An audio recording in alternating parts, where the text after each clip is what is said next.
Yo, ND. See the boy self-made. So I don't watch face. Yo, look. See the boy self-made, so I don't watch face. No way, I just do myself. On my feet all day, this is see that pay. And my boss Arteta Mikel. But you know about nights in the rain, no pain, no gain. Gotta stack that highlight shelf. Came in the game, no name, no bust down chain. Just me in the world. Men lie, women lie, but money don't. She a bad bee with a lady man, that's a honeycomb. You got my bell when I got your bell, don't wear, that's a funny phone. Came a long way from my one trainers, no clothes and a runny nose. Cause I been it, seen it, feel it, believe it. See my inject, pump up for a feel it. See nothing, JC, no dreaming. Show only team that I'm teaming. Music therapy, need it, I'm feeling, I hear it, I feel it, I write it, reveal it. Start, don't stop till it's mission completed. Chart, don't drop till they feel it, deleting. See the boy self-made, so I don't watch face, no way, I just do myself. On my feet all day, this is see that pay, and my boss Arteta Mikel. Well, you know about nights in the rain, no pain, no gain, gotta stack that highlight shelf. I came in the game, no name, no bust down chain, just me in the world. Yeah, self-made, so I don't watch face, I just do myself, yeah. All day, this is see that pay, Arteta Mikel, yeah. Nights in the rain, no pain, no gain, that highlight shelf, yeah. I came in the game, no bust down chain, just me in the world. I'm a real champion G, I'm in the Champions League. Man, what you say when you're talking to me? I'm a boss only right, I pull up in the Jeep. 4x4, interior clean. Pass it to me, let me score for the team. 3-0 hat trick, living the dream, you see. I ain't a regular teen. Pop champagne, celebrate with the G's. All of the work that we did for the P's. A-star boy, now I need me a B. See my diamonds cold, man, it's 100 degrees. Never giving up, so don't do it, please. I smell the wind and it's strong like a breeze. Everyone raise up your hand to the beat, cause the night we gon' scream for the ease. Jeez. Cause I been it, seen it, feel it, believe it. See my Andrex pump up for a Felix. See nothing, JC, no dreaming. Show only team that I'm teaming. Music therapy, need it, I'm feeling, I hear it, I feel it, I write it, reveal it. Start, don't stop till it's mission completed. Chart, don't drop till the feeling deleting. See the boy self-made, so I don't watch face. No way I just do myself. On my feet all day, just to see that pay. I'm a boss, I'll tell me go. What you know about nights in the rain, no pain, no gain. Gotta start that high, like shelf. I came in the game, no name, no bust down, change, just me in the world. Yeah. Self-made, so I don't watch face, I just do myself, yeah. All day just to see that pay, I'll tell me kill, yeah. Nights in the rain, no pain, no gain, start high like show, yeah. I came in the game, no bust down, change, just me in the world. Yeah. We are the champions, we are the champions, we are the champions. Yes, we are the champions, we are the champions, we are the champions, we are the champions, we are the champions.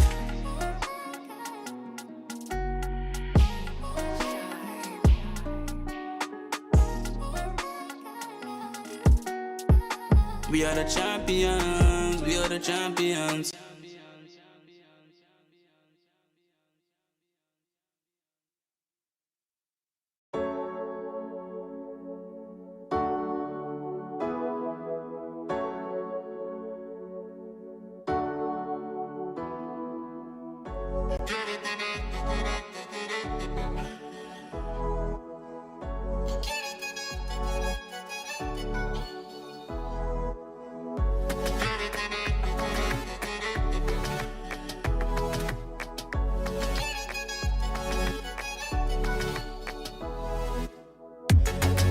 Claro de una vez que no soy un santo, pero estaré hasta que no estés. Si quieres me largo, si vuelas yo vuelo también sobre el asfalto.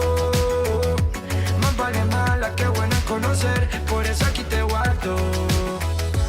Un egoísta, te busco la noche si no estás pues parto la pista en busca de otra para llenar el cuarto. Un egoísta, te busco la noche si no estás pues parto la pista en busca de otra para llenar el cuarto. Yo quiero tenerte por mí. Yo quiero tenerte por mí. Ay. Yo quiero tenerte por mí. Yo quiero tenerte por mí.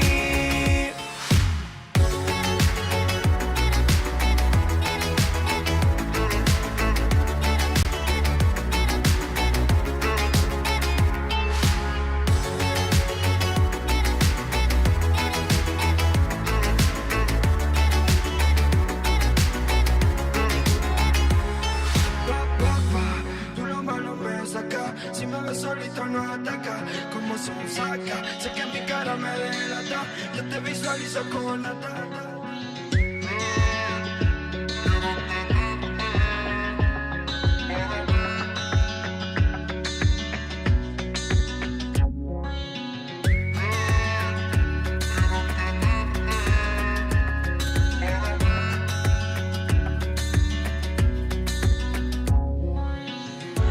Quiero tenerte por mí. Yo quiero tenerte por mí. Ay. Yo quiero tenerte por mí. Yo quiero tenerte por mí. Quiero lo mismo, sé que tú tienes mi egoísmo. También sé que va a mi ritmo. Tú eres una diabla, se te nota cuando me hablas. Que te pica si otra me habla. Si me ves solito no ataca, como son saca. Sé que mi cara me delata, yo te visualizo con la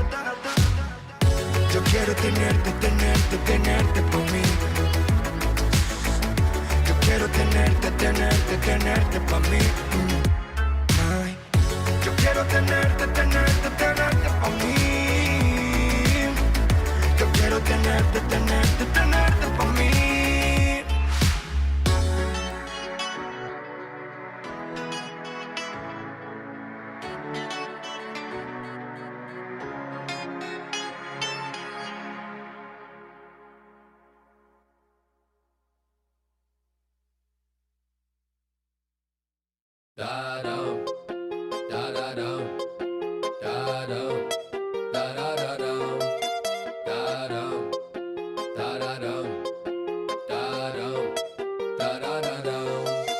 Give me girls, give me drinks. I wanna party, don't wanna think. I wanna do, how about you? What do you say? Give me bottles, give me a buzz. Give me the music, give me some love. Wanna get drunk, I wanna play. Da-dum, da-da-dum, da-dum, da-da-da-dum, da-dum, da-da-dum, da-dum, da-da-da-dum.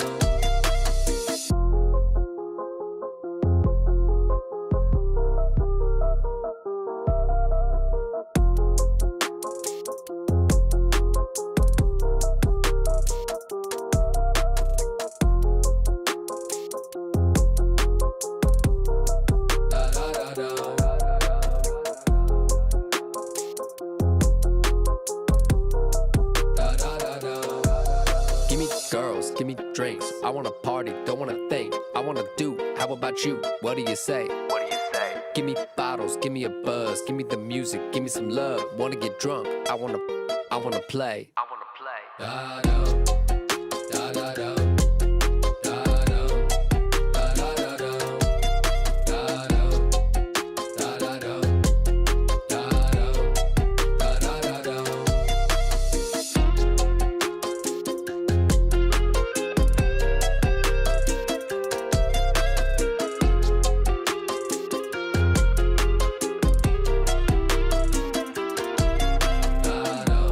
da-da-dum,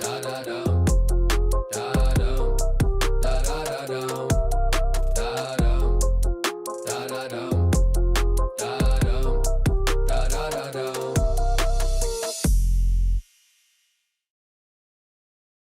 Damn, I'm the life of the party. Pull up in your space and I don't say sorry. Everybody fading, looking for the Rari. I'm not everybody, I'm not everybody. Wake up feeling like a 10. Call me an Uber and he pull up in a Benz. Wake up feeling good again. Want a good time, so I'll bring my friends. I'm the best, I'm the best, I'm the best, I'm the best, I'm the best. You could kiss the ring, I'm the best. Unimpressed with the rest, I'm the best. I'm the best. Will you come closer? I know what you like. Promise you'll come over. We'll have a good time. Have a good time. If you come over, you can spend the night. Promise you'll come over. We'll have a good time. We'll have a good time. I'm the best, I'm the best, I'm the best, I'm the best, I'm the best. You could kiss the ring, I'm the best. Unimpressed with the rest, I'm the best. Damn, I'm awake and it's morning. No one is around and it's getting kinda boring. Rain falls down and the rain keeps pouring. Rain keeps pouring, rain keeps pouring. Damn, it feel good when the sun come up. Glass in the air, better light one up. Friends are all around and they say what up, what up. Pass that cup. I'm the best, I'm the best, I'm the best, I'm the best, I'm the best. You kiss the ring, I'm the best. Unimpressed with the rest, I'm the best. Will you come closer? I know what you like. Promise you'll come over. We'll have a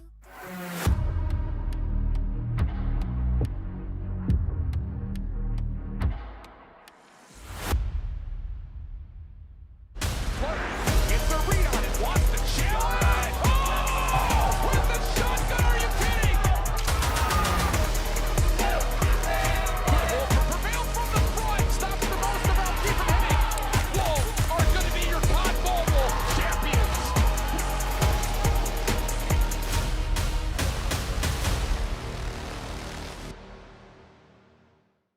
The Snapdragon Pro Series powered by Samsung Galaxy is brought to you by Snapdragon Elite Gaming, Samsung Galaxy S24 Ultra, Monster Energy, and DHL.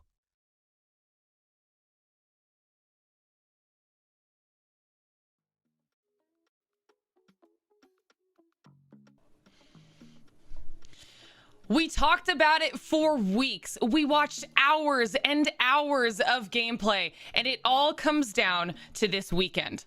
All the hard work in our challenge season culminates in this, the Mobile Masters for Call of Duty Mobile. We're live, or they're live from São Paulo, Brazil, and the best teams in the world will be competing here over the next couple days. But at the end of it all, only one team will be crowned champion. Who will take home the prize pool and the title of the best in the world? It's time for us to find out. My name is Glitter Explosion, and I'll be your host here today. We're starting things off, and we're joined by Infinity, and this time we've got Lanex for the first time on our broadcast. Lanex, first of all, are you excited to be here with us? Thank you for joining. Hey Lauren, hey guys. Yes, I'm extremely excited to have this chance, have this spot at the NA booth here with you guys. So it's going to be a fantastic day, a pair of days to be honest, since we're going to have day 2 tomorrow as well. I'm very excited. I want to see a blast of plays. I want to see the best talents on the world performing. And Brody, I feel like we've been waiting a long time to get to this point, and it's finally here. It's all on the line after all the hard work we saw our teams putting in. So how are you feeling? I'm feeling really excited. Obviously, we've had a lot of chats over the course of Season 4, right? We talked a lot about North America, we talked a lot about Europe, and we talked about that kind of in its own capsule, right? But now we get to see them once again face off against some of the best teams around the rest of the world. And we'll see whether some of the storylines from Champs back in December will continue or not. Yeah, and that's probably the biggest thing that we have to be focusing on here. This is that global stage we talked about time and time again during the challenge season. Will it change the way some of our teams are performing here today, or will some of them really rise to the occasion? Now, if you are unable to be here today and you can only join tomorrow, or you want to find out what's going to happen tomorrow because you can't make it then, follow us on social media. Okay, you guys should know the drill at this point. We're on X, Instagram, and Facebook, and you can follow along on there for all updates related to the Snapdragon Pro Series, specifically to our Mobile Masters and who will be crowned our global champion here today. Now, it's going to be very exciting. We have a massive LAN set up in Sao Paulo, Brazil, with all of our teams who had to fly into the country, get prepared to play here today. They've had lots of time to nail down and kind of iron out any wrinkles that we might have seen in those challenge season weeks. So let's talk about that, Brody. How much do you think our teams have really done preparation wise? I did not realize how much time had passed. Look, I think there's going to be a lot of preparation. I think specifically for some of the teams from North America and Europe as well. And I know I kind of naturally gravitate to a lot of these teams, right? But I think specifically when we look towards those teams in particular, they do need to do a lot. We talk a lot about the East versus West storyline. I think that's probably the most talked about thing over the entirety of the course of the North America and in Europe Snapdragon Pro Series. Those teams, they needed to do better than what happened at Champs. We need to see those guys elevate their game, and they're going to have spent a lot of time working on deepening their map pools, making sure their gameplay is better. We're really excited to see what that looks against some of the better teams, because we've also got teams from Latin America, we've also got teams from APAC here as well. It's going to be a really good time to see how those kind of play styles clash again. All right, well, we've got the countdown live in Brazil right now. We can see the audience getting ready to officially kick off our Mobile Masters. The lights are going. I'm hoping that we're getting some hype from our players as well here, Lanex. This is what everyone has been working towards. Yeah, absolutely. Fantastic atmosphere right now in São Paulo at Komplexo Tempo in Brazil, as you said, Lauren. And I'm very excited. I barely slept from yesterday to today to see all these beasts unleashing their best mode here. As we see a fantastic opening ceremony already taking place and happening. I'm sure the audience is excited. Many folks from many states in Brazil surely gathering here and giving their best hopes and energy for these players and teams.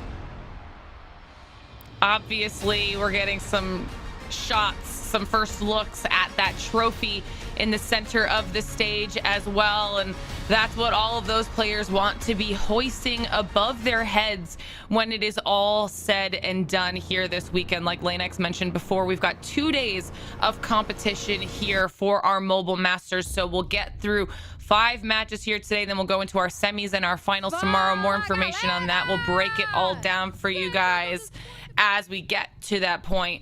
but you can hear our stage host in Brazil starting to kick off all of that action, getting everybody hyped to dive into our first match. And that will come here in a little bit. Before that, we still have lots of stuff we have to talk about with all of you at home. And if you're just joining us in the stream, while we're waiting for some of the stuff, I'll ask you throughout the day, throughout the show, but I want to start hearing from everybody in chat who some of your favorites are, whether that is teams or players to win the entire event. We've got lots of squads here that we'll be talking about over the next 2 days, and I want to know where chat kind of stands and who you're supporting heading into the culmination of everything here in Mobile Masters, while that opening ceremony starts to get everybody ready live in Brazil. We'll hang out here and we'll chat all things Call of Duty Mobile and start giving you guys a little bit of a lay of the land as well. So starting off, we have to explain to you what is going on here. This is a little bit of a recap from things that happened leading up to this event. Will continue as they are your North American champions. As they do it in 7, the Search and Destroy goes King's way. What a phenomenal performance from King. Galleries completamente campeón de Latinoamérica. Tenemos victoria, amigo. It is a clean sweep in the control for Q9 Club, a clean sweep in their opening best of 5.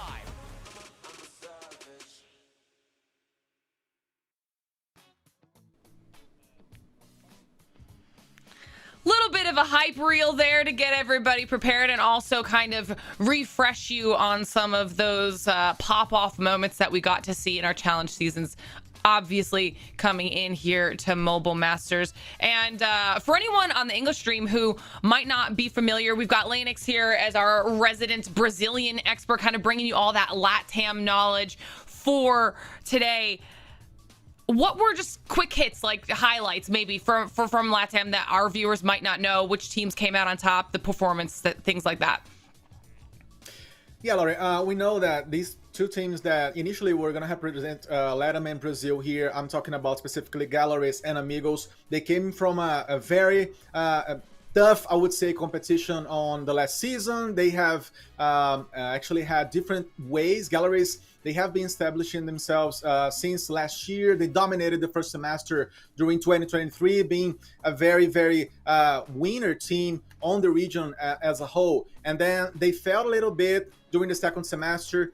Their gameplay level, I would say, suffered a little bit when it comes to converting maps and games to results and titles. And then we could see Inco stepping up, and Amigos especially. Amigos, they managed somehow to stabilize their roster in the last months of the last year. So finally, they stepped up and they maintained their position inside of the elite in Brazil and Latin, I would say. So we can expect a lot of confidence by them, of course, playing in their homeland and trying to bring the best to the stage. And then, of course, Brody, we obviously did weeks and weeks of it, but we covered both NA and EU. So talk to me about a couple of highlights for you from that challenge season. Oh boy, there were a lot, Lauren. We'll talk about it in depth here. I mean, like, there were so many moments throughout both of those where we were just like, oh my god, we're going to see some massive upsets. I mean, we go towards Europe, for example, right? And I think it was the very first stream that I got to do as a COD mobile caster was like Kings versus Omniscient, if I remember correctly. On Omniscient, took them all the way to a game 5, something that we didn't expect whatsoever. And that kind of volatility went all the way towards the end of Europe, where Kings Clan, obviously, back towards playoffs, they had to fight from the lower bracket. They ended up losing in the upper bracket final to Exclusive. So having to go through Omniscient in a game 5 once again, having to go all the way to game 7 with Exclusive to get it done. Europe was an absolute thrill. And obviously North America, I think everybody kind of expected North America to be the 3 teams, you know, again, Rejects, now Seminole, formerly Luminosity Gaming, for those of you guys who might not know about that change, and Team Mayhem. And that's almost exactly what we got, right? Nobody expected anything different. And we saw really competitive games. Rejects, they got a lot better. Team Mayhem, of course, stepped up in playoffs as well, but that's a whole thing that I guess we're not going to touch on too much. There's a lot there, but ultimately it was Seminole and Rejects that come out on top. Yeah, and you guys at home will start to hear kind of more tidbits about those storylines as we start to get into the games, as I'm sure they will weave into the storylines we end up seeing here in Mobile Masters. But now that everyone is here, what are they playing for, right? Let's start talking about some of the important information. Prize pool, we talked about it time and time again during our challenge season, but now it's finally here. First place taking home $90,000, $200,000 in total on the line here today for Mobile Masters. I mean, this is an epic amount of cash here, Lanex. Precisely to $100,000. As you said, it's a large chunk of money, especially when you think on reais. Okay, so for the Brazilian teams, we're looking at 5 times these figures. They're precisely fighting for a million reais.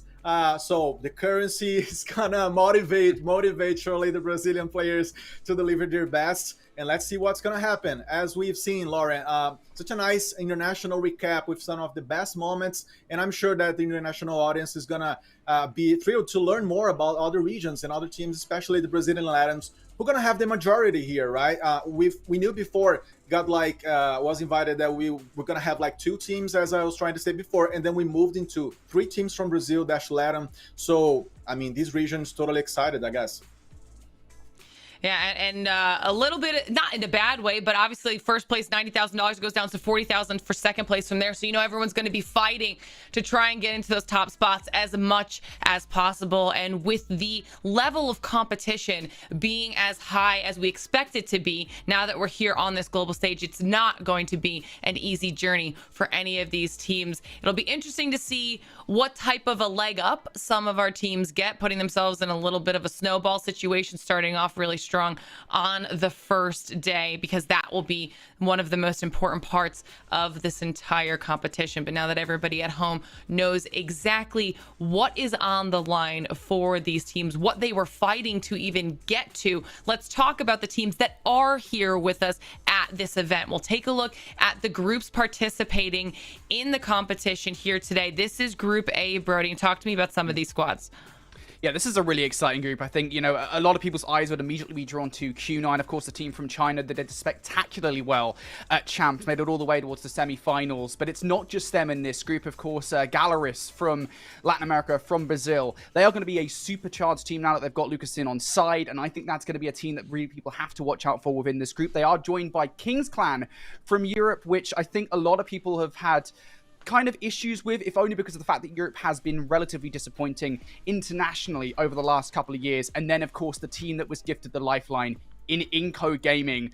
Honestly, I have a lot of queries about Inco, and the biggest one is going to be, without Lucasin, where are they going to be? Because Inco, again, just like Kings Clan over the last couple of years, have not performed that well. Yeah, important to keep our eyes on a lot of these squads. And then, of course, we also have the other half of what we've got going on. We've got Group B here, Lanex. So talk to me about some of these standouts. Yeah, we could say that Group A would be kind of a Latin group with 2 teams from the region, and now this will be the more American-ish group, since we're gonna have Seminole and Rejects together on Group B. And it's gonna be also a very strong group, I would say a more balanced group when it comes to expectations on which of these 4 squads are gonna move ahead today too, Lauren, because we're automatically looking at Seminole as the strongest team from this NA region. We have also Stalwart coming from the Asian Pacific, proving themselves with aggressiveness, and Rejects, they managed somehow to find their ticket to São Paulo, Brazil, after whatever happened to Mayhem. And we're going to see also Amigos is striving to step up their level of gameplay to an international basis now. So it's a very blended group and a very hardly predictable group, I would say. Yeah, and lots of experience as well from many of these teams, having not only competed on this international stage before, but taken home that trophy. I think quite a few squads want to try and reclaim some of that glory based off of what we saw even in just the challenge season alone. So I think we're in for some really exciting gameplay here today. And now that everybody at home knows which teams have qualified from their respective regions and how they're broken down into those groups, we'll kind of get to talk to you guys a little bit about what you can expect when it comes to the overall gameplay. There will be some matches that we won't catch, but if we miss them, we'll make sure to be keeping you guys updated on anything that's going on off stream. So you will always know where everybody is standing when it comes to the overall competition. And then as far as things go on our side of the stream, we've got a couple specific matches that we will be covering, and we've got some bangers coming your way. So I hope everyone at home is excited, Brody, because we'll start talking about the schedule here when it's ready to go in just a second. We're kicking things off with Kings versus Galores. This is a great one. It is a great one. Now, I will admit, I think our expectations for this one are relatively lopsided, if only because of the varying storylines going into this match. Again, I kind of mentioned it there when we talked about the groups. Kings Clan, they come from the European region, a region that has been really disappointing internationally, especially looking back towards 2023 champs, right? I think Kings ended up placing, I think it was top 14, was the last placement for them, and that is not good enough, and they know that as well. So we're going to have to see some real effort coming out from them. On the other hand, we've got a Gallerist roster that I think at first glance might not look that exciting, but you have Mihawk and you have Lucasin now on the same team. It's hard to imagine a situation now where Gallerist is not a successful team, and I think the only situation where maybe that kind of thing does arise is maybe where Gallerist haven't had the practice that they'd otherwise like. But that's a really exciting first matchup. We look down the line as well. You saw there, Lauren, and the rest of the matchups as well. I mean, they're all spicy. We've got 8 of the best teams in the world here. That's what we're going to expect, right? Yeah, there's literally no way we could go wrong with these matchups. Are going to be exciting. Like, I like the points you're making about Gallerist as well, but then like you guys at home saw when it came to that schedule, we also have Seminole versus Amigos moving down, and then question marks on the rest of the slots because those will be filled as our teams start getting some wins in the column, and we'll know who is going to be playing in the next match as we move on throughout the day. So like we said, we've got lots of action that we'll have to be keeping you updated on so that you can expect to see how that bracket's starting to get filled out and where these teams will fall when it comes to their overall placements here in the competition. But we will at least be bringing you a team that everyone at home will be familiar with to start things off with, someone that you might not have watched if you haven't seen those other regions. Lanex, and I want to get your thoughts on what you think Gallerist is going to bring to the table here going up against Kings. Yeah, I'm gonna second everything Infinity said before when it comes to putting Galleries as the team that's gonna gather the most expectations from fans and from CODM lovers as a whole, because as he said, Mihawk and Lucasin is gonna be a brand new duo. They never played together all these 4 or 5 years of CODM that we have officially. So it's going to be fantastic. It's going to be a nice new experience for the fans, not only from Brazil, I'm sure. And yeah, they've been called abroad as the first Super Latin team in history, gathering a lot of fantastic pieces. So I'm excited to see them performing at a stage. They are all experienced players at this point. They're not, I would say, going to shake so much on the stage. And on the side of Kings, as Brody said, it's going to be a lot of pressure on their shoulders because they're going to be the only representative from Europe. And lately, Europe has not only performed, let's say, not ideally in 2023, but also in 2022. They have been not at the ideal peak of their gameplays. And I'm sure they are individually very talented. They're going to try to prove themselves already in this opening match. As we see here, Lauren, the squad, fantastic team, by the way. Yeah, we're getting a chance to look at the roster for Kings Clan. As we mentioned, it will be our first match on the day. Little bit of a sneak peek there. And we actually had many opportunities during the challenge season, Brody, to talk to Marvel every time that they would kind of take down a match. And he was always someone that had a lot of faith in what Kings Clan could bring to the table internationally if they could kind of just make all of those pieces of the puzzle start to come together. Yeah, definitely. I think, Kings, I think they're aware of the fact that they need to make these massive improvements going forward, right? They know that they can't rest on their laurels moving forward into an international event like this. And we've already seen that. They made a roster move. You saw it very briefly there. Neil is joining the roster from Exclusive. I don't think that he's starting, despite being in that graphic. At least the conversation I had with Marvel suggested that that was not the case. But still, you've now got the 2 best sniper players in European Call of Duty Mobile on the very same team. And they might be 2 of the best snipers in the world as well. So I think that is going to be a real boon of success for them going into the story. It is, of course, also important to note that this is a very good control team as well. So I think Kings Clan, they've got a lot of potential on side, but it really does just come down to that preparation. It has to be there between now and what we saw back in Season 4. They have to make those improvements because what was there, for some of the mistakes they were making, isn't going to be good enough.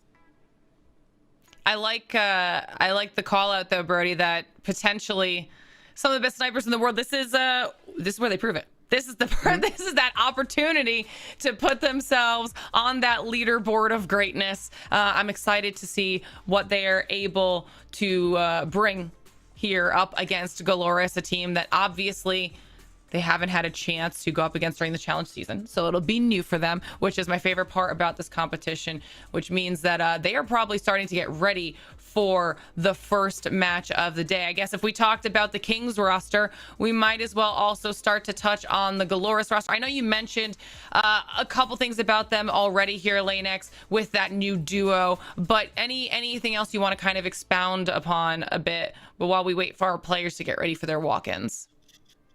Surely, Galleries wasn't ready before Lucas In comes. A fantastic squad, a very complementary and organic and versatile roster with a lot of options. I've always called them, even casting in Brazilian Portuguese, that they are a very resourceful team and especially strong on hardpoint modes. And especially within that, Hacienda HP would be their strongest, combination of map mode. So they're gonna totally excel. I would say if their foes allow these combinations to come up to the draft, that's going to be something to be watched. And not only talking about players, not only we're going to have the chance, of course, of seeing like Mihawk and Lucas In together, but also we're going to have the experienced IGL on Pabzera, who's a fantastic player, a very, very smart guy, a cold guy to make decisions inside of the maps and especially in hard situations. And other than that, Lauren, we're going to also see a very, very talented and bright pair in Henriquete or Henry and also Fokke. They are fantastic players. They are a duo that has been played together since 2021. These guys are beasts. And when we look at Galleries versus Kings, we got to talk about the R9 players. The shotgun players are maybe a step up. And I'm talking about specifically, Fokke on the R9 side and Gris when it comes to Kings. I'm totally excited to see this battle. I think this is going to be a great choice to kind of kick off the day with here. I think both of these teams, a lot of it will come down to how much information they were able to really find on both of these teams. I mean, you both mentioned strengths when it comes to those map mode combinations, and we saw time and time again throughout the challenge season, Brody, just how important those vetoes are, really trying to pick apart people's weaknesses. So it'll be interesting to see what we get when we are at that point. And that point is almost here, as it is time for us to start getting our teams walking in on this beautiful stage live in Brazil, getting themselves set up for match number 1. You can see everybody hanging out, waiting for the squads to roll in, and everyone's gonna show up on the stage right now. This is like a beginning moment where you get to celebrate all of the teams at once, Brody, and this is one of those rare moments where you get to see everybody together on the international stage. It's just really cool to see. Ótima sorte, mas perguntar mais uma vez para vocês. Vocês estão preparados? Acho que eles estão. Minha mesa de análise, Brenda, Tauê e Ogro com vocês.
All right, so that was a little bit of a sneak peek at our first group there on the stage. We obviously still have more squads to make their entrance. And I was asking you before we got into that, Brody, how cool is it to see everybody at least there together for just that one moment? It's rare, right? I think it's just so cool to see these guys going head-to-head in an international setting, I think, just on the whole. This is something we talked about when Mobile Masters got announced, right? It's this idea that usually I think you kind of have to wait for these big international competitions like Champs for these international teams to go head-to-head with one another. Sure, there's some, like, international, like, smaller tournaments where some regions go head-to-head, but nothing like this. So to get to see everybody in the same room once again, you got to imagine they've got to be super nervous, Lauren, right? Again, there's $200,000 on the line here, and everybody has to be sweating bullets at the moment, and just in terms of how nervous they've got to be. Yeah, we were saying that watching the video, some of the players looked really stressed almost, you know, like the anxiety of kind of getting the event kicked off and started, because we know how important a strong beginning is here for these teams. Lanix, we get a little bit of a backstage view here as our teams start those pep talks heading into the matches too. And I love when we get to see this side of our players, because when we are online for the challenge, we miss all of this. Yes, you nailed it. Fantastic footage of galleries getting ready, and those guys, they are just so thrilled. I mean, they've been playing together for a long time, and Lucas now is a fantastic addition, as we get to see also, I'm assuming, the guys from Kings. A lot of these players, you know, coming down to this moment of delivering everything they have been working for in the last months and years. So it's a very special moment for them all, and everything's got to be right. You got to have the right, even chair position, Lauren. You have to have the nicest spot as you can, as we see Lucas in also the Beast, one of the players that is most famous, I would say, worldwide, and sure, it's gonna be a massive addition to galleries at this level of the championship. All right, well, we're seeing them up here on the screen while our players are starting to get prepared. Always the pillows in tow, making sure that they're comfortable on their devices. But we have the picks and bans through as well here, Brody, so we can start talking about these. Alrighty, you know we love the picks and bangs where we get to talk about and we get to talk about the strengths of these rosters. Again, it is worth saying that it's going to be difficult to talk at this point in time about what the strengths and weaknesses are of these rosters, especially when we're looking at two teams that are the best in their respective regions, only because of the fact that, again, they look good on everything, right? I mean, they dominated their regions respectively. However, I will say the most interesting thing looking at that best of 5 map set, and it's something that people should keep in mind if you only watch North America and Europe, is the Crossroads strike control. We didn't see any Crossroads strikes control during the regular Snapdragon Pro Series in North America and Europe. However, for Galeris, it is a favored map. They are 6-1 in it, going back towards Season 4. It is their strongest control by far. So to get that through, for that not to be veto, is a huge win for them.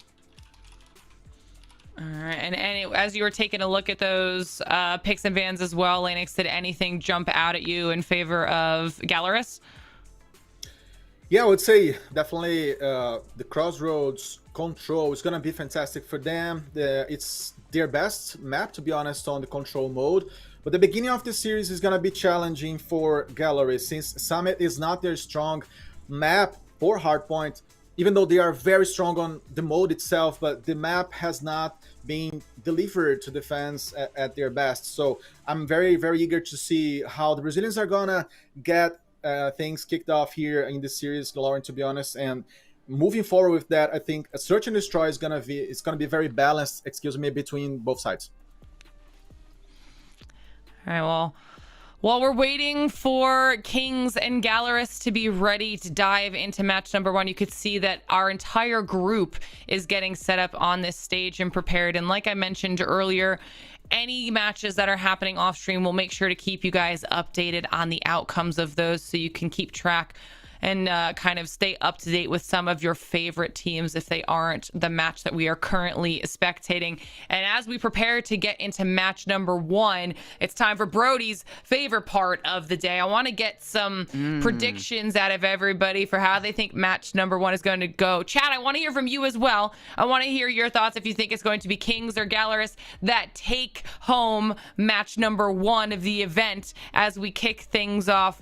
And then, Brody, I know like you said, we don't necessarily have all of the numbers you would like, and you are a numbers guy for those stats. But if you just had to go off of strictly their previous performances, very limited knowledge we're going off of here, how do you think these teams are going to fare? You already know what my prediction is because we discussed it earlier. I think this is going to be a 3-0 to Galeris. I'm going to disrespect my own region here for a second. I think Galeris are just such a brilliant roster. Now you got, again, we've talked to death. You've got Mihawk and Lucas in on the same team, and I think that's just such a boon of success for this team. You look at the strengths in the map set there as well. I think, you look towards the Slum Search and Destroy and the Crossroads Strike Control. Having those two maps in the first 3 for Galeris is huge. And honestly, I feel like Kings Clan, unless they start strong on this Arsenal hardpoint, they might find themselves buried really quickly here in this first best of 5. So I'm going to say Galeris 3-0. Okay, I like it. I'm sure that makes you happy too, Lanex, because I want to get your prediction on who you think is going to be taking home match number 1. Well, sure thing. I think Galeris is going to take this one, to be honest. And I'm even, potentially waiting for a 3-0. It wouldn't be totally surprising, as Brody said, because the thing is, Galeris, they're going to have to begin the series in a confident way. I mean, if they manage to win the first map, which is, as I said, not their best, then they're gonna totally roll over after it. I think Slums is also a very strong map for Galeris on Search and Destroy, so we may very well be looking at a potential clean victory by them here, as we see already Big Odera from Inco Gaming. And we're going to talk a lot about Inco because there's a lot of interesting things to approach. But yes, getting back to Galeris and Kings, I don't know. Kings are going to have to overcome a lot of dependencies they've had on individual plays. They're going to have to do a lot to potentially beat Galeris over here. I'm seeing a little bit of love for both teams in chat as well, so we'll have to see who ends up being right. And guys, we appreciate your patience. We're just making sure that all of the tech is good to go for our players, making sure everyone is set up 100% ready to play in this match. You can see we've got all of our officials making sure everyone's set up successfully, ready to go. So we're just going to be taking our time here and hanging out until that first match is underway. You can see that we're getting a little bit of some looks at our players as they're looking prepared, locked in, starting to get ready. I think there's probably only a few more minutes. So while we're hanging out here, watching our players get ready for match number 1. I can't tell if Marvel Brody looks like relaxed or kind of hyped for this first match. I would like to hope he's hyped, to be honest with you. I think especially given the position that he's in, given the position that Kings have been in, right? Again, their story on the whole, right, Lauren? Because, again, it is worth noting for a lot of people out there that Kings going into European Season 4 were not the #1 team in Europe, right? It was Exclusive that beat them over at Champs. And so I think for them now to not only have beaten them out towards the spot in Brazil, but also to have taken one of their best players in Neil now on the roster, I think they know now that they can do this. They know that they're going to be really excited to going in towards this series to be the European representatives. And again, we've talked a lot about it. We talked a lot about the preparation that these guys will have put in. Ultimately, I think they will have put that preparation in. These guys, they worked really, really hard during Season 4. So yeah, I'd imagine there's probably a lot of hype on side at the moment for him. But look, we'll see. There's also probably an element of nervousness just because I think everybody in the international community knows just how damn good of a player Lucasin is. So this is going to be difficult nonetheless. Yeah, when you make that big of a name for yourself, Lanex, you also kind of put a little bit of a target on your back, becoming a feared competitor in that way. So do you think that's something that's potentially weighing on Lucasin's mind? Yes, I think definitely he knows the responsibility he's gonna have on his shoulders, and he has been such a great player and a fantastic person as well. Very humble guy at the same time as he's a competitor. He likes to win. He likes to be at his peak, and surely a fantastic guy to have in the squad whenever you face some down moments. He has already been a lifter, I would say, if I can so, for the teams he was in. He was, again, a leader back in the day inside of Inco roster, and then he moved to Galleries after Inco, of course, were disqualified for ESL Mobile Masters. But hey, here we are, all of them again, facing each other for one potential last dance on the side of Inco. They have been phrasing this on socials for a while. So back to Galleries, I think, yes, they're gonna have to keep their crown. If you're talking about playing against Kings, they're gonna have to keep their crown on LATAM server at least, and try to expand that to an international basis. I'm very, very curious to see how that's gonna happen. These guys, they're gonna have the chance to really step up, as I said, and show that they can also win and be the best over here, especially Homeland. I mean, that'll be a fantastic way for Galleries to kick off the Brazilian event, starting off with a clean 3-0. And not only you guys were saying, but I'm also seeing a couple predictions in chat agreeing with that potential scoreline. So that'll be exciting to see on behalf of Galleries if they are able to start with a clean 3-0, because that'll give them a nice amount of momentum. But we are still waiting just a little bit for a few more players to be 100% ready to go for that first match. So appreciate all of your patience at home, but we just want to make sure that everyone is absolutely set so that the games are fair and 100% good. I mean, we got to see their picks and bans. We've gotten quite a few opportunities to see our players and kind of assume what the vibe might be on stage. I'm not going to lie. I am always a fan of the, I guess, put togetherness of squads like Galleries when they have those team jerseys ready to go and everybody's kind of locked and loaded.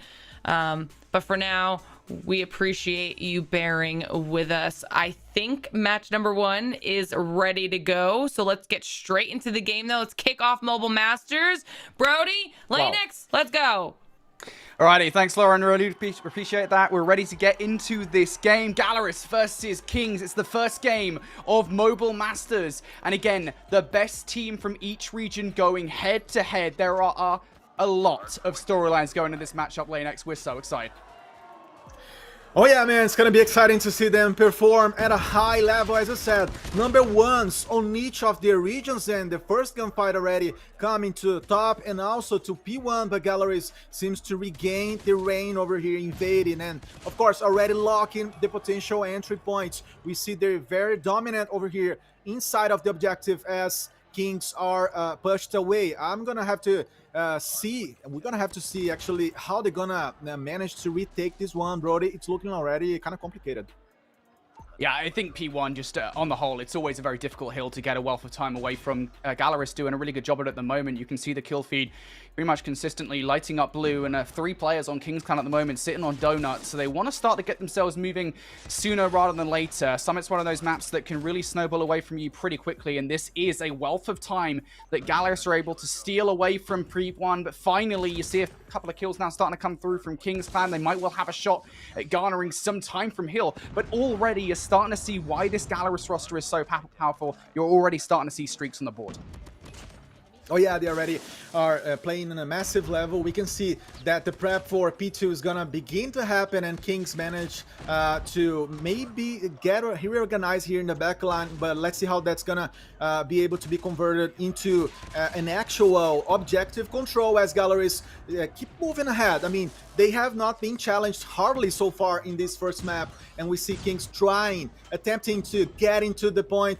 But again, Focky with his R9 is going to be very, very deadly to try to take down. And the kill feed itself, Brody, it's totally looking blue so far.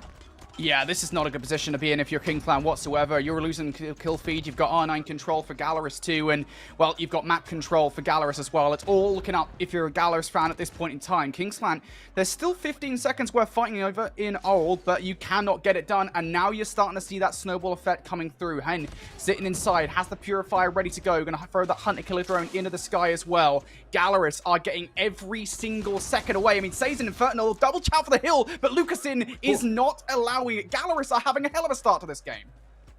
Beautiful pair of kills, and we have Mihawk also helping him as much as he can, and Galleries smartly already locking in the respawns and locking the objective itself, as Kings are gonna try this challenge here with Marvel. Nice entry by him, and Inferno also managing to gather some eliminations. Kings finally stepping up and obtaining some points, as we have Han inside of the point himself, managing to also protect this region. Interesting by Henry Caddy with the Fennec, as we can see, and protecting also these open areas.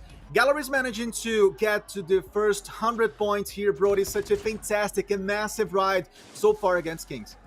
Yeah, that, what was it, rotation from P2 to P3 is just not good enough from Kings Clan. Lucasin going to wipe 3 off the map, and that'll be the start of a rotation towards New as well. Kings Clan need this. They need to hold every single second hero, as this game is going to run away from them pretty darn quickly, and we already discussed the importance of winning game number 1 in this series, a series that, from the map set, looks pretty stacked in Galaris' favor. Now, though, Galaris around the backline already. Couple of players here. Henry Cat, can he get the slide chal out on towards Marvel? The Predator missile down from the sky as well, but the SMG Geo gear in Says and Grizz doing well enough to hold it first. Oh yeah, more than 100 points now as an edge against Kings, who have tried to actually reorganize their work, their teamwork, to be fair, dominating the spawn. And now, of course, the objective, we have Grizz with the Sparrow trying to protect the entry coming from the snow, and we see Inferno also helping him out. And this point, firstly, this Hue actually is looking pretty solid on their side, finally, right? Stepping up and coming to the map to try to offer a bit more of a challenge against Galleries.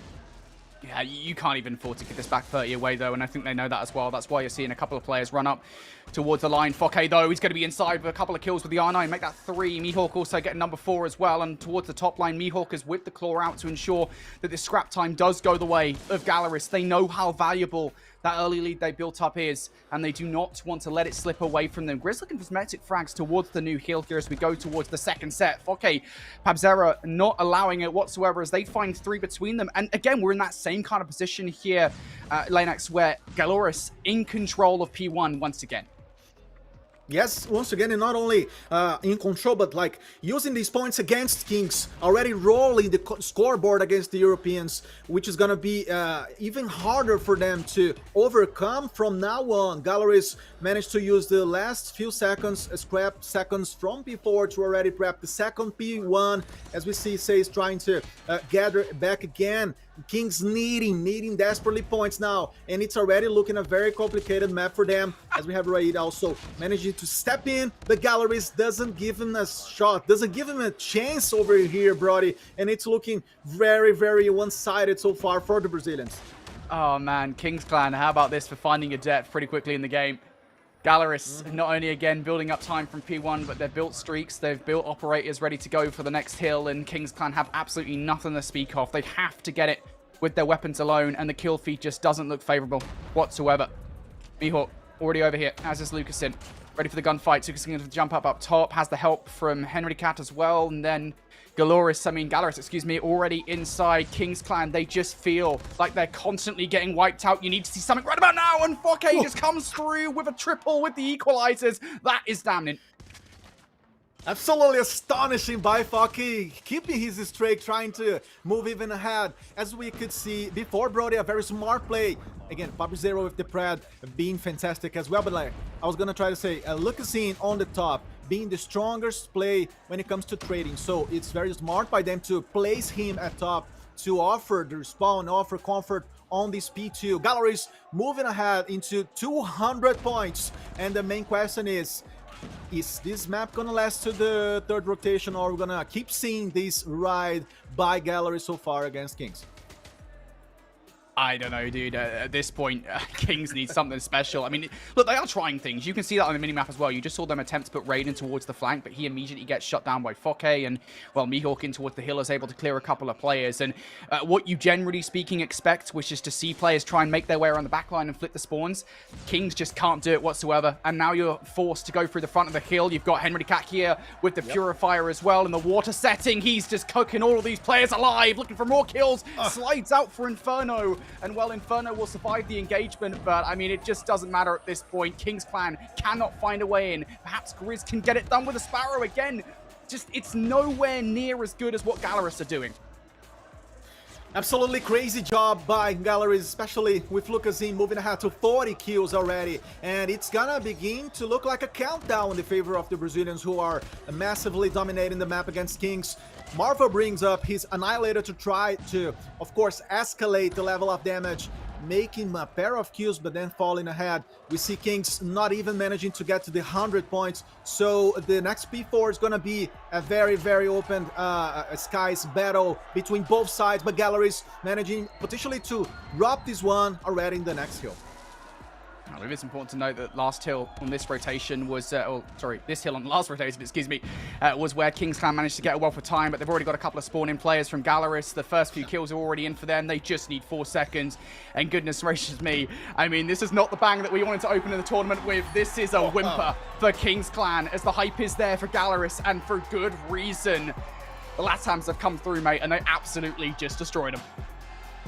Wow, just a crazy, crazy run, right? We didn't even see the third rotation, as I said, and what a massive win on their side, Brody, with all the tension on the shoulders of Henry already being dissipated into a victory. Such a nice exhibition. They were very smart to play along with the map control, along with the eliminations as well, and we already can see the effect of Mihawk with Lucas in. Massive amount of eliminations. PUBG already bringing them into a breakdown of whatever worked out well, whatever needs to be fixed, because as Lucas likes to say, also in Portuguese and English, we always need to do a regain. From map to map, we need to work as if things were not perfect. We need to go ahead and do better. And we can see Foki already trembling, kind of. His hands are not totally there. But I mean, he played very well, and he was fantastic with the equalizer as much as with the R9, Brody. Yeah, absolutely. You know, it is just crazy how good Galleries looked there. I think we expected them to win map number 1. I don't think we expected them to do that. And you can see the frustration there. You looked over towards Kings Clan, how frustrated they look. And you already see Marble kind of, I guess, speculating what went wrong on that map. How could they not put things together? And to be honest, I say this as a caster, sometimes you kind of want to over embellish, right? You want to be like, I think they did X, Y, Z wrong in the map, and that's what led them to an L. And I'm sure that there were certain things maybe they could have done better, but ultimately, they just got outslayed. I mean, look at this one. Raid coming in here. He was the savior of Kings Clan towards the end of Season 4 when he rejoined the roster and made them a lot better. Going double negative in the game. Says, Grizz, players that you normally expect. The SMG duo would just not perform. I mean, I could name the entire roster, to be honest, mate. Everybody was just having an absolute stinker of a game. And then you look towards Galleries and you've got 3 players effectively double positive. It is just so tough when that's happening. Yes, as we have some of the best moments, Lucas said his love to Brazilians into the world. And this guy, he was such a special player, such a key, I would say, piece on their offensive system, as much as in the defensive, as we could see on P2 some moments ago, Brody. So it was a hot start, such a stellar performance by the Brazilians. Let's see how they're going to keep it up during the whole series. And I have just to point it out before tossing it back to you that I would say Brazilians managed to dominate also the objective as a whole. So 4 players playing as an OBG out of 5. They had fantastic times inside of the flags. And on the other hand, we have to talk about Kings not managing to acquire even a whole minute on any of the players. Yeah, I think it's just tough sometimes. I think when we look towards the first set in particular there, you saw it in the replay, right, where they just didn't manage to get those early rotations, specifically towards P3. I think very often, especially against a team of Galleries' caliber, you do have to make those decisions just to be like, oh, look, right, we're losing this hill. We've got 25 seconds left. Yes, all right, it's a lot of time to give away. But let's chalk this one up and make sure we full send, rotate 3 or 4 players over towards the next set. And that just did not happen. Those decisions were not made there by Kings Clan. Look, I know it's easy for us to say here in the moment. It's so difficult for those players to make those decisions, but at the end of the day, they weren't made. And it means that Galleries now are 1-0 up in a series that we already highlighted, maps number 2 and 3, Eagle. We talked about it, mate, that we expected those maps to be in favor of Galleries. So there's a real uphill battle now here. Yeah, Brody, I think the challenge was big enough for Kings before the series began, and now it's even huge. It's even bigger, excuse me. And let's see how they're gonna do to overcome, to see whatever they can fix during the game itself, because Galleries, they were massive on all of the aspects of the game. If you stop to think about the collective side of the plays, also the individual decisions they have taken so far, especially with I would say, Henry killing a lot, and Lucas doing the same. So they were massive on the eliminations. The team was confident. They didn't commit any minor mistakes, if you want. But again, there's always the appearance, the first appearance factor against Kings that was very clear over here. I don't know how they're feeling the pressure from the stand-ins, how they're feeling the pressure from the Brazilian audience watching them today, but I'm sure that must not be very easy, mate, to deal with. Yeah, I think there's a lot of pressure on side for sure, right? I mean, again, you're on home turf effectively, so you feel like, yeah, this should be tournament that is yours. Because ultimately, I think that is an important note, right? Is that champs, what we talk about at the last couple of years has been in North America, I believe, right? And it is going to be in North America. That was just announced. I think it was either yesterday or the day before. Time is a construct. It was announced that it's going to be in Atlanta again this year, I believe. So to have an international tournament on home turf, I think, is such a massive advantage for these guys, and they're going to be very, very happy with the way they perform for the home crowd there in map number 1. Let's start kind of hyping up map number 2, though, right here, Lennox. We've got a Slums Search and Destroy up next. This is a map that I think is very defensively heavy, and I think it's going to be interesting, right, because so much of this map, specifically in the defense, comes down to, can you break out of that kind of offensive trap, if you will? Can you get past the 30, 40-yard line towards the middle of the map? And there's always a lot of pressure from the snipers on the defense, right? And you've got now Lucasin coming in, who has played that sniper role in the past, is primarily a sniper player in Search and Destroy. Previously, we had Pabzera and Henry Cat doing that for Galeris. So do we see kind of Pabzera and Lucasin now taking that role, and how oppressive is that going to be? Yes, I would say that Galeris likes to play on the defensive side, and mostly on Search and Destroy mode. They are very comfortable to give to the opponent the responsibility for taking action. So Kings are gonna have to be extra, not only cautious but also aggressive, and they're gonna have to impose their own pacing into the map. Otherwise, Galeries are gonna just mount the setup and just wait for the foes comfortably, because they have the quality when it comes to trading for that. And of course, as you said, we're talking about Lucasin as a sniper. We're talking also about Pabzera, Hand, and also Mihawk. Back in the day, he was such a great AWP player. Let's see how all of those factors are gonna play out, because usually Galeries, they build a lot of points on their defensive side, and then they manage to break the mindset of the opponent right after that. So I'm assuming Kings are gonna have to be not only creative, cautious, but I would say strong mentally to face Lucasin on one of his best maps on Search and Destroy. Yeah, and it's funny as well, because I had that conversation about the snipers. You've got Lucasin now joining the roster for Galeris, but also we mentioned it in the pre-show there, Kings Clan, they've got Marvel and Neil now on the same team. You've got a lot of sniper power on this roster, right? So I think that kind of sniper conversation here going in towards this map is going to be really interesting, right? How things up against Galeris, right? I mean, that's been the conversation for the longest time in terms of Kings Clan, in terms of the sniper power that they've got on side. Is that a massive positive for them now on the defensive front? Yes, I would say on paper, right, Brody? I think both teams, they work with the same kind of, I would say, damage layout. Let's put it this way.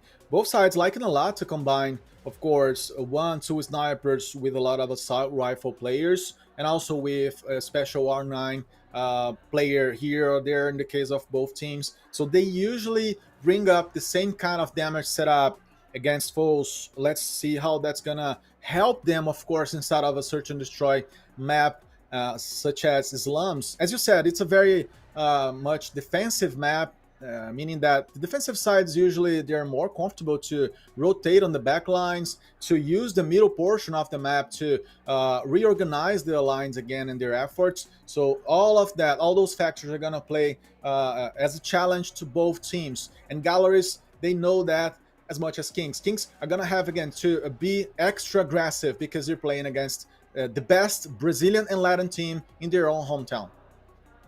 Yeah, definitely. I think this is going to be a really interesting matchup regardless for these teams. Again, a reminder that map number 1 was a big one for Kings Clan to lose. We talk about the strength of the better map set here for Galeris, how good that they looked, and, getting the Slums Search and Destroy, arguably their strongest Search and Destroy map going into map number 2, getting a Crossroads strike control, which is an interesting kind of conversation, right, in terms of the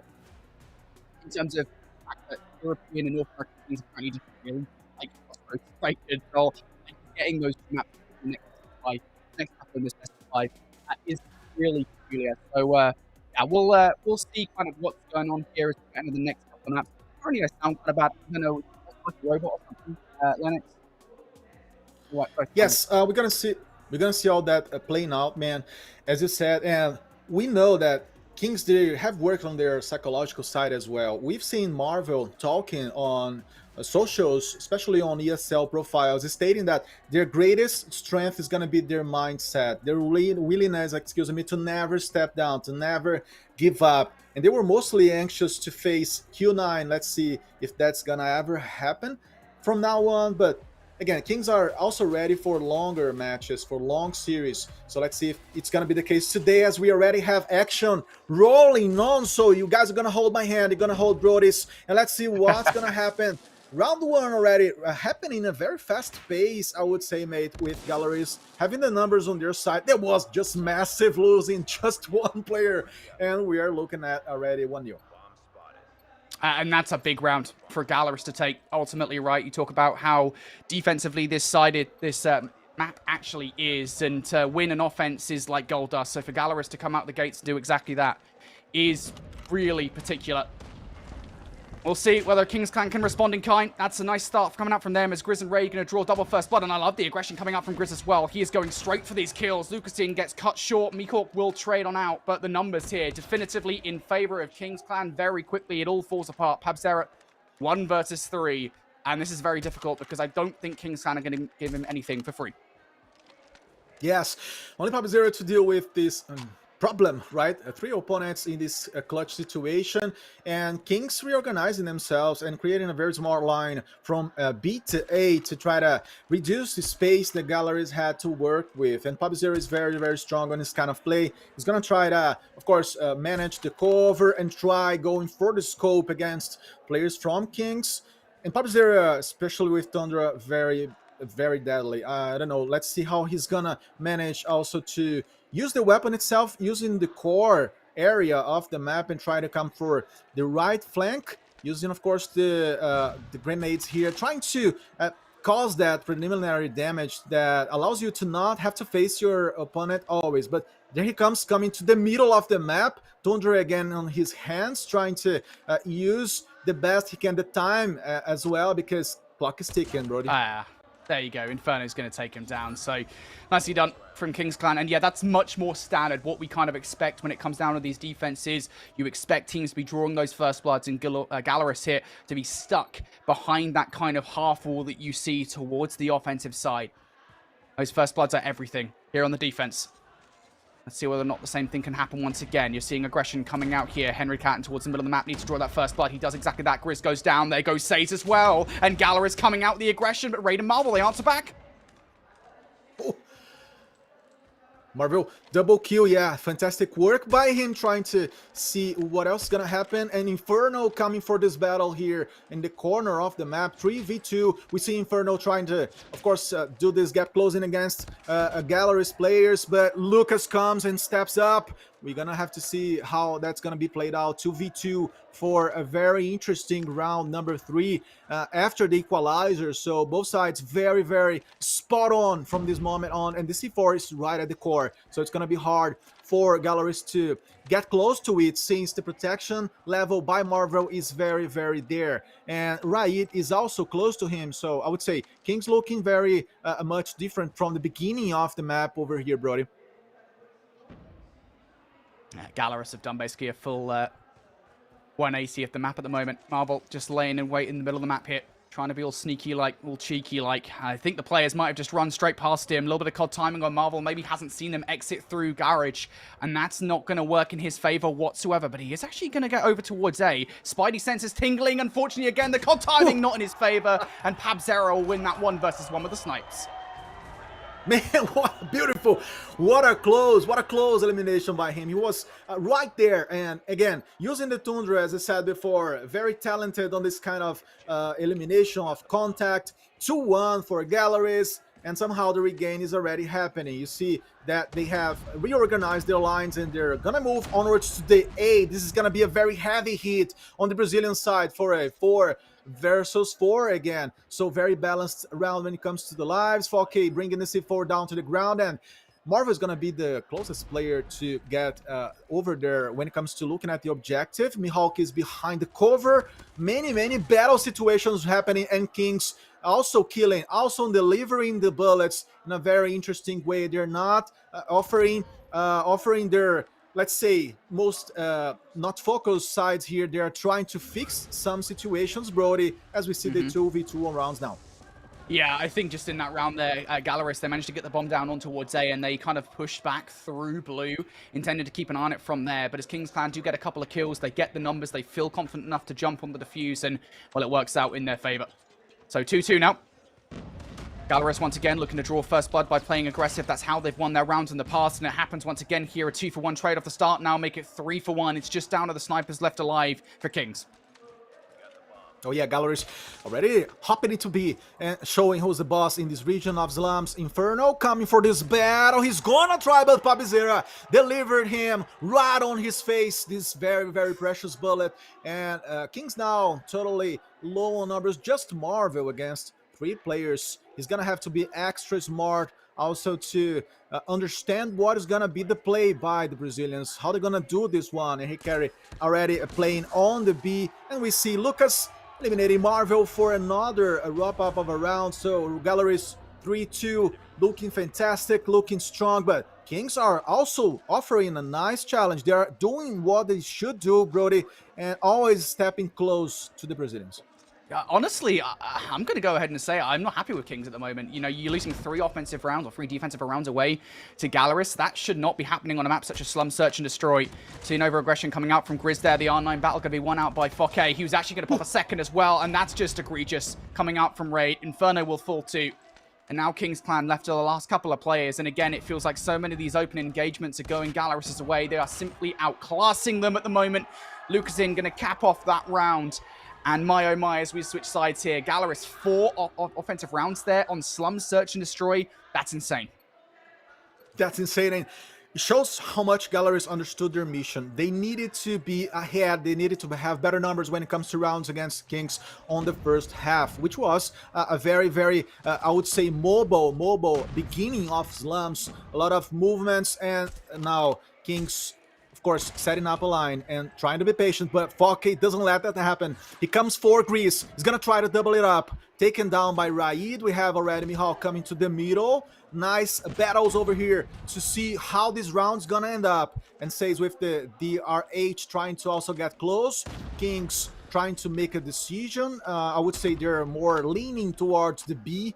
But again, they're going to face a very nice challenge because we're going to see 2 players from Galaris already there. And Lucas takes Inferno down right now for a 3v2, excuse me, Brody. And at a very interesting moment where Kings need the round.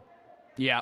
This is now awkward for Kings. I think, you know, it's just one of those situations where this is why offense on Slum Search and Destroy is so tough. You rely on the fact that Galaris are going to peek you, and I don't know if they're going to do that. And Marvel, through the smallest of gaps, is hoping to take Lucasin down. I don't know if Lucasin's going to give him anything for free here. Stun check going out from Marvel, or Nate, actually, excuse me. It's not actually going to be enough for a frag. And these guys are kind of forced into this awkward situation with 40 seconds on the clock to try and take individual one-on-ones. And Henry Cat, again, going to win that one versus Marvel. Says now no choice but to force send it through the middle of the map. Does actually manage to make it through Graveyard, but might as well go back there, bud, because you're dead. Yes, Lucas again, wrapping the round, being the man to bring the kills. Fantastic work, fantastic job by Galaris to not offer space, not offer any margin of comfort for Kings. Brody, as we see that they are not managing to impose spacing. They're not deciding, they're not pushing to the bomb sites fastly enough against the Brazilians. Let's see how that's going to keep playing out. Again, 5 versus 2 rounds, and Galaris looking very sound and solid to potentially drop the map. Only 2 rounds away for that to happen, and Riot is already in the core of the map. He was taken down. We see 3v3, Mihawk coming up, Pabzera helping him, Marvel again alone, and Mihawk brings a pair of kills to show who's the big dog and put Galaris in a match point. Yeah, this is how defense should be played right here. Kings Clan, no chance to get through the middle of the map because Galaris are there watching with those snipers that we were talking about before we got into the map. Oh boy, backs against the wall now. Galeris, one more round. They take this search and destroy, and you're already starting to see them flying through the middle of the map here, flying towards blue, over the wall. Fokke is going to pick up one kill towards blue's side. Immediately traded by Marvel there. He was able to catch Mihawk off guard. So 4 versus 4 we go, but Kings Clan have made no movements towards the middle of the map, and if Lucasin picks up Raid as well, things could go from bad to worse. Yes, that's it. Let's see how Kings are gonna manage this advantage now, working with 4 men versus 2. That's gonna be their chance. They cannot make mistakes anymore, but Fokke doubles it up with the R9, and Lucas also shuts Marvel down for a 2-1 now. Raid's gonna be the last hope on the European side. He's gonna have to make this one. He's gonna have to bring the bullets again, Lucas. Nice shot, nice connection, and now it's about keeping the body protected, but there it is. Galeris brings this one to the house again, 7-2, and then the Europeans now are finally understanding how heavy it is, how hard it is to face Galeris back home.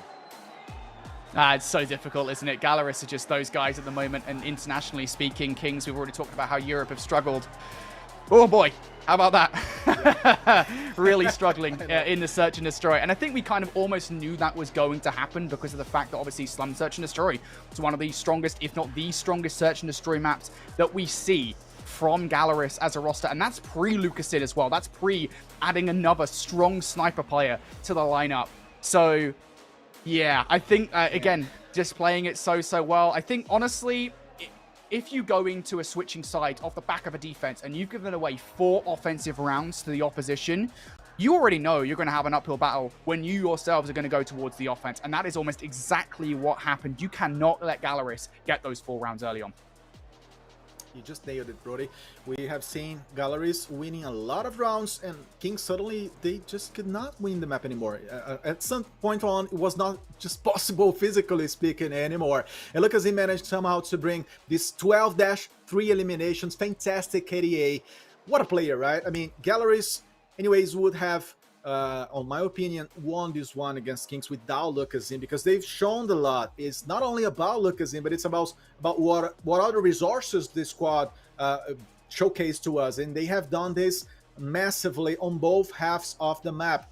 I would say even that Galeris, they never offered a real chance for Kings, and Kings on their side, they never managed to dominate the scoreboard, Brody. The most we have seen from the Europeans was a equalizer, like 1-1 in rounds, and that's it. Because Galeris, they were always ahead. They were always making the right decisions and not having to change a lot from B to A. That's also an interesting thing to say, because they were massively close to the B, and of course focusing on tradings. So again, the combination of objective control and eliminations per se, they have brought Galeris to beat Kings over here.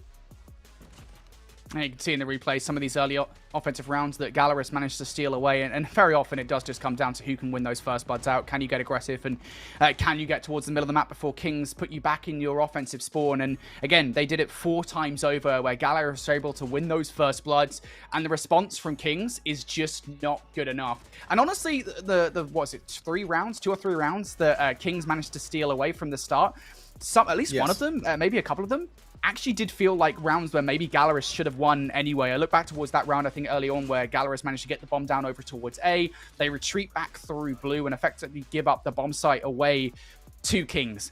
That could have been a much worse map than it ended up being for Kings. But regardless, it does go more or less the way we expect, as Galeris now winning 2-0 in this series. They come out on top in an indomitable Slum Search and Destroy, following an indomitable Summit Hardpoint as well. So if you're a Galeris fan, and if you expected them to do this well, hey, it's going pretty much as you expected. But if you're a Kings fan, you got to be pretty down in the dumps at the moment, mate, because Kings are not having a go of it whatsoever. Yes, and also on the top of everything you just said, on an individual level, man, we can very well say like the stability, how regular and consistent the players were on the side of Galeris. Not only Lucasin, but also Fokke being decisive on Hardpoint and also on Search and Destroy mode. So these guys are not joking, and they're gonna move into a Crossroads strike control, which is also a very hard and tough combination to face Galeris, because they have done such a great job during the challenge season back in the day, in the beginning of the year. So yeah, we may be again very well looking at a 3 new when it comes to maps again for this debut.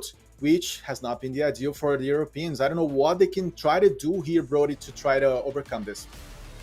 Yeah, I think as we get into Crossroads strike control, I think this is going to be one of the most interesting cases of just like, look, Europe and North America did not like this map. I'm pretty sure, like, we wanted the stats, and I really should have done it. Maybe this should have been the prep that I did for this entire tournament, right, mate? Is I should have got the stats for the amount of raid control that we saw during the Snapdragon Pro Series, during the Challenge season and Challenge finals, because I got a feeling it was probably like 90% of our control maps. So I think it's going to be funny to see these guys now forced into a Crossroads strike control, where you're now going up against a team that's not only seasoned at Crossroads strikes, not only played it, I think it was 7 times during regular season and during Challenge finals, but won 6 of those maps. I think it's going to be a tough uphill battle for them. I'm really excited to see what makes Galeris tick here on Crossroads. Yeah. When we talk about it, it's gonna be very, very surprising to see how galleries are gonna joke, I would say, play with the mindset of Kings in this case, Brody, because I mean it's on their hands to win this one. Yeah, for sure. Oh, look, mate, we've got Crossroads strike control. That's coming up next here. Galeris 2-0 up versus Kings. Can Europe reverse sweep this series and make a mark in Brazil? Find out after the break.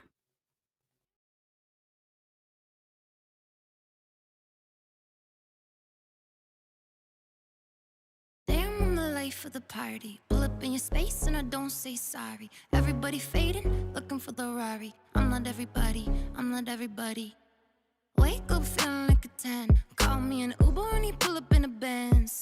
Wake up feeling good again. Want a good time, so I'll bring my friends. I'm the best, I'm the best, I'm the best, I'm the best, I'm the best. You could kiss the ring, I'm the best, unimpressed with the rest. I'm the best, I'm the best. Will you come closer? I know what you like. Promise you'll come over. We'll have a good time. Have a good time. If you come over, you can spend the night. Promise you'll come over. We'll have a good time. We'll have a good time. I'm the best, I'm the best, I'm the best, I'm the best. You could kiss the ring, I'm the best, unimpressed with the rest. I'm the best. Damn, I'm awake and it's morning. No one is around and it's getting kinda boring. Rain falls down and the rain keeps pouring. Rain keeps pouring, rain keeps pouring. Damn, it feel good when the sun come up. Glass in the air, better light one up. Friends are all around and they say what up, what up. Pass that cup. I'm the best, I'm the best, I'm the best, I'm the best, I'm the best. You kiss the ring, I'm the best, unimpressed with the rest. I'm the best. Will you come closer? I know what you like. Promise you'll come over. We'll have a good time. Have a time. If you come over, you can spend the night. Promise you'll come over. We'll have a good time. We'll have a good time. I'm the best, I'm the best, I'm the best, I'm the best. Yeah, yeah. You could kiss the ring, I'm the best, unimpressed with the rest. I'm the best. I'm the best, I'm the best, I'm the best, I'm the best, I'm the best. You could kiss the ring, I'm the best, unimpressed with the rest. I'm the best, I'm the best, I'm the best, I'm the best. I've been really living, think I better tone it down. Each night a new city, yeah, I've been all around. Just touched down in LA and you know it's going down. I've been really living, yeah, I've been really living in this town. Will you come closer? Welcome back here, folks, to the Snapdragon Pro Series Mobile Masters. We're in Brazil. Well, we're not in Brazil. The teams are in Brazil. And we get to see some of those teams go head-to-head at the moment as Kings Clan currently 2-0 down to Galeris.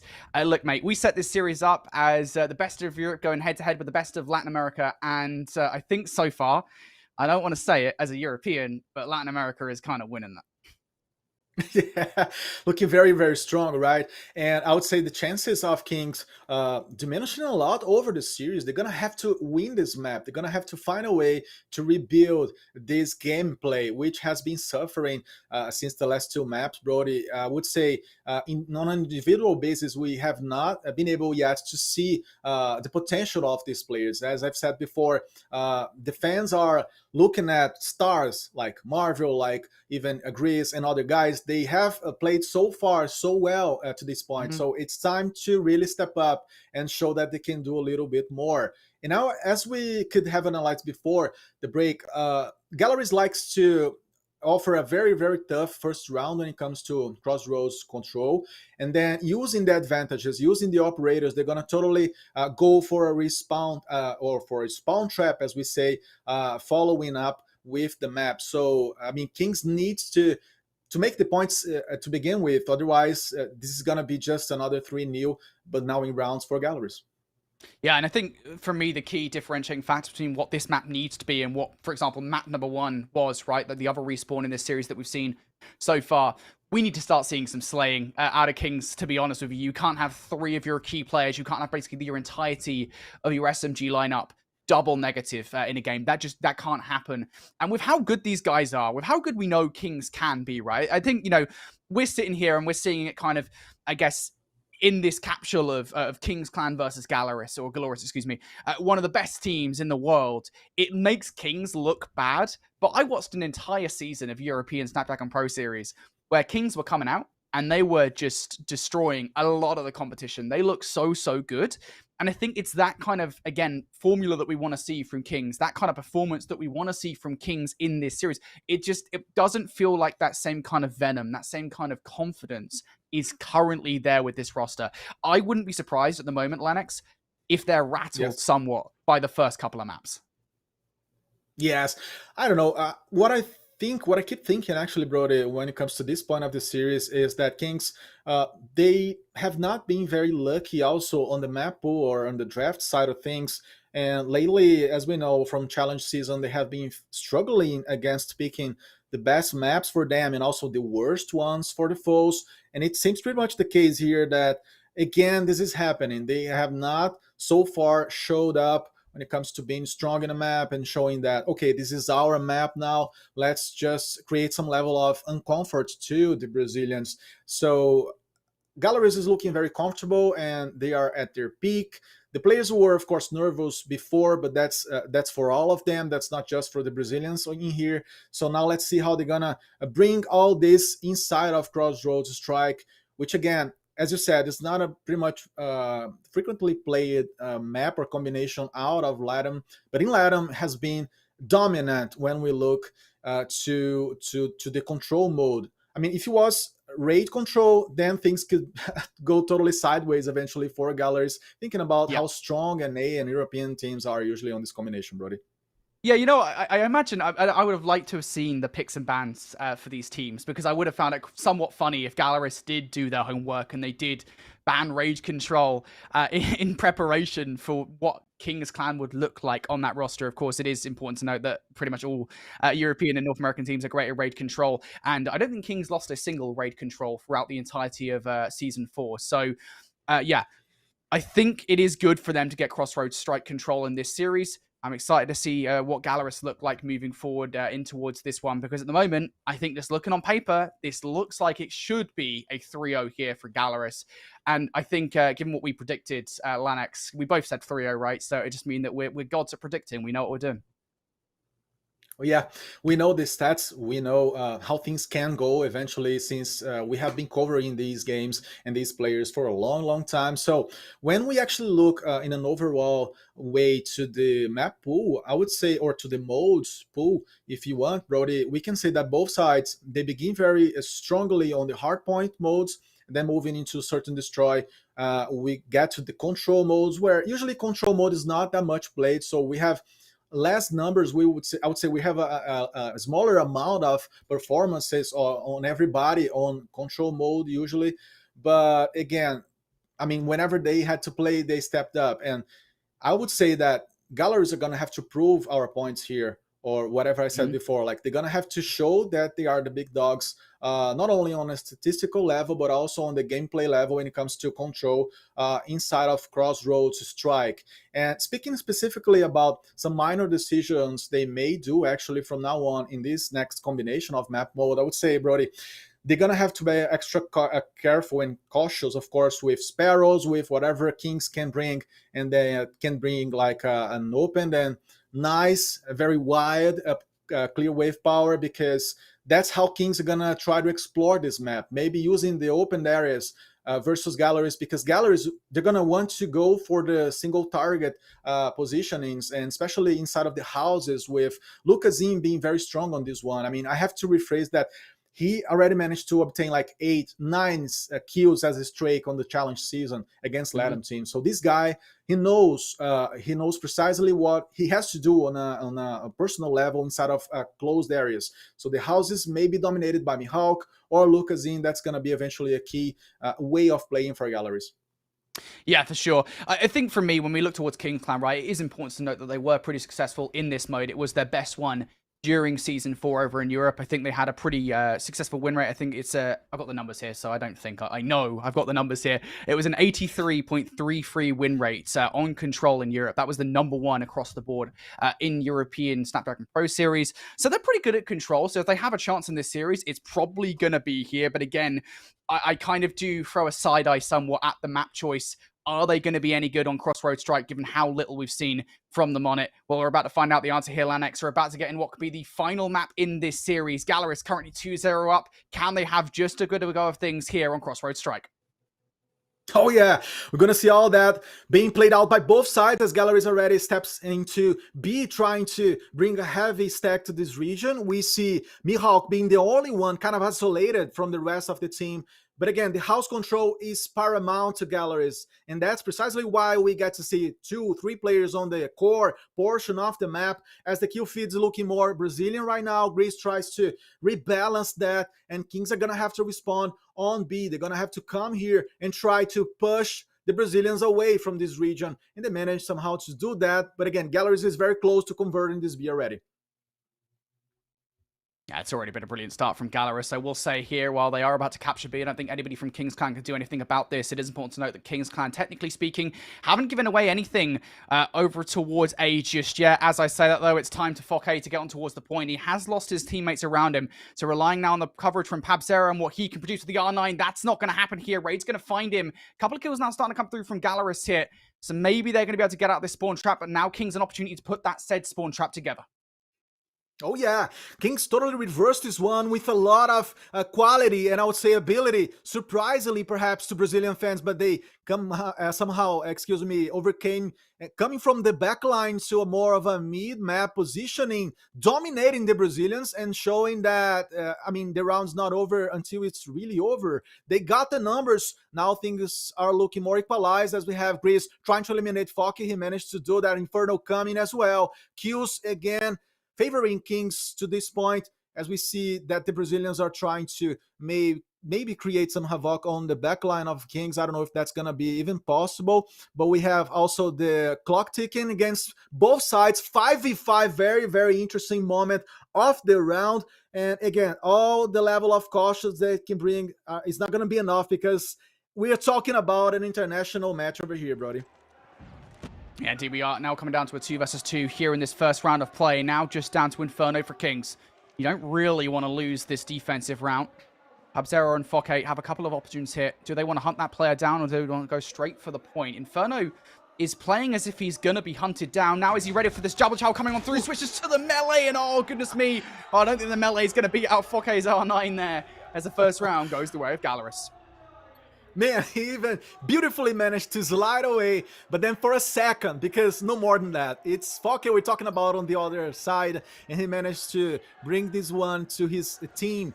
Galleries thus dominating the attacking round, and that's going to be very, very good for them. Since they're going to play on the defensive level now, Pabzera already breaking. Again, against Inferno, we see the level of lives, I would say, overall, Brody, very, very similar.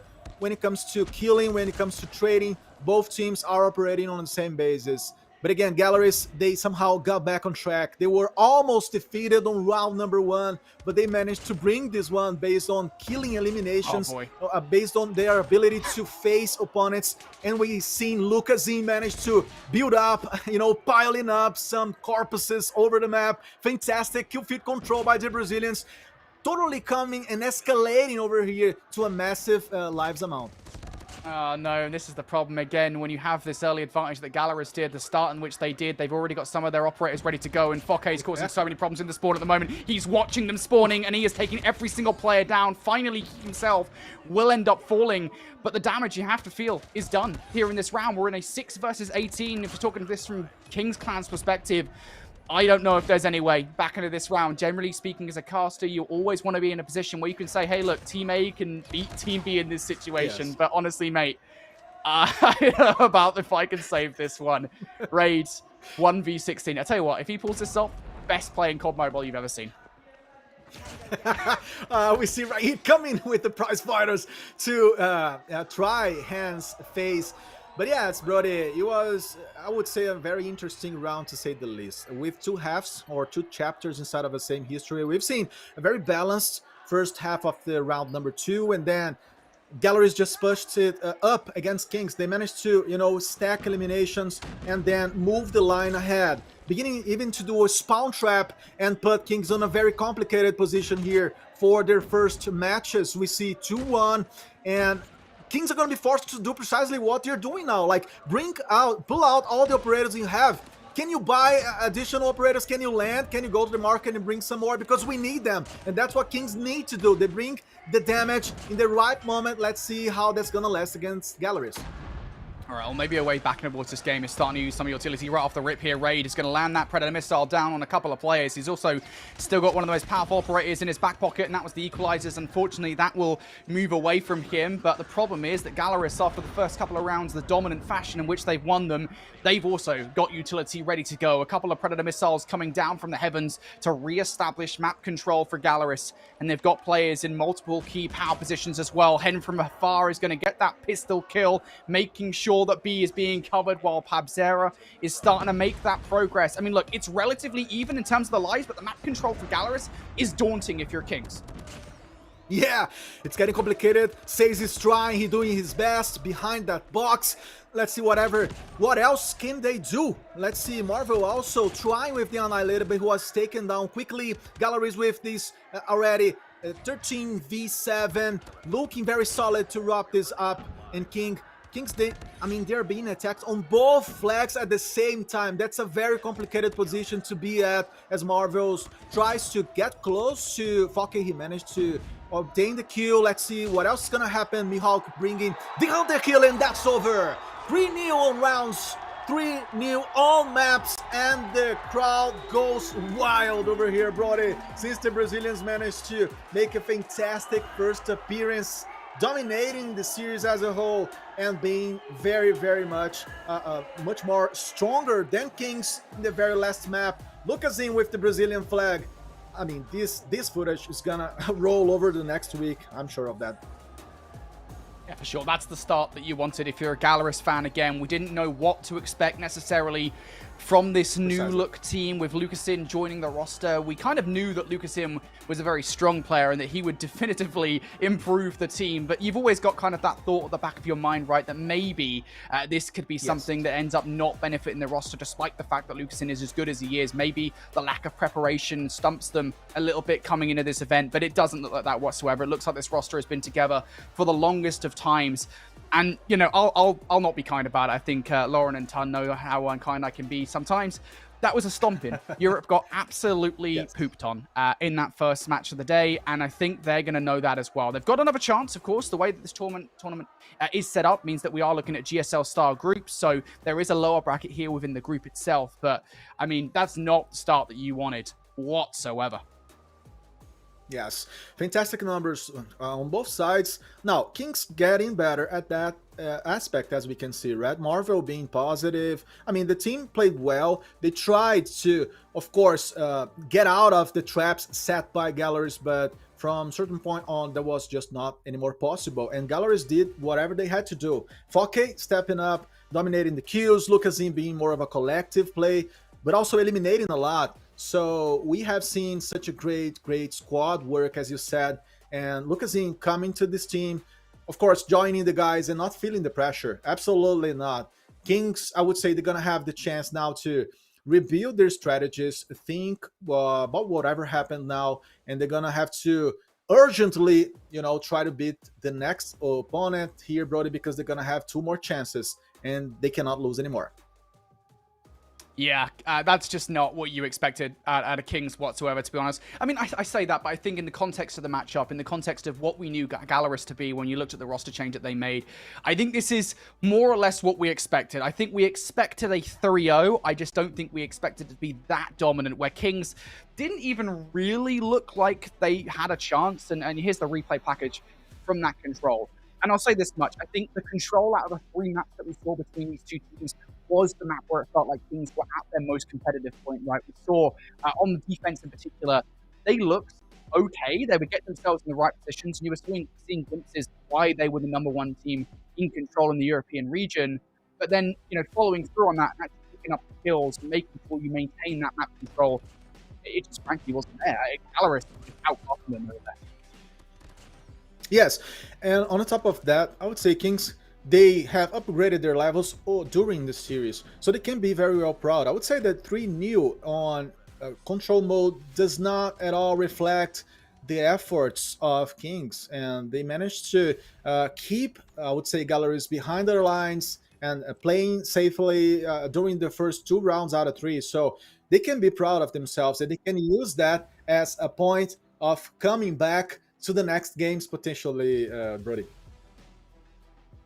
For sure. Well, we got Lauren here. You can see her face. So she's here. She's going to talk about COD. She's going to talk Lauren. about the match, I assume.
Some interviews that they've got going on in Brazil, see what other types of opportunities we have to catch up with some of our players as well. I mean, I wanted to ask you specifically, LaneX, because it was a really, really good performance for Gallerist, so I feel like you have to be really stoked that this is how we're starting the day off.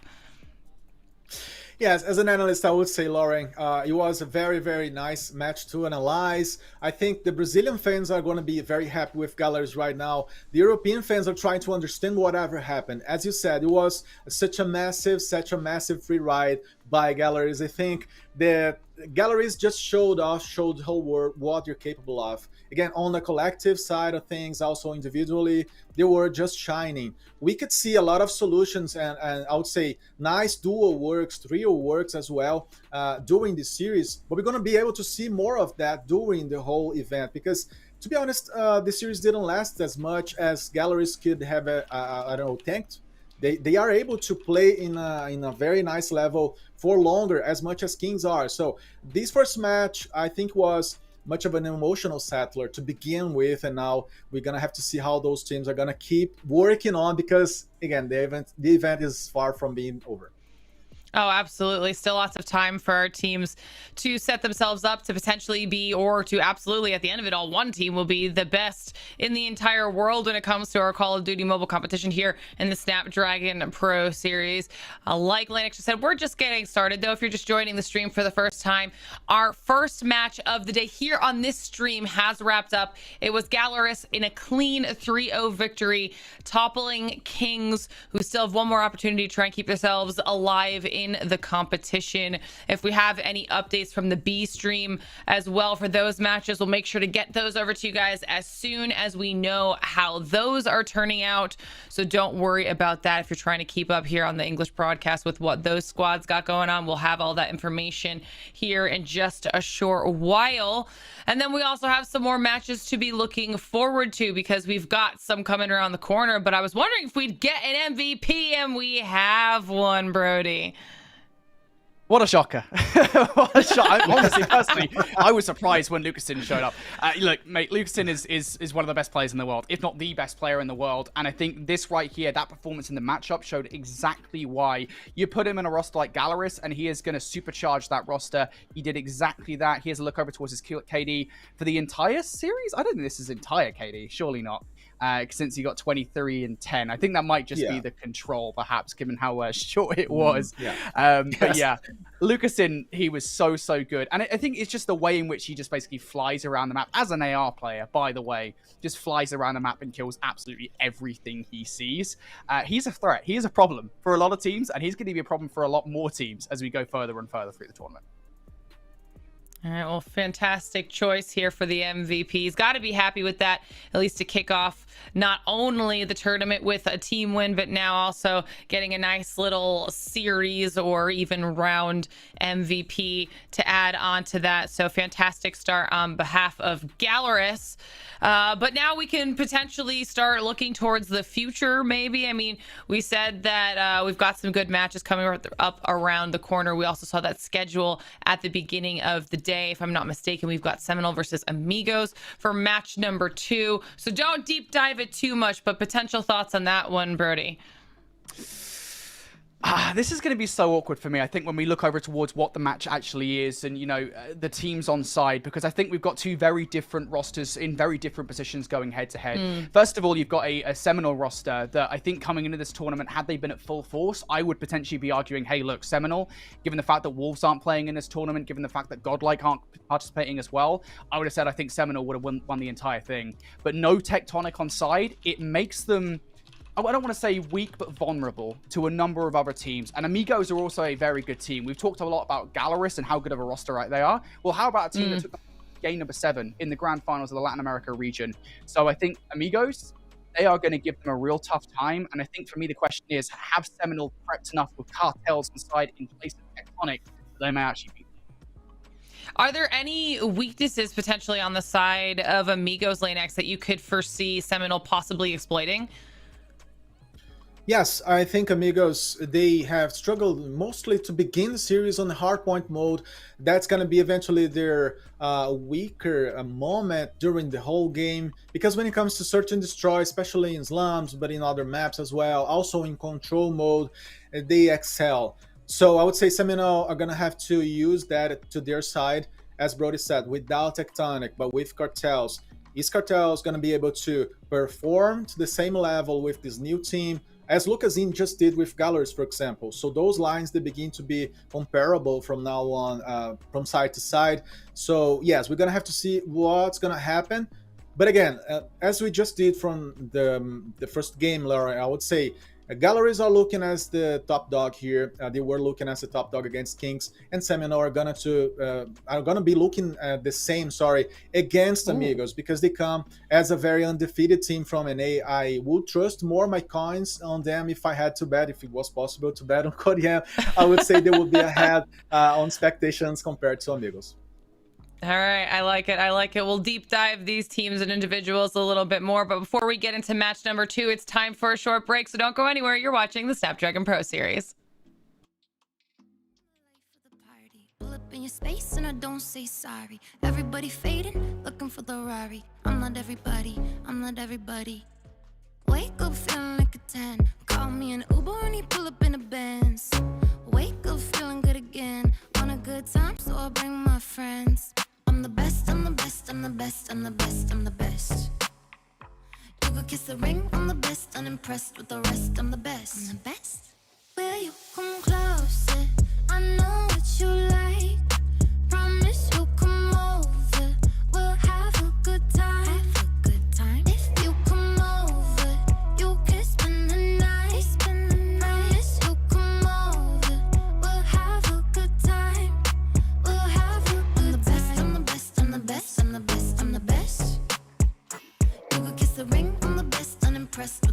I'm the best.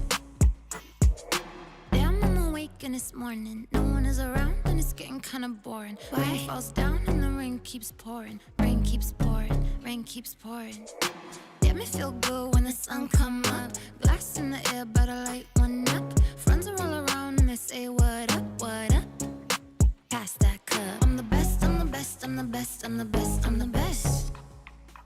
You kiss the ring, I'm the best, unimpressed with the rest, I'm the best. Will you come closer? I know what you like. Promise you'll come over. We'll have a good time. Have a time. If you come over, you can spend the night. Promise you'll come over. We'll have a good time. We'll have a good time. I'm the best, I'm the best, I'm the best, I'm the best. Yeah, yeah. You could kiss the ring, I'm the best, unimpressed with the rest, I'm the best. I'm the best, I'm the best, I'm the best, I'm the best, I'm the best. You could kiss the ring, I'm the best, unimpressed with the rest, I'm the best. I'm the best, I'm the best, I'm the best.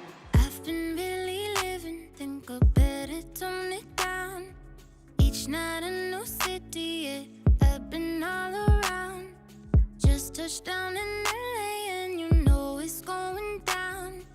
I've been really living, yeah, I've been really living in this town. Will you come closer? I know what you like. Promise you'll come over. We'll have a good time. If you come over, you can spend the night. Promise you'll come over. We'll have a good time. We'll have a good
strip till you strip. Wanna try before you go, enough to fake it. No way you can take me home, but take a quick hit. I hope you enjoy the show, and I will strip. We're on a trip. Strip, let me move away the pain, and I won't quit, so that you'll see me again. Maybe I like it, you know, dancing with my friends, and I will strip. We're on a trip. Where will you go to? If she doesn't do it for you, my God, you know we're walking through the devil's door to mine, and breaking every law we know to make love with a crime. In your regular chair, boy, you came prepared. My favorite set. Although I meant to test you, ooh, I kinda like the test, you know I feel it too. Do you know what you bought? I am what I'm not. Now there ain't no time to waste. Bottoms up, take a shot before it gets too hot, and it takes me far away. I won't strip till you strip. Wanna try before you go, enough to fake it.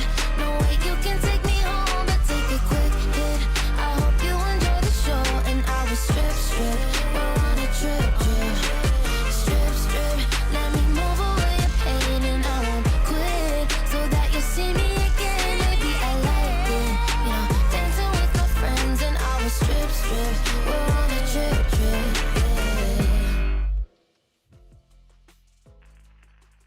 Down to Mexico, where I can make my own bliss. Find me a local who looks just like his phone pics.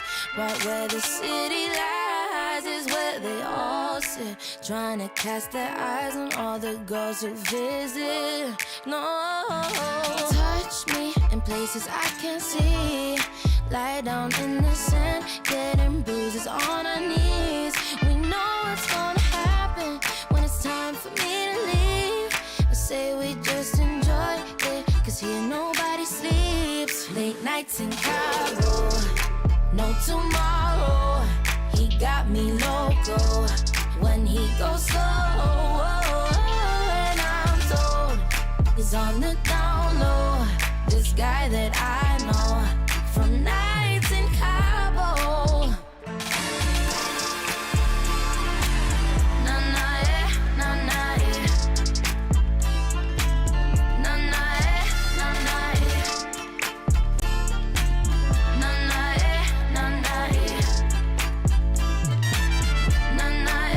Follow the music coming from the hacienda, calling all the girls down here to have us a fiesta. Watch out for white lines is what they sell you, cause it's from some guy who claims to be son of a fella. Ooh, hold me in place so I can breathe, a notch upon the bed, posting sweat between the sheets. We know what's gonna happen when it's time for me to leave. You say we just enjoy it, cause here nobody sleeps. Late nights in Cairo, no tomorrow. He got me loco when he goes slow. And I'm told he's on the down low. This guy that I know. The Snapdragon Pro Series powered by Samsung Galaxy is brought to you by Snapdragon Elite Gaming, Samsung Galaxy S24 Ultra, Monster Energy, and DHL. All right, everybody, welcome back to the Snapdragon Pro Series, where we are live. Well, we're not live, but they're live from Brazil. Got a little bit of an extra look there at Tun, who we're bringing in now after match number 1 is done in our Mobile Masters here for Call of Duty Mobile. It was a great first match for Galaris. I mean, nice way to kick things off, right? Yeah. If you're a fan of Europe, maybe not that great, which I am. So it was a bit of a tough watch. Look, I mean, we were just talking about it there before. As somebody who's kind of newly come into the scene, you know, I'm used to watching Kings smoke people in Europe, and they just got bodied straight away there, Lauren. So yeah, an interesting watch for myself. But Galoris, yes, very much proving to be one of the favorites. Incredible performance from them. Yeah, I mean, really, really solid way to start off the tournament. We've got some other matches running on our B stream as well for a little bit of an update for you all at home if you're hanging out with us here on the A stream. Right now, Q9 is up 2-0 in the series, and they're also up in the control right now 2-1. So it'll be interesting to see if they close that out in the next round and then how that plays out for our Group A, because don't forget there are 2 other teams, and then of course a whole separate group as well running. But it's time for us to start talking about the match we mentioned before the break, because we're moving things along here on this side, and this time it's Seminole versus Amigos. Let's talk about Seminole a little bit, time, because obviously a team that we watched a lot during the challenge season. Oh yeah, absolutely incredible performance as well. When we did see them towards the finals, really, really solid team. I mean, these guys can turn it on at the blink of an eye. A very, very great, it's just a fantastic team all around. And I'm interested to see how they can do on this stage. Of course, you know, we've seen in previous iterations, maybe not doing as well as they would have potentially liked to, but at the same time, they have more potential here than I would say any of the other teams, I want to say from the West, in comparison to what we just seen there, in terms of actually from North America and from Europe, I should say. These guys are one of the teams that are there to potentially be beat. Definitely one of the favorites here in the competition. A little bit of a redemption arc for them here at LAN as well, but then going up against them as we get an opportunity to put some faces to some of these names here on the squad. We have them going up against Amigos, Lane X, and they were the ones that had to beat Inco to make it here to Mobile Masters. So this is not going to be an easy road for either of these teams. It's not going to be easy for either of them, as you said. Amigos proving themselves also on a playoffs stage, and they did not have much of this chance happening last year along many competitions, but finally they found their spot to be here. And again, stepping up against Inco, who were the favorites last year with Lucas-In. So listen, as Connie would say, you had Inco with Lucas-In losing, and then now Amigos stepping up, as I said, coming to face the best team, from NA, resembling, of course, the best days on Luminosity side, and bringing that tradition of a very dominant team and squad, I would say, since the last years. But of course, with the updates, with Cartels, let's see how he's gonna play out with the team now, how he's gonna be able to, cause an impact over the series as a whole. And from Amigos' side, they're gonna have to be extra cautious as we see the Brazilian casters. Hello to them. We have Brenda on the left side now, Joy and Bruno Clash. My friends from Brazil, of course, covering in Portuguese the event out of Komplexo Studio, Lauren. But again, back to the game, I think Amigos are going to have to struggle with an eventual, I would say, loss of concentration during the games, especially on Hardpoint, because when it comes to search and destroy mode and control, both teams look very strong and very similar on the map pool. So maybe from the midpoint to on the series, this game is gonna get even more complicated. It's gonna get sour. Yeah, and of course, we had an opportunity there while you were chatting to see some of those highlights of when Seminole qualified. They had to be Team Mayhem to really get through to that point anyways, and those were some really fun matches to watch during our challenge season. If you guys missed that at home, whenever you have time, you can go back and check out some highlights from those challenge seasons, because there were some really, really special moments. But you gave some really nice points there talking about Amigos. I think that this is going to be a really nice clash of 2 potential titans of these individual regions here, Ton, and some of it could just boil down to the experience that we see even on the side of Seminole. Yeah, of course. I think that is definitely going to help when you come to this LAN environment. I don't think it matters what game you're talking about. Having that experience does make a really, really big difference. And whether or not they can use that experience and compound it into a result is another thing, though. Look, I think if you are Seminoles, you're going into this believing that you can win the tournament. That's got to be the goal for every single team that are here, of course, at the Mobile Masters. But yeah, for them, the experience is definitely going to count. We'll just wait here for an opportunity to start getting an image of those individual players when it comes to the Amigos roster as well. Do you think that there is the potential for any single one of these players when it comes to the Amigos roster, Linux, to be the MVP standout player. Like, we obviously just had that first match. We saw at the end of it all, it was Lucasine that ended up getting that MVP nomination, I guess, if you will. Who would you pick if you could pick someone from the Amigos roster to potentially be that person?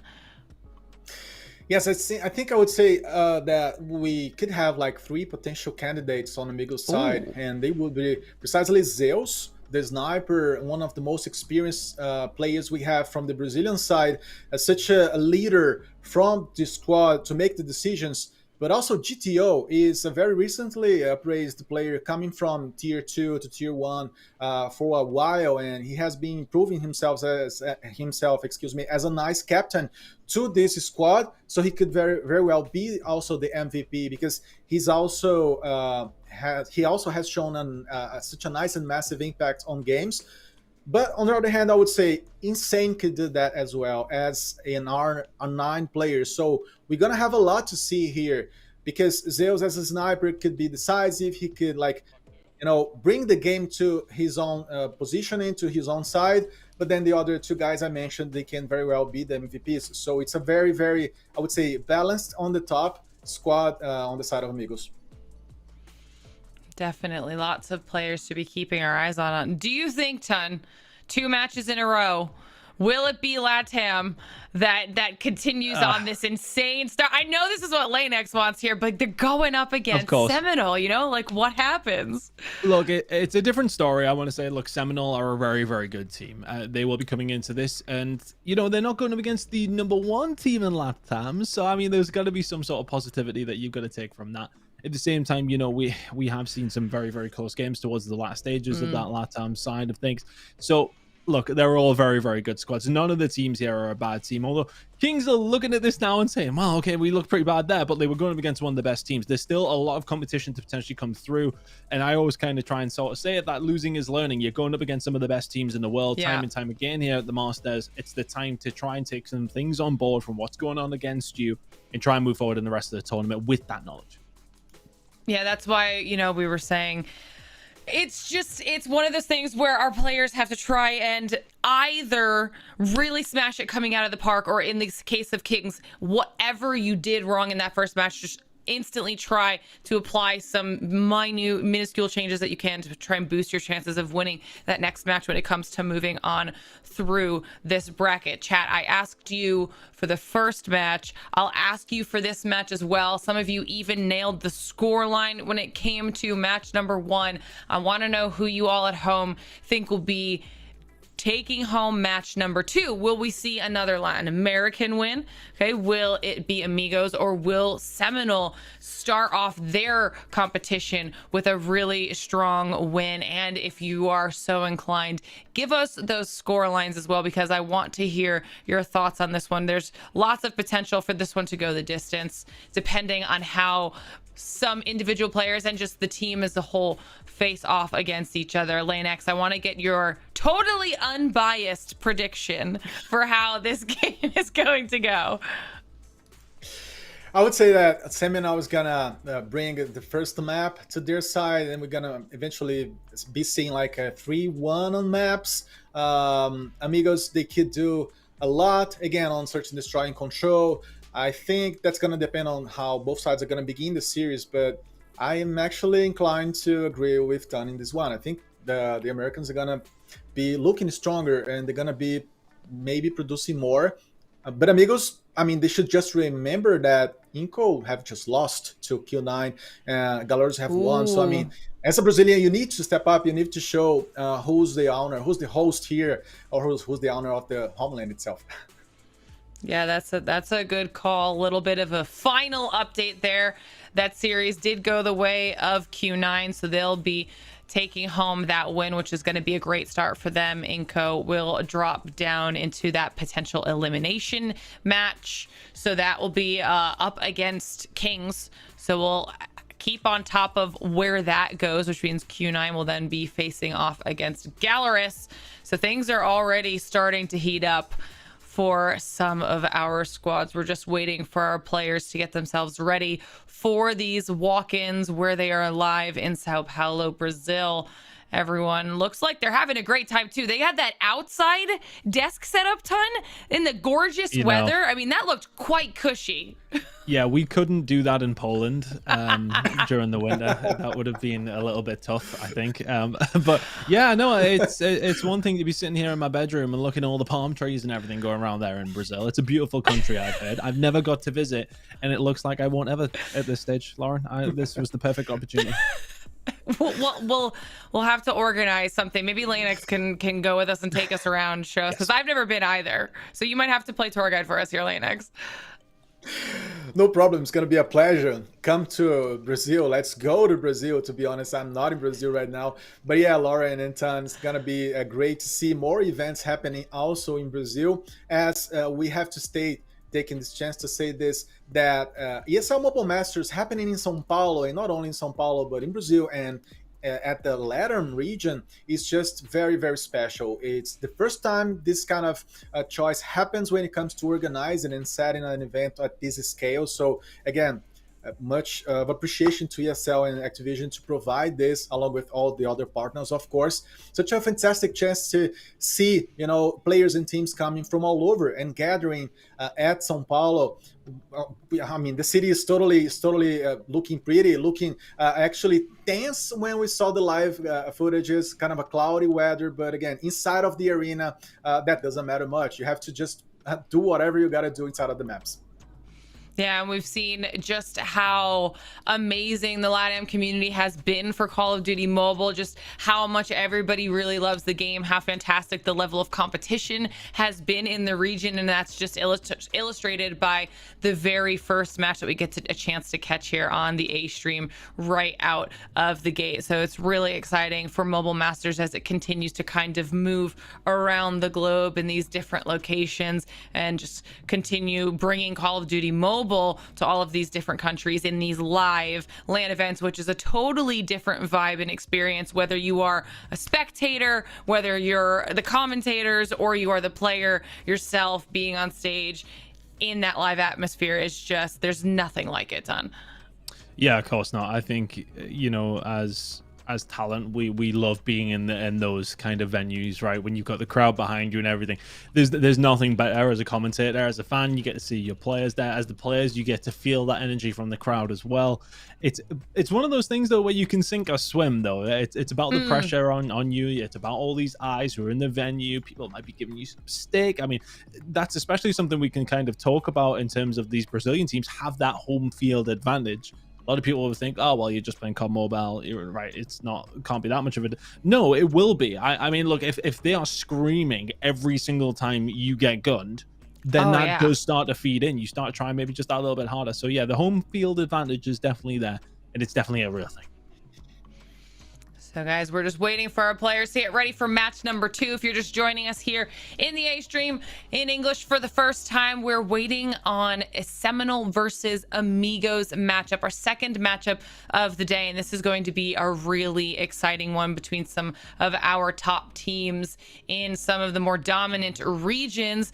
Definitely Seminole expected to be a potential finalist here, playing in that best of 7 grand finals. I don't even know if we've talked about that too much. If you are also just joining and you don't understand the format of this, all of our series up until the grand finals will be best of 5s. So obviously first team to get 3 wins will be the one that takes that home. We've already seen the first match of the day, which did go the way of Galeras. So they are now in that winners match situation, trying to get into semifinals. They were waiting to see who they'd be going up against. Q9 won their match up against Inco in this group phase. So that means that Q9 and Galeras will be facing off, while Inco and Kings being the one that lost to Galeras, will be facing off in an elimination match. And then when we end up with the winner of that and the loser of our winners match, that will be the decider match for Group A. That's how it works for both Group A and Group B. I figured I might as well give an explainer while we're sitting here waiting for our players to get ready for match number 2. And now that you guys know how it all works, that's how we'll get into our semifinals, which will also be best of 5s till we hit the best of 7 to close the whole thing off. 200 $90,000 on the line here. We got a chance to look at the prize pool earlier. $90,000 going to first place, $40,000 for second place, $20K down after that. And these teams are all the best in their regions, and they competed for weeks in their challenge seasons to get to this point. We talked about it for what feels like an extremely long time, just how important it was for all of our teams to get to this stage of the competition ton. And now that we're here, I feel like you can tell which teams put that time in between the end of the seasons to now. Yeah, we talked about it for an entire 6 weeks actually, and then it's felt like it's been such a long time since then as well. So all these teams have had a lot of time to prepare. I think, you know, from our standpoint, Lauren, especially coming in from the European and NA regions, we knew that they would all have to step it up. I know Seminoles are going to come in here as one of the teams expected to do well, but especially for a team like Kings, you're expecting them to come in and try and find something there, you know, just a little bit extra to try and push on. For all these teams, though, it is about that improvement. And look, I think for Seminoles, this is the start of a hard road, but look, this is the best 8 teams in the world, so you can't mess around. You need to be on your A game at every single point you possibly can be. You need to bring it every single game.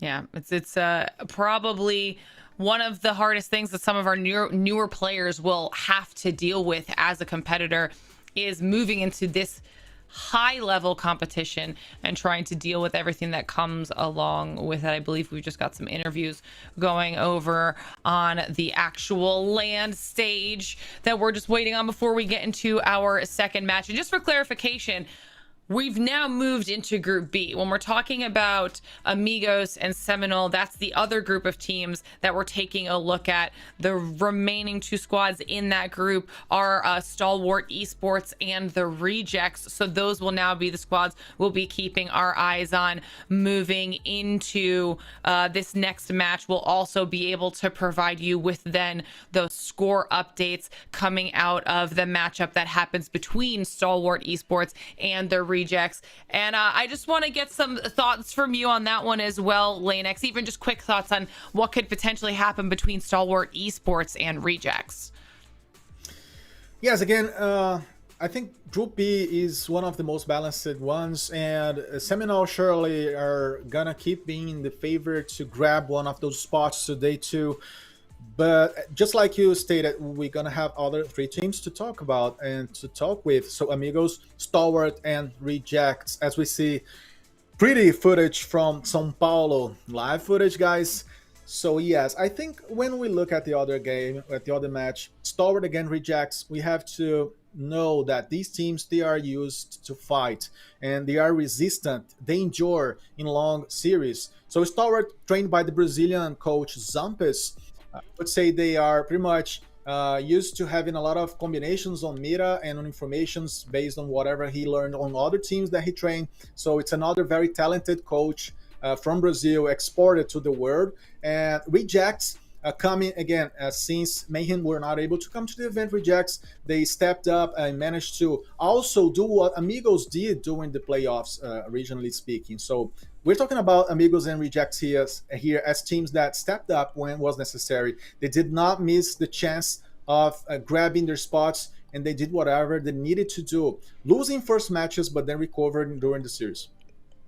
Yeah, and that definitely provides an opportunity for those teams to learn early on, maybe some places where they can put some work in heading into this type of a LAN. And now they've gotten themselves, at least like Tun said, into the top 8 in the whole world when it comes to this competition. So that alone is a feat in and of itself. Making it here means not only do you prove you're one of the best in your region, but you're literally one of the best in the world. Everybody will go home with a little bit of cash in their pockets. So at the end of the day, even if you do lose Ton, it's still an accomplishment to have even battled this far through. Like, I mean, you had to go so far, right? You had to play through the entire open stage to get into the Pro Series. You then had to win well, you didn't have to win every single game, but you had to do as well as you possibly could do in the group stage. Then you got to go through the knockout. If it was Europe, there was only 1 spot. If it was NA, there was 2. There was so much to have to get through, and I've missed stages out in there, Lauren, just for the sake of time. to get at this stage. I mean, it sounds like we've got plenty of it, but irrelevant of that, it was such a long drawn out process for these teams to have to actually get here, and a process that doesn't leave anybody out. There's no selection of certain teams that get into the Snapdragon Pro Series. It is a case of fighting your way through. So the fact that they have found themselves here is a definite top 8 teams in the world. Of course, at least the best from each of the regions. So it's going to be super interesting to see how it does all pan out. I think we all have kind of got a decent idea of what regions are on top and which ones are not. But yeah, we're going to be getting some good answers in this game. I think, you know, the previous game didn't really offer us anything that we all kind of knew that was potentially going to happen. With this one, though, there's more question marks. All right, chat, we appreciate your patience and bearing with us while we're waiting to get the second match started of the day. We are preparing, if you're just joining us, to get into match number 2 between Amigos and Seminole, a match that's definitely going to be a very, very fun time. While we're waiting for that, though, match number 1 on the day, if you missed it, was Galaris versus Kings, and Galaris came out of the gate incredibly hot. Not to mention, Lukaszine specifically had a phenomenal performance, also being named the MVP at the end of it all. Well, one of the good things about these events is that it gives us an opportunity to start to get to know our players even better than previously, and even more outside of just the game of Call of Duty Mobile. And we had a chance to catch up with Lukaszine before the event, so let's see if we can take a look at the video and see what he had to say about competing on a global stage. I think the reason that Lukaszine is made out to be the greatest player and one of the best players actually as of right now is definitely due to his versatility. You can give whatever in his hands and he'll fry with it. Ele sabe ser Alper, ele sabe jogar de R, ele sabe jogar de sub, sabe jogar de 12 até, não duvido. If you talk to anyone who's ever played with Lukaszine or played against him, he is a strickler when it comes to how you play the game. He puts his 100% effort into everything he does, and I think that's one of the reasons why he's able to excel. He knows exactly what to do and when to do it at the right time. Eu já tive uma experiência com ele e deu pra perceber que ele chama muito o time, ele sempre tá fazendo o time falar. Ele, dentro e fora de jogo, faz total diferença dentro da equipe. Dentro de jogo é sem palavras, o cara mata muito boneco, então tipo, facilita bastante o jogo da galera. Fora do jogo também, tem uma personalidade muito forte. And on top of that, the way he plays, it's a mix of being passive and aggressive. O que eu espero do meu legado é conseguir marcar a vida das pessoas e dos meus teammates e das pessoas que eu joguei contra como um jogador excepcional. So what it takes to beat him is a lot of coordination. I feel like since that we want to do on our time, not his. Cara, o Lucas se adaptou muito bem no time. Um mês de time, ele veio, agregou muita coisa do jogador que ele é. Só trouxe somar, só trouxe a agregar para nossa equipe. Muita gente fala de ser o melhor jogador do mundo e não ter um título nacional pesa bastante. Então é isso que a gente vai correr atrás, mas não é algo que vai manchar, então não vejo como assim. I think they're going to do really good in this tournament. When we found out Lukaszine was joining them, we said the Avengers picked up Thanos. That was how we equated it. So I think they're definitely going to be a strong team. I feel like since event is hosted in Brazil, Lukaszine is like the fan favorite. Everyone wants him to do well. He's like the hero of Brazil. Him having the home crowd, oh, most definitely. But I still have my teammates next to me, and that's pretty much all I need. And on top of that, my family's here too to come and support me. I don't really fear anyone. If it's me and Lukaszine, me or anyone, I don't really care. I'm just here to shoot people. If it's just me and Lukaszine, I feel real confident. I would. Quero ganhar de todo mundo, passar o caminhão. Não consigo ter essa visão de camaradagem ali fora de game. Dá sim pra gente trocar uma ideia, ser amigo e tudo mais, mas acho que aqui no campeonato tem como ter esse tipo de visão. É o foco em ganhar de qualquer time que seja. I mean, I noticed some serious confidence from some of those players when it came to potential 1v1s going up against Lukaszine, but also lots of respect being given to Lukaszine about just this mechanical ability and just general game sense when it comes to how high on the ladder of skill he really is, Lanex.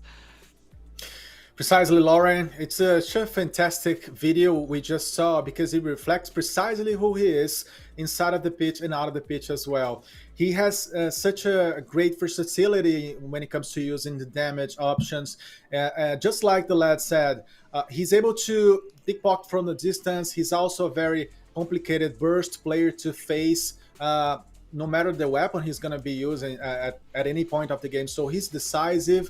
I have seen him and casted him in many occasions also being the opener on rounds and also wrapping them up. So he's a very He's a fantastic, very, very nice player to have along the squad. And it's great also to see how Pabzera, who faced Lucazin along all over last year as a rival, he's praising him.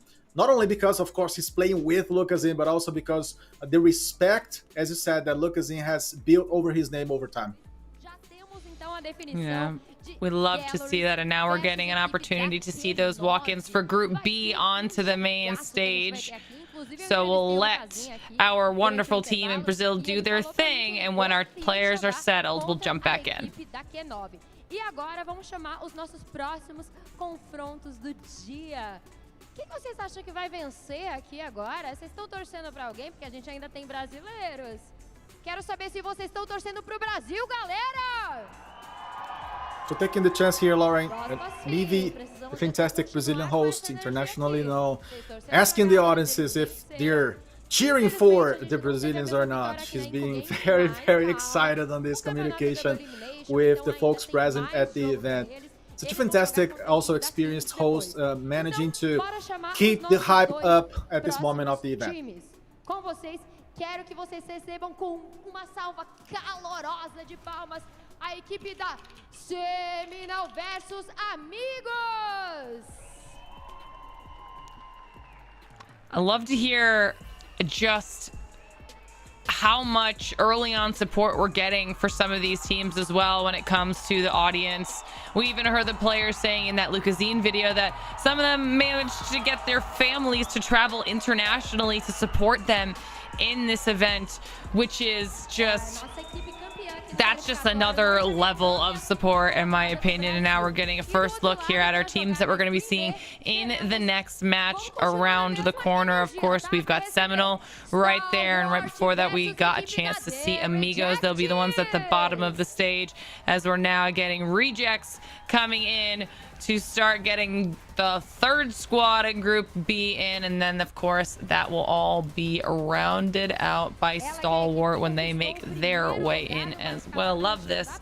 Everybody looking fresh, ready to go for match number 2 here, Ton, and now we just have to see how quick our players can get themselves ready. Yeah, well, if we know COD Mobile players, not that fast, typically. Usually it takes a while. No, we'll be good to go very, very shortly. Look, these 4 teams on the stage right now will all be very eager to get things underway. But for a lot of them, look, it's now realizing a dream for them to get to a stage where you will be fighting, get some of the best teams online. It's an opportunity to eye up the competition from different regions that you may not have had a chance to play up against before. Very, very interesting games at the bottom and the top of the stage. This is true. This is strictly a fashion observation, but I do really like the baseball jersey style jerseys, I guess, for rejects. Yes, kind I of. love them. I don't know about you, Lanex, but I'm feeling it. Wow, I think they actually are talking to a more, I would say, East style, right, on dressing. I like that. You know, I like how they show some style on that occasion, precisely now, as we can see in the image. I really love this kind of uniform. It's unusual, right, Lauren, when it comes to sports teams. Uniforms, very pretty again, and I like the confidence they bring on, especially having seen what Rebelo said earlier today, being a guy that struggled a lot and is now competing on an international level. We also saw a very familiar face, at least from our challenge season on the NA side of things. We saw Hippo walking down to meet the Seminole crew, coach for Seminole, and always someone that we have a really nice time whenever we get to interview him here on the stream. So nice to see that they brought the entire squad down to Brazil. I feel like that definitely is going to be beneficial for them when it comes to going up against some of these top squads, especially starting off the day here against Amigos. So like we said, now it's just a little bit of a waiting game as our players get themselves settled in at their stations, get their tech connected seamlessly, okay, and they'll be ready to go for match number 2. I think that it's going to go fantastically. We're getting our vetoes in here as well. Picks and bans are up, ready to go. I love that. Love seeing that, Ton. Yeah, nice to have them. Hardpoint coming up first, of course, for Summit Search and Destroy Tunisia. Control. Raid actually coming through. I mean, obviously, Brody spoke about it briefly. A map that was played so often across Europe, and a Apocalypse then coming in, and Meltdown Search and Destroy to finish things. So nothing really to write home about, I want to say, Lauren. It's very much a standard map set when it has come down to COD Mobile, at least one we would see over in North America or in the European regions, at least anyway. Very much favored maps across the board. All right, well, taking on the Amigos side of things, are there any strengths or any advantages that they have with this current map set, Lanex? Yes, we could say and point out, especially Summit, Hardpoint for Amigos, and Raid Control. These combinations, they were very well performed by Amigos during the challenge season. And I would say Search and Destroy can actually be a very strong point for Seminoles, since they were 8-0 when it comes to performances and victory overall on the bomb mode. So maybe that's going to be the way that the draft's going to take and the series as a whole are going to take. But we never know. These two teams, to be fair, they are very overall strong on all the modes and all the maps. I would dare to say even that they have the most balanced map pools we have out of these 8 teams over here in the event. So I don't know what to expect. One thing is whatever we say before the game begins, and after that, I mean, the gods of Call of Duty Mobile are gonna do their thing, and we're gonna see how things are gonna play out, Lauren. I mean, definitely an opportunity for some of our 2 more seasoned teams to really just kind of give a solid example of what core Call of Duty Mobile is when it comes to now this map set that we've got going on here for match number 2 on the day. You can see all of our players here hanging out with our admins and tournament officials, just making sure that everything is good to go from their perspective when it comes to their headsets, their phones, making sure that they're comfortable. Seeing less pillows this time around. I know that is very common, and right now no one's using them ton, so maybe they don't need them. They're that good. Maybe it's, you know, would you, it's a comfort thing usually, isn't it? But yeah, there's not even one, is there not? You're not using it at all. Fantastic to see on both sides. No one likes or loves pillows anymore, man. Why not? I would have thought it would have been like... It's just, didn't they have sponsor? I swear that a specific brand that I don't know if I'm allowed to mention actually made pillows for mobile gamers at one stage. I expected to see a plethora of them. That's a different English word. I don't want to throw anything too complicated in here, but there's a lot. I would expect a lot of them. They're starting to evolve past the need Lauren, for the pillows. That's where we're getting to. You're getting less trendy, perhaps, since words to now. I don't know if pillows are low on occasion, but either way, we're gonna see how they're gonna do in this new space, right? It's very, very special to say and important to phrase that ESL Mobile Masters happening at this level again on a LAN format. Personally speaking, gathering everybody together, it's very special. I would say that even for a lot of these teams, it's their first time on a stage. Of course, NA region has already more experience on that back in the day, but now they're gonna have to see whatever they can do. Seminoles, they're gonna be the guys to represent NA right now, right? Even before rejects, I would say. But we have, of course, both teams playing at the same time. That's going to be very interesting to see which one of them are going to confirm expectations, which one is going to actually step up and show that they can do more.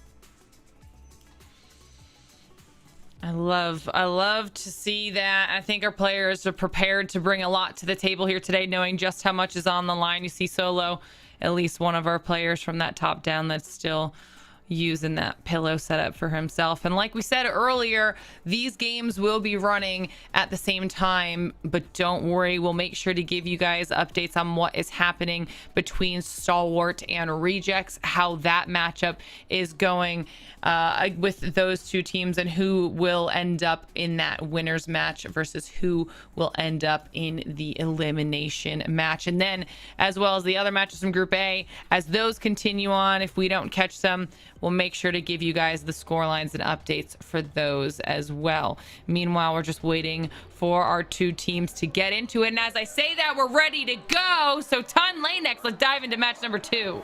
Thank you very much, Lauren. And finally into this one. And of course, she's cursed it. She's cursed it straight away. She said we were ready. In fairness, in absolute fairness, it very much looked like we were ready. But we will have a quick reset and we'll get back into this game. You can even hear the crowd were getting themselves all hyped up. And it was for nothing. A bit too early here, Linux, to get yourself excited. Man, I don't know. That was quite a jinx, right, Lauren? But anyways, let's see what's gonna happen, because that was precisely the first time we have seen the players getting out of the map, so we must consider ourselves lucky to this point, as we see players talking about what should be done.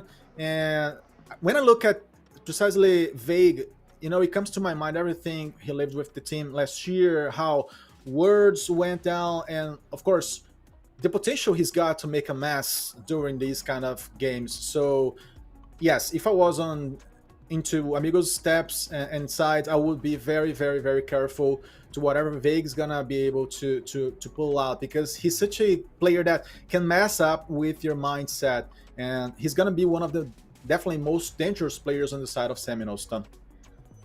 Oh, 100%. I think the entire Seminoles roster is absolutely stacked, though. I mean, these guys, I don't want to say they made things look easy. The finals were a bit of a strange one, actually, across the board. Mayhem coming in there and, I mean, really upsetting the apple cart to a certain degree. But then, obviously, the issue that happened with them, Rejects then getting themselves through. It was a strange old time in the NA playoffs. I remember it very well. It was like 7:30 a.m. local time by the time we finished. It was a long old night. Ask Lauren and Brody about it. I was delirious by the end of it. Hopefully we don't go till 7:30 in the morning this time, as I'll be speaking more gibberish than I usually do, yapping a lot more than I do as well, Linux. But into this one we go. Seminole taking on Amigos, and it will of course be Summon Hardpoint to take things away. Interesting to see though for both these two teams who can have a nice start. I think online it does make that little bit extra of a difference if you can have that good start on the first map, get things rolling nice and early, bit of momentum behind your backs. Yes, we are seeing precisely now Seminole already dominating the core in the P1 and putting Amigos away. They so far have not managed whatsoever to get into the point, as we see Cartels bringing R9, always dangerous, always deadly as usual, and Zeus tries to invade. It's gonna be a necessary measure, otherwise they're gonna be just as riders, just watching Seminole work over here. As we begin to see teams prepping the movement to P2, and it's looking pretty much solid, this map so far, done to Seminole. Yeah, fantastic start by them. 45 seconds on P1. There's nothing to turn your nose up at. Heading over towards P2 on the rails on the outside. Big gunfight's going to come in over towards the top side. Washi going to try and get this one cleaned up if he can, and he does. Now starting to make the move down below as well. But Amigos, a little bit of presence here. Have managed to keep them away. Do have the spawn to the P3, and that gunfight up top will help things out as well. Big wins coming in from Sapuka. Can he find any more? Not looking likely. A couple of investments of operators already coming in here from Seminoles, wanting to keep the wind firmly behind their sails.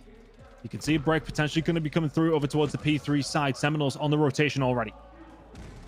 Yes, Seminole doing such a great job and trying to keep unbeaten since the challenge season, since they managed to come out of that phase of the championship with 10 victories over 10 matches.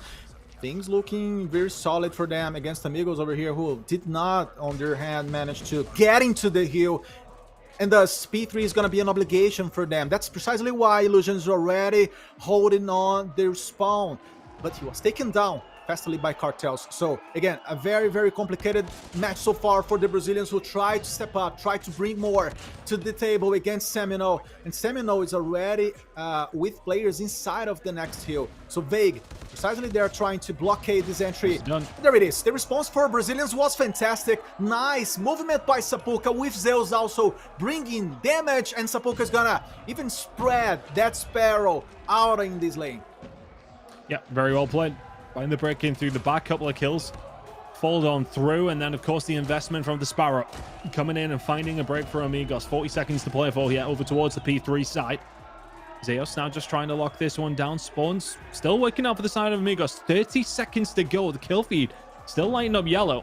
And if you're Seminoles, you're trying to turn this one around very, very quickly.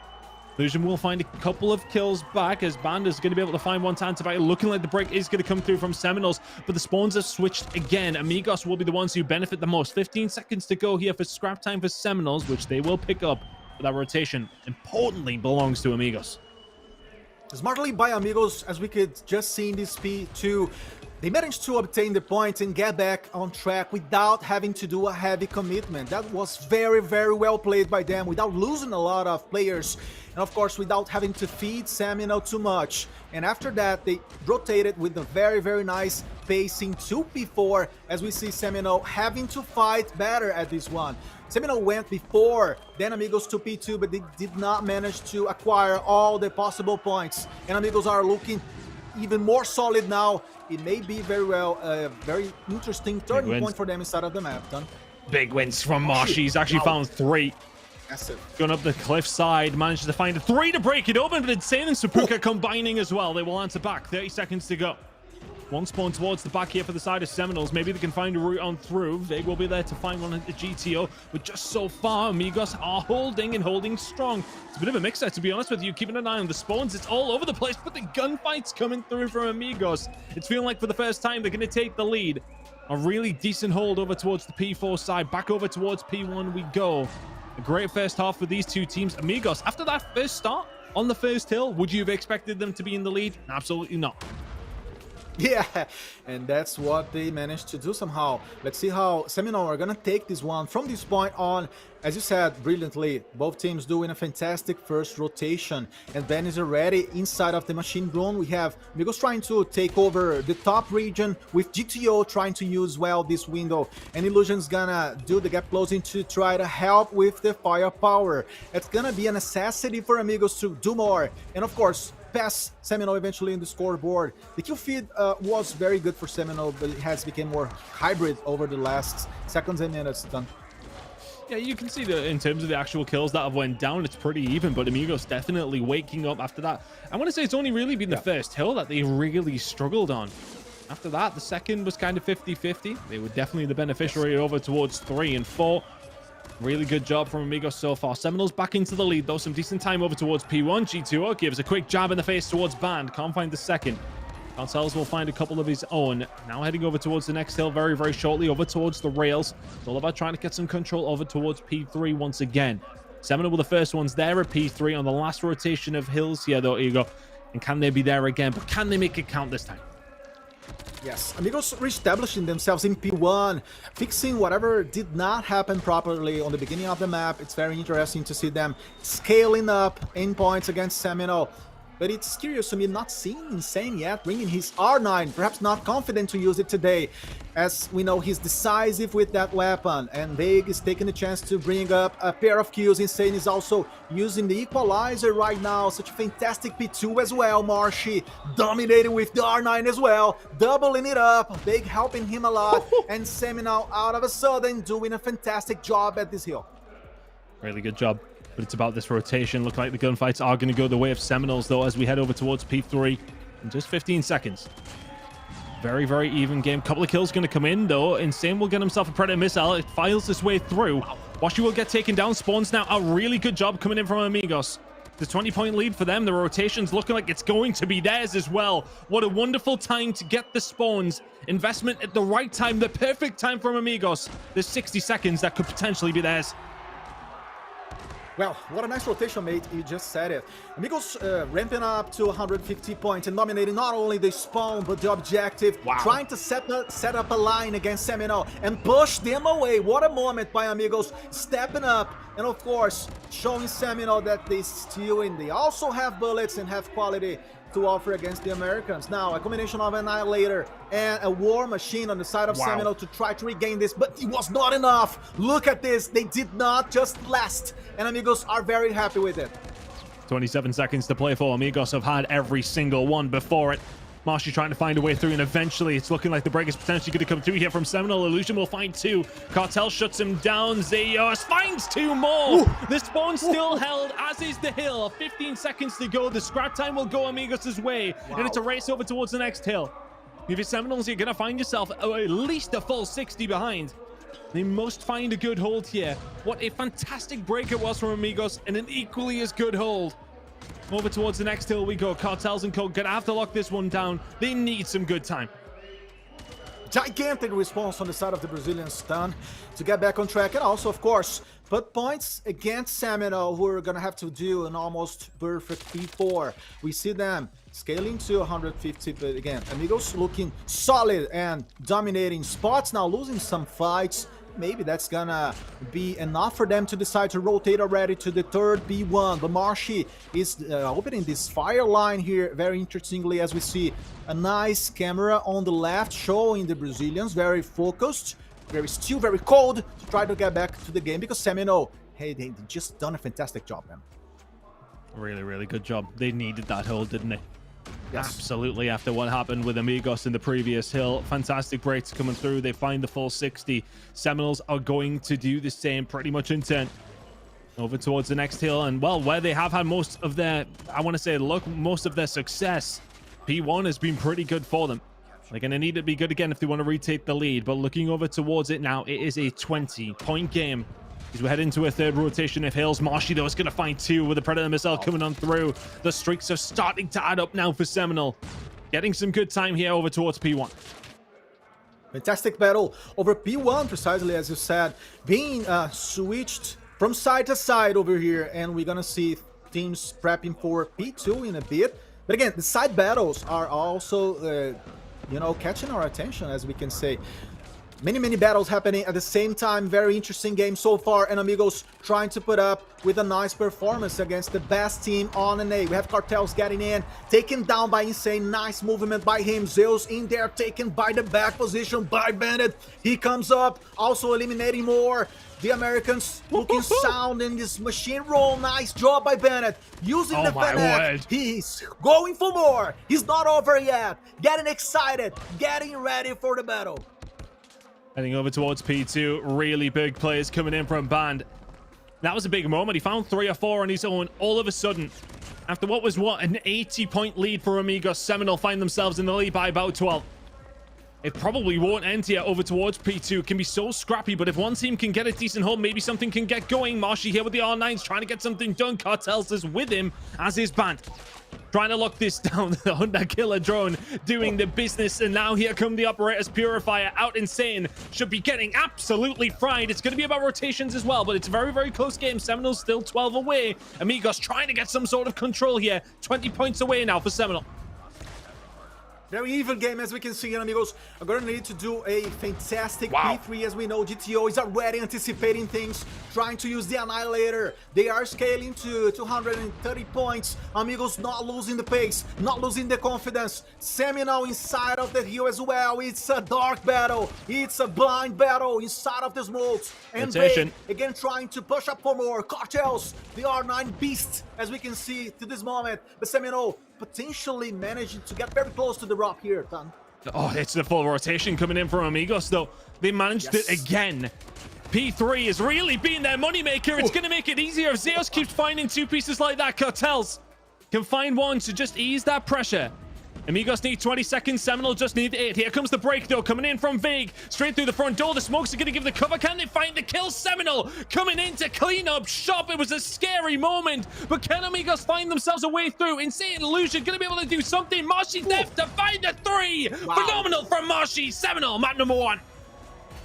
My God, what just happened? Marshy rolling over the heads of Amigos and stepping to rob this map with the team for 1-0 on the side of Seminole, showing that the map needs to be over to be finally called up. Interesting by them beginning very strongly, and then feeling Amigos getting up and you know, fixing their mistakes and stepping up on points as well. And finally, Seminole, they just roll over. I was not expecting for that. That level of confidence on a retake, on a regain mindset necessity is very special.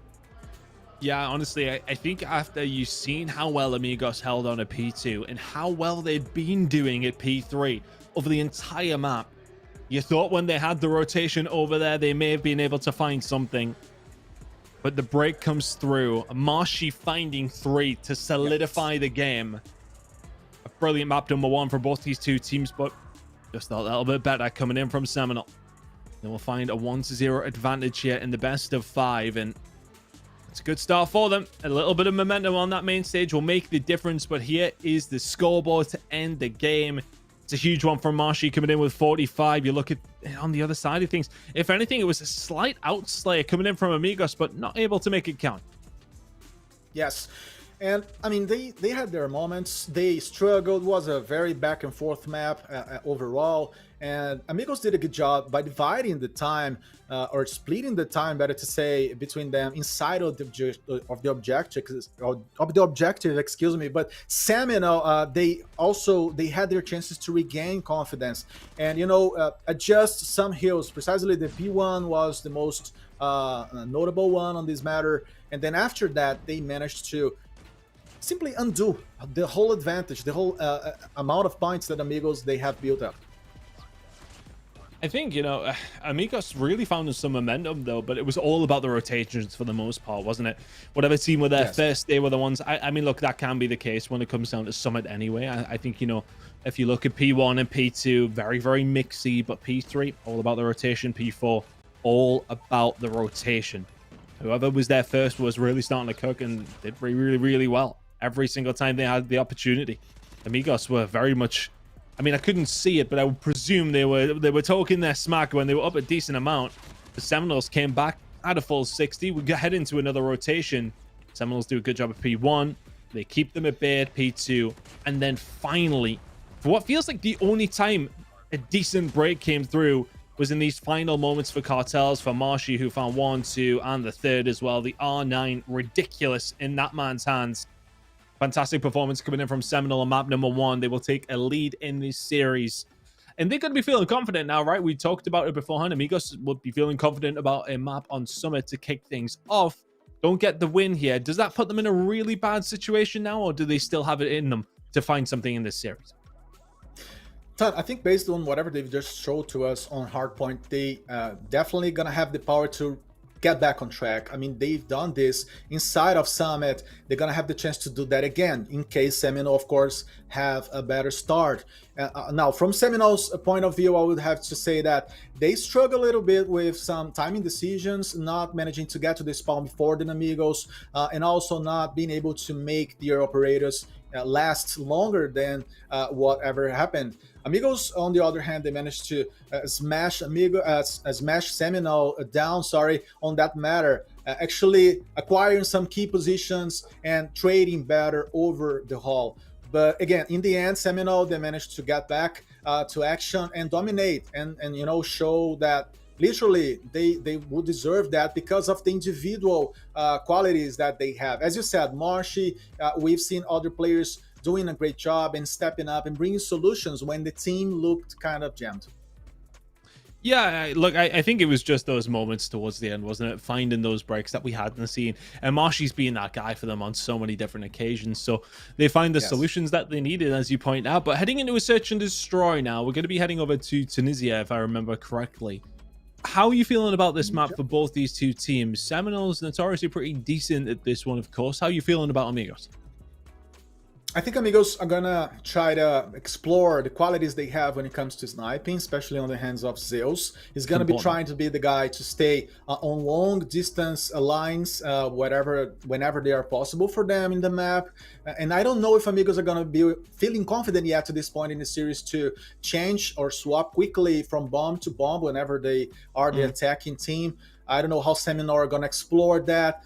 But again, we also have to remember that Tunisia, it's a very interesting map when it comes to having, I would say, some short and narrow aisles. So the players are going to be exploring perhaps the shotguns. We're going to maybe be seeing Insane using the R9 for this time. I wouldn't say he's going to be, giving up on R9 because the team is going to need him to do that. And he's a fantastic clutcher as well. So we can very well see him, for example, doubling it up or even getting 3 eliminations in the end of the rounds.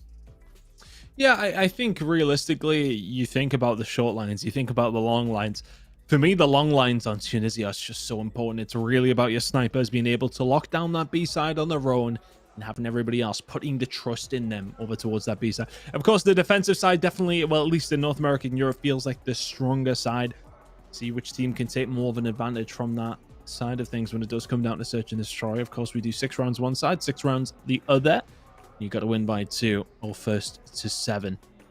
You don't need to be updated on the rules, though, mate. You know what's going on here. But I'm just letting, if anybody else knows, I think they would call this, what's it called? Yapping? Is it yapping? I'm not too sure.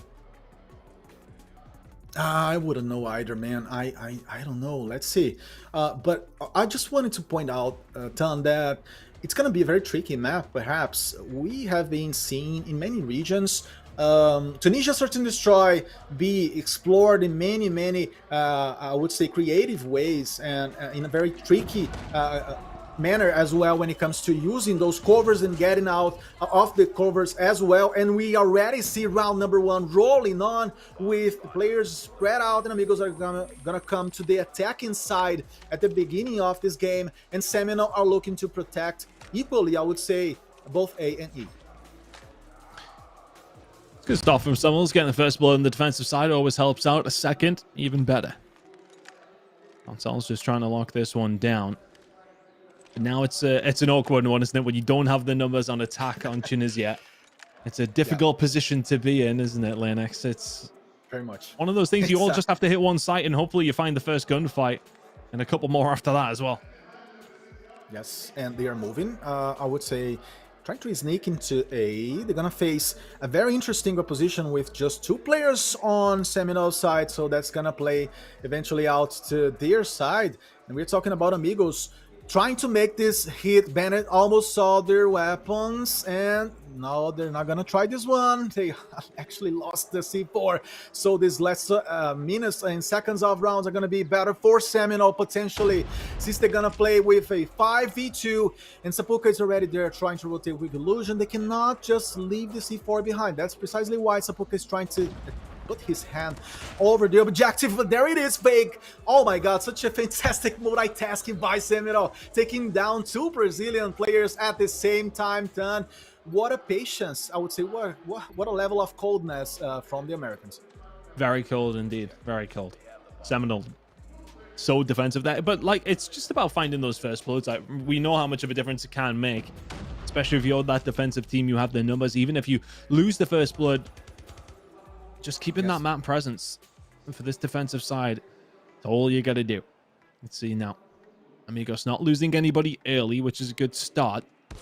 Now it's about trying to find a pick, and they found it. Marsha gets a little bit aggressive. Now they have the number advantage. Are they going to make it count? That's what you need to make sure you do. Yes, and Amigos setting up a line, interestingly, not giving up on any portion of the map just yet.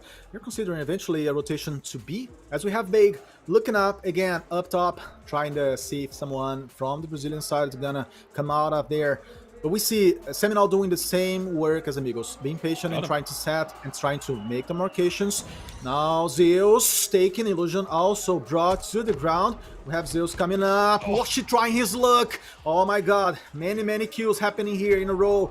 As we see Amigos rotating to B right now to face eventual 2 alive players from Seminole. We have 4v2, and Bennett trying to come closer with the DRH. Nice job against GTO, taking down the brain of Amigos, who now are down to 2 players. Let's see this 2v2 playing out, my friend Tan. They find a couple of kills on the exit, but that bomb did go down. A little bit of information now to play with, if you heard it. Playing together, back to back. This first gunfight's going to be absolutely massive. Zeus will find Band. Now all of a sudden you need 2 different gunfights to go your way. If you're Big, there's the first one. Can't find the second. The trades are clean from Amigos. And we'll find a round on the attacking side as well. An important one at that. Yeah, just like I said, Insane bringing his R9 to define the play. That was what Amigos were needing on map number 1, and I think he understood it. Now playing along with Zeus, nice combination. Those duos helping out a lot, Amigos, to come back to the game with an equalizer, man. Important one. Any attacking round you can get a hold of is a bonus. It can be so hard against some of these very high-level teams like Seminole to find these attacking rounds, but it's about finding those picks and just making them count, and they did. Things got scary for a second, but not quite scary enough. Now on this defensive side, Seminole not offering anything up. I wonder if they thought to themselves, right, okay, let's give it a little peek. Let's gain some information, see what we can do with it. The answer was not a lot. Amigos tied up. Now just being very, very patient. First gunfight, it looks like it's going to come man's way. Looking to find any sort of pick, but so far, nobody engaging. Yeah, and that's pretty much the situation I like to call when I cast in Portuguese. The chess style round. They are playing with patience and literally like holding positions, waiting for any decision on the opponent's side instead of just taking the bold move. We see Bennett getting out of the cover. Nice pick. Vega as well. We see a 5v3 over here. And Amigos are going to have to rotate because this has been pretty much well read already by Seminole. They know that the Brazilians would just fall down from there and try to set up on A. They try to gather in the core of the map. I like this combination. 3 men against 1. Marshy was not able to hold them back as Sapuka managed to connect pretty well. We see Insane getting out of the cover. Insane trying to come up the ladder. He's gonna go for this 1v1. Insane. What a moment. No Insane. way. Try to win this one. Fantastic. Against Washer. Takes him down. Responses coming out. And Seminole, just like this, stepping out of the jail. These monsters unleashing their beast mode right here to go for this edge. Oh, stepping out of jail. My goodness, what have they been doing? Isn't it crazy? Nice. It's a really good retake, though. Look, I think, you know, for what Amigos did, a fantastic push over towards that B side. Got very aggressive, tried to take some control over towards the top 10 side. But if anything, Washi just survived as long as he possibly could. Allows the reinforcements to find his way over. Seminole just in a position to do something there. This is looking a little bit more aggressive, though, but are they going to believe that Bandits here? Eventually they are, but they are going to lose one member. Forward Vegas there to clean it up. The numbers well and truly in Seminole's favor. 3 versus 2 now, as they will be backed on down. Really, really good job from Seminoles. Find the first couple of kills in the first and the third and fourth round. Yep, we are seeing a 3v2. And again, another slow round. Teams apparently are trying to understand better their foes' decisions and are going slow to acquire information before making decisions. Apparently, I would say the Brazilians, of course, needing to have patience, working low on numbers, and also trying to get closer to the C4, but Marsh doesn't let that happen. Insane was sent straight to heavens. We have GTO as the last alive man. Versus 3 now is going to be very complicated for him, since he's going to have to, of course, take them one by one instead of just meeting the whole party at once, Done. Yeah, it's a tough one. Especially with the Tundra in hand. You can only shoot in one direction at one time. Yeah. Trying to hold it down here if you're GTO. If you can find anything, that would be fantastic. You find nothing. Wow. But the bullet of Cartel's sniper. 3-1 now. Seminole. Good position to be in, but bear in mind they are on the defensive side. They are expected to find more rounds. Really, really good job coming in from Seminole. Amigos need to find an answer back. What would you say would be a good attacking side, though, from Amigos? I think 2 rounds is not too bad, right? Not too bad, no. I think they need to do more. I mean, they need to work better with the objective. So far, they have been relying excessively, on my opinion, on the kills, on whatever 1 or 2 players can do individually. But, like, I'm missing the usual team play we are, you know, very much, I would say, acquainted to see on the side of Amigos. And now, pretty much tense round again, since both sides are trying to make contacts without compromising so much. And Seminole are heavily protecting B, I would say, with 3 players. Marchi paying off again. His patience, you know, has been a blessing to the Seminole side. And Cartels just like that. What a player again, ladies and gentlemen, bringing up 2 eliminations in a row with a body shot over there. Provocations beginning to roll against the Brazilians, who are now totally lost. Just illusion against 5 men from Seminole. Really good job coming in from Seminole. Illusion now is under, well, none of them that he's going to find this one. Marshy, another kill for him. Seminole commanding position again. It is the defensive side, but they are cruising right now. It's never felt like any of the, apart from the round that they did take, yeah, Amigos, it's never felt like they've had an opportunity in the others. Seminole very dominant in the rounds that they've won.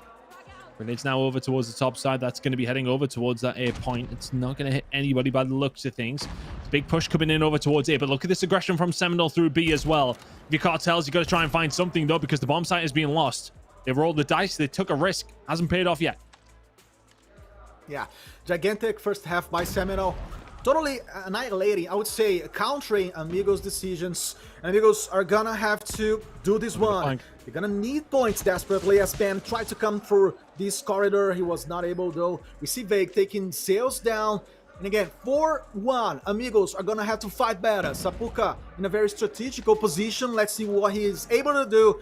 And he's waiting. I mean, the patience now is gonna maybe play out on the side of Amigos. And finally, Insane taking Washi down as well, as much as Sapuka was helping him out. And again, Seminole dominating the game, dominating the map, not only on bullets level, but also when it comes to controlling the map. And Tan, I absolutely love how Seminole are patient, how they know to get back on track and change the pacings, changing the tempos. Yeah, they completely changed it up there. They attacked, if anything, on the defensive side. They got aggressive through B, and that's what Zeus is doing now. Finds Marshy straight away off the rip. Would maybe be expecting the push to come in through the A side, but it's going to be the players over towards B that are going to have to do something from Amigos. Band and Cole looking to try and find a pick here. Sapuka is going to have to be the one to hold this one down. Sapuka waiting also, looking at the side, but he was surprised by Bennett. As we see that he was fast enough to make this connection. We're gonna see 4v4, and the bomb is on Cartel's hands. The question is are they gonna be able to plant on B fast enough before reinforcements come to this region by Amigos? Cartels is already there. They are on their bullets. And we see Illusion taking Big down in the dark. Nice smoke there to try to take information out of him. And we see Illusion, again, on the corner, trying to operate on the long run. But Washi took him down. Fantastic bullet as well from the American. The B is activated. And Amigos are going to have a hard time again, Tan. This is a huge round. A Seminole 5-2 lead. Feels a lot better than a 4-3 one. Washi finds GTO as well. Insane and Zeus trying to find something. 23 seconds and counting. The shot from Washi though is clean, and Cartels will clean up shop. Really good job coming in from Seminole. Looking so good so far. 5-2 to the good. They need 2 more rounds. Well, Brazilian fans looking pretty much surprised and having to think about something else other than the game right now, because it's not looking pretty for Amigos. And Seminole, they are just stinky. They are just bizarrely good when it comes to being precise on the shots. Illusion double it up, and we have Bennett inside of the bomb, but now things looking better for the Brazilians. And Illusion is a nice combo of efforts for another round on their side. Finally, she's cheering a lot, and the Brazilians are happy with this round over here, Tan. The Brazilian support unwavering. Amigos will find themselves around on this defensive side. They absolutely needed to. Seminole still in a good position here, but Amigos are on the defensive side. If they can continue to hold this down, then maybe they can find a way back into this game. Illusion finds a kill, finds his way out, and now we're trying to find a push through the middle of the map, and the Seminoles is back to the drawing board for this attacking round.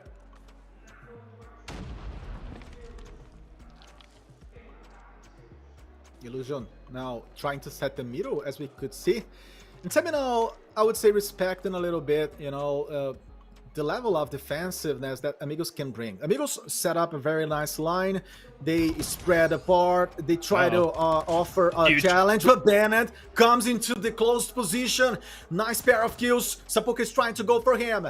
5v3 in rounds, and Seminole again with another man on their side. Yeah, those numbers are totally good. Ben for a triple elimination already. Is he gonna go for more? He's an unstoppable beast. Sorry, as I was trying to say, because man, he was just really I think you should run with Beast. Run with Beast, in my opinion. The bomb's down now over towards A. How much of a beast is GTO right now? Can he find anything? He's going to find one on the backside under Cartels. Makes this now a 2 versus 3. Needs to find one more pick to make this attainable. I just don't think Seminole are going to offer him anything here. I'd be very surprised if they do so. It's going to be down on Sapuka, who's going to be coming in from the flank. SMG in hand, can get onto the site, but with 12 seconds remaining, bullets ringing in. This one ain't going the way of Amigos. GTO will find 2 more. Doesn't have the time. There's no way. Has the time. The shots are fantastic. But it will not matter. It will not matter. Fantastic job from Sentinel. Yeah, I know. They're like, oh yeah, give him it. Maybe give him some false confidence. Great shots coming in from GTO, but they Might have very little. Wow.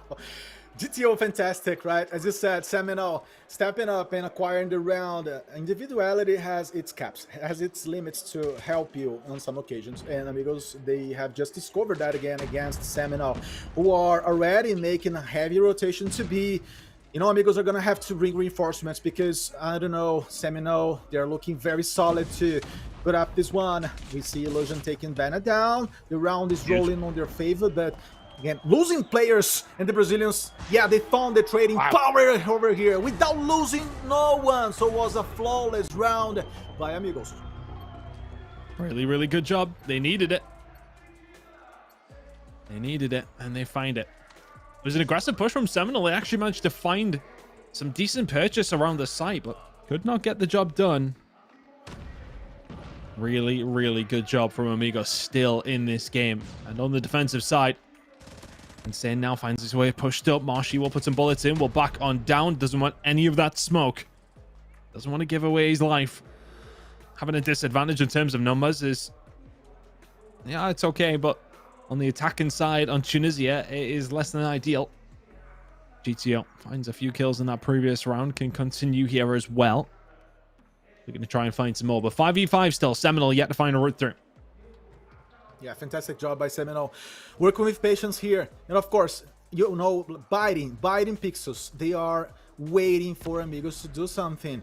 But now, since the seconds are going to keep going, Seminole, they're going to decide eventually for B. Now they begin to retreat in what is looking into an A hit. I would say that's very smart. They totally messed up with expectations from amigos, and they're gonna come to A. That's gonna be very good for them. It would be a very good way to close this map, and potentially it's gonna be if they manage to succeed on these trades, as Zeus is already waiting for them. Let's see Marshy. Amigos are gonna have to bring a nice firepower here to win this battle, Tan. Illusion finds Band. Vic, though, he's found his way around from behind. Two of them can find two, can break it wide open. It is now open. Sapuka will find one. Marshy will find another, though, and all of a sudden it's a 3 versus 2. Washi finds one more. GTO left all on his own. Needs the 1 versus 3 to keep amigos in this search and destroy. As the sniper in hand was able to find 3 in the previous round. Can he manage to find them all to try and find the round? Washi gonna have to try and lock this one down. They know exactly where GTO is. Washi just looking to back on down, looking to bait out where he can. Marshy is there to support as well, but GTO onto the side. GTO can find one, and Washi can't find the second. Map number 2 goes Seminole's way. Fantastic performance in the search and destroy. A really, really good takeover towards A to solidify it. And they find themselves in a commanding position here in this series. 2 to the good. Yeah, I would say Seminole playing magisterial. They just were tough at all moments of the map.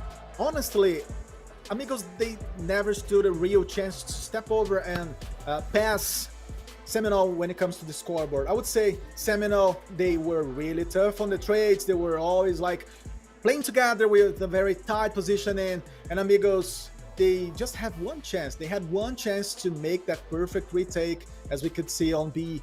But other than that, the Brazilian team didn't have many solutions to offer. So they were constantly entrapped. Perhaps that's precisely what you're talking about at this point, because they're going to have to fix this to try to get back on the series as we're going to move another little bit to the control mode.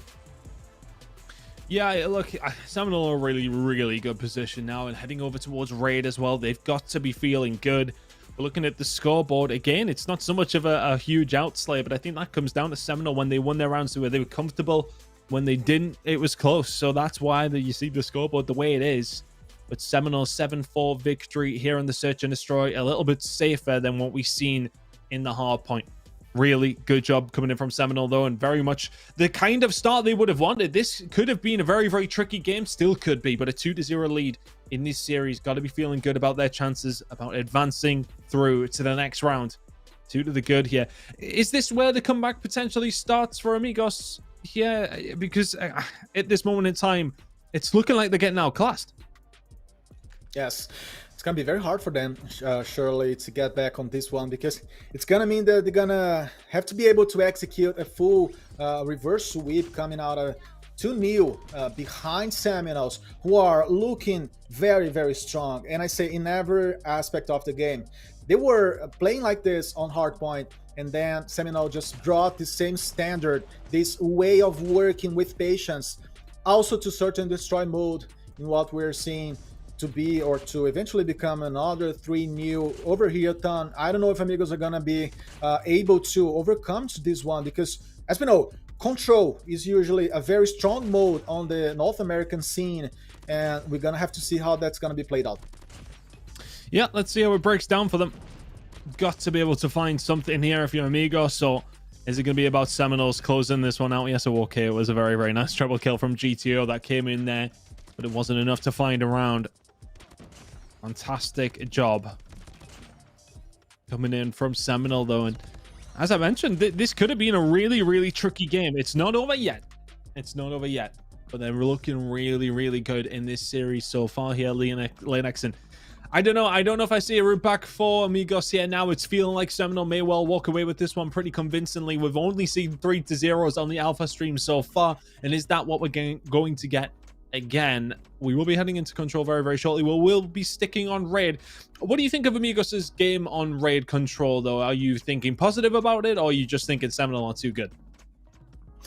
I think they're going to have to take Seminole out of their comfort zones, because Seminole so far, they have been very successful into dictating the pacings and making the major decisions, and thus, you know, tossing the ball in a very unfavorable way, of course, on to Amigos again. And Amigos, they're going to have to, you know, take the driver's seat and do more, and then, you know, impose themselves since the beginning, eventually try to go for a spawn trap, boldly, yes, against Seminole, but that could be the solution. They're going to need this map to be very fair to try to get back on the series. So try to do more, and also try to combine better those duos and trios, maybe the solutions, as we have seen in Tunisia, because, again, we were able to see GTO playing in a high level, but then Zeus combining efforts with other players. So these duos, they need to come up and help Amigos better.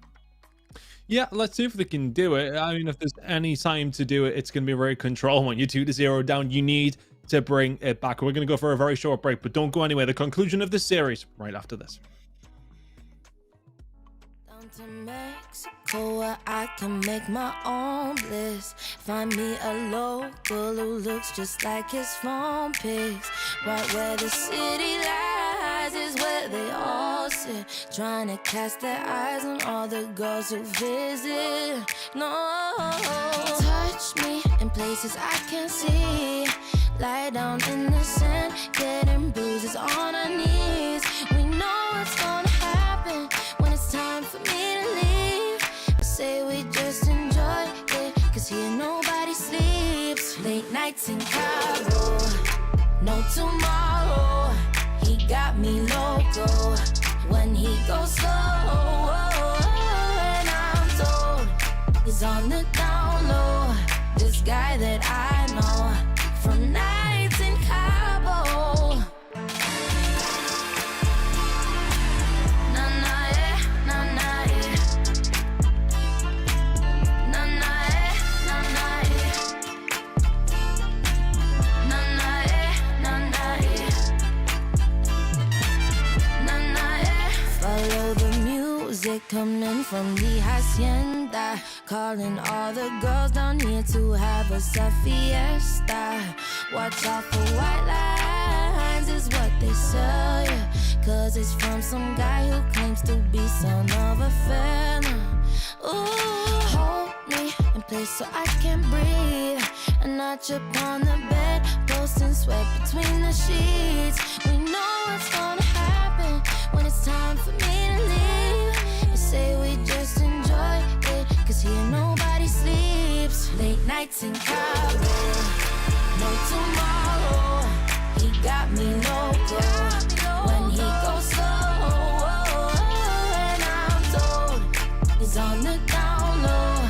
This guy that I know from nights in Cabo. But then you go like Bond in the face. face like banderas. No wonder why all these chicas are jealous. They can have him when I'm gone. Just to let you know this how quickly moves on. He'll take you to dinner, then to Lover's Beach. Just say, baby, why don't we dip in the sea? Now say it's so wrong, but somehow I can't help but nights in Cabo. No tomorrow. He got me loco when he goes slow. When he goes slow, he's on the down low. This guy that I know from nights in Cabo. Na na eh, na na eh. Na na eh, na na eh. Na na eh, na na eh. Na na eh.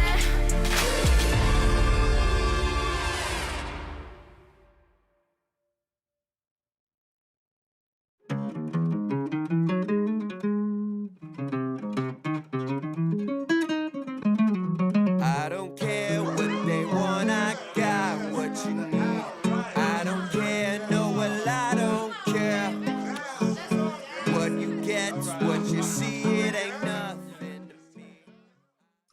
Ladies and gents, welcome back to the Mobile Masters. We've got a lot going on here, but Seminoles looking so good in this series up against Amigos, the number one team from North America, looking to solidify their spot into the next round 2-0 up at this moment in time.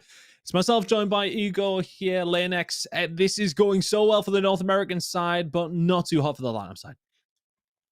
Yes, not very good for Amigos. Though we have to state on that this next combination is gonna be also very even. I mean, if Amigos, if they wanna step up and they wanna have a chance, that's gonna be it. They also play very well. Ride control. I think that's the combination of map and mode. And Seminole, as we know, they are very strong also in here. They're feeling confident. Apparently, they have lived the last years in Brazil because they're not feeling the pressure from the crowds. I am just stunned on that. It's very nice to see how professional they are, how composed they are to face the Brazilians here. And Amigos, I would say they're missing any kind of celebrations, eventually, some kind of energy coming out, to get together and get their level again on bullets, because they got it. But again, against Seminole, it has been quite a challenge, I would say.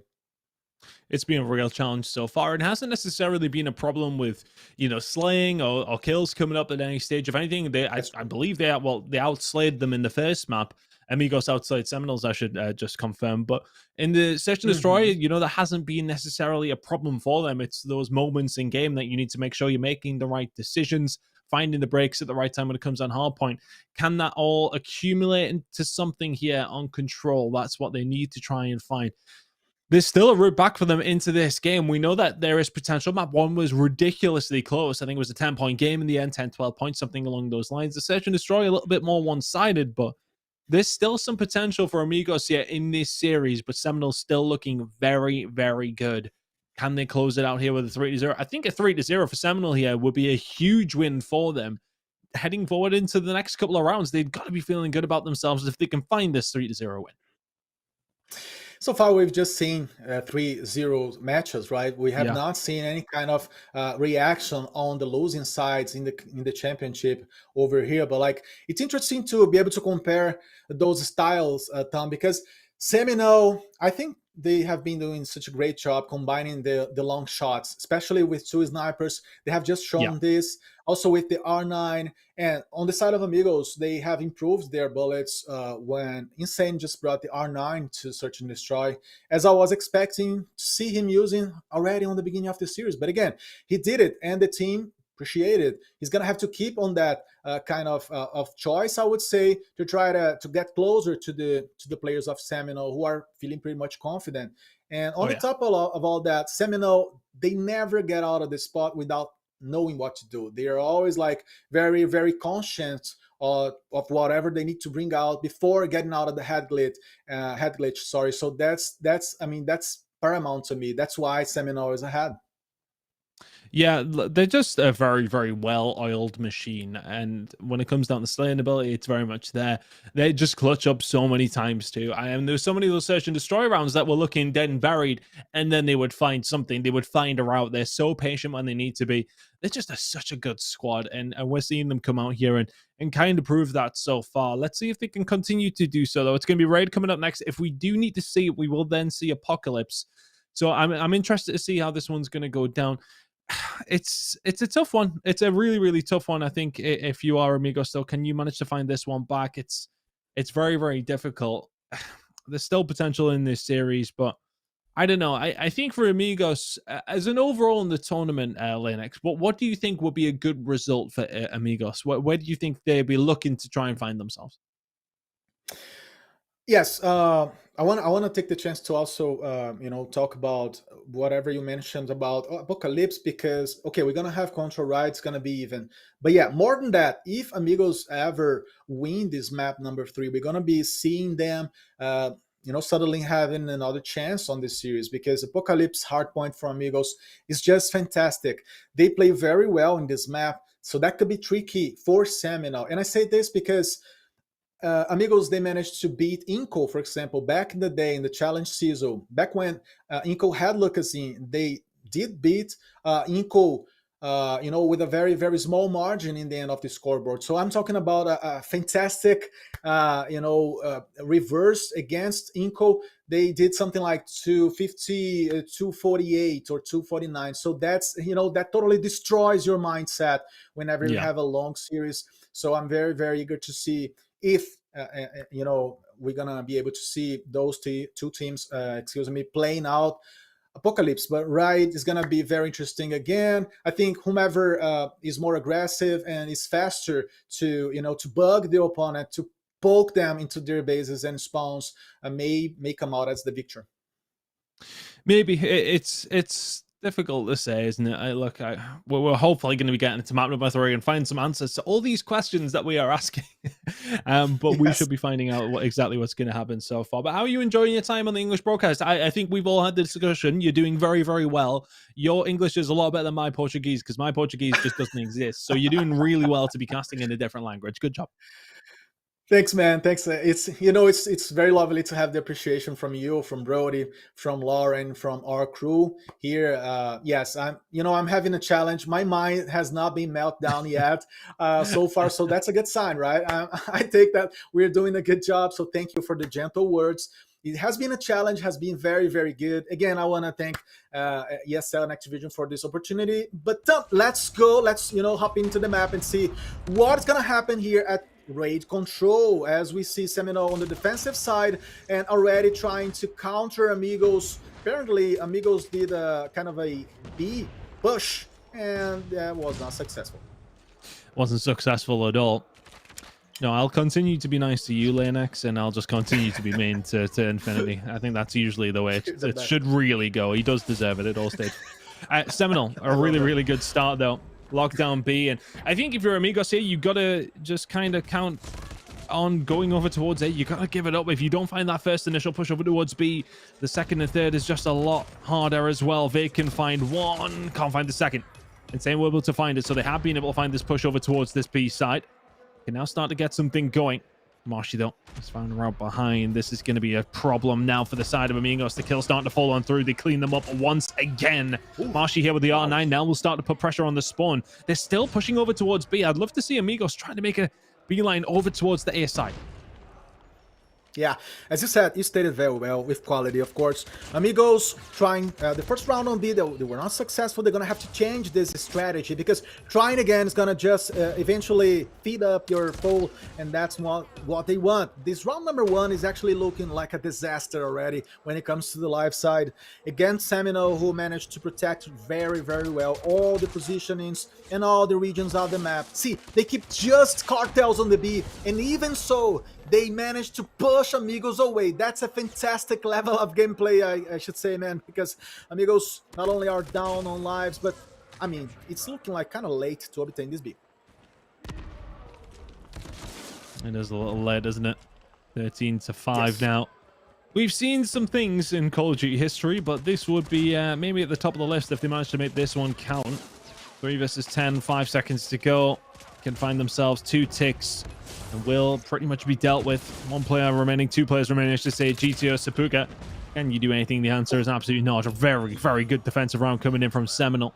I think it was only 2 ticks over towards the B side that they managed to get a hold of. So a really good defensive round coming on through.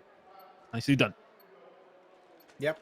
Over here, we could see, I would say, maybe a stubborn persistence on the side of Amigos on trying to be. They've seen what Seminole were capable of on defending that border of the map, and even so, they kept trying to go there. Now let's see the sides flipping. Amigos are gonna try to defend. Seminole are precisely reproducing the same strategy Amigos just used in the first round, going for B, but then going differently, going also with a presence in the middle of the map, as we can see Washi and also Ben trying to win some gunfights. Bennett very successfully takes Illusion down. So Amigos needing to change, needing to recreate themselves, because Seminole are not gonna allow any margin for errors. Yeah, the equalizer out around Kitchen is just a dangerous, dangerous spot. Yes. If you're the right position. Seminole now just trying to get some pressure over towards Money. Really good shots coming in from Sapuka. So all of a sudden, a little bit more control to the side of Amigos. But as you mentioned, they've already lost B. Now you can concentrate on A. And just for Cartels to be in this spot, it's such an awkward thing for Amigos to have to deal with. They have to think about the flank. They have to think about the players coming in off the respawn, pushing through the mansion, or pushing through a bedroom as well. Good shots coming in from GTO, though. Can they keep them a little bit further back? Cartels can find one. Gets traded by Insane.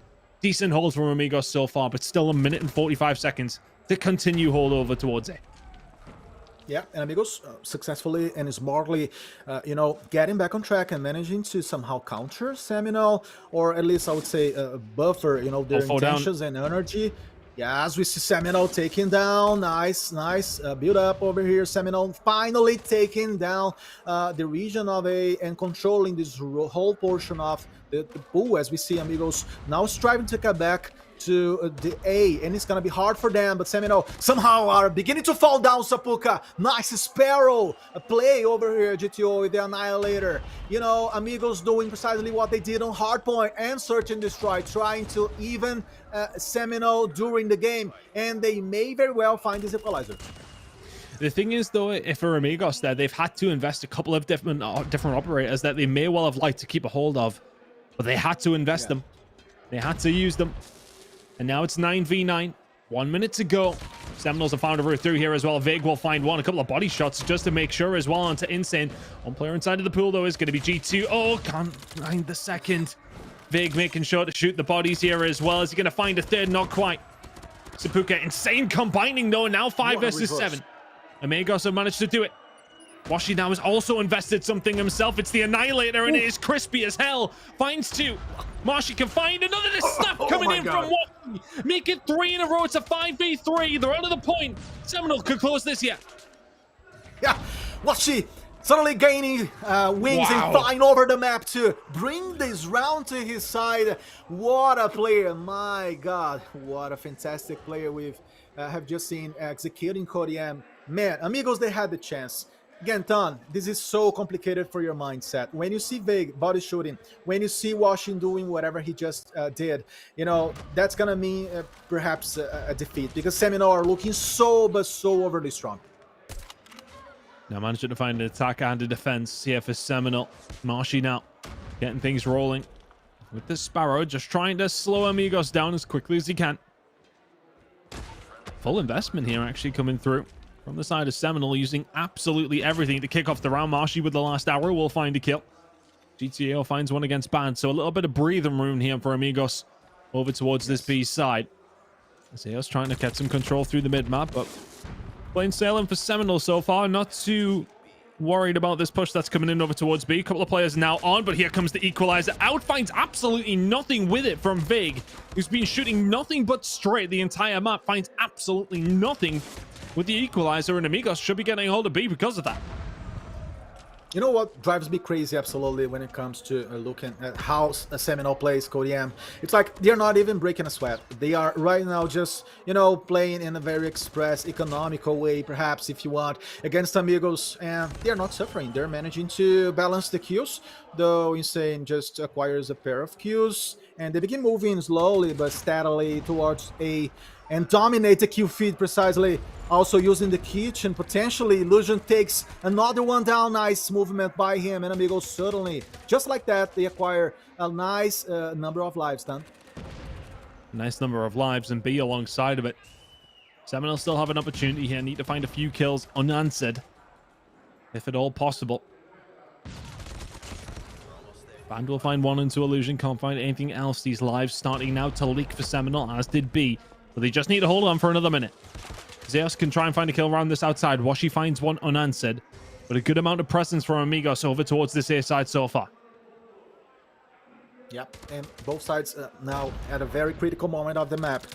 Seminole needs what needs to be done. They know what needs to be done, to say better. And Amigos, they are trying to take the most they can of this situation. Suddenly in their hands, the round needs to be wrapped up in a cool way. Bennett is already there in the money region, using that window very, very smartly. And we see a lot of players all combined in this corner right of the map as Zeus doubles it up and stays out of the basketball. Let's see whatever comes. He's managing to build a streak. What a moment by Amigos. Nice combination of efforts. And there it is, getting out of the zero.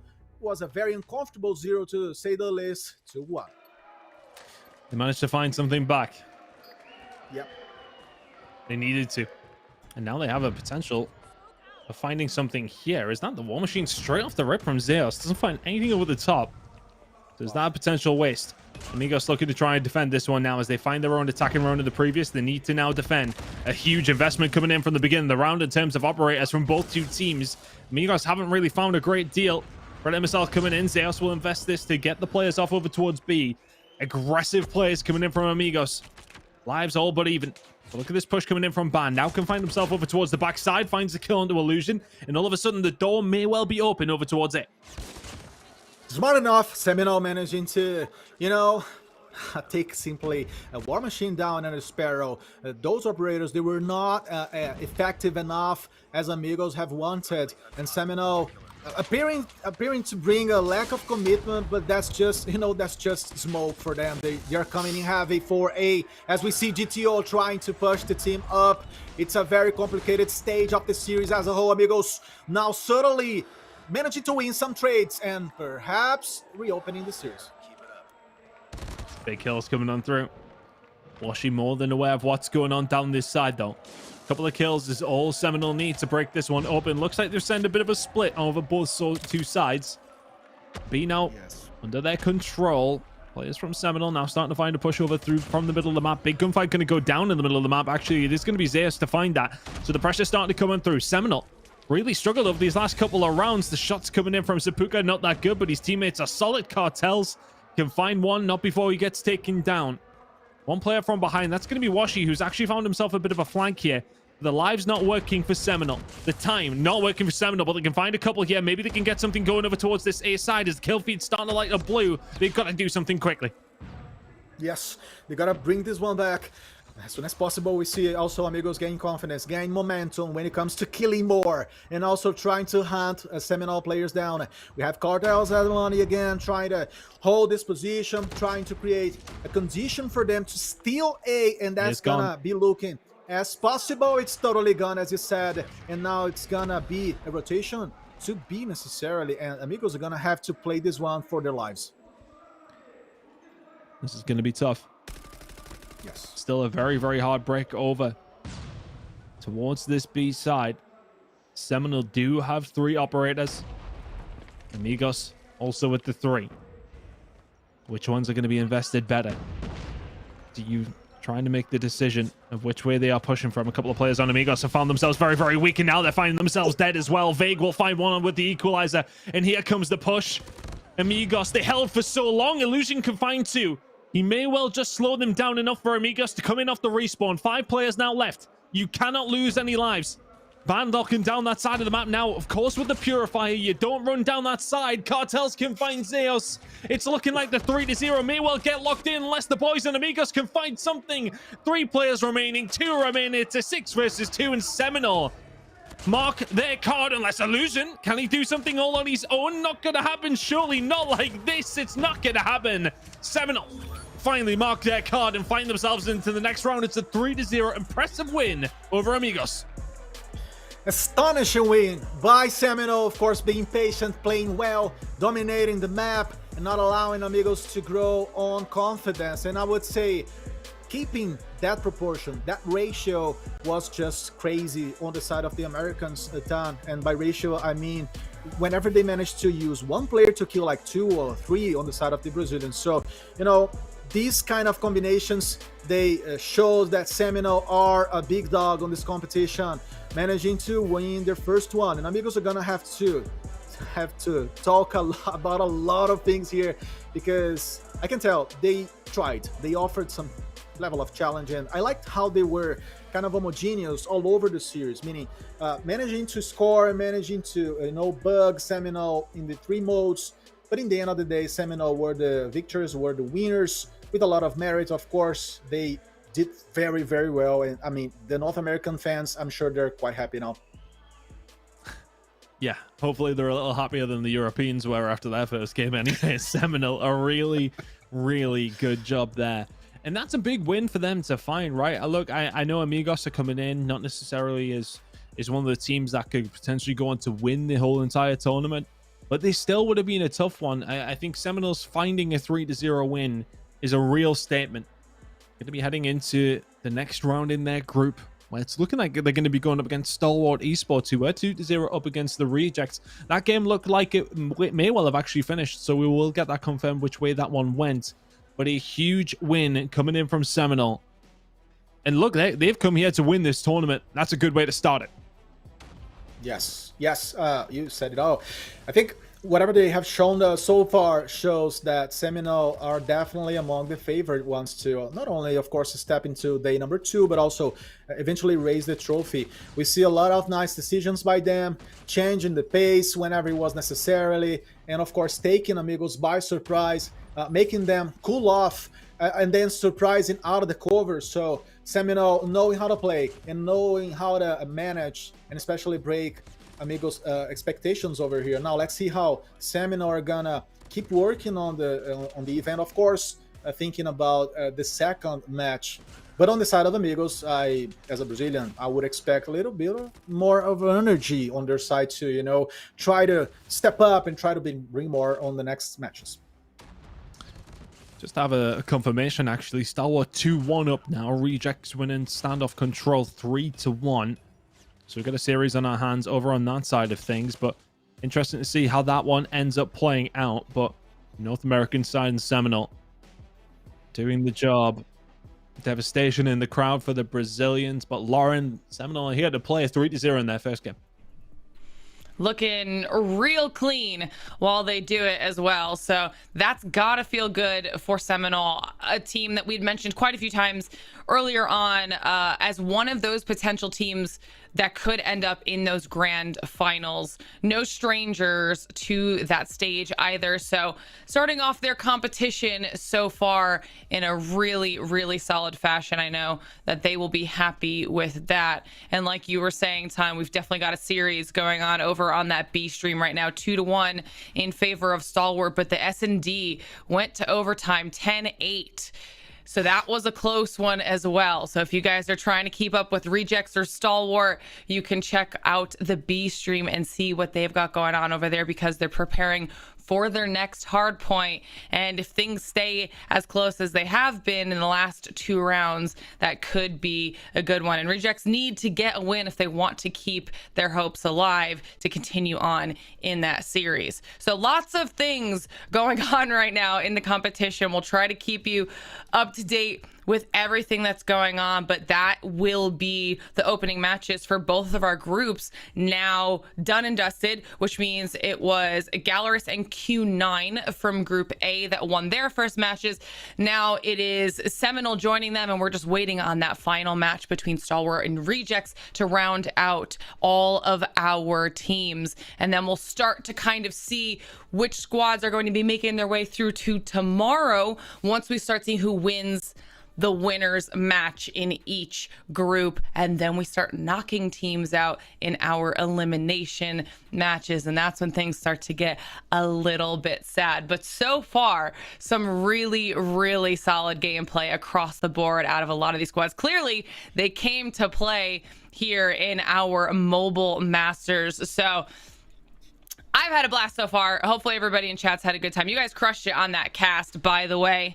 These are not easy matches to be getting through, and hopefully you're enjoying them as you're going, especially with your first time here, Lanex. Yeah, I'm thrilled. It's been fantastic. You know, I'm learning so much from you guys, from Brody as well. So it has been such a nice run, and I expect the global and international fans to be also liking this whole show that we are trying to put for you guys over here today. And just to bring back to the groups quickly, Lauren, so far the standings, the results, they are proving what we have said before earlier in the stream, meaning that the B group is definitely more balanced. You know, teams are closer on points, they're closer on efforts, and the A group seems more defined to this point. So I don't know, maybe the second round of matches is going to be more of a confirmation of expectations on the A group, and on the B group you're going to have to see what is going to happen. Maybe an eventual surprise popping off. I like that. That's a really good point that you made there, Lanix, and that's why if you're at home, you shouldn't be leaving anytime soon, because I think as we continue on through these matches, they're just going to get even closer, and everything will start to feed into what we've got coming around the corner tomorrow when we make our way through to semis, and then of course our grand finals.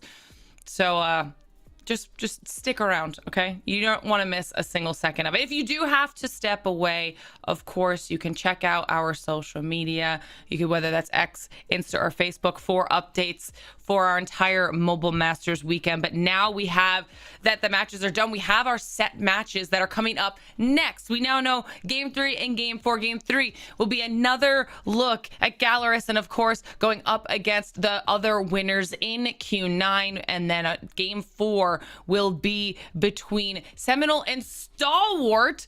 What? Did it happen already? What's going on? Well, that's I don't even, you know what? That's how quickly things change here. Now it's going to be Seminole versus Stalwart. That should be a doozy ton. Yeah, that'll be an absolute banger. Interested to see if the #1 North American seed can avenge their other North American brethren and try and get a win back on Stalwart. But yeah, we've got our two somewhat semi-finals there ready to go of the groups to get yourself out. Very good games. I think especially the first one coming up next. That's going to be an absolute banger. So yeah, I'm really excited for both these two games.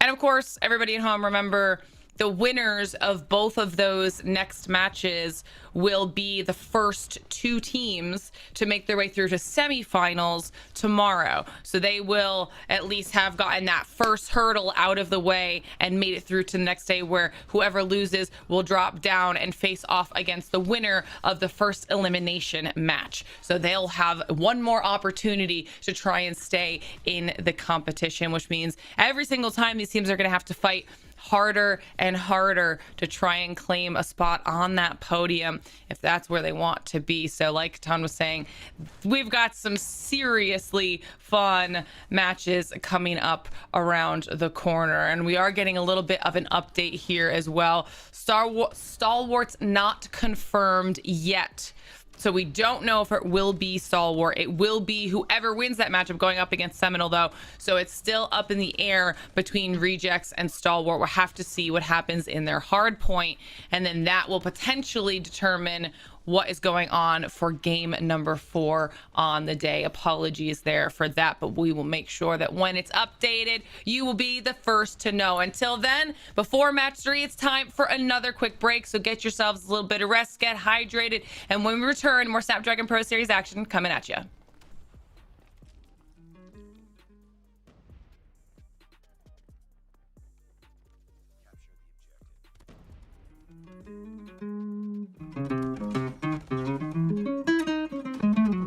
I don't care what they want, I got what you need. I don't care, no, well, I don't care. What you get's what you see, it ain't nothing to me. I don't care, no.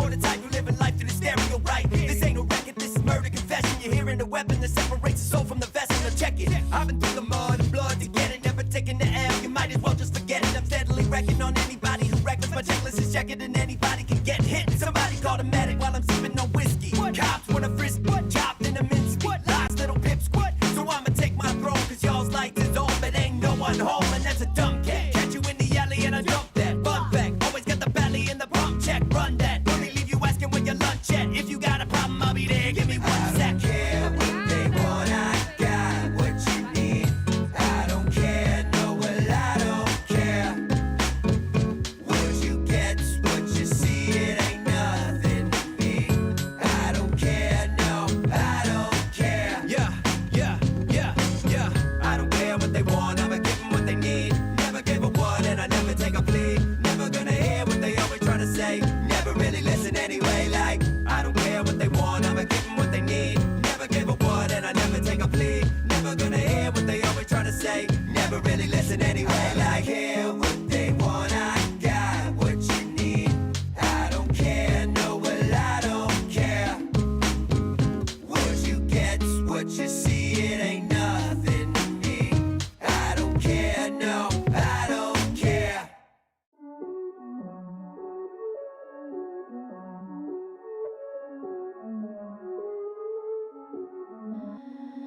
En la pista bailando con pasión, la química entre tú y yo, una canción. Yeah. No puedo evitar que quiero saber más de ti. Esa conexión es un misterio, yo sigo así. Underneath the stars, we dance so close. Chemistry strong, I can't let go. And I need to know what's behind your eyes. Underneath the stars, bailamos close. The sparks between us are so provoco. I need to know que oculta tu mirada, yeah. Bailando juntos en esta canción. Nuestra química es una explosión. No me asustes, no te quiero perder. Esta noche dime qué vas a hacer. Tú y yo en este momento en sintonía, baby, nos perdemos. Bailando skin to skin, sin miedo a lo que viene en la pista de baile. Esta pasión se enciende, el ritmo crece, el mundo desaparece. Underneath the stars, we dance so close. Chemistry strong, I can't let go. And I need to know what's behind your eyes. Underneath the stars, bailamos close. The sparks between us are so provoco. I need to know que oculta tu mirada, yeah. La noche es testigo de nuestro deseo. Bajo las estrellas juntos somos fuego. Our bodies entwined, it's so electric. Your skin with mine, baby, magnetic. Sin prisa nos acercamos más. Tus ojos dicen lo que necesitas. A fuego lento la piel se grisa. Juntos seguimos underneath the stars, we dance so close. Chemistry strong, I can't let go. And I need to know what's behind your eyes. Underneath the stars, bailamos close. The sparks between us are so provoco. I need to know que oculta tu mirada, yeah. Bailando juntos en esta canción. Nuestra química es una explosión. No me sueltes, no te quiero perder. Esta noche dime qué vas a hacer. Yeah, baby, it's chemistry between you and me. Yeah, underneath the stars, we dance so close. Chemistry strong, I can't let go. And I need to know what's behind your eyes. Underneath the stars, bailamos close. The sparks between us are so provoco. I need to know que oculta tu mirada, yeah.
Yeah, yeah, we're rising up.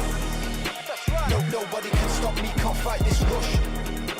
No, I won't stop, top 3 is the final push. Can't imitate how we be, better keep it hush. But I can't hide this buzz, cause we're rising up. Yeah, we're rising up.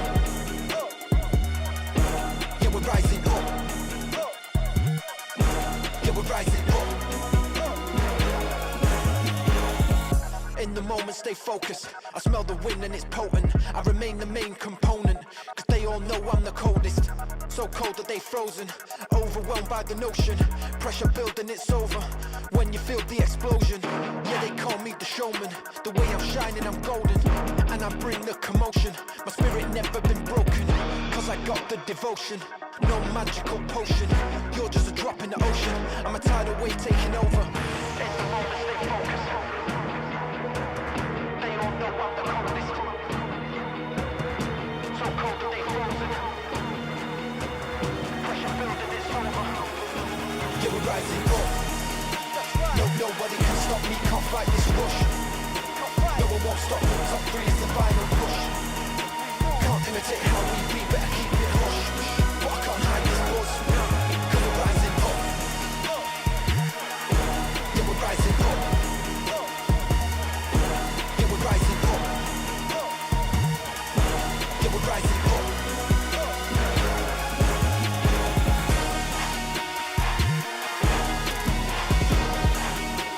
The players are practicing a lot.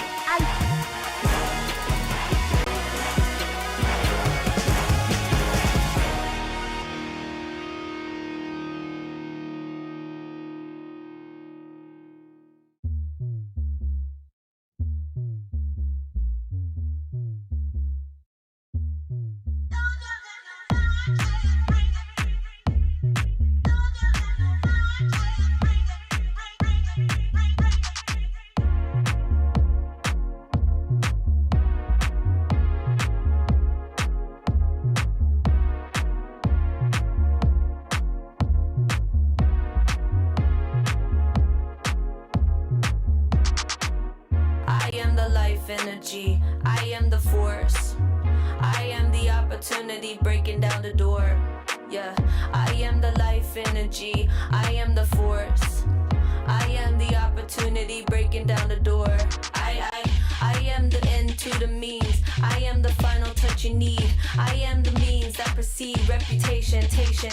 I stay high when they wanna go low. No switch is sweet, I just get up and roll. No AI, I'm the OG me. LOL to the ones trying to rip for free. Yeah, I stay high when they wanna go low. No switch is sweet, I just get up and roll. No AI, I'm the OG me. LOL to the ones trying to rip for free. Yeah, ain't nothing in this world that's stopping me. Ain't nothing in this world that's stopping me. Ain't nothing in this world that's stopping me. Ain't nothing, nah. Ain't nothing in this world that's stopping me. Ain't nothing in this world that's stopping me. Ain't nothing in this world that's stopping me. Ain't nothing that.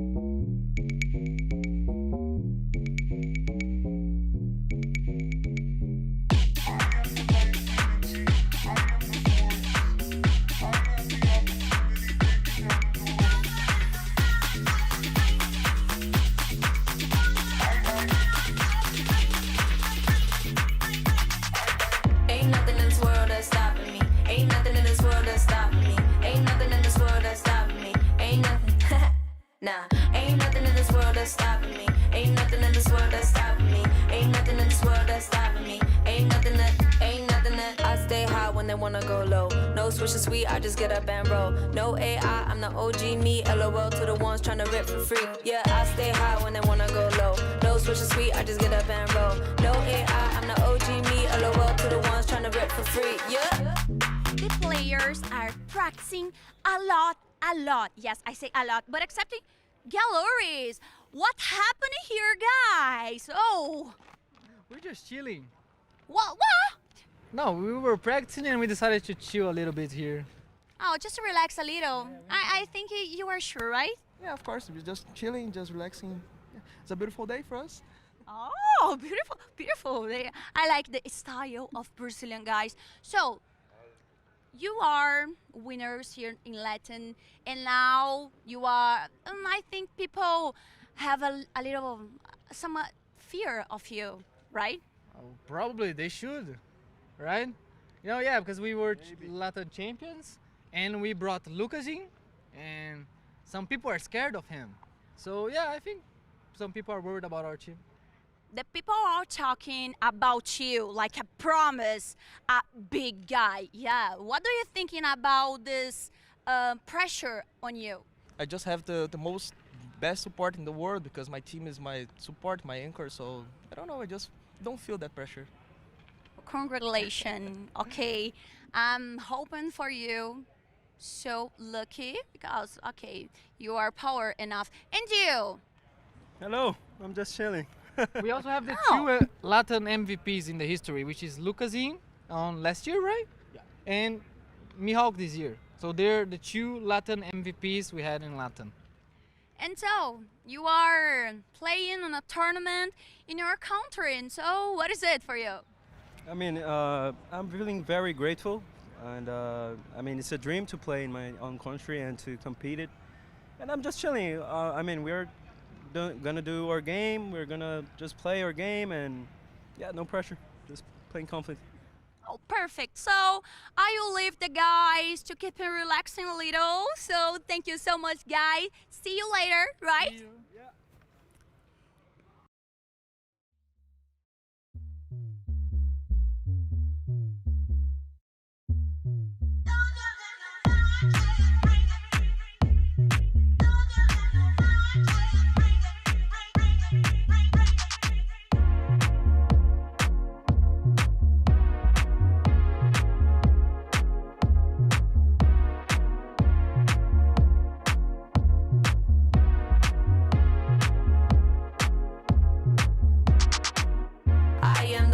Energy, I am the force. I am the opportunity breaking down the door. Yeah, I am the life energy. I am the force. I am the opportunity breaking down the door. I am the end to the means. I am the final touch you need. I am the means that precede reputation.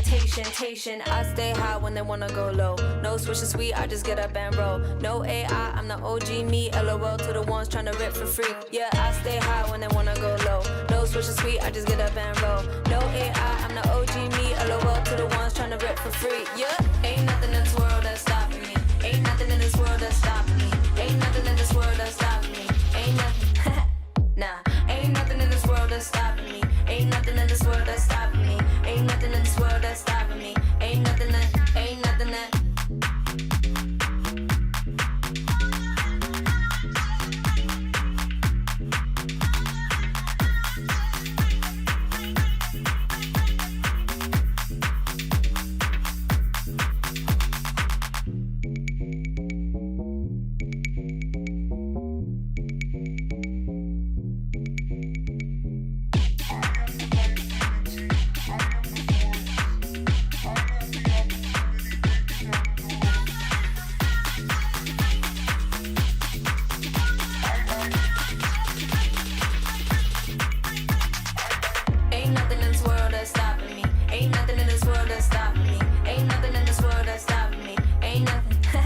Nah, ain't nothing in this world that's stopping me. Ain't nothing in this world that's stopping me. Ain't nothing in this world that's stopping me. Ain't nothing that. I stay high when they wanna go low. No switch is sweet, I just get up and roll. No AI, I'm the OG me. LOL to the ones trying to rip for free. Yeah, I stay high when they wanna go low. No switch is sweet, I just get up and roll. No AI, I'm the OG me. LOL to the ones trying to rip for free. Yeah.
The Snapdragon Pro Series powered by Samsung Galaxy is brought to you by Snapdragon Elite Gaming, Samsung Galaxy S24 Ultra, Monster Energy, and DHL. All right, everybody, welcome back to the Snapdragon Pro Series, where we are in the middle of day one of our Mobile Masters for Call of Duty Mobile, which means both of our groups have now played their opening matches.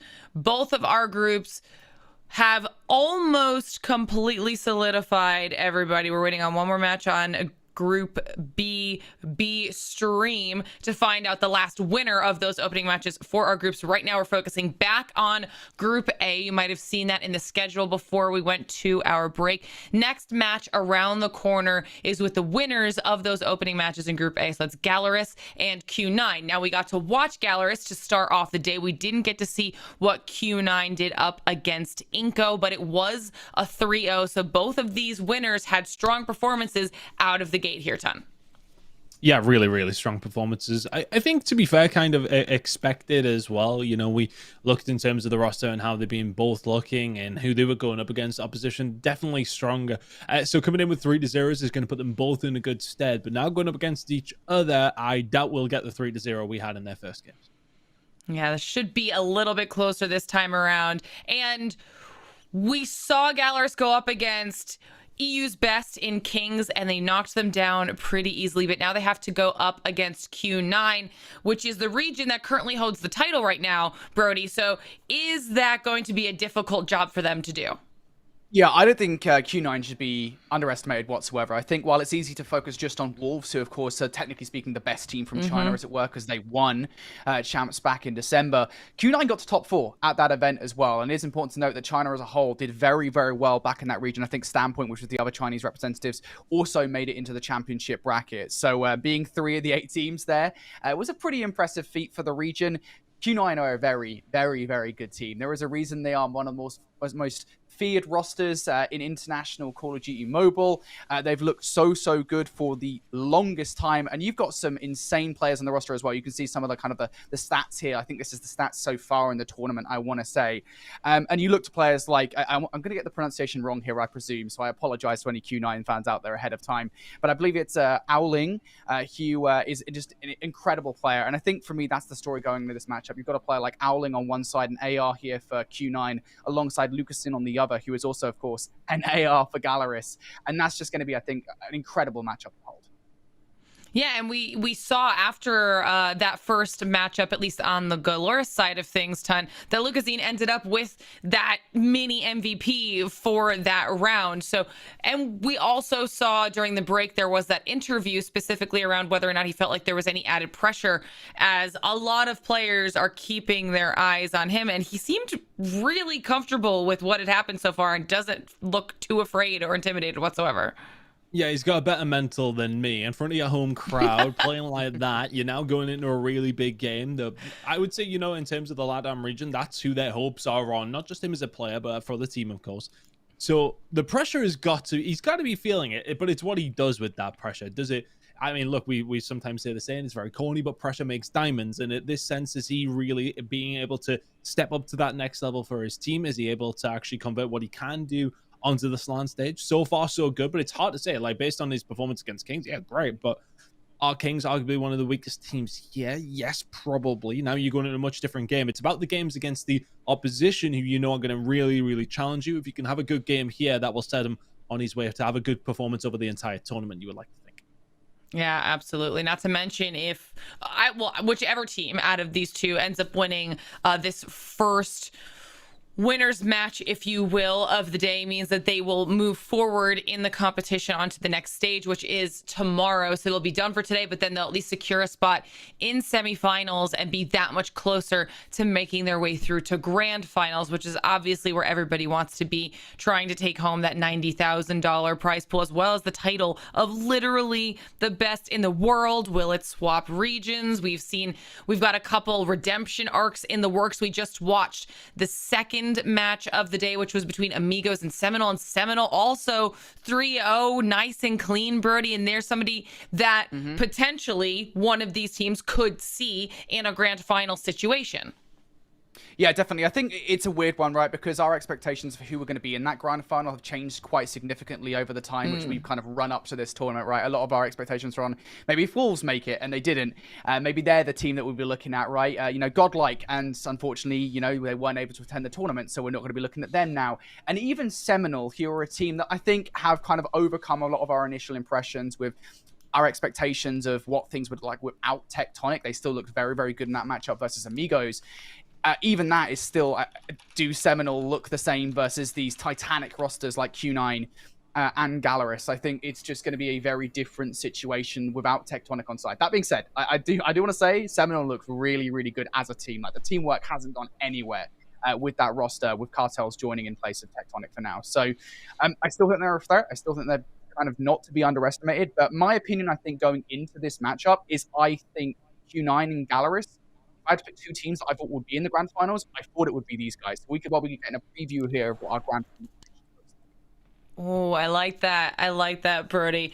It's definitely going to be an exciting match for sure. Before we get into that match, I think we're just waiting a little bit for that last final B stream match to conclude. It was between Rejects and Stalwart Esports. Stalwart was ahead, and Rejects have started to kind of mount a comeback here, a potential reverse sweep within their grasp. They're in the last map right now of their series. It's currently 2-2 overall, and they're down to their S&D 6-5. Stalwart up by 1 round right now. So I mean, we mentioned it before we went to the break. They had a close S&D the first time around. It went to overtime, and now we're getting a chance to take a look at it here. Could potentially go into overtime yet again. I mean, Rejects, the second they made it past that first hard point, that was like really their biggest stumbling block, and now we've made it the first time through the full series ton. And could we see potential NA versus NA? I mean, that would be fun, right? If these two could go up against each other. I think it makes it, I don't want to say easier, but you know who you're going up against, right? You know how they play. You kind of can have that somewhat feeling about the game of what you want to do with your videos, because I think, especially for some of these teams coming in against other regions, that you know what they're great at. Well, if you've done your research, you should. But at the same time, you sometimes might just throw a haymaker in there. It might work, it might not work. You don't have that problem up against another team from your region. At least you shouldn't if you're doing your research again. But sometimes teams don't, Brody. And we know that for a fact because we see some veto processes and then we are then pulling our hair out.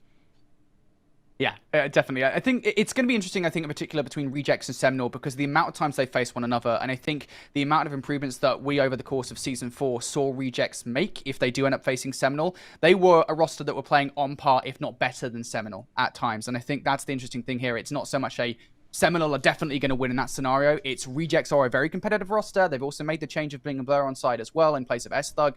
So if they survive this round, which I think they did just do, and they're going to force the overtime, I do think Rejects have a real strong chance of actually beating out Seminole as well. Oh, wow. All right. Well, we said it was possible. It got more and more likely as they made it through, and now it's happening. It's now overtime, 6-6 in the last game of the series.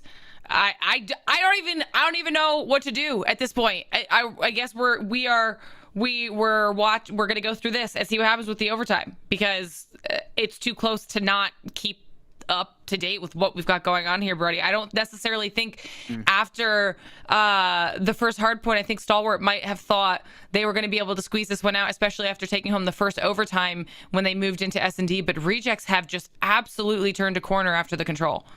Yeah, I mean, Rejects are a really good squad. Again, I was kind of curious to see what this roster would look like with Blur on side, because if I remember kind of what, I think it was Mayhem that Blur was playing for previously, and Blur got benched late into the season because of the fact that he wasn't melding very well with the rest of Team Mayhem's playstyle. Kings, I think, came back to the roster, and it helped Team Mayhem make it to Mobile Masters before they didn't make it to Mobile Masters.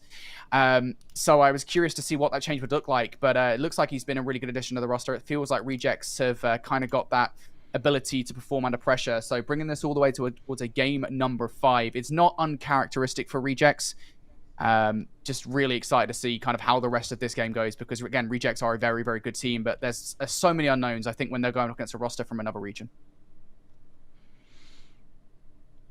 Well, everyone at home, we're going to be hanging out here just kind of watching to see how this final group stage, I guess, if you will, match unfolds, so that we have the fourth and final winners team before we move on to the next stage of the competition. So we're going to be keeping on this until we move into game number 3. And right now you see that Stalwart takes home that first overtime round, making it 7-6. They could potentially close this one out here, Ton. Yeah, looking like, I mean, look, they've been in this position a couple of times from what we've seen so far between these two teams. It has mostly been Stalwart in the lead. I mean, look, they would have to get reverse swept if they were to lose this one, be in the lead, be in a good position in the search and destroys on multiple occasions. So it feels like, even though I've seen 3 rounds of search and destroy, it feels like it could potentially be a throw here. Like, maybe it's a reach for me. Maybe I'm being dramatic. But you know what? We're all about the storylines here. And if I'm going to say it's a throw if they lose it. You know what? If that's what happens, it's official. Like, this is now your cast of this matchup, so it's on record. Well, that they might have thrown. It's looking like they're throwing this round as well. Yeah. They had the bomb down. They've lost. Hey, look, they're throwing. I can't believe it.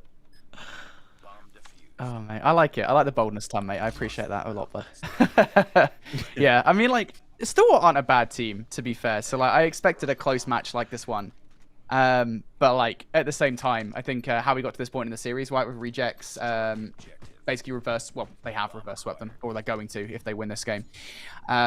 I think the Arsenal Hardpoint was a big shot for me because that was the first map of this best of 5. That's a really strong one for Rejects. I mean, I'm sure you remember the amount of times that we saw Arsenal Hardpoint back in Season 4 Ton, especially in North America. And for Rejects, it was a fan favorite, right? So I think for them to lose that one, like they probably should have re-won this series, to be honest. Stalwart taking that one away, I think was good enough as it was. Got a good start in this round, though. They're not throwing this round, Brody, so there you go.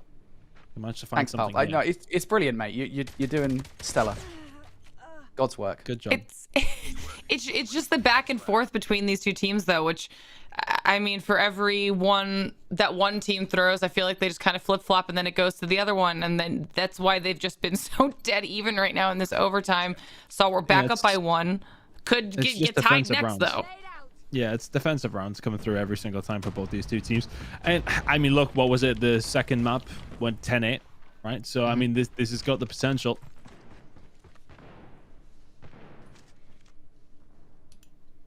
You've just got to be particularly careful here if you're Rejects that you don't allow this rotation over towards B. If Incendio finds one of these frags, could be pretty dangerous.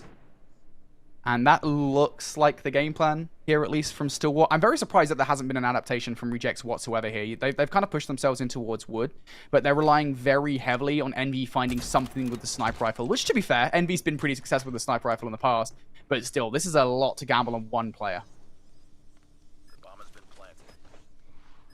Bomb down now. And it's just for Rejects. You're always finding yourself in that situation where you're finding yourself behind you. Now having to find the retake of the bomb site, but they'll find the first blood.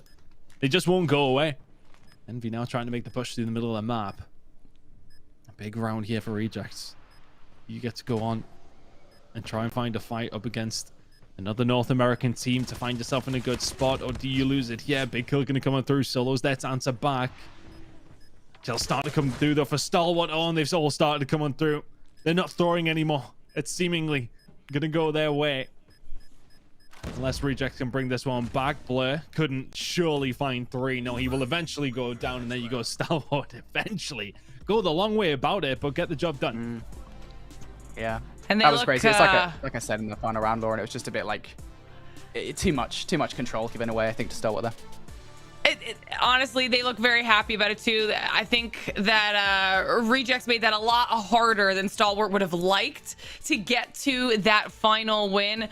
That definitely went the distance, though. Very, very well played on behalf of both of those teams. Whoever ends up facing off against Rejects after a performance like that, that's not going to be an easy elimination match, and it will be amigos because obviously they lost to Seminole. We're in that group. That's where we're keeping track of everything here. So that could be another really, really solid matchup. But now all of the opening matches, those group stage matches, are 100% officially done. That was the last one we were waiting on, and it's as if production knew how it was going to go, because we called it a little bit too early, but it will actually be Seminole versus Stalwart for game number 4.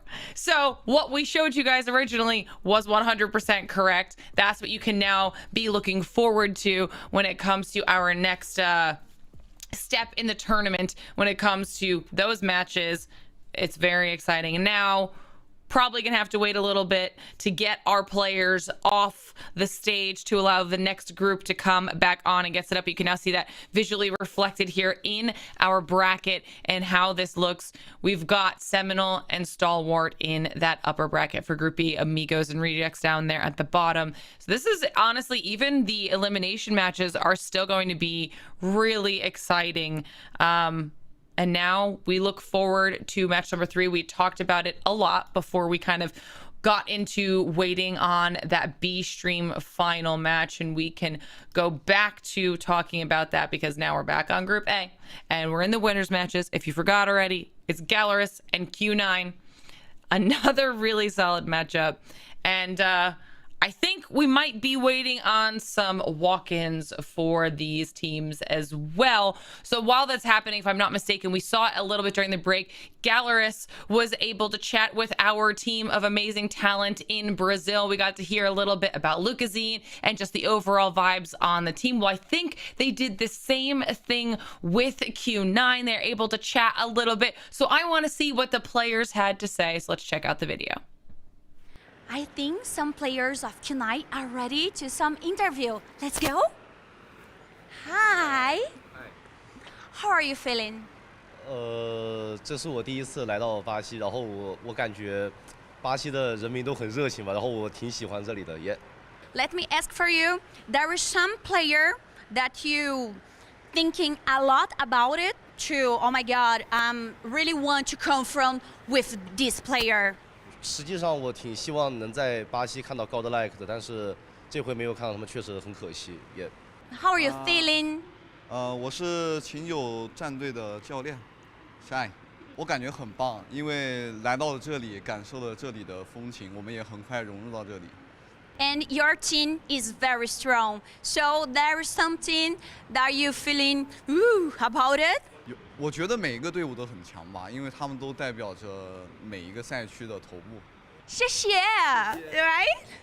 Whoa. Oh, I like it. Obrigado. How? What? How? What? Obrigada. Obrigada. Oh, good. Thank you. And everybody's learning new languages down there in Brazil. Get a chance to get to know the players a little bit. They are. I mean, that was adorable, Ton. Adorable. Yep. Honestly, it's nice to see though that all the interactions, because we're so used to all these events. It's all English for all these different teams from different regions to come all over the place. I think, at least for ourselves, we're so used to it just being that sort of UK, US atmosphere. So it's nice to see all these different regions coming through with COD Mobile. It is truly a global esport. There's not many of them.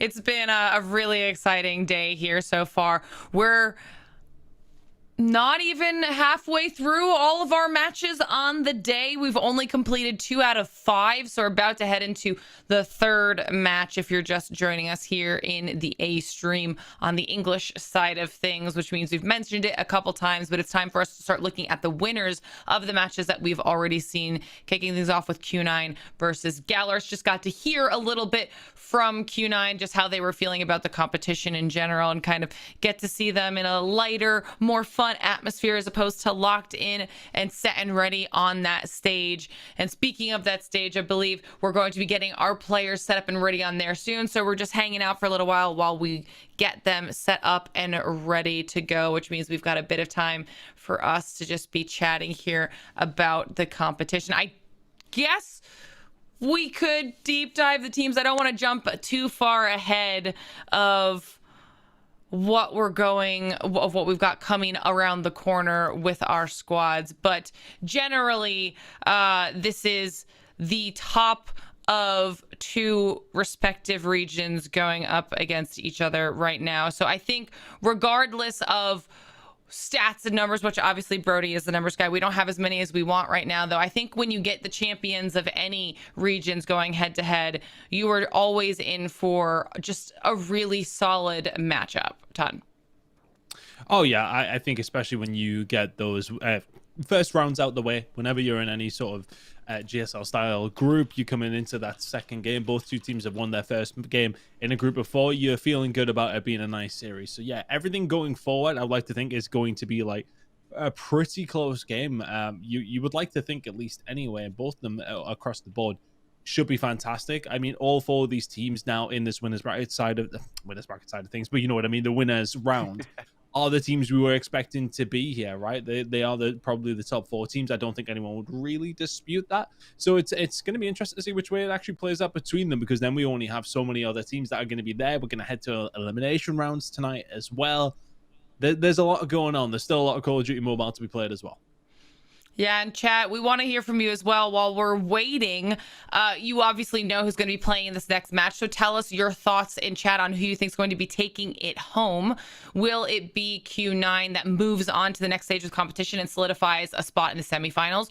Or will it be Galaris who is the squad that is able to do that? And if you have those score lines in mind, I want to hear those as well too, because we've had quite a few people in chat who have been really on top of their guesses so far. I mean, if we had, shout out to Bobby Plays. If we had him here, I'd ask for a prediction and he wouldn't give it because he's afraid of the forever caster curse that he had. But I like picking people's brains on how they think this is going to go, Brody. I'm going to have to do the same for you. I knew you were going to do it. I knew you were going to. Like, as soon as you talked about Bobby, I knew that was going to come to me.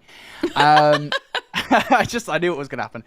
Honestly, I think it's so tough to gauge, right? Because again, Galaris are effectively, they're not a brand new roster, but they are so new with the fact that we've got Lucas on side now that it's very difficult to say, all right, here were their strengths back in season 4, and here's what their strengths are right now, because we've seen so little of them with this new roster composition. I think it's also very difficult because their strengths, for the most part, pre-Lucas, we'll say, are pretty similar. Like these are 2 of the best hardpoint teams in their respective regions, so I can't imagine, I have no idea who's going to win that one. For the rest of the series, though, I mean, it's so tough. I've been on the side of, I think Galaris are going to win the entire thing before we got into this, so I still think they will. I'm going to go ahead and say that we are going to go to a game 5 with the series, and I think Galaris take it there. I'm not going to sit on the fence like I know Tun would sit on the fence. I'm not going to be doing that. We'll say game 5 to Galaris. That's what I'm going with. You're also going for the regional title change over. Passing of the guard. Okay, I like it. I'm here for it. I want to see if chat agrees with you as well. And I think that we're actually starting to get close to the moment where we can start seeing our players making their way in on the stage and preparing for match number 3. We appreciate all of you in chat for being patient with us while we wait for our gameplay to kick off. We've got lots of things in store for all of you at home, and I'm very excited to get into it when we can and all of our players are ready to go. While we are waiting for all of that to happen, though, we're going to send it to one more short break and give you a little bit of time before we dive into all of the action. So don't go anywhere. We'll be right back. The players are practicing a lot. Yes, I say a lot, but accepting.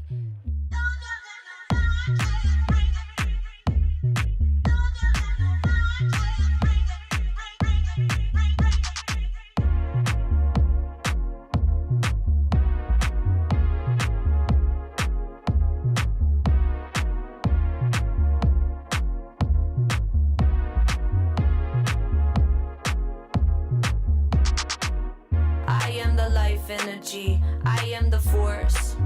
I am the opportunity breaking down the door.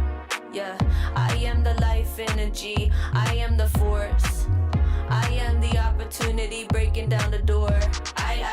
I am the end to the means. I am the final touch you need. I am the means that precede reputation.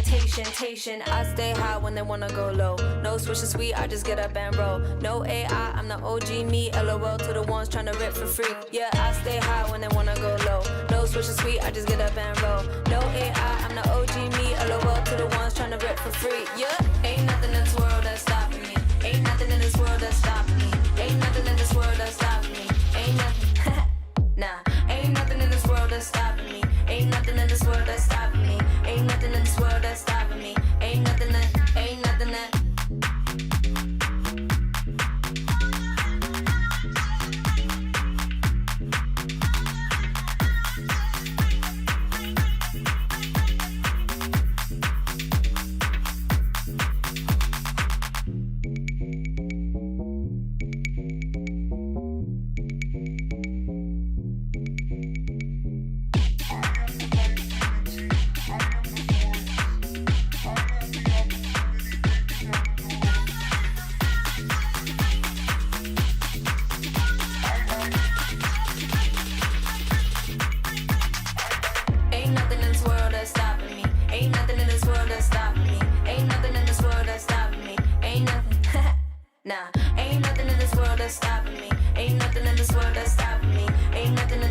wishes sweet, I just get up and roll. No AI, I'm the OG me. LOL to the ones trying to rip for free. Yeah, I stay high when they wanna go low. No wishes sweet, I just get up and roll. No AI, I'm the OG me. LOL to the ones trying to rip for free. Yeah.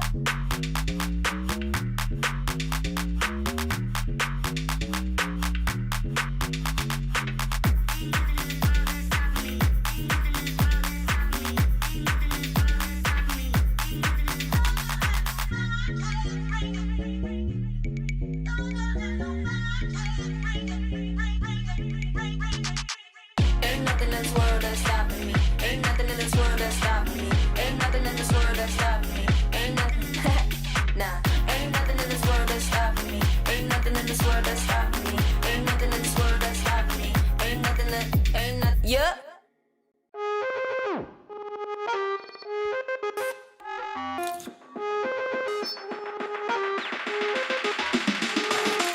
Alumbra, noche luna, no te voy a perder, solo quiero ascender y te busco hasta en la lluvia.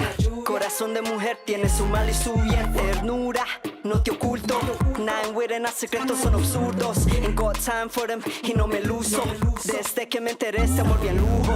Desde que me enteré de que este mundo se mueve con puro poder. Desde que me enteré de que este mundo se mueve con puro poder. Mami, mami, mami chula, eres suficiente, quítate la duda. Mami, mami, mami chula, tú sabes que ese error nunca nos dura. Nunca dura, ni suazura, ella lo jura. But then I prove the wrong, and I ain't beefing, no peleo. Dejo que pase las cosas, más bien la veo. Y analizo desde lejos. Gracias a Dios me entero y me sale bello. Me enteré del Judá los perros. Movimiento limpio, espíritu en el espejo. Desde que me enteré de que este mundo se mueve con puro poder. Desde que me enteré de que este mundo se mueve con puro poder. Mami, mami, mami chula, eres suficiente, quítate la duda. Mami, mami, mami chula, tú sabes que ese error nunca nos dura. Nunca dura, ni suazura, ella lo jura. But then I prove the wrong, and I ain't beefing, no peleo. Dejo que pase las cosas, más bien la veo.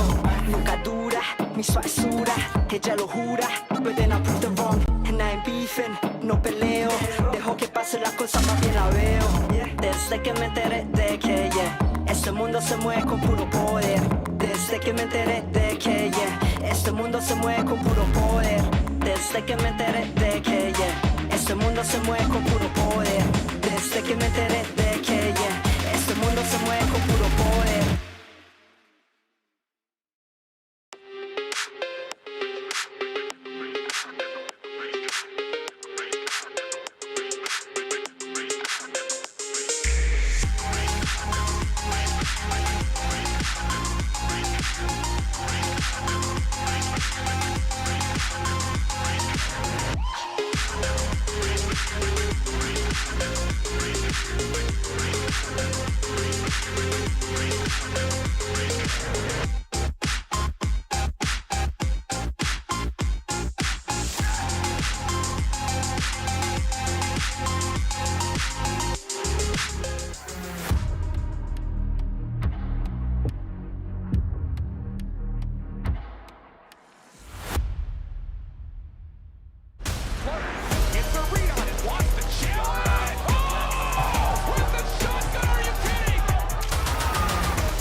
The celebrations we saw in that video on behalf of Wolves will be what we see yet again here in Mobile Masters for Call of Duty Mobile, this time by a completely different team, but will it be a completely different region? Potentially the match that we are gearing up and waiting to see could be what determines that very question as we are waiting on Q9 and Galeris to go head-to-head in match number 3.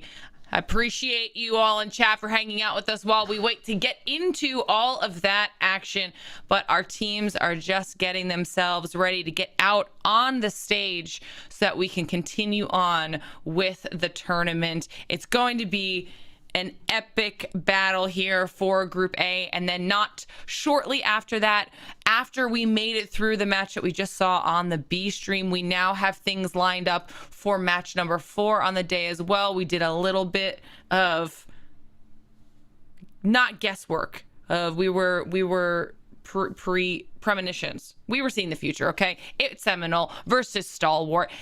Listen, don't make those faces at me, Tom. We're doing our best here right now while we prepare for these matches, okay? Honestly, I am very excited for when we can get into the action, but it's not happening yet. So you have to be patient. No, we are getting there. We are at the mercy of what's going on in Brazil. Obviously, waiting for the games to get started. We just want to jump into the games. That's what we're here for. I am sure you guys at home don't want to see us three talking heads all night long. We want to be in the games as much as you are. I know we keep getting accused of yapping, but we have to say something in between these, whether it be yapping or not. But irrelevant of that, I think, you look at these two teams, it's going to be an absolute banger when we get into it. I think that's why we're just, the anticipation's killing me, Lauren. I want to get into this game, which Brody rightly pointed out could realistically still be our grand final tomorrow night. How would that work? How does that? So one of them wins and then has to survive.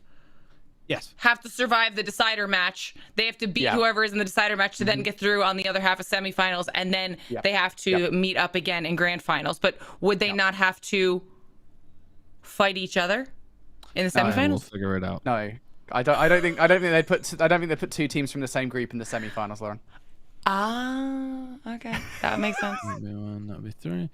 Excellent. No, they wouldn't. Okay, no, they would be the opposite. I like how Todd going through the motions for that. I was just checking. No, I was checking. I have a sheet.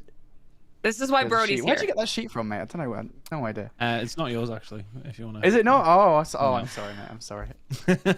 It's Brody with all of the stats and the info and all of the correct answers. That's why we have to keep him around here for these streams, because otherwise we would all be absolutely lost on what was going on. And you've got the fresh haircut today too, so. Yeah, I mean, I feel. Today, yeah, I was gonna say, I feel like that was down to us, actually, wasn't it? If anything. What was down to you? The haircut. Was it? No, yeah. Actually, to be fair, my hair was like, my hair was getting super long, and the makeup lady was just like, you need to sort that, because I was looking like I was being dragged backwards through a bush. Yeah, it wasn't good. So we're fresher now. We're ready to go. Disheveled no longer, Brody, as we finally have our player walk-ins ready to go here on the main stage, live from Sao Paulo, Brazil, as our stage host starts to get that audience hyped up yet again for the next match. And I love the energy we've been hearing from the crowd here so far, Ton. Oh yeah, absolutely. It's been fantastic to see the home crowd just getting in and amongst it. They absolutely love their Brazilian teams, and they are very excited to see how they do, and they will be fully supporting them, and it's 100% a benefit. It's an advantage for the home teams here. I love that we're seeing the country pride as well. We've seen quite a few players coming out with those flags representing their region, and that's just another element brought to the table. We have to remember that the Latin American teams are on their home turf. They've got the support of the home crowd, Brody, and that's definitely going to motivate them here.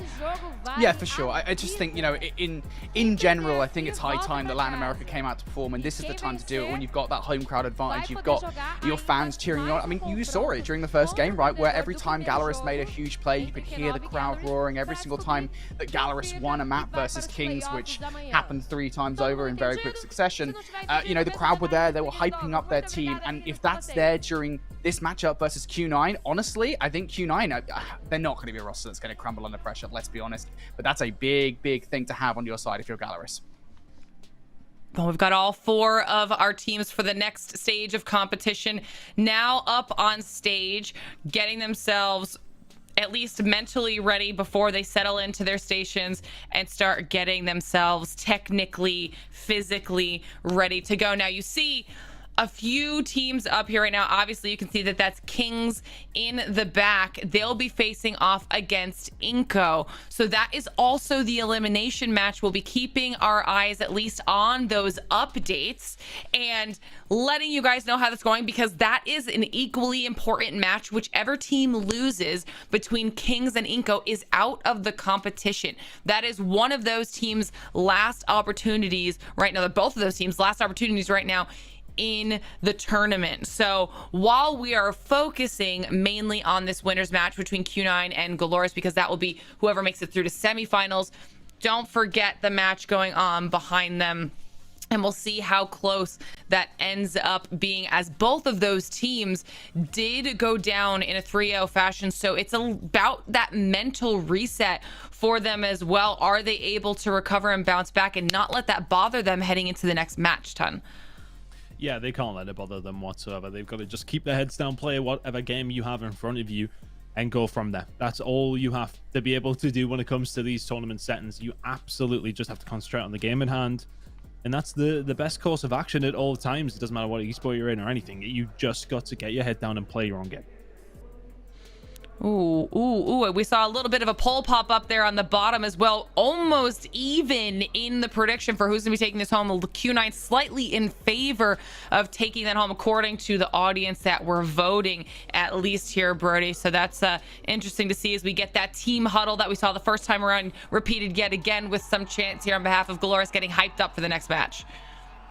Yeah, definitely. I think it's just going to be very difficult to split the difference between these two teams at this point, just given the fact that obviously we've got a hyped up, a re-energized Galaris roster with Lucasin joining the side. And then on the other side, you've got a Q9 roster that's been at the top of the game for the longest time. Really not much to split the difference between these two teams. The vetoes, however, I'm curious to see, I was curious to see what we would get before we got into this one. Having a little cheeky look over towards this then, it feels at the very least like Q9 have avoided Galaris' strongest hardpoint maps. We've not seen a Hacienda here. We're not seeing a takeoff going into this one. So that's good news, at least. And, you know, that's always kind of half the battle, right? We discuss it all the time. When it comes down to those vetoes, who can come out on top? Because if you get those correct, you can have a massive advantage going into the series. All right, we're starting to get a little peek into our players as they are all officially sat down. Headsets are on, phones in hand, and we can see them starting to prep themselves for this upcoming match. Players starting to get comfortable, making sure that the mic's at the right spot so they can hear each other. Those comms are wildly important when the audience can sometimes start to get a little bit loud. Things get rowdy, so love seeing that support too. And we said you've got these flags here in the crowd for Galaris, but that home advantage is very real. Love to see that we've got that fan support, and we'll probably have lots of relatives, family, friends of our players, as we got to hear that in one of our videos earlier on. Even some of our NA family members going to support the players here, and that's just something we love to see here in the Snapdragon Pro Series, Ton. Oh yeah, absolutely. We love any time we're watching anything and you get the family involved, because you know we can sometimes be like that. It can still sometimes be, oh, you're still playing that video game at times. But then when they see their family are still going out to these tournaments or overseas, going over to Brazil, it's great to see the support still there. Fantastic. All right, it's looking like Q9 look mostly ready to go. It's possible we're just waiting on a couple players from Galaris to get themselves set up. You see those admins walking around checking to make sure that everything's copacetic here for our players, as we take a look at the audience who also are ready to go with this next match to get things underway and find out who will be one of the first squads through to the semi-finals. Only a few more minutes. Everyone in chat, we appreciate you bearing with us while we get everyone here set up and ready to go. We're just as anxious to get into the games as you are. And I feel like we might even see some of these people hanging out in chat here, Brody. See them on their phones. Yeah, for sure. I mean, look, we've seen it in the past. We've seen players when we're casting the Snapdragon Pro Series, right? We've seen the players just pop in the chat and talk mad trash after the game, after like 3-0 somebody. Say maybe from somebody from Galaris just pops in the chat afterwards and just like, yeah, you know what? Q9, easy peasy lemon squeezy. Well, looks like it's finally ready to go. Let's dive into match number 3, boys. Oh, I don't believe it, Brody. We're in. Here we go. Match number 3 is going to be Q9 taking on Galoris, and this should be an absolute banger. Heading into the hard points, we don't know which way they're going. The same with the Surge Destroyer, the same with the Control. This game could go either way. Yeah, for sure. We just have no idea. And again, a reminder that these two are two of the best hardpoint teams, if not the best hardpoint teams in their respective regions. So we expect a banger coming into this first map of the series of this best of 5. And as ever, when it comes down to Arsenal Hardpoint Ton, we expect P1 to be super mixy. It always is. Especially off the rip. Looking into some further rotations further down the line, though. It can be one where you can pick up a decent amount of time. As far as P1s go, it is not necessarily completely rare, but rare enough. Thinking about the rotation over towards P2 very, very shortly, but 10 seconds left to go. Fighting over every single scrap and second. Galoris are going to be the first ones here over towards P2, but Q9 with some decent time over towards P1. Yeah, this is a lot of time to give away if you're a Galoris, but I think they're kind of bargaining on the idea here that they do manage to get control of P2 and an R9 up top. I mean, that's the best way to go about it. Fokke was just incredible earlier on versus Kings of that weapon. Only going to find one, though, to pick off this particular rotation. Shinan already able to find his way through, and now he's looking for more kills. He's had a little bit of help by Sun, and all of a sudden that help just completely dissipates as a full kill feed comes through for Galoris. They hold on for the moment. Good shots coming in with the R9. Holding it down so far. Backspawn starting to come in, though, from Q9. You have to make sure that they make these count, though, because if you're thinking about the rotation that's coming up in 30 seconds, it's not where you want to be. Bit of a split over towards the cannons, though. Gunfight going to go down over there. It's looking like Galoris just about going to hold on. They're going to pin Q9 back in the spawn as well. Rotation should be looking good, as is the last 25 seconds for Q9. So, yes, okay, they get the spawns, but they will get the time. They will not get the rotation. Galoris will be more than happy with that. Yes, okay, they will find themselves behind by the time we get over towards the next hill, but they got a good amount of opportunity to set up. Yeah, big kills already being made on the rotation as well.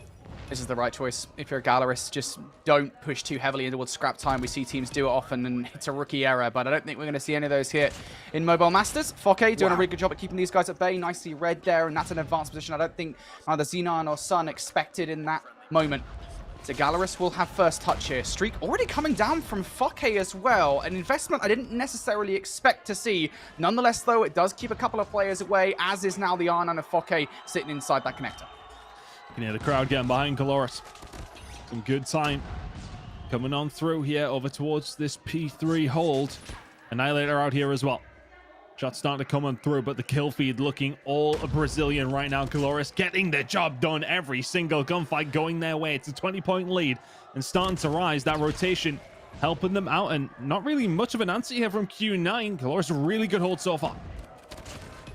Yeah, Stella, but in from behind. Maoshi comes and he picks up a couple of kills. Yang One also going to find one as well. So Q9 at the moment able to find the back 15 seconds. But again, you're not too miffed about that if you're a Galoris here. You know, you take the rotation towards New because you've just managed to get 40 to 45 seconds off the back of that clean rotation towards P3. If you can garner control of P4 as well, you might well put this game a little bit far out of depth for Q9 early on.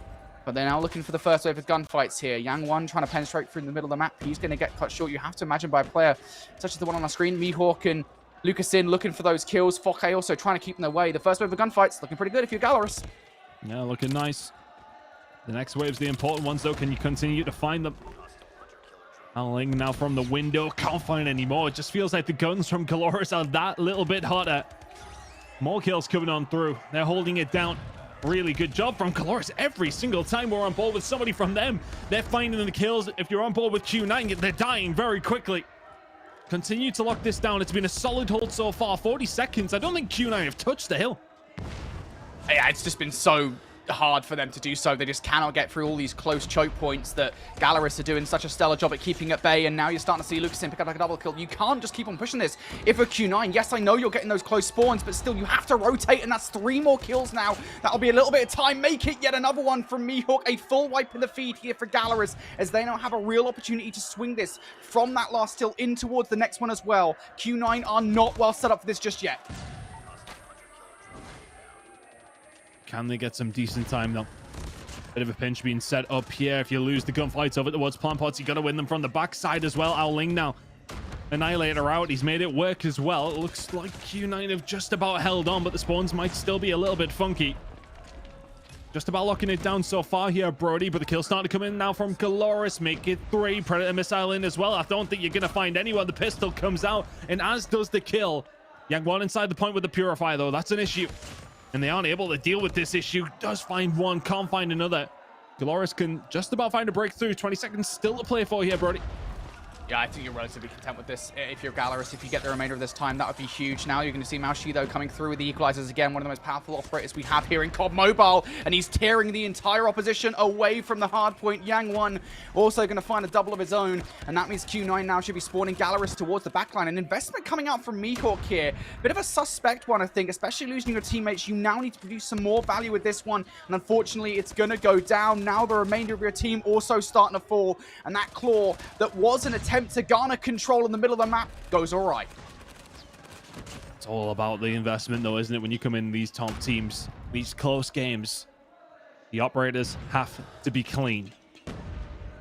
Q9 now showing off that P1 can be a little bit of a money hill of its own if you can't find that initial break. Kills, though, starting to come the way of Caloris once again. Lucas opens things up.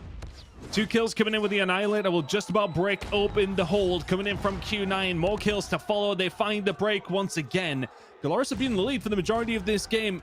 In every single step that they take, it's feeling like it's deserved. Lucas finding more. 32 kills to his name already.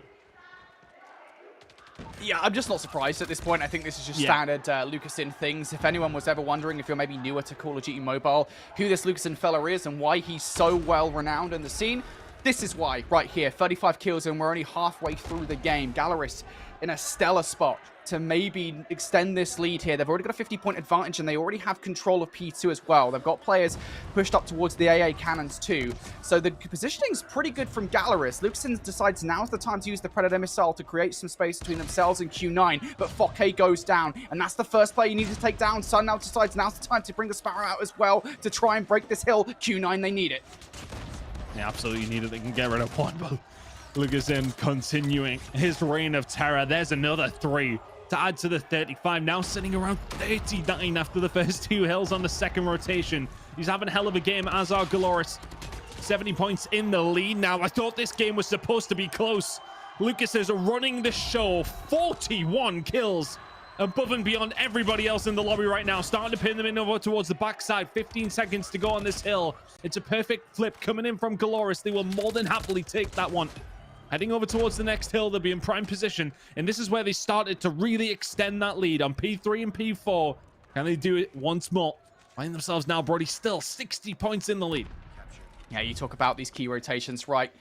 Those fundamentals of Hardpoint. Galaris have it down to a T. Now you're starting to see investment coming out as well. Pabzera with the War Machine. What can he do? Lucasin's going to bring one of his Predator missiles down. His umpteenth here in this game, and the kills being made along the walkway as well. Yuling decides this is the time for the Annihilator. Can he get anything for it? Only one frag. Fokke's going to fight back with the equalizers here. Back and forth we go. Q9, they're on the way. Can Sun do anything inside? He's going to get shut down. Now next up is going to be Yang1. They go. They're Soling as well. Everybody from Q9 is falling. Nobody can touch the hill here. Galaris are holding on. Lucasin, oh, he's just finding everything. How does he snap onto players like this? My word. There's the 4th. The 5th isn't going to follow with the Annihilator, but it's absurd from Lucasin. Time and time again in this game, he is taking over. And there's nothing that Q9 can do about it. 51 kills, and Galoris are still 30 points away. Yeah, Galaris have just blown this game wide open. That's 2 consecutive P3 hardpoints now over the last couple of rotations, where Galaris have basically got 50 to 60 points away from the hardpoint. And last time around, remember what happened on this hill as well, Tun? Q9 just could not get through. Every single engagement was going Galaris' way. Another streak down from the heavens from Pabzera. Galaris now just 30 points away from victory. Q9, can they make the siege happen? I mean, we talked about Lucasin plenty, but the holds from Galaris have just been so clean. There's another 3. 20 seconds away now from Galaris. Q9 have had absolutely no answer. The Brazilian crowd behind their team, they're going to walk away with this game. It will take some comeback. Everything having to be invested here now from Q9. One last ditch, one last effort. You got to make it count. Oh, Yangwan's in. He's already found 1 kill. Can he have support from his teammates as well? Malshees maybe find something. Yes, he does. Yangwan's going to bring up Purifier. That's 3 kills for him. Q9 in momentarily. Lucasin's already found a double, though, and finds a third posthumously with the Hunter Killer drone. Galaris not giving this one up just yet. They can still find the 7 seconds on this hill. It's absolute carnage inside the hill as the smoke's going to be down. Q9 desperately trying to hold on for this time. Mihawk now in for the double with the claw. He's going to find it, but that's not enough time anymore for Galaris to finish on this hill. Oh, we go to another rotation, but the game may well not last that much longer. 1 point away from Galaris, who have just been absolutely phenomenal. It's 60 on the board for Lucasin, who will have one more opportunity to add to it. The crowd in Brazil with bated breath as the kills start to fall, but not quite enough in their favor. Q9 still just about holding on. I mean, it needs to be perfect. I know that's a cliche phrase, right? But it does really need to be perfect hardpoint from here on out. Q9 know exactly where Galaris are going to be spawning. There's a couple of rogue spawns coming on through, so as long as they read them correctly, they should be fine, unless Galaris just straight out ungun them. And that might be Lucasin's plan here. Just go straight on in towards the hill. The Annihilator's ready to go. He's already found 1. There's the double. 3 is going to be denied as G9 inside the hardpoint finds number 2. Q9 continue to hold on by their thing of it. Perhaps Henry can do something inside as well. There it is. Just a couple more kills. And that's going to be all she wrote here from map number 1. Galaris are feeling the hype, and I think we are too. My word. Galaris, crazy map number 1 from them. Lucasin letting everyone know, yeah, I'm him. Remember that. Incredible performance from him in map number 1 against one of the other tournament favorites. They blew them out of the water on Arsenal. Just insane. Just an insane performance there from Galaris. And honestly, I think at the start of the game, it felt like maybe we were going to have a much more intense, a much closer affair between the two teams, right? But I think as soon as we got from that P3 to P4 rotation where Galaris really started to walk away with the game, as soon as they started to take time away on hills like P5 on that first set as well, where it felt like Q9 should have had a better go of things, Tun, that's when I think we kind of knew how the rest of that game was going to go. Yeah, I think it was, you know, it was relatively close the first couple of hills. You're like, okay, they're exchanging. It was at P4, the first rotation around, that you thought, okay, yeah, no, this is getting a little bit dangerous now when the full hold came in. We will talk about Lucasin consistently throughout this. I mean, he literally nearly doubled everybody else's kills. Like, the best other kill stat was coming in from Hawk at 37, and Lucasin dropped 64. Dude, I can't. That is insane. I'm very sure that's a record break. I'm like very sure. I mean, Bobby would know. I'll have to ask Bobby if that's a record break, but I'm pretty sure, at least from our time in Snapdragon Pro Series back in Season 4, we did not see a 64 against one of the best teams in the world. Lucasin is like, this guy, honestly, like if you were to just create like a specimen, like the archetype of the best Call of Duty mobile player ever, I think Lucasin is that guy. I think he was honestly born in a lab. Honestly. Incredible performance in map number 1. Q9 did start to bring it back towards the end, but it's almost like, you know, you get to that stage, you know for a fact that the game's already done. They're 1 point off. They're just taking their time. Fantastic work coming in from the side of, I mean, I'm actually speechless at this stage. That was an insane performance. Lucasin, that is ridiculous numbers to be dropping at this stage. Really good job coming in though from the squad. I mean, it's a fantastic performance, and not just the numbers. And I was going to try and make this point before I seen 64 kills, which has obviously had an insane bearing on how the game did work out. But the holds were absolutely phenomenal each and every single time. Really good job. Map number 1 going over towards Galaris, and that is a statement map number 1 as well, Brody. Mate, I can't believe it. I mean, look, to be honest, it's not like they completely blew them out of the water. I think Q9 did a great job, at least of holding on towards the end, right, with their final break on towards P4, and then, of course, their hold for, what was it, 40 seconds, I want to say, on P5, before finally Galaris managed to find their way through. But still, Galaris, I mean, it is just the P4 for me. I think that was the real difference maker when we go back towards that game. The fact that they managed to get a full 45, off P3 on the first set, and then on the second set, they also managed to get, I'm pretty sure, a full 60. I don't think they gave anything away to Q9 whatsoever. Yeah. And then successfully made that rotation to P4 twice. You can't let that happen if you're a Q9. And that's fundamentals. I think we've always talked about Hardpoint. We've always talked about these COD mobile maps as like Arsenal Hardpoint and Hacienda Hardpoint are the two most fundamentally designed Hardpoint maps in Call of Duty Mobile because of the way that the hardpoints are so well spread out across the map, right? You literally have to consciously rotate. You can't just mess up a rotation, and Q9 just didn't do that twice in that game, and I think that's probably what lost them it. Yeah, it's a difference maker, isn't it? You know, you think back to, and as you say, it's all about the fundamentals. Immediately you've seen that though over towards P2. The first time that we got there, it was just Galora starting to spawn Q9 way into the back immediately when they needed to. P3 to 4 was just as perfect as you could possibly want for the most part. Look, they picked up some serious time at P3. They picked up nearly every single second at P4. And if you Q9, as you rightly say, you cannot let that happen. But Search and Destroy is a very different game mode. We will be heading into that map hopefully very, very shortly. But that's a hard one to bounce back from. Look, you're in front of that Brazilian crowd. You've just arguably been stomped. You've just arguably, maybe we will get a double check in terms of where the record numbers sort of sit. You maybe just had 64 dropped on your head for a record in Hardpoint. Where's the mental at? Do you have that within you to sort of say, right, okay, look, okay, we lost map number 1. You just got to forget about it. But do you have that with the Brazilian crowd then still screaming at you as well? I think so. I think it's important to note that beyond just this one map, Q9 are still one of the best damn teams in the world. Look, it's one Hardpoint map where they made a couple of errors and obviously did just get outplayed by Galaris. I don't want to take anything away from Galaris there.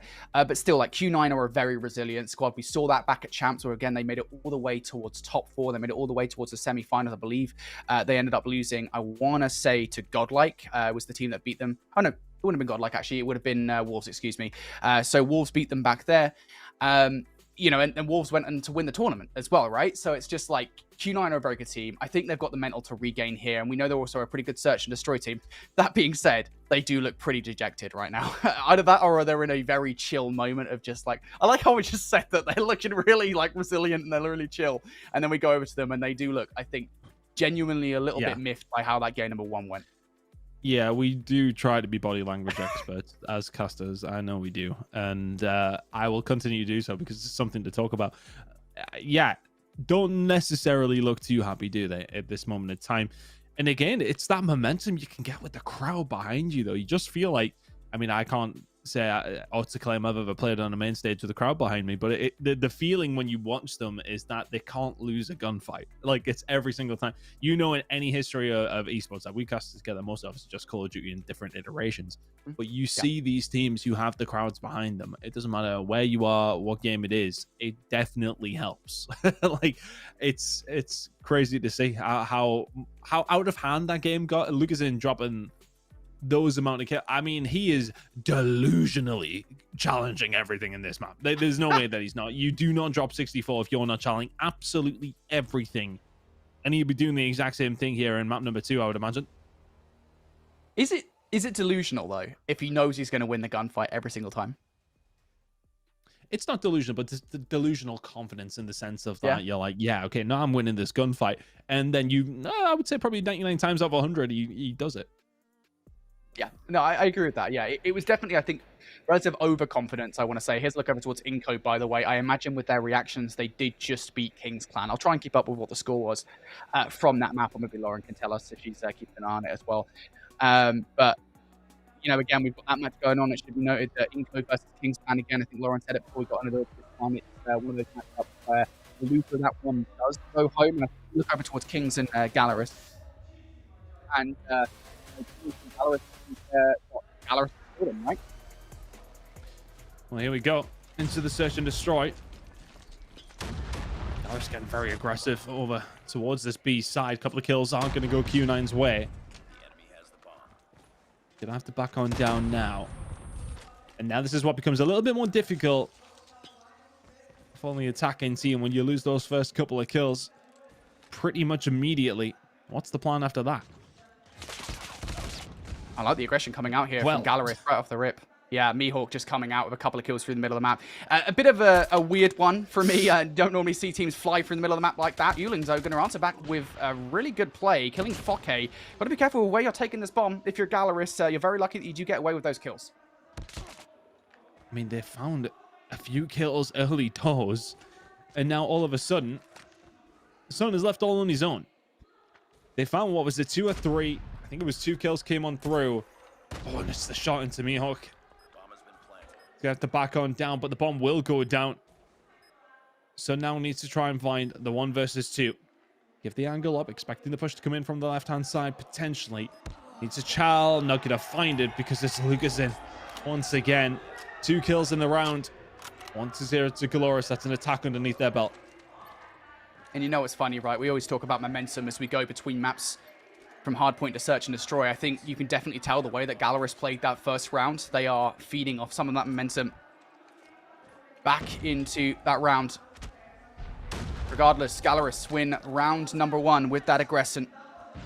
Q9 now on the defense, playing this one somewhat more scared, but look how aggressive they're actually getting up towards through B. They're anticipating a B push. This is a big gamble from them. They've gambled correctly. Gina now going to find the push in from behind. Lucas in. Is he going to get any of these audio cues? Is he going to be in a position to stop something happening? No, he isn't. Really good retake coming in from Q9. Couple of kills coming through over towards the winery, though, and all of a sudden there's a 3 versus 3 here, Brody. Yeah, and Q9 pushed all the way in towards the winery as well, so Galoris have full control of this site, and I love this read coming up from Galoris as well. Well, why not? If you know the players are positioned over towards A, just get the bomb down over towards B. It draws more of the round off when that bomb does eventually go down. Q9 also, because they're in a 2 versus 3, forced to play this one together. They can't approach this from multiple angles, and that's exactly the play here. Shinan and Yang 1, the latter of which is already gone.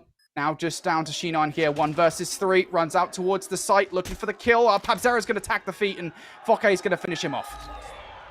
I think it does not matter where you find yourself in a round here for Galoris. Every single time that they seem even backs against the wall, they are finding the rounds. That's 2 rounds in a row. They've lost first blood.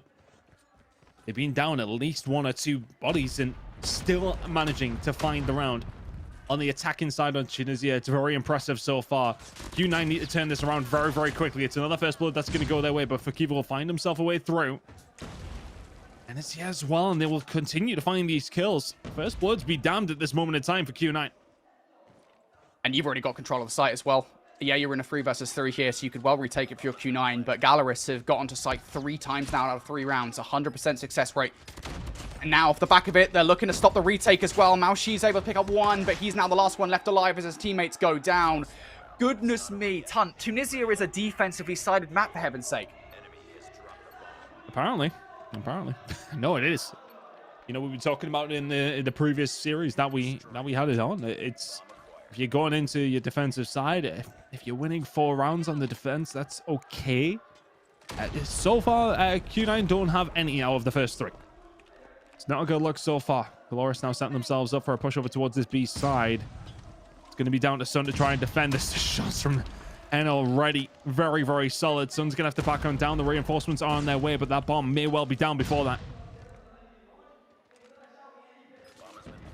Yeah, again, same kind of story. Q9 bullied out of the site, and, well, how about those for post-plant kills, right? Galoris just doing such a good job at oppressing them. Q9 down to the last couple of players. It's once again Yang 1 and Uling who will immediately fall. Foke goes huge with the R9. Ton, what is happening? Q9 are not locked right now. It's as simple as that. They look deflated. They look defeated already. Smoked in map number 1. Getting bodied in map number 2. 4 rounds of defense on Tunisia. They're yet to sniff a win. And now what's the plan here for Galoris? Hey, look, all credit to Galoris, though. I mean, you want to give Q9... You want to say, right, okay, how have they not won a defensive round? But Galoris are running through them at every opportunity. Yeah, finally, I think Q9 starting to feel a little bit more overbearing on the A site this time around. This is the better way to go about this one. Galoris, though, reactive as ever, decide, hey, look, I think they're all on A, so we're going to go over towards B. The only problem is that Sun's over here. Hasn't been that effective so far with the sniper rifle. As we know from Galoris bullying their way onto the site a couple of times so far in this game. And he's going to back away thanks to the utility. There's no trophy system down to stop that utility onto a site. So Galoris, they're already here. Keep an eye as well on the other side of the map. Looks like a potential gunfight could go on there. And that will have bearing as they push through the middle of the map. The gunfight started coming through. Lucasson will find 2. And it just continues to flow for Galoris. Fight on the other side of the map. Which way is it going to go? Not quite the way that Galoris wanted it. Yangwon will find it. Makes it a 2 versus 3. Attainable, but still difficult. 2 versus 2. Well, at least Q9 have brought this down to a 2 versus 2, but nonetheless, you've got to cross lines of sight right now. Hen, maybe you're going to pull off a collateral. No, going to miss the sniper. As a matter of fact, Dan's going to take him down. There goes Pabsera as well. And that is a big round for Q9. I mean, look, losing 4 defensive rounds is egregious enough. Losing a 5th one, oh boy. But that's maybe one that can get some momentum back for you. You're already in a difficult position. 2-4 down, heading into the attacking side on Tunisia. It's not a position you want to be in. They could be 5-1 down. Galoris now looking to try and find another round here. If anything, they threw that one away a little bit with how efficient they have been. They'll be disappointed to lose that one. I think with a really, really good child coming through. Not much that Galoris can do about that. Great shots coming in. We'll have to back on down. 2 players over towards the B side, so a slight readjustment coming in from Q9 on the defensive side of things for what will be the final round of defense for them. 2 players over towards B. 3 players remaining over towards the A side. Loris trying to think of a plan to break this defense somehow. To be fair, the reactions from Q9 have been pretty good. Straight Big R9 fight coming up. Now Sheep able to cut a couple of players off guard, but nice reaction from Fokke. He picks up 2 of his own. Immediately numbers now in favor, and Fokke is on fire! Galaris now able to get their way on towards A. Phenomenal works with the R9. At times you think you don't want the shotgun on this map with some of the long sight lines, but if you're finding the push through the middle of the map, every single time that's the gun you want. Fokke will now get this one down. 11 kills to his name. Yangwon trying to do something about this from the box's side. He's got some support coming in here as well. The first kill could be absolutely crucial. They can't find it. The push starting to come on through now, getting aggressive and getting themselves back to the respawn queue. Another attacking round to Galoris, who are heading over towards the defensive side. They only need 2. Honestly, mate, we've never seen this. We've seen a lot of games where maybe a team that's very much obviously better than the other winning these offensive rounds, but not like this. Not to this extent. Galaris are throwing Q9 around like a ragdoll. And Q9 now need his response pretty quickly. Here on the offense, they might well have found it. They've already picked up a couple of kills here, so the B site should be theirs. Galaris are also relatively splintered here on the retake. Got to be clean with it. They have plenty of rounds to be able to solidify this 2-0 lead. That is looking like it's going to fall their way. So on the backline from the outside, looking like a first attacking round is going to fall their way, son. With another, was that the collateral to end it? I'm not too sure, but irrelevant of that, they do find the round. Which way they do it, they will not care. So Q9 now find themselves still 2-5 down. Flora still need 2 more rounds, but it's a good way to start your attacking side.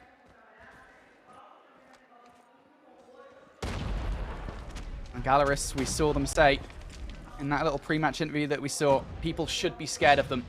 Q9 at the moment looking absolutely petrified. Now though towards the site, maybe they can regain some of that courage. Yangwon's already drawn that first blood here up top. Couple of players looking to keep control of Winery. This is a big one to take down if you can remove Sun from this position. There's one from Meekork. Nicely done, but they have given up the site ton. Not ideal. Unable to find it back. Now all of a sudden, Fokke can't do anything about this either. He's left all on his own and will get taken down. Really, really good start here to the attacking rounds from Q9. That's 2 attacking rounds in a row, and all of a sudden, this game is a lot closer than it was, especially heading into what would be a defensive side for Galoris. And the fact that they haven't found a single one of them yet could get a little bit concerning if this one goes the wrong way. Now, unfortunately, there are no streaks here in Search and Destroy. So we don't have to worry about that if you're Galaris. Q9, though, they are starting to build momentum, and I think that's undeniable. I will say this is a bit of a weird positioning. Maybe that some of those pre-nades, the Senades have already happened over towards B, and that's why we see Lucasson leave the site like he has. But this is the second time now on these consecutive B hits that Q9 have had a free bomb site to themselves. But look at this potential rotation. They did have B. Now going right towards A, and they're very good timing. They go right under the nose of Sarah. No problem.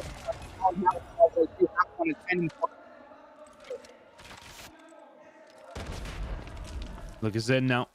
You're gonna have to try and find something here. That bomb not down yet. You're gonna have to back on down if you Q9. What's the plan now? Do you stick or do you twist? Q9 have found a way through over towards the B side. You can see one player in Sun setting himself up on the transition. He needs to find at least one. As the Dolores players find their way over, Sun's not going to see anything, so that's information in itself. Push through the back. It's going to be coming through. The flank will be coming in. That's why Yang Won now find himself in this position. Yang Won trying to survive. Can he find anything? He can find absolutely nothing. All of a sudden now, it's down to Sun left in a 1 versus 3. Can hit the first shot. Doesn't hit the second. Could do with the second bite of the cherry coming on through.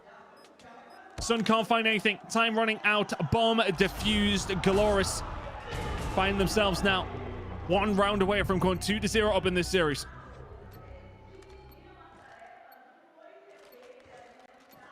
I will say, Q9 have been very successful on these hits towards sites. Galaris there finally able to retake one though, and that's splitting the difference right now. Galaris 1 more round away. Going 2-0 up against the behemoths that are Q9. And this aggression coming out from Q9. They're running right head first into Galaris though. They're ready for him. Look at Zayn, 3 in the round. And that might just put the final nail in the coffin of this search and destroy. The shots are crispy once again. Sun left on his own. 1 versus 4. And very much dead to rights. Galoris 2 to the good. Running through Q9 right now.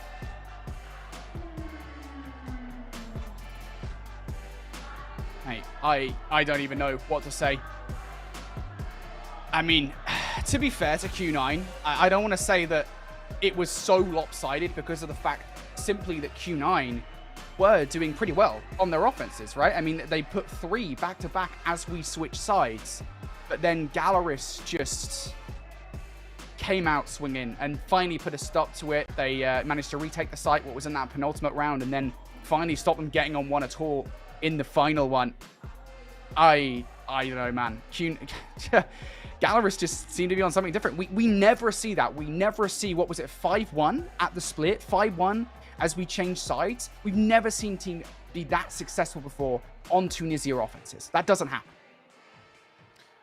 Yeah, that was where the damage was done, right? Especially, you know, you're on that defensive side first, and usually we see that as an advantage, right? You're there. If you can find yourself in a nice little lead, it is the more advantageous side. If you're 5-1 up or something along those lines, then all of a sudden you're cruising, right? You've got to find 1 or 2 attacking rounds, and then all of a sudden you find yourself in the lead. The shoe can be on the other foot, though, because if you then start losing loads of rounds when you're on the defense, puts you in such an awkward spot when you're going over towards the attacking side, which they didn't start badly, but the mountain was, well, quite a climb. Another big performance coming in from Galoris. This time around it is Foki, who is the one who finds the plot. It's 13-7 from him. Lucasen still there, has the MVP with the impact, but 10-4 from him is not bad either. Q9 need to find an answer very, very quickly. Right now, Galoris are looking like the best team in the game. This has been an incredible performance from them. Lucasen, once again, a catalyst, but every single one of these players getting their job done when they need to. And just so many of these early rounds, I think they just managed to get those first blood, just basically barge their way in towards the sites, and then Q9 just did not have a response time and time again. It is honestly bewildering looking at this and seeing the way in which Galaris are just able to kind of waltz their way on towards the sites, and so much of it is kind of the split pressure, I want to say, between the R9 of Foke, who was able to kind of seamlessly transition his way in towards the sites, comparatively to the sniper rifles also on the roster, right? You know, the likes of Pabzero and Lucasen, who are able to provide that coverage so that he can do that. Galaris are just different gravy, to use a British phrase, mate. That is a very British phrase for this time of night. But it actually was a collab that came through from Sun in what I think was that 3rd round or so. I didn't quite realize it at the time, but to be honest, it doesn't really matter, does it?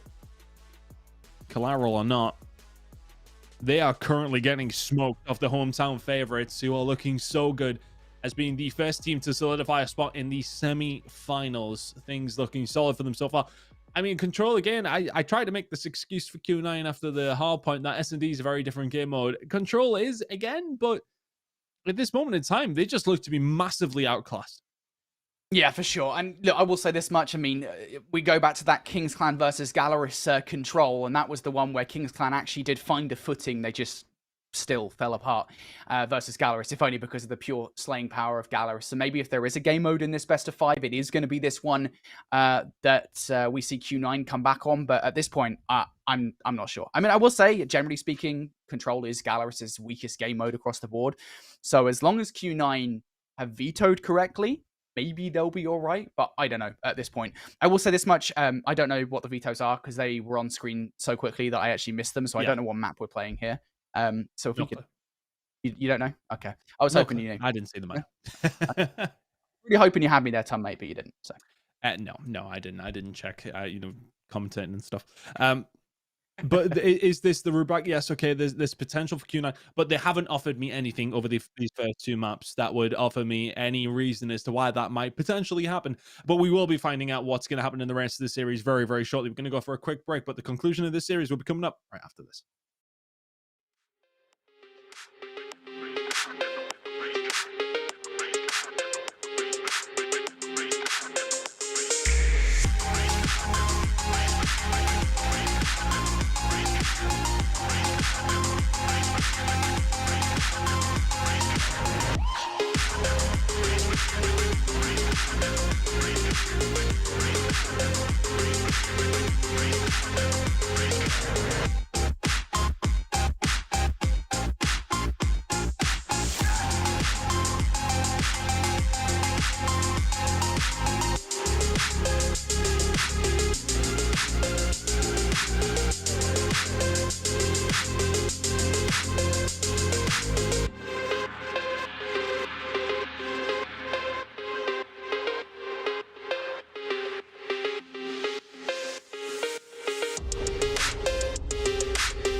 drum hit, your whole body go crack. Baseline move, take it off of the map. No time to sit, all my people's where you at. Boom, boom, bap, yeah, we got it like that. Kick drum hit, your whole body go crack. Baseline move, take it off of the map. We rock crowds every time we react.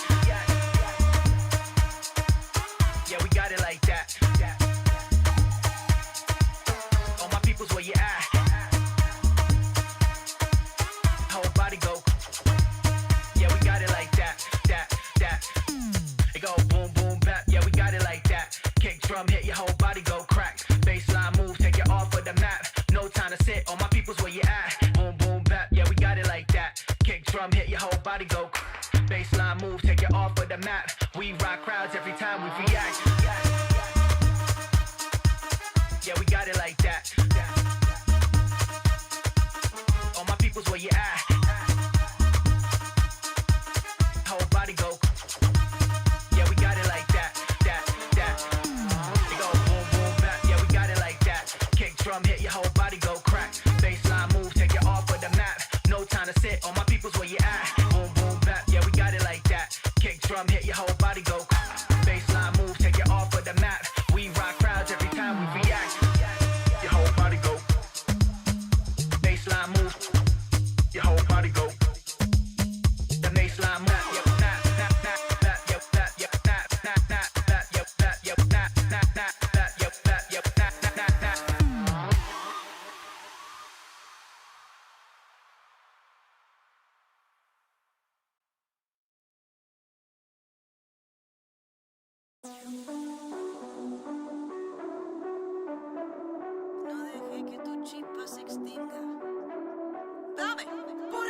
Déjame ver otro lado. Baja tus brazos cruzados. Relaja los hombros pesados. Y abre el pecho que está cerrado. Déjame ver otro lado. Y baja tus brazos cruzados. Relaja los hombros pesados. Y abre el pecho que está cerrado. Ladies and gents, welcome back to the Mobile Masters. Very excited to get in what should be a good map number 3. But I mean, look, we promised this as a good series here, Brody. But so far, Q9 aren't holding up their end of the deal. Yeah, I mean, like I said, I wanted this to be grand finals, or I expected it to be grand finals. Honestly, mate, if this is grand finals, I'm not sure we'd have much of a grand finals at this point. I mean, Galaris are simply outclassing them. And I think, you know, the hard point, it was a couple of maybe rotations that split the difference. That search and destroy, though, was all Galaris. Q9 now backs against the wall. They need to pull off a reverse sweep against one of the most formidable opponents in the competition. Can they get it done? They're starting things off here on the defense. I mean, in the last respawn, we got a Lucas in clinic. What was he, nearly 30 kills above anybody else in the lobby. There's certain takeover games that you think of in your time casting esports. That will be one of them that lives up there for a very, very long time. Galaris with a very, very good start. 5 lives lost, but on the other side of things, 9 for Q9. Good hold so far coming through from the side of Galaris, and can they continue to do so here? Q9 trying to get something going. Sorry, Galaris on the attacking side. Q9 trying to defend. Made that mistake before, Brody. It happens, mate, to the best of us. Galaris, though, at the moment, looking for the first blood. First tick of progression over by B. Q9 not really offering much in the way of resistance, not just on B, but also on AI as well. They're being careful to clear out their own base before moving across the map, and I don't know if that's the right decision at the moment. Finally, though, you see Illing picking up a couple of kills there. Mihawk going to go down. Pinstripe kill feed here for the moment. Galaris still looking to put 1 foot on towards A, and I think with that couple of kills coming through from Foke and Lucasin, respectively, I think this now might be the opportunity to do exactly that. Control can ebb and flow that way. You push on one side, it opens the door on the other, but all of a sudden the door's being opened for Q9 to walk in and just absolutely slay out. Laura's going to be shoved back here. 25 seconds to go. They still need to get a control point underneath their belts. The shot's coming in solid. That should get them out.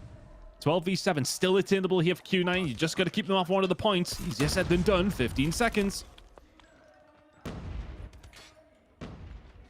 Still looking to defend these points. Galaris, I think, really do need to start focusing on putting an extra 60 seconds on the clock here, but Q9 down to their last few sets of lives. Now down to just 3 versus 10 as Pabzera and Lucashin really want to bring this one home. They're stopping the clock as well, and that just makes things so awkward. Malshi turns and burns on towards Mihawk. It's a nice spicy gunfight to end the round for Q9, but it's not a nice way to end the round for Q9. As look, they didn't do it via ticks, they did it via kills, but it's a round win nonetheless here for Galaris. They won't care. Get the attacking round underneath their belts. Always a good way to start to control into the second round now. Can Q9 manage to find themselves in the attacking round? It's a fantastic start. 3 kills falling their way. Jinan finding himself 2, and all of a sudden, the doors have opened. Kills coming through, though. Lucas in finding a couple of these. Oh my word. The third shot's absurd. And starting to line them up now with the Annihilator. Spawn close. That's going to cut him off, but already 16 kills to his name. And for me, look, you get those flashy plays from him, but he almost goes under the radar just a little bit. 16 kills. I'm looking around thinking, where on earth has he found these from? Yeah, it's just funny, right? He just does kind of creep up on you, but now it's going to be Xenon keeping up on Galoris towards the spawn here, or Galoris, excuse me, as a couple of kills are going to come through. Finally, Shinan's going to be picked away from the spawn, and you're already seeing more kills starting to come through as Galoris, again, a great utilization of the streak there. They knew they were under pressure of potential spawn trap, because we've seen back at the start of Black Ops Cold War, if you remember that time, it was a while ago now, how deadly that spawn trap here on Control can be. So good utilization of the streaks, but again, Q9, they've got more kills now. They're really starting to put the pressure on here towards Galaris. I mean, Galaris have never really got out of their spawn here, have they? Really struggled.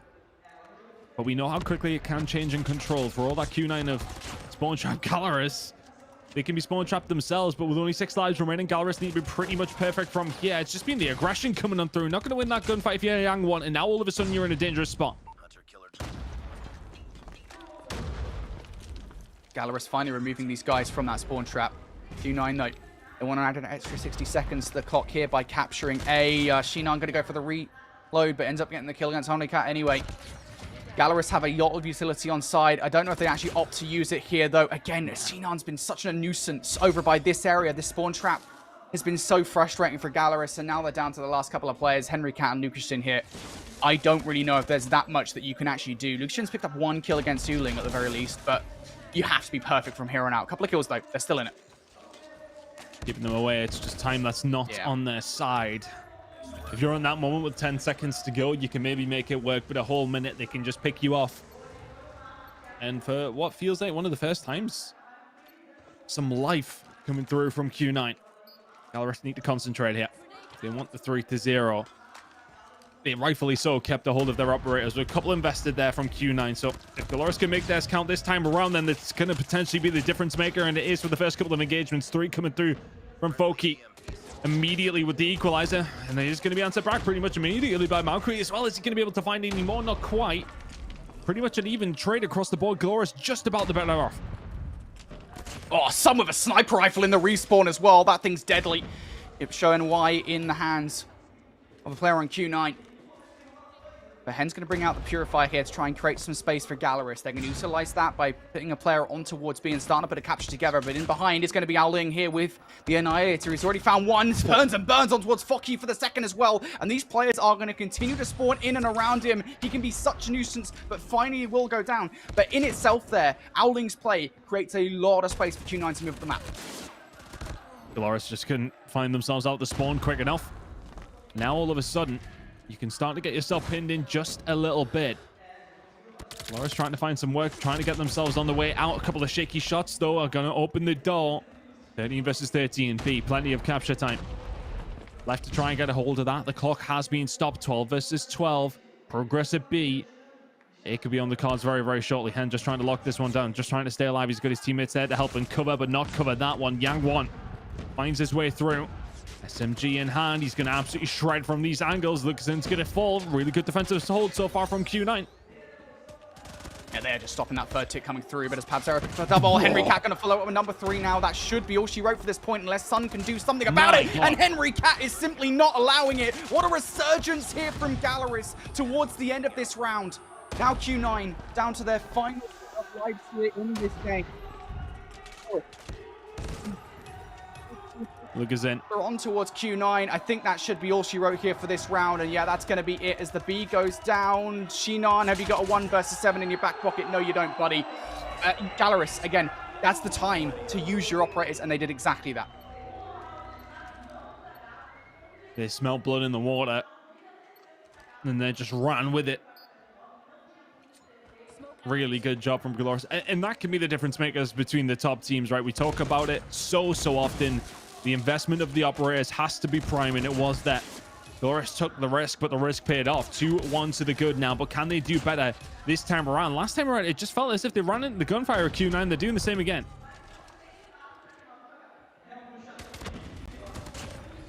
Q9 are ready for it, though, at the very least. Big kills coming out from Owling up top, looking for number 3. Oh, goodness me! Why would you even dare challenge him, Pabzera? Owling now down to the bottom. Has a little help from Jinan and Yang1 now looking to make their war towards the point, but Lucasin with that heady is absolutely deadly. Up top now, Fokke going to take him down. And just as quickly as Owling creates some space here for the rest of his team, it almost immediately dissipates as Galaris now starting to take control of their building once more. The lives not that different between these two teams, but Q9 haven't even really had a shot at either of these 2 points so far. The thing is, though, Q9, it was looking pretty bad getting stuck in the spawn, but they actually did very well to find their way out of it, and now can find a couple of kills in the middle of the map, more than a couple of kills. They're just about working in their favor. Lucasin, 35 kills. As said, he just creeps up constantly in the kill feed. Not necessarily dropping 4 at a time, but it's just 1s and 2s consistently. Yang1 now in a really difficult spot for Q9 to deal with, but they managed to read exactly what's going on. The War Machine invested, but they get rid of it. War Machine now finding a little bit more before he does indeed fall. Very close one, 9v7. Henry Cat now starting to force the issue once again. Another kill. Oh, Henry Cat, big double over towards the point. But Galaris now down to the final set of lives. You've already lost Lucasin here in the round. Henry Cat needs to find more value with this Purifier, and he just can't get it done. Flying out towards the window, gets shut down. Fokke on the point now. Can he do anything with the R9? No is the answer. And all down to Mihawk in a 1 versus 5. He goes as well. An offensive victory here for Q9. Around 5 we go. It was looking good when the Purifier was invested, but then everybody dropping around the B side. The defensive holds not looking too great. From Galoris, who are now back on that same side. Can they manage to change this one? And well, okay, everything invested from both two teams pretty much initially. Pretty much an even start from both these two teams, but Sun Yang1 getting the job done. They can find the push over towards the A side. Annihilator's out, and the Annihilator's hitting everybody, dropping every single operator they have. And Glorious backs against the wall pretty much immediately. These defensive rounds from them have not been solid enough. And it is worth saying, I think this is probably the first time we've ever seen a team here in Call of Duty Mobile and Crossroads Strike actually utilize that very spawn trap that was so deadly early doors on Black Ops Cold War. Q9, they get A. They might well put themselves in that position once more. Right now, though, they've got a small life advantage. They are starting to capture that A point, as I said, and most of the kills are going in their favor. Galaris need a game plan right about now, and I think most of it at the moment is maybe just giving up A and focusing on what they can do over towards B. But already, Q9 starting to weigh their options on what they want to do. They're already starting to make their way over towards B. A is gone. The transition to B. It's got to be that. Annihilator pop down from Lucas and can find one on Owling. Looking to try and force the issue here with the spawn trap. You can just see Q9. They don't want anything to do with this. Annihilator out for a man who has 42 kills in this lobby. It's a dangerous position to be in. Mihawk can find one. Lucas in now from behind. We'll find one. We'll find two. Easy shots going to be coming in from the vet. Fantastic shots if that. Predator missile now in as well. Is going to be able to find, well, absolutely nothing with that. If you are Q9, you have a potential opportunity to get out here, but now you're being forced back. There's only one player who's out, but finding progress, 13 versus 13. Yeah, and you've already got players, I think, pushed up as well. Look at number 5 on the minimap. You can see Yang1 being an annoyance inside the spawn of Galaris. No choice but to put yourselves out in the open here. Mihawk and Lucian, though, going to pick up some kills. Ow. Henry Cat towards the point is going to find Jinan. And all of a sudden here, Q9 removed from the point. The pressure towards the spawn is also gone. So Galaris can breathe for a moment. But they still need to deal with Q9. They still need to get players in towards the spawn. Mihawk going to open up proceedings for that first kill. Jinan, Yang1, Sun, all finding kills. Galaris down to the final set alive. It's a 5 versus 4. Now make it a 4 versus 4. The game will slow down. Minute and 22 seconds for the attacking team, and they go aggressive. Pabzero will find one. It's a 4 versus 3 in favor of Gulart. Make it now a 3 versus 3, so answer will be coming back from the side of Q9. Can they find the gunfights? It's a 2 versus 2, Brody. The remainder of this series relying on a 2 versus 2. Jinan and Maoshi versus Pabzero and Lucasin. Has Pabzero just spotted out the play? Yes, he has. He knows now there's somebody trying to climb up the cliff. You have to imagine at the very least they spotted it out.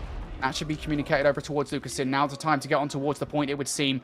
Lukashin forced out in towards the open here. Player watching from up top as well. It's going to be the War Machine. Yep, from Pabzera. Now down to a 1 versus 1. It's going to be the Equalizers versus the War Machine. Who is more accurate with their operators in this situation? And the pre-fire is good enough here. Pabzera is just going to wait and chill for Maushi to make his move around. 30 seconds on the clock here, and Maushi's just spotting him out. He's just spotting him out in from behind. Surely Pabzera is done and dusted, and yes, he is. Maushi is going to keep Q9 alive in this game. Comes down to a 1 versus 1. What a crazy game, number 3. And there is life in Q9 yet. Really good performance in the control there. Honestly, their attacking rounds, they were so relentless. And it never really felt like they ever were going to lose those attacking rounds. It was so aggressive time and time again. Comes down to a 1 versus 1. They get the job done. Life in the series yet.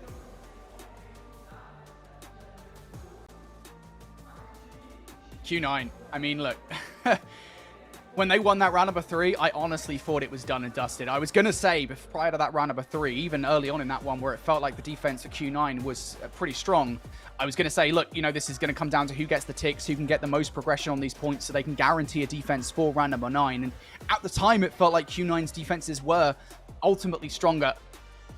But in the end, it comes down to a round number 5 after back-to-back offensive victories for both sides. And it is going to be Q9 that managed to survive. And this is, again, off the back of... I know we'll talk about Q9 and how solid they looked in that one. But again, off the back of this slaying performance from Lucasin. 48. Like, dude. Like, what? Well, if you want to play a devil's advocate, how is he dropping 48 and they're losing the game? See, I think that's a fair point. I just hate admitting that's a fair point. It's not always about the kills. They do help, but they didn't this time. 3-2 in the end to Q9 to make this series a little bit more interesting. A map number 4 will be coming up, but it may just give them that confidence. It felt like, I mean, what, from the 3rd or 4th hill on map number 1, they lost that confidence. Can they get it back now? And can we see something from Q9 on map number 4? We kind of tipped this as a potential grand final. Q9, well, hadn't showed any of that potential in the first 2 maps, but we're getting to see it a little bit more now. Map number 4 could be very interesting. Yeah, I'm just going to quickly check actually what the next map is going to be here. But yeah, I mean, we go back towards the replays here and you can see just kind of how that entire map went down. I've got to say it as well, I am somewhat curious because I'm surprised in a way, and I said this all the way back in SPS Season 4, the rare times that we did get to see a Crossroads strike control, we never saw that spawn trap. And to a certain extent, I often wondered, like, does that spawn trap actually exist here in COD Mobile? Because we just never see it, and I was always surprised that no team ever went for it. And now I know it does exist, and I think Q9 are just really damn good at it. I think so. Just a really, really good performance. And again, it was those attacking rounds they were so good at. So many different times that we were sort of saying, all right, okay, close rounds, but it always felt like they were maybe a step ahead. And it is a difference maker.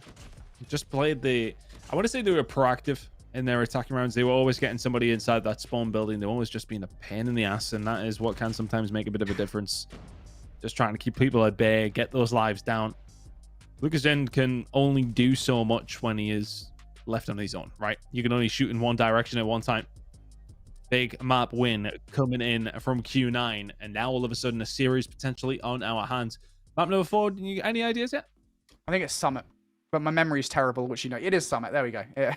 My memory's not as bad as I thought it was. So yeah, Summit's going to be interesting. Again, I mentioned this before we got into the series, but it is interesting to say that somehow they managed to avoid both Hacienda Hardpoint and Takeoff Hardpoint in the Vetoes, which are Galaris's strongest maps. But again, I think I'm not too sure on what the strongest maps are actually for Q9, so maybe that's a situation Galaris just didn't want to play those maps. I don't know. Well, we'll see how it plays out, whatever happens. We'll be heading into map number 4 very, very shortly, but I don't know. I still feel like a prediction for Q9 would be bold. It would be very bold at this stage based on what we've seen in map number 1. It was the fundamentals that were just so much better from the side of Galaris. I mean, I think you'd be hard-pressed to pick many people who think that this is going to go to a map number 5. yes, okay, control looks like maybe a shaky spot for Galeris to maybe have to work on throughout the rest of the tournament, to maybe look at maybe some different maps to come through, because it's not really working for them right now. We said against Kings that they weren't necessarily great. Kings actually, for the European fans who are still awake, shout out you guys. Yeah, Kings are out, unfortunately. Yes, they've just been knocked out, and that's a shame for them, but they always knew coming into this tournament was going to be super difficult. Europe, but still with some ways to go. Irrelevant of that, though, it's still been an incredible performance from Galeris in the maps that they did win, but they lose that control. Definitely some work still to be done there. Yeah, for sure. I think like it is important to note on the whole, right? We're talking about Galeris here on control. It does feel like Galeris is weakest in control, at least from the couple of maps we've seen so far, and obviously what I saw of Latin America SPS Season 4. So that's not really a surprise to see them struggling in that game mode. It is also important to note that, as we said before, Kings were very good at control. It was their best game mode. So I don't think it was really a surprise to see that being the biggest resistance they come up against in that prior series. In this one, though, you know, we've talked a lot about Q9 and where their strengths lie, and they're one of the best hardpoint teams in their region. They're also very, very good at search and destroy. It's what they're mostly known for. So for control to be the map in which they find a way in towards the series, I think is going to be somewhat surprising right now for Galeris. But you know what? I don't think they'll be that perturbed by it. They're still 2-1 up in this series, and they're a very, very good team. Let's see if they can close things out here on Summit. It's time to lean forward again for Lucazun and the boys. Can they find something here in the map number 4 on Summit? It's a very, very mixy map. Going to be about the R9s, who's performing well with them, who's finding the breaks with them, who's using their utility the best at the right moments. It's a great start for Galeris. Some good time over towards P1. The shot's a little bit shaky. Don't say that very often when we're here at the Mobile Masters. Some good time over towards P1 for Galeris, and rotation over towards P2 imminent in 25 seconds. Again, going back towards the matchup between Galeris and Kings Clan. This was the map in which they let Kings Clan have, I'll say, 68 points.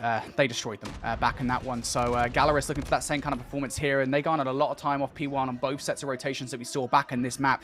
Feels like the same kind of thing happening here once again. Q9 cannot find a way through. Most of the gunfights going in their favor. Q9 will find the back 5 seconds here, Tunt. But can they actually make a rotation over towards next happen? The vast majority of gunfights go in their favor. There's one more player hanging about, and it's going to be Fokke. He was able to cause some serious disruption down low. He finds a double. That might have opened the door. Can they find a way in? 50 seconds. Yeah, left on P2. Q9 will get themselves some sort of control. Spawns there, though, for the side of Galeris. As you mentioned, that's what you want to keep an eye on. About this P3 rotation. Keep it mixy at P2, which is what they're doing successfully so far. Sun just sitting in the corner in the smoke, finding the kills, and all of a sudden that's going to break the spawns. You're going to be able to find a route through. Fokke is here. He's going to have to find a kill or two to hold these spawns down for the side of Galeris, but they are leaking time at P2 still. Yeah, I like this jump down coming through. Nice little challenge there from Hen in towards the hard point. Yep, Fokke is going to pick up a couple of kills. Surely not on the 3 yet. Shinar not going to allow that one. Trades galore here, but ultimately it is going to be Galeris that hold on towards the rotation for now. That's a lot of time, though, for Q9. They'll take that. Even Stevens basically here with Galeris, just they got the noses out in front of their opposition, but now Galeris do have control of the rotation. All it takes is one bad timing for a player to get in from behind. Maushi tries to exploit said bad timing, does get shut down. Galeris for the first couple of kills. Looking pretty good here. They've got every single lane being watched. I should hold this down. A couple of kills going to start coming on through, though. The investment of the Sparrow coming out from Sun. He's managed to find at least 2, make it 3. Fantastic work from Sun. It will now find that break, and it's a hard break back from Galeris because they got cleanly wiped from the back, and now they're going to try and find a push on through. The smokes are going to work out in both teams' favor. Our Link finding 2. It's a wonderful break coming in from Q9. Have to come with the investment here from Fokke. Can find a couple. Equalizer out. A lot of investment coming in from Galeris, and they want to try and spawn them over towards the backhand side so they can get the spawns coming in for the next hill, which is coming up in 20. So they're just going to get the scrap time. Small lead will be theirs too, but rotation has to be important. It's actually being won by Galeris as well. They lose the scrap, but get the rotation. Works out in their favor. Yeah, I'll be honest. I think the streak just came down there from Sun, and that was really poor. That was just totally not what you want to see out of Q9, because they've lost the rotation now, and now's the kind of time that you want to see a Predator missile. Galeris get the better look out of that hard point as well. But they are currently down 13 seconds overall.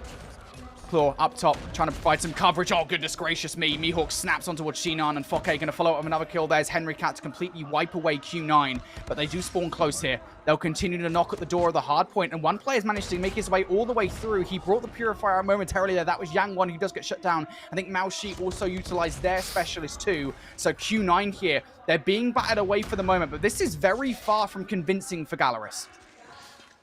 It's not quite being the start that they had to map number 1. It was electric. It was unrelenting. Maybe knocked some of the wind from their sails, that lost on the control, but still they are finding themselves in the lead, and that's all they will care about so far. A really good hold over towards the P4 side, and now all of a sudden heading into another rotation of hills. Galaris are going to be in the lead, irrelevant what happened to the final 10, but it's looking like it will be theirs. Really, really nice hold, and that's the kind of hold that can win you games. In a scrappy, close one that this one is, that can be the difference maker. Now thinking about the rotation over towards P1. Some time can be had here and over towards P2, but it's all about those P3 spawns when we get there in about 2 minutes' time.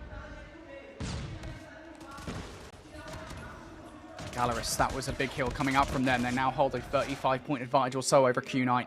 This was the hill last time, as you said, that Galaris managed to get a lot of time away from. Q9, though, they're going to be the first ones in for the moment. Mao Shi also providing some coverage to kick this one off. But he's going to go down. There goes the rest of the squad as well, as Fokke picks up 2. Henry Cat now looking to find his way through as well. He's already picked up 1. Hits the reload momentarily, but Jinan is getting the better of him in that situation. Enables Q9 to be back on through. As we hit the 25-second point in this hill, Galaris should now be focusing on making sure they get the rotation, but Q9 already starting to poke holes in said rotation. Did so well on that rotation over towards P3. They won't want to be in that position again. They would love to actually just have that rotation, I would imagine. Close game here, though. Q9 picking up some decent time over towards P1. They'll close that gap ever so slightly. Maybe just close it entirely. 1 point game now as we head over towards P2. A much closer game number 4 than we've seen in game number 1. Galaris starting to find a couple of kills. It's all about the spawns over towards P3, though. Keep an eye on them over the 55 seconds that are remaining here at P2. And this game could not be any closer at this point. Galaris again wanting an opportunity to split the difference. Sun going to momentarily use the Sparrow, but the not so great effect. He takes himself out of the equation as well. And now Galaris starting to earn some more time on this hill. They're getting the kills, but they're still annoying Q9 players that find their way around. A couple of kills do come through from Mao Shi, but he does get removed from the situation as Lukashin picks up 3. Make it 4 in a row there. Galaris with a big wave of gunfights, and again, Tun. There's 25 seconds left here. They can get the remainder of this time. They're starting to utilize some of the specialists as well to make sure that happens. As Mihawk up top with the claw to do exactly that, and they can get the rotation towards Nu. This could be a pivotal moment here in the game. That was a lot of investment, though. They do get a hold of the spawns, but they need to make sure they lock them down, unlike last time. The hill's going to be hitting in around 10 seconds or so. Q9 have found themselves back in a bit of a better spot, but a bit of a preemptive investment coming in here from Galaris, and all of a sudden, Lucas Jane. Oh, we can try and do something there. I thought that was the kills coming up for Owling. Not quite through the window, but Lucas Jane finding a couple. It was 3 in a row before he did fall. Owling finds some of his own, and all of a sudden, Kaloris are being battered back just a little bit more. 47 seconds remaining. Tight push coming in here from Q9. Big plays coming in from Fokke once again. It's looking like they're going to hold on this time around over towards P2. Yeah, Q9 will give this one last hit because there's still a wealth of time to go for. Lukashin going to get a couple of kills off the back of 1 hunter-killer drone. 1 bird, 2 stones. Now Q9 in this situation. How much more do you actually want to put into this one? Because now you're spawning around the back line. You've got to be very, very careful about how this one goes. You do not want to give the rotation away to Galaris like you did last time around, because now they've got a somewhat comfortable lead. 1 more player to contend with in this rotation. I don't know if they actually know that Shinan is here. Yeah, they don't. He does find 1, but Mihawk's going to trade things out for that second hill hunt. So we'll have a moment to breathe here as we get towards the second set. About 10 seconds before Q9 land on this next hard point. Galaris with a small lead. A small but significant one based on what we've seen so far. Lukashin finding 2 there with the Hunter Killer. It's a good way to kick off this rotation. And you remember the last rotation of hills here, Brody. Galaris had such a good time over towards P4. Good shots coming in from Yang1, but not quite good enough to clear it open. That is pretty much a clean wipe, but 1 more player finding a way through. That's going to be Owling. A little bit of presence over towards that side of the map. Decimated immediately. Just wiped off the face of it. Fantastic stuff from Galaris so far. 30 seconds to go. They've held nearly every single second. Galaris are doing a stellar job at keeping Q9 away, but now they're getting those close spawns through. Three coming down here from Fokke, who I don't think it's landed just yet, so it's not getting any kills. But again, Q9, they're banging at the door here. They're demanding entry in towards the hard point. They're being removed from it pretty much every single time. It's Galaris coming out on top. Fokke now decides the time to use the equalizers in towards this hard point, and he picks up a crucial double that keeps Q9 away. Ton, the last couple of hard points have been all Galaris, and they have really started to run away with this game. It feels just like P1 once again, and Fokke now with the equalizers. He is doing serious damage in towards P1. This might well be Galaris' rotation as well. They stepped on the pedal now. Fokke finding more and more kills. Equalizer in his hand, and that might have just solidified the game for Galaris. They're 25 seconds away. Q9 had a fantastic start, but I don't think they've found a kill in about 30 seconds. Incredible play from Galaris. They're 20 away now. Predator missile coming through, everything being invested. If you're Q9, you've got to find something fast. 18 seconds away from victory. Q9, they're in the hard point. Couple of players left to talk about. It's Maoshi and Jinan, the former. Now the last one left alive, and he's going to get quickly shut down here. Ton, it's streaks galore. Galoris, they want to find their way in towards the championship bracket, in towards the next day of play. And Q9 trying desperately to break their way on through. Maoshi and Yang1, couple of kills. Couple of operators now coming out from Q9 as well. They do not want to go down yet. They've got to send it. That's the problem. They've got to invest everything over towards P1. So what have you got left to fight with over the rest of the game? You need to blow them out of the water. Maoshi can do a really good job of doing that, but it's starting to be answered back now from Galoris as the operators start to run out. The real guns are out, and who's better at fire on them? So far, so good from Galoris, but it's going to be back inside the point for Q9. They still need to be nearly perfect throughout this game. They can allow Galoris only 6 more points. And there's the kills. Lukashin! Lukashin! What is that? 4 kills for Lukashin. And Owling's the last one left alive. He's going to get shut down. And I think Lukashin, I mean, it would just be him, wouldn't it? Might well have set out this game just like that. Galaris shut out Q9, and they book their place into day number 2. Oh, this kid is different. Insane scenes in Brazil. The hometown team lighting up their main stage. That's Lukashin's main stage. And there'll be, I don't know if anybody can take it off him this weekend with the way he played there. What a performance.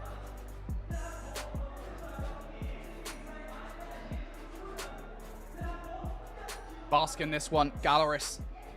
Again, this was 2 of the biggest teams that people were talking about coming into the competition. Q9 and Galaris from their respective regions. Galaris fire first blood in this competition as they book their place into Championship Saturday. Quite a unique championship, but a championship nonetheless. And man, I mean, I'll be honest, Ton, beyond the control, and even then to a certain extent, Q9 just felt out of depth, outclassed. Galaris. Entirely. Just such a sensational roster. And by the way, this is a Galaris team that really was not that long ago, I mean, weeks ago, that they made the decision to draft in Lucasin, and what a decision it was. I mean, to be fair, you bring on the best player in the world, you take that decision 24/7, but still, they just look like they've been together for years. I think it's, you know, the discussion, I've been keeping an eye on Twitter of who is the best player in the world. It's my first personal time casting Lukashin, and yeah, I can see why people say that. Wow. This guy, I mean, awareness is top tier. The shot is crispy. And I just think, you know, if you're Galaris, you just need to utilize the kills he's finding. You need to utilize this slaying that he has there. Because if he's dropping those numbers, you should be blowing teams out of the water. They did so on the hard point. I think control is definitely something they need to look at. They need to make sure that is solidified if they want to win here in Brazil, in their home country. They need to maybe work on that control, but other than that, things are looking very, very clean for the Brazilian side.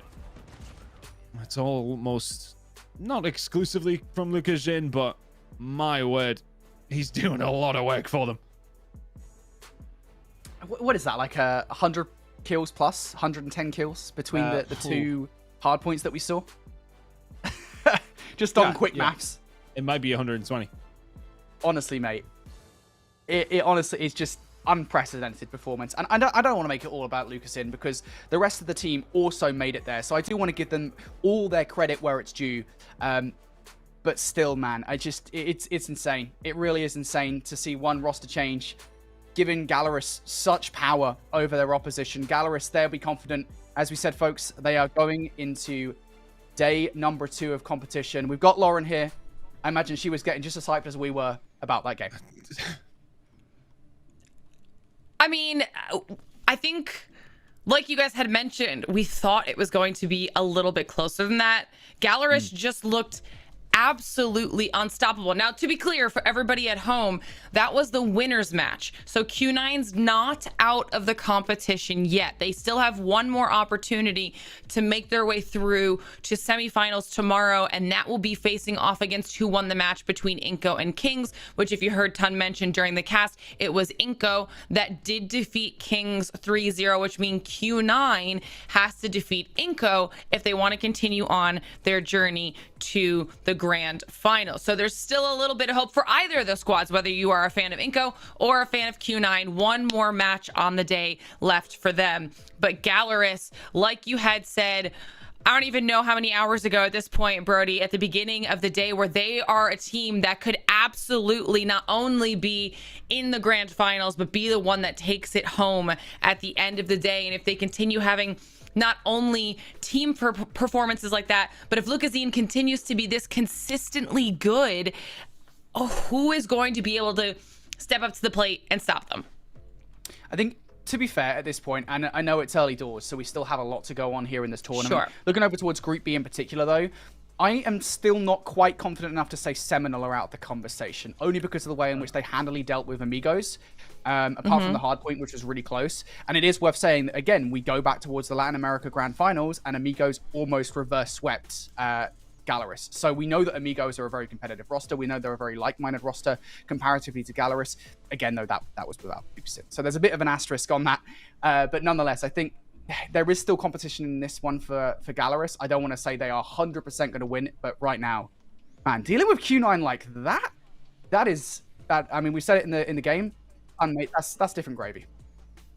Yeah, it's definitely something different. I mean, they're now done for the day. Gallerus having secured the first spot in the semifinals on day 2 of our Mobile Masters, which means it's time for us to start talking about match number 4 and how that's going to go. Before we do that, though, it's time for a short break, so don't go anywhere. You're watching the Snapdragon Pro Series.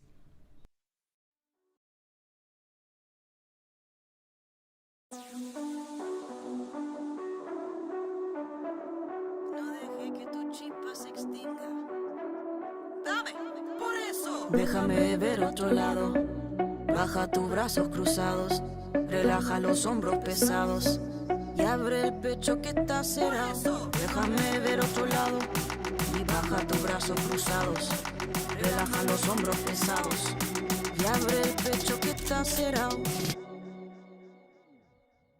Sí, sí, miraste pa' dentro y volviste. Sí, sí, te desviaste y luego seguiste. Sí, sí, pero te levantaste y pa'lante fuiste. Sí, sí, volviste y eres mi brújula, te sigo sin dame algo real y algo que me tinque. Más chiste, menos chisme. Dame algo original y algo que me indique. Dale fuerte que pique. Permítate, pana. Yo veo tus sueños cumpliéndose mañana. Yo veo tu futuro, el reflejo de tu alma. No te falta suerte, sigue con ganas. Sí, sí, caíste.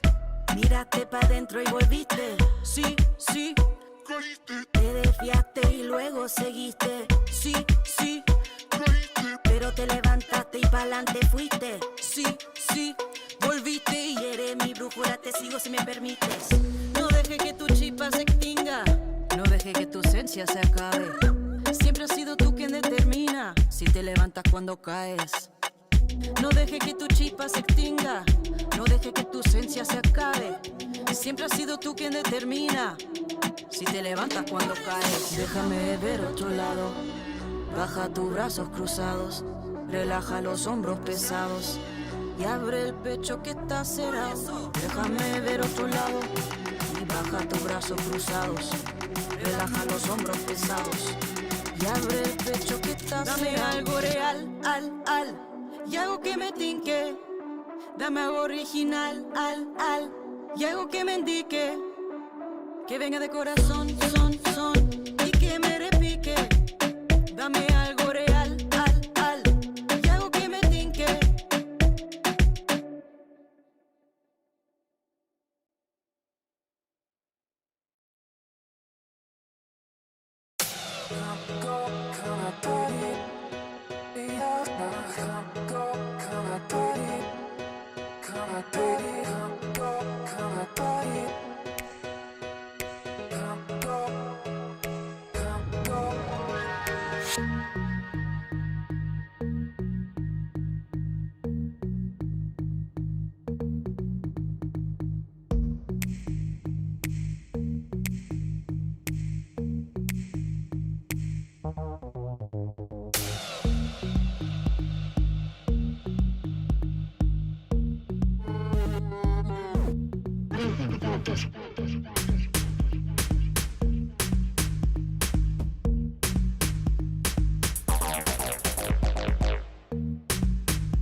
But if you're ready, fam, put your hand up, baby. Bad man, you know it.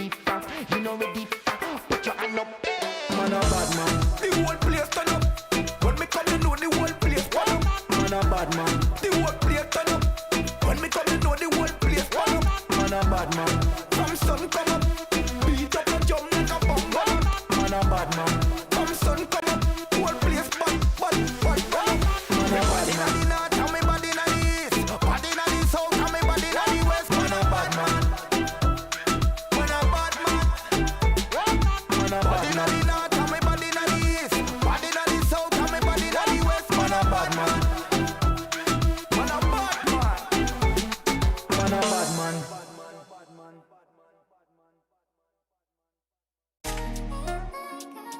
Yo, ND. See the boy self-made. So I don't watch face. Yo, look. See the boy self-made, so I don't watch face. No way, I just do myself. On my feet all day, this is see that pay. My boss Arteta Mikel. But you know about nights in the rain, no pain, no gain. Gotta stack that highlight shelf. Came in the game, no name, no bust down chain. Just me in the world. Men lie, women lie, but money don't. She a bad bee with a lady mind. That's a honeycomb. You got my bell when I got your bell. Don't wear, that's a funny phone. Came a long way from my one trainers, no clothes and a runny nose. Cause I been it, seen it, feel it, believe it. See my inject, pump up for a feel it. See nothing, ain't see no dreaming. Show only team that I'm teaming. Music, therapy, need it, I'm feeling, I hear it, I feel it, I write it, reveal it. Start, don't stop till it's mission completed. Chart, don't drop till the feeling deleting. See the boy self-made, so I don't watch face. No way, I just do myself. On my feet all day, this is see that pay. I'm a boss, Arteta Mikel. We know about nights in the rain, no pain, no gain. Gotta stack that high, that shelf. I came in the game, no name, no bust down chain, just me in the world. Yeah, self-made, so I don't watch face, I just do myself, yeah. All day this is see that pay out to Mikel, yeah. Nights in the rain, no pain, no gain, start highlight show, yeah.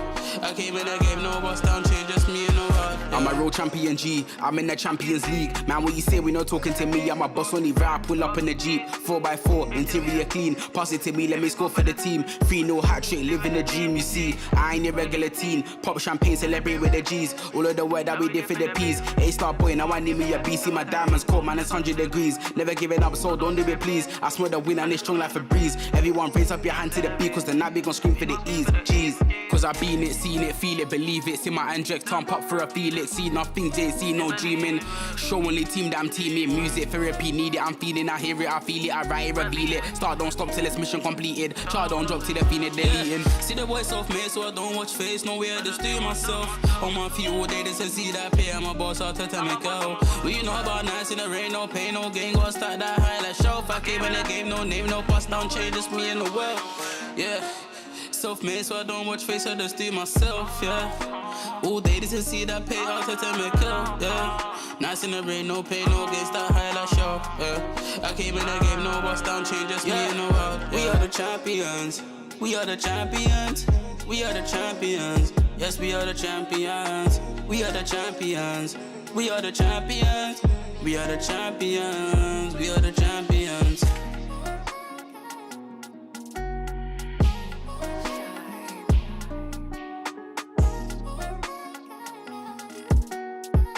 We are the champions, we are the champions.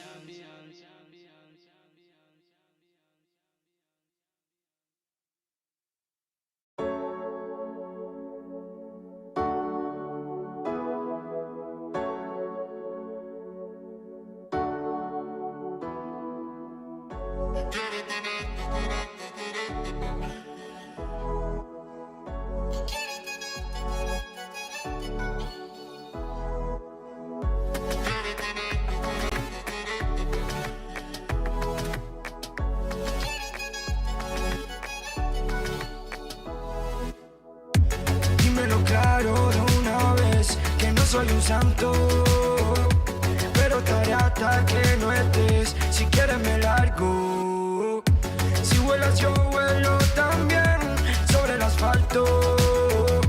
Más vale mala que buena en conocer, por eso aquí te guardo. Un egoísta, te busco la noche si no estás pues parto la pista en busca de otra para llenar el cuarto. Un egoísta, te busco la noche si no estás pues parto la pista en busca de otra para llenar el cuarto. Yo quiero tenerte, tenerte, tenerte por mí. Yo quiero tenerte, tenerte, tenerte por mí. Yo quiero tenerte.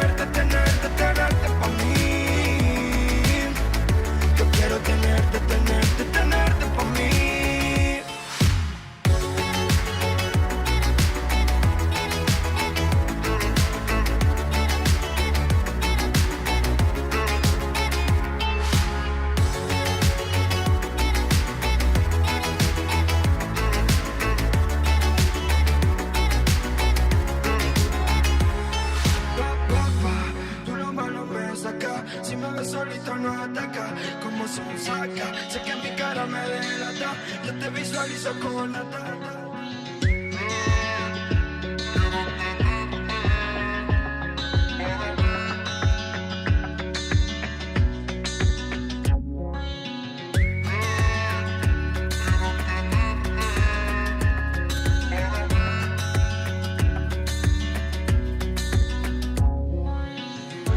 Quiero tenerte, tenerte, tenerte pa' mí.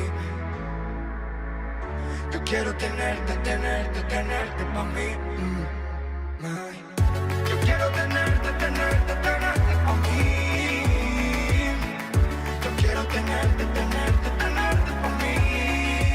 Quiero lo mismo, sé que tú tienes mi egoísmo. También sé que va a mi ritmo. Tú eres una diabla, se te nota cuando me hablas. Que te pica si otra me habla. Por lo malo me saca, si me ves solito no me ataca. Como son saca, sé que mi cara me delata. Yo te visualizo con la tarata. Yo quiero tenerte, tenerte, tenerte por mí. Yo quiero tenerte, tenerte, tenerte por mí. Ay. Yo quiero tenerte, tenerte, tenerte por mí. Yo quiero tenerte, tenerte, tenerte por mí.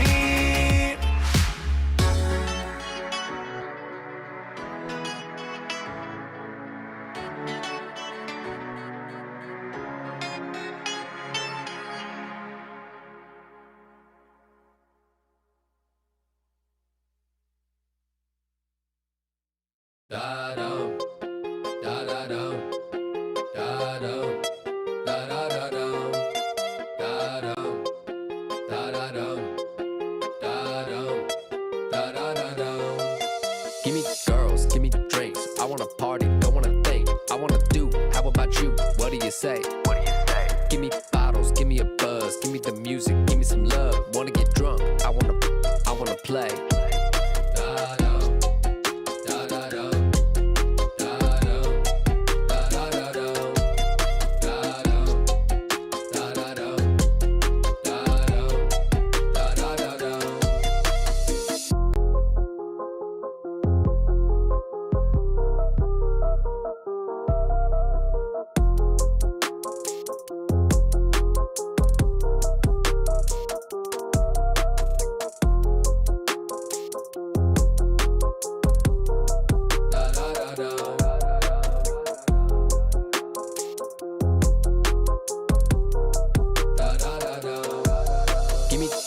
Give me drinks, I wanna party, don't wanna think. I wanna do, how about you? What do you say? What do you say? Give me bottles, give me a buzz, give me the music, give me some love. Wanna get drunk, I wanna play. I wanna play. Da-dum, da-da-dum, da-dum, da-da-da-dum, da-dum, da-da-dum, da-dum, da-da-da-dum.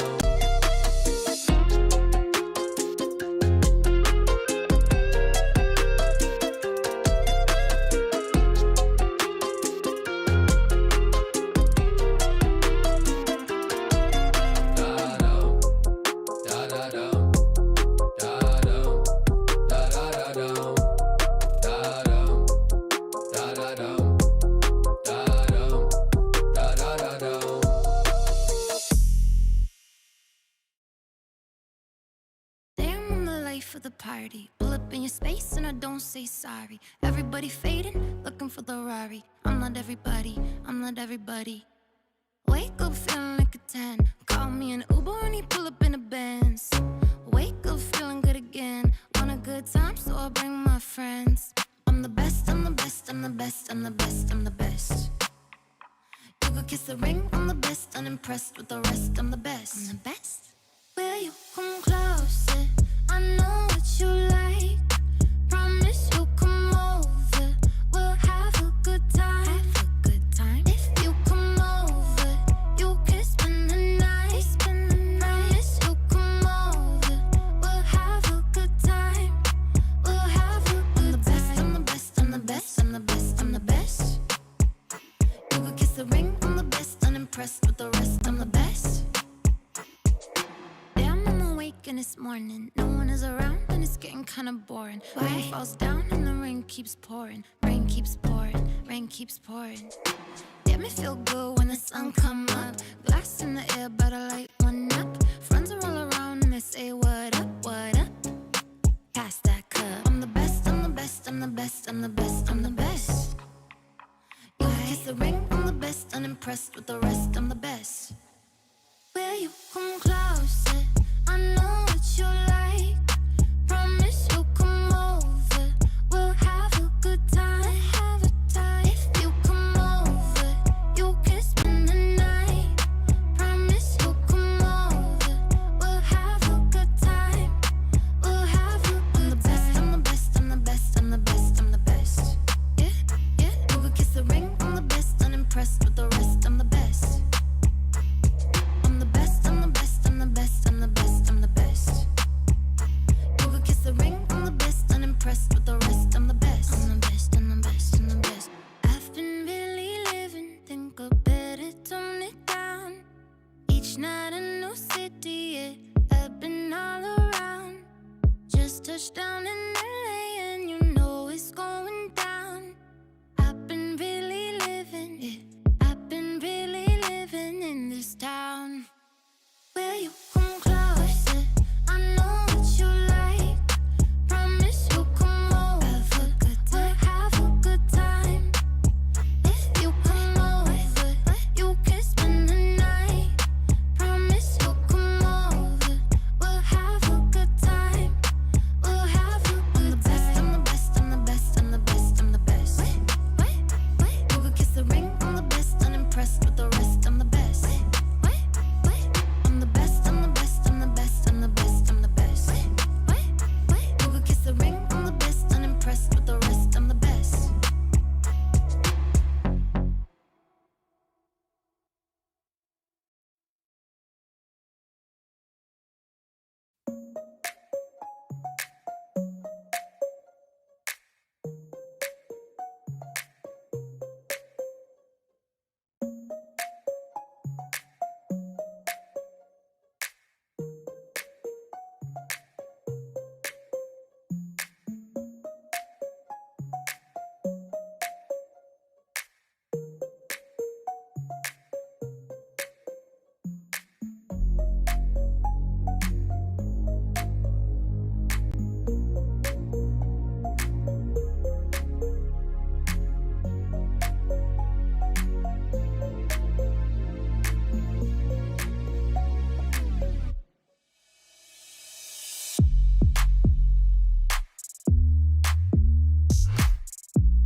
Então aqui ao palco.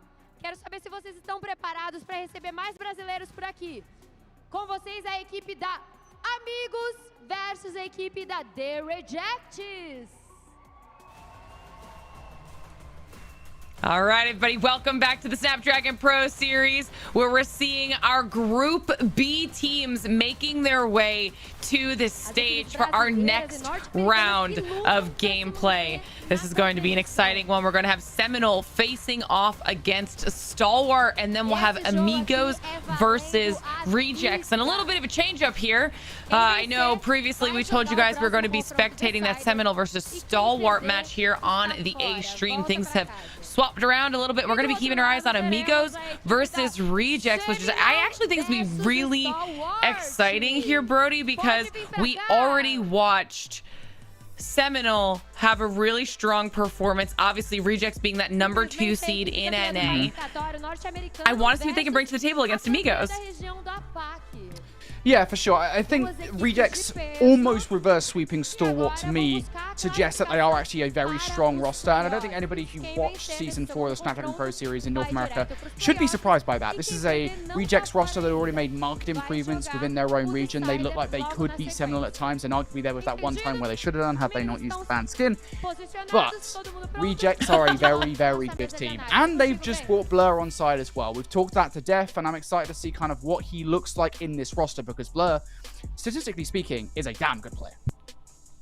Now, if you guys are just joining us here after that break, Gallerus is the first squad to claim a spot in the semifinals tomorrow of our Mobile Masters. Q9 dropping down, and they will face off against Inco. Now we're in Group B, and like I said, we've got these 4 new squads that will have to go up against each other. Another opportunity for Latin America here in Amigos to try and get another spot in those semifinals, but it's not going to be an easy road for them here, Lanex, because after the performances we've seen out of Rejects, I mean, they already almost had this in the bag the first time.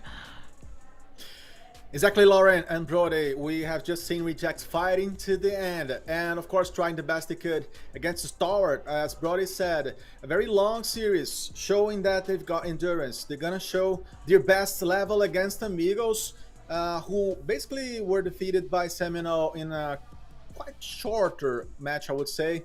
But anyways, they strived, they did our best, the best they could. And let's see how this next match is gonna go, because I could very well tell that Ben brought his pillow, but to the back side. And actually, we could see also Zeus using his Brazilian flag. Let's see if it's gonna bring him luck as it brought to Lucasin previously.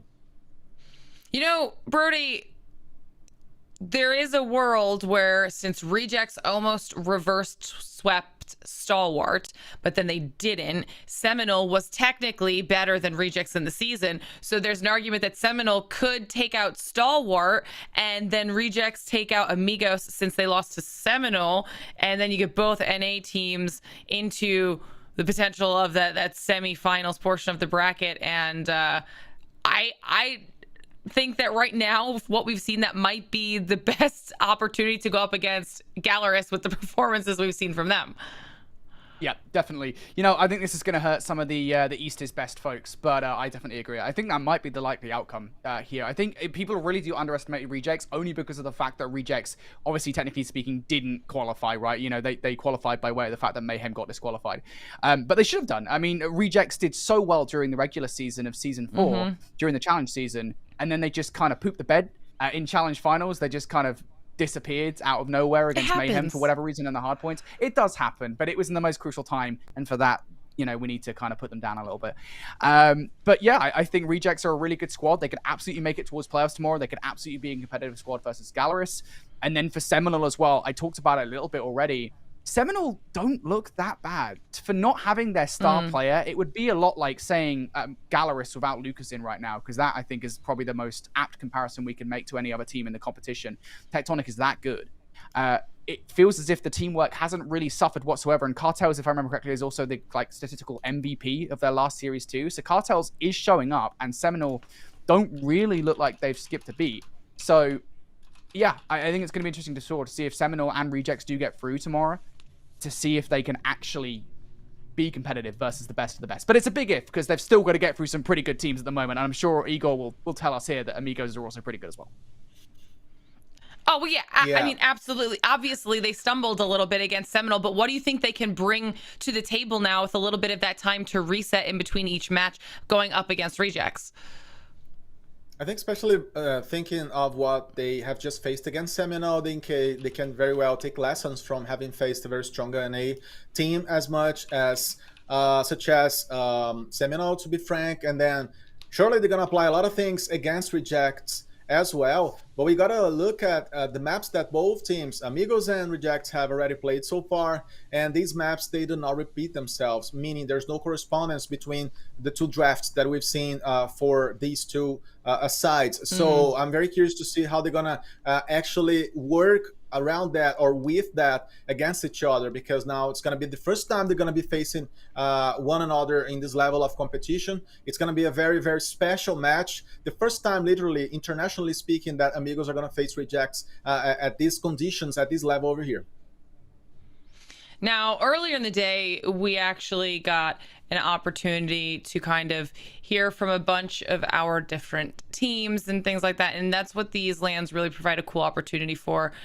We got to hear how many of these players respect the likes of Lucazine. We got to hear an entire interview with Galeris.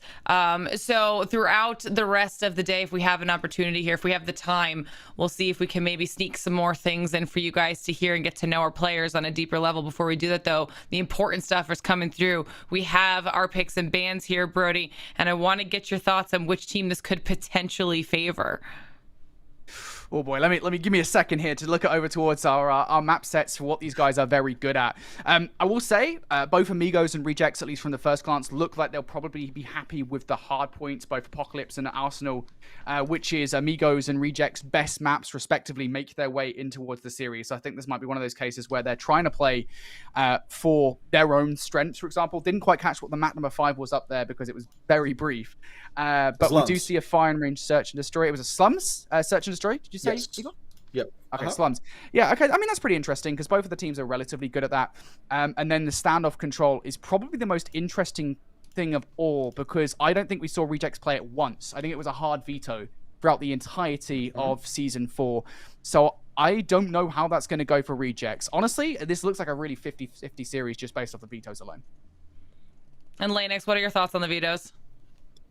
Yeah, I would say that Arsenal is going to be potentially more interesting for Amigos. They managed somehow to play well on long and giant, massive hardpoint maps.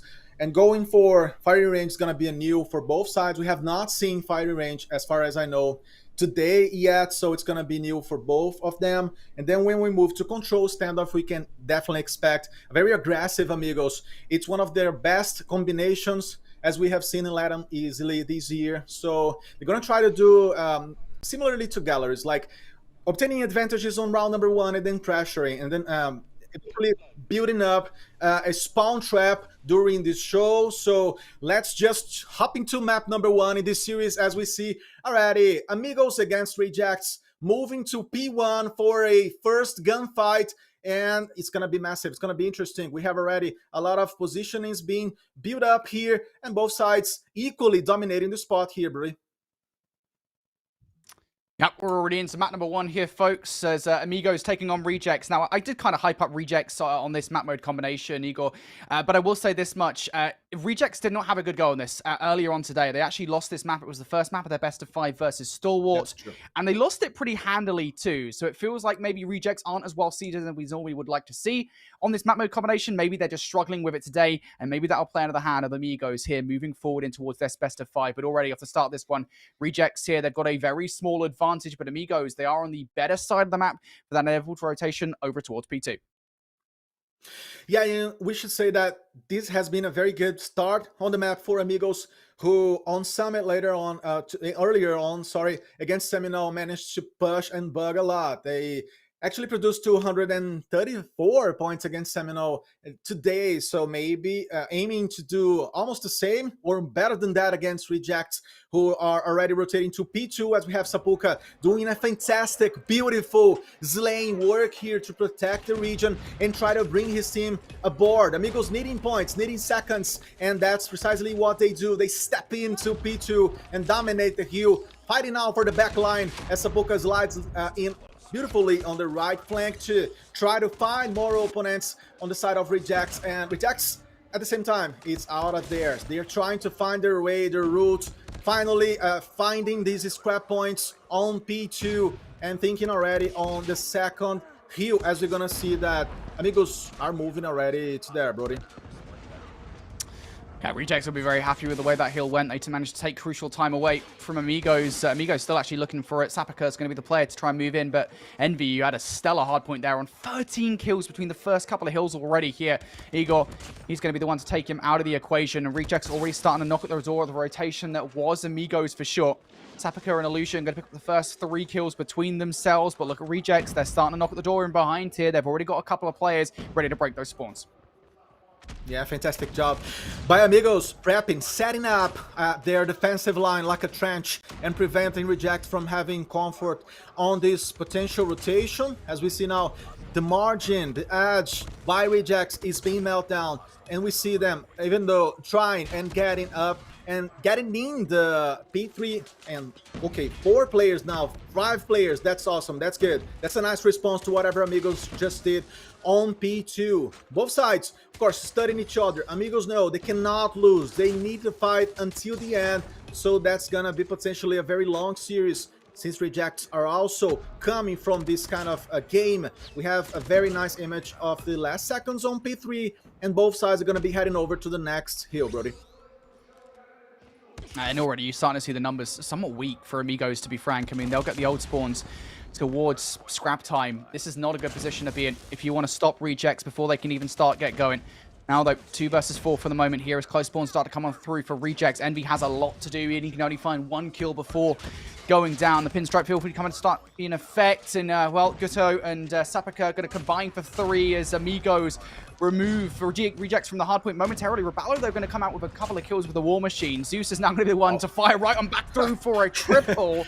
And goodness gracious, a moment of carnage between these two teams, but it is going to be Amigos here that come out on top and now have control. Open that frank conversation between the War Machines coming from Zeus and also Rebalo. So fantastic work on P4, which is very complicated to be taken out of your opponent's hands, as we know, Brody, because it's very well closed. It's just a few spots of entrance, so it's very hard to keep track of it. And we see Zeus already dominating, using the Hunter Killer for a pair of kills. And suddenly, just like that, Amigos, hopping up and dominating the kill feed for a potential rotation for P5, but Solo is already there, dominating the window as well. Envy getting close.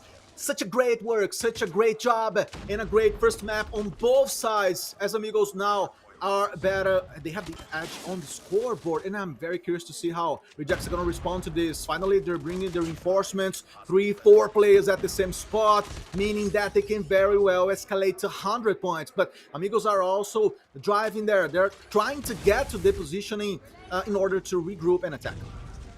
It is worth saying, by the way, the Blur's got the Gravity Vortex gun out, and that thing is very unusual to see in any given game of COD Mobile. It only ever comes out on a couple of maps, and I don't generally believe that Arsenal is one of them. So, not sure which operator they've dropped to get that one through, but it is curious nonetheless. Hopefully it'll work out for Rejects. We saw the initial usage not be that great, I will say that much, from Blur. Rejects, though, off the back of the back 20 seconds here, should be able to garner about a 40-point advantage, so away from Amigos, and they already have players in towards New as well, so you want to be careful here if you're Amigos that you don't find yourselves out of depth. But here we go, 3 players jumping through the window. Jez and Envy, they're ready for a couple of them. Sapka, the only one to find any value whatsoever, and he goes down pretty much immediately. So, second set of rotations here, he got Rejects with a 40-point advantage, and Amigos not in control of rotation. This is a good advantage, good opportunity here for Rejects.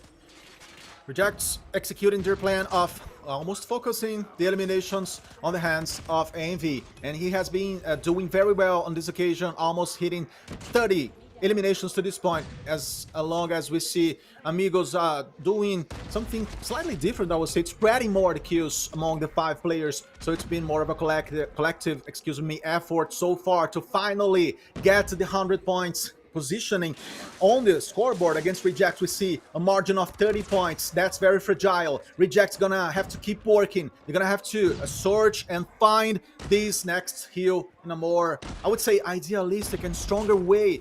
when it comes to protecting the both line and at the back line and also the spawn. But Amigos, again, utilizing all the points they can to this point, Brody.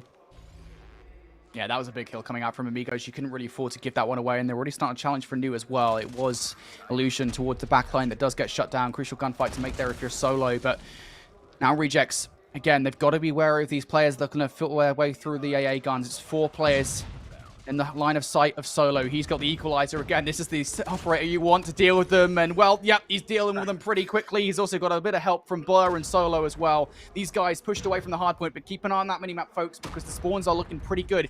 If you're Amigos, you've already got a couple of players behind, and there's the flip. Yeah, we have the flip. We have Rejects doing a good job connecting between both kills and also dominating the kill feed with the Annihilator in the hands of Envy. Rejects now looking solid, trying to consolidate his advantage against Amigos, who are kind of spread apart, trying to fight for a potential get back, for a potential retake inside of this hill. But we have a lot of smokes. And again, Brazilians are forced to fight for the next positioning. They're forced to move already and try to escape Reject's strong key positions that they have just built up. We're going to see a lot of battles, again, on the flanks and moving to the next hill. But both sides very conscious that they cannot stop working. It's a very, very detail-driven match so far, Brody. Amigos do want to be careful, just like last time, about players coming on the flank. One of them is already there in the form of Jez. He was able to pick off Guto before he can be a problem. Now it's Blur with the Gravity Vortex gun. Yeah, posthumously going to get a kill off the fact that that Gravity Vortex is still going to be there.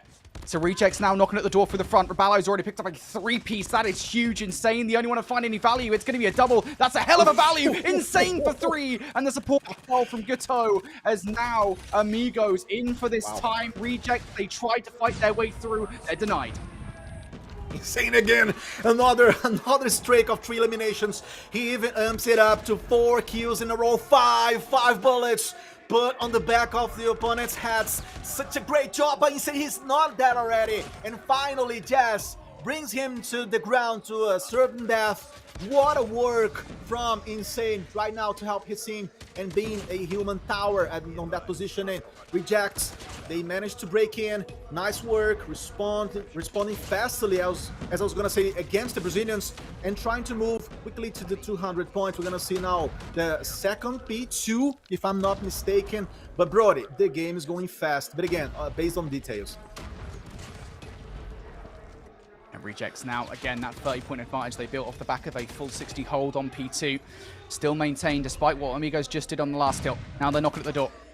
One player from behind, he's going to deal with, that's going to be Blur. Envy goes down as well. It's all players now just left up to number 2 in the hill. It's Jez, who can only find 1 kill. Spawn's still going awry towards this hard point though, because Amigos have got to deal with players on all angles, and Blur is one of those players who finds a double. Is that now enough for the rest of the team to find their way through? Envy and Solo going to pick up more kills. Rejects are taking valuable, precious time away from Amigos. And you look at the spawns now for Amigos as well as we hit the back 20 seconds up this hill. They've got no choice but to push through the old hard point. Yes, and they have been defending. Rejects dominating the first half, usually off the hills, and of course having to think about the next steps as Amigos are trying to obtain those scrap points and fighting a lot. As we have seen, Insane doing a great job, pretty much heated up and spot on today against Rejects. It's gonna be, and it's already been, the match of their lives. See what else they can do. But it's just beginning. It's a best of 5 maps series fantastically that we are watching today here. And we have Rejects already escalating to 230 points. Fantastic P5 so far. It's their hill. There's no way to not say this, Brody. Yeah, absolutely. Rejects just 20 seconds shy of victory, but now 3 kills coming through from Amigos. They do not want to give this time away, and that is a full clean wipe, and they should know where Rejects are going to spawn as well. So Amigos in for a chance to hold on towards this game. Rejects just need 1 solid break in the back 15 seconds, and it'll be theirs. Envy and Raballo already finding kills. Slide through doesn't work out for Solo. Big kill to make if you're Insane, but there are still players in and around this time. They could still finish it here. Gigantic attempt of return by Amigos. Finally getting to the 200 points as Rejects were looking and are looking pretty solid to rob this map. Number 1, we see Sapuka rotating, both teams feeling the pressure, kind of split right now, but Rejects looking a little bit more organized to dominate this next hill, as we can see. And Jazz with this claw is gonna be just fantastically strong, but he's down to the ground. Envy has already annihilated Amigos, overturning this. I don't know if there's time. Amigos are gonna have to come to the hill. Let's see, 4 points. Only now 5-4 against Amigos, who are stepping in, and they do not give up. This is the mindset, but Rejects regain control, and that's it. Just like that, it's gonna be mapped for the Americans, Brody. Rejects get it done in the end. They make sure they hold out. Again, just a couple of crucial hard points really do split the difference between the two rosters there. We ask questions again, just like many of the teams coming into this tournament, about what Rejects would look like post-roster change. Would Blur kind of mess with the team play of this roster in Hardpoint, a Hardpoint team that had been so good in the mode back in Season 4? And I think the answer is no. Blur just fitting in like a glove at the moment with this roster. He comes in clutch there multiple times for the Rejects side, and Rejects able to come on out. Again, it was just a couple of hills that made the difference. I think a massive full 60 over towards P2 on that second set. That was the most notable one for me, where it really did feel like, look, Rejects have now got themselves a solid setup towards the game, a solid 30 to 40 point advantage that never really felt like Amigos were able to actually put away. And Amigos fought pretty much the same way they did against Seminole, trying to not give up, trying to not decelerate or, not let your opponent dictate the pacing always. And we've seen that they did a good job, but again, Rejects showcasing their qualities as well, as you said, and Envy almost getting to the 50 kills mark. Such a great job by all of them. And I would say on the top of that, Brody, the usage of the operators was almost perfect by Reject, not allowing Amigos to breathe. In many occasions, Amigos lost these special abilities very fastly, so that was not interesting for them. Let's see how they're gonna get ready for map number 2, as we see a very confident Zeus looking at the audience. And we're gonna see some of the best moments, beginning with a very even start, maybe, which then became more to the hands of Rejects. Yeah, this is much more what we expect out of Rejects here on Arsenal, comparatively to what we saw earlier on versus Stalwart on this very map-made combination, in which Stalwart put them away pretty handily. And there were multiple moments there where I guess they just took away some crucial amount of time away from Amigos. Amigos didn't really have anything to say about it, especially, again, as we got into the second set. That's where it really started to feel like Rejects managed to walk away with the game somewhat. This was that big hard point where Rejects got pretty much every single second away from Amigos.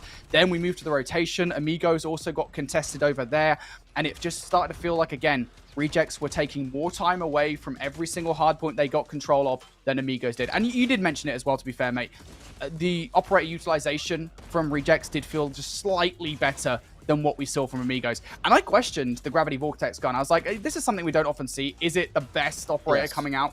I think it was Blur that's using it. Honestly, to be fair, pretty good operator usage. I think it was a big reason why they were able to take time away from Amigos on P4. Yeah, maybe I would say Vortex would be nice on a window, just like he used on the P4.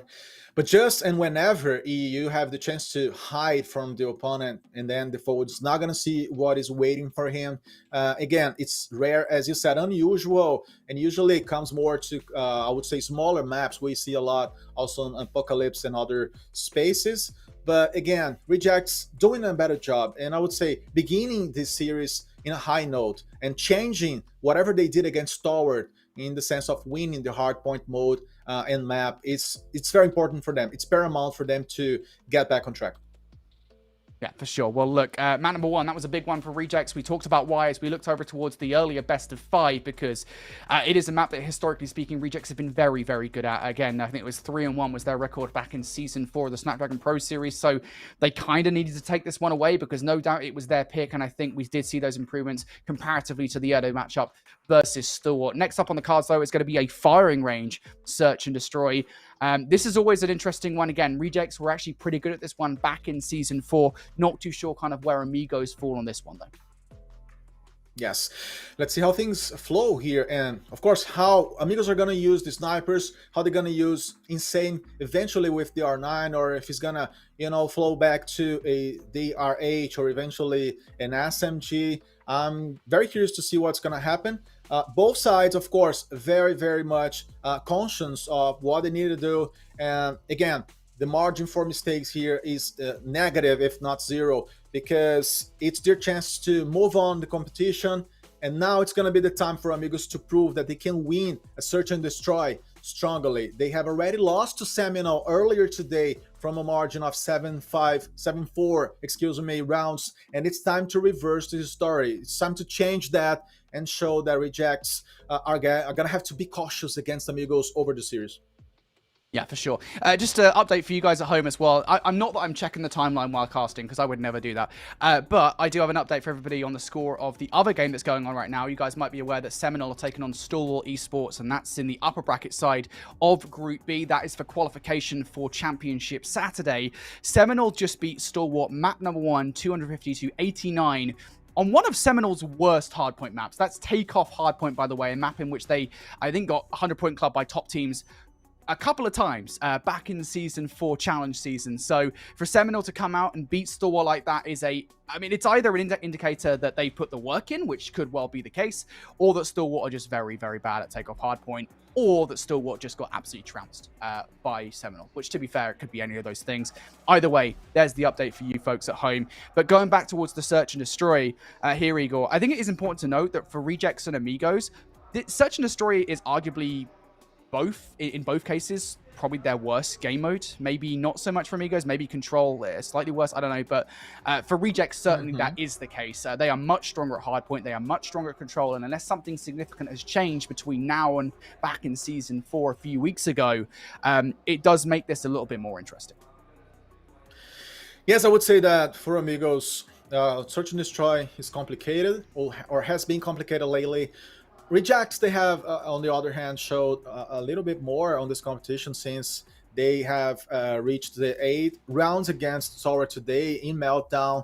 And then when we take a look at firing range already, a 7 rounds by Rejects against 9 on the side of Stalwart. So I would say Rejects, they would be like more confident to play the bomb mode against Amigos. But let's see how things are going to roll, because Amigos, they have played, to be fair, Brody, the combination firing range S&D, I would say perhaps more than Rejects on the last season, especially on Challenge season. It's a more common map on the Latin map pool. Yeah, for sure. I mean, like I said, you would probably know a lot more about that than I would, obviously, given the fact that, we casted all of North America and Europe, and you casted the Latin region. So you would know what Amigos are like on this map mode combination, but they do need to be good at it, because if not, they go 2-0 down in this best of 5, and that's something you don't want to see versus the Rejects. Rejects, though, starting things off here on the defense. It's already Jez drawing the first blood, and this is very aggressive coming out from Rejects right off the rip here. They're getting very deep into wood. Yes, pretty much dominating the core. We see both sides getting close. We have a potential contact. Sapuka trying to poke, and GDO eliminating Rebalo. We see a lot of kills rolling on. 3 men, now 2v2. That's gonna be down to it on this first round. Let's see who's gonna be able to dominate spaces and win the trades. As we see, Amigos already with the C4 rotating, are waiting, to be fair. Rejects moves, and GTO, nice bullet against Blur. That was the pick that they needed to gain confidence and finally complete the rotation to A. And they might get bad timing, though, here. Jez in behind. Oh, no, he's just been read perfectly. What a read from GTO there. I don't know if maybe he got the audio cue, the drop down from wood. Maybe that was the reason that Jez was given away in that situation, but he could have got some very good timing and won out that round. And what a flip on the head of that round it really was, because Rejects started so strong. They got early control of wood, and that's generally speaking a way to succeed here on firing range, Search and Destroy on the defense, but it does not work out in the end. Now Amigos, 1-0 up. Going to change the pace a little bit here on this one. Envy just gives herself away for free for first blood. Yeah, as I said, Rejects being very aggressive for a defensive team on the first round, and then Amigos responding on the bullets. We see now that Amigos are changing their route to B, and Rebalo is going to be apparently the only player on the side of Rejects to try to do something, but Solo took GTO down. And that's going to be a battle now for the C4. Rebalo taken down by Illusion. Nice work by Insane as well to protect this route. And we're going to see a 4v2, pretty much favorable to the Brazilians, as Blur tries to open his scope and eventually catch someone off guard. Zeus taking Solo down. Now Zeus again looking at the middle of the map, and Blur is going to try his luck. Sapuka well trenched as well. So very one-sided round clearly already, Brody, as we see. Oh my god, what is happening right now? Fantastic pair of bullets, and that's it, customized to meet the faces of his foes. Such a nice job. Fast decisions, and Blur against two more players from Amigos, trying to step up his level of game, coming with the .50, and that was not just possible since Amigos, they were there before. That positioning for defending the B is very strong always. Mate, Blur just it just makes things look so possible. It's an improbable situation. At 1 versus 4, that he makes it look like, hey, this could well happen, especially with the timing he got on towards Sapika that was trying to flank him. Nonetheless, Amigos starting this search and destroy very strong, and it feels like that's going to continue in towards round number 3 as well, as they've already got full control over the A site. Blur choosing not to shoot through the bomb, just going to wait for that bomb to go down and play retake instead. But this is going to be very difficult now. 40 seconds now to make a retake happen. You've got no mid-map pressure yet. Yep, no pressure, since we see Amigos very comfy. Blur taking Zeus down. Insane on the trailer. Both sides gonna be meeting in a bit, and Sapuka is protecting the planting spot, as we have Jazz already trying to come from the A barrel. He's out there, getting out of the cover. Nice play, taking Sapuka down. Illusion tries to respond. This is gonna mean a 3v1, and V is the only one alive, and Illusion shows his quality, coming up, stepping up, and making the kills. Amigos trying to draw on the power of the crowd at the moment. And that was almost a bit of a fumble, I will say that much from Amigos. They got control of the site, and they let a couple of players in. They were very reliant on GTO getting the snipes down that A lane, but in the end, that is exactly what happens. Now, same kind of story once again. They want to overwhelm Blur on site. Blur has a lot to do here. He's going to back away momentarily towards Raballo. He effectively gives the site away, but it does enable them to draw the third blood on towards Illusion. So, somewhat good start from Rejects. Nice set nade as well from Blur. That's going to take Sapika out of the play. 3 versus 5 now for Amigos. Amigos managing to switch the bomb sites at all times, changing from A to B, back to A, and now repeating the A on this round number 4, as we have the trailer being the battlefield over here. Rebalo taking Insane down, and that's it. They managed somehow to bring the points. Such a nice job. Rejects trying to get that connection, as we see Amigos players talking, focused of course, as they should. Man. Amigos are getting very aggressive on towards these sites, and that's finally the first round where we see a bit of resistance coming up from Rejects. It's off the back of a bit of adjustment as well. Not going so heavily in towards A this time and playing more as a team. Same kind of positions, though, once more. Blur looking to get some snipes off. Whiffs the first. It would have been a nice kill to get against Sapika. Not to be just yet. You've also got to be careful about players that are going to make some flanks of their own. Illusion in a 3 versus 5 could well be the playmaker, and indeed he is. He picks up a couple of kills, gets away in towards Tin as well, and he basically creates enough space. He draws the players to him that the players can get the bomb down inside A. Illusion relying a lot on Fnac on SMGs. Again, down he goes to take another opponent. We see a nice work again. 4 eliminations. Illusion absolutely unstoppable over here. And then he's gonna be facing potentially Jazz. Is he gonna go for the 5 kills on 1 round? Jazz takes Zeus down.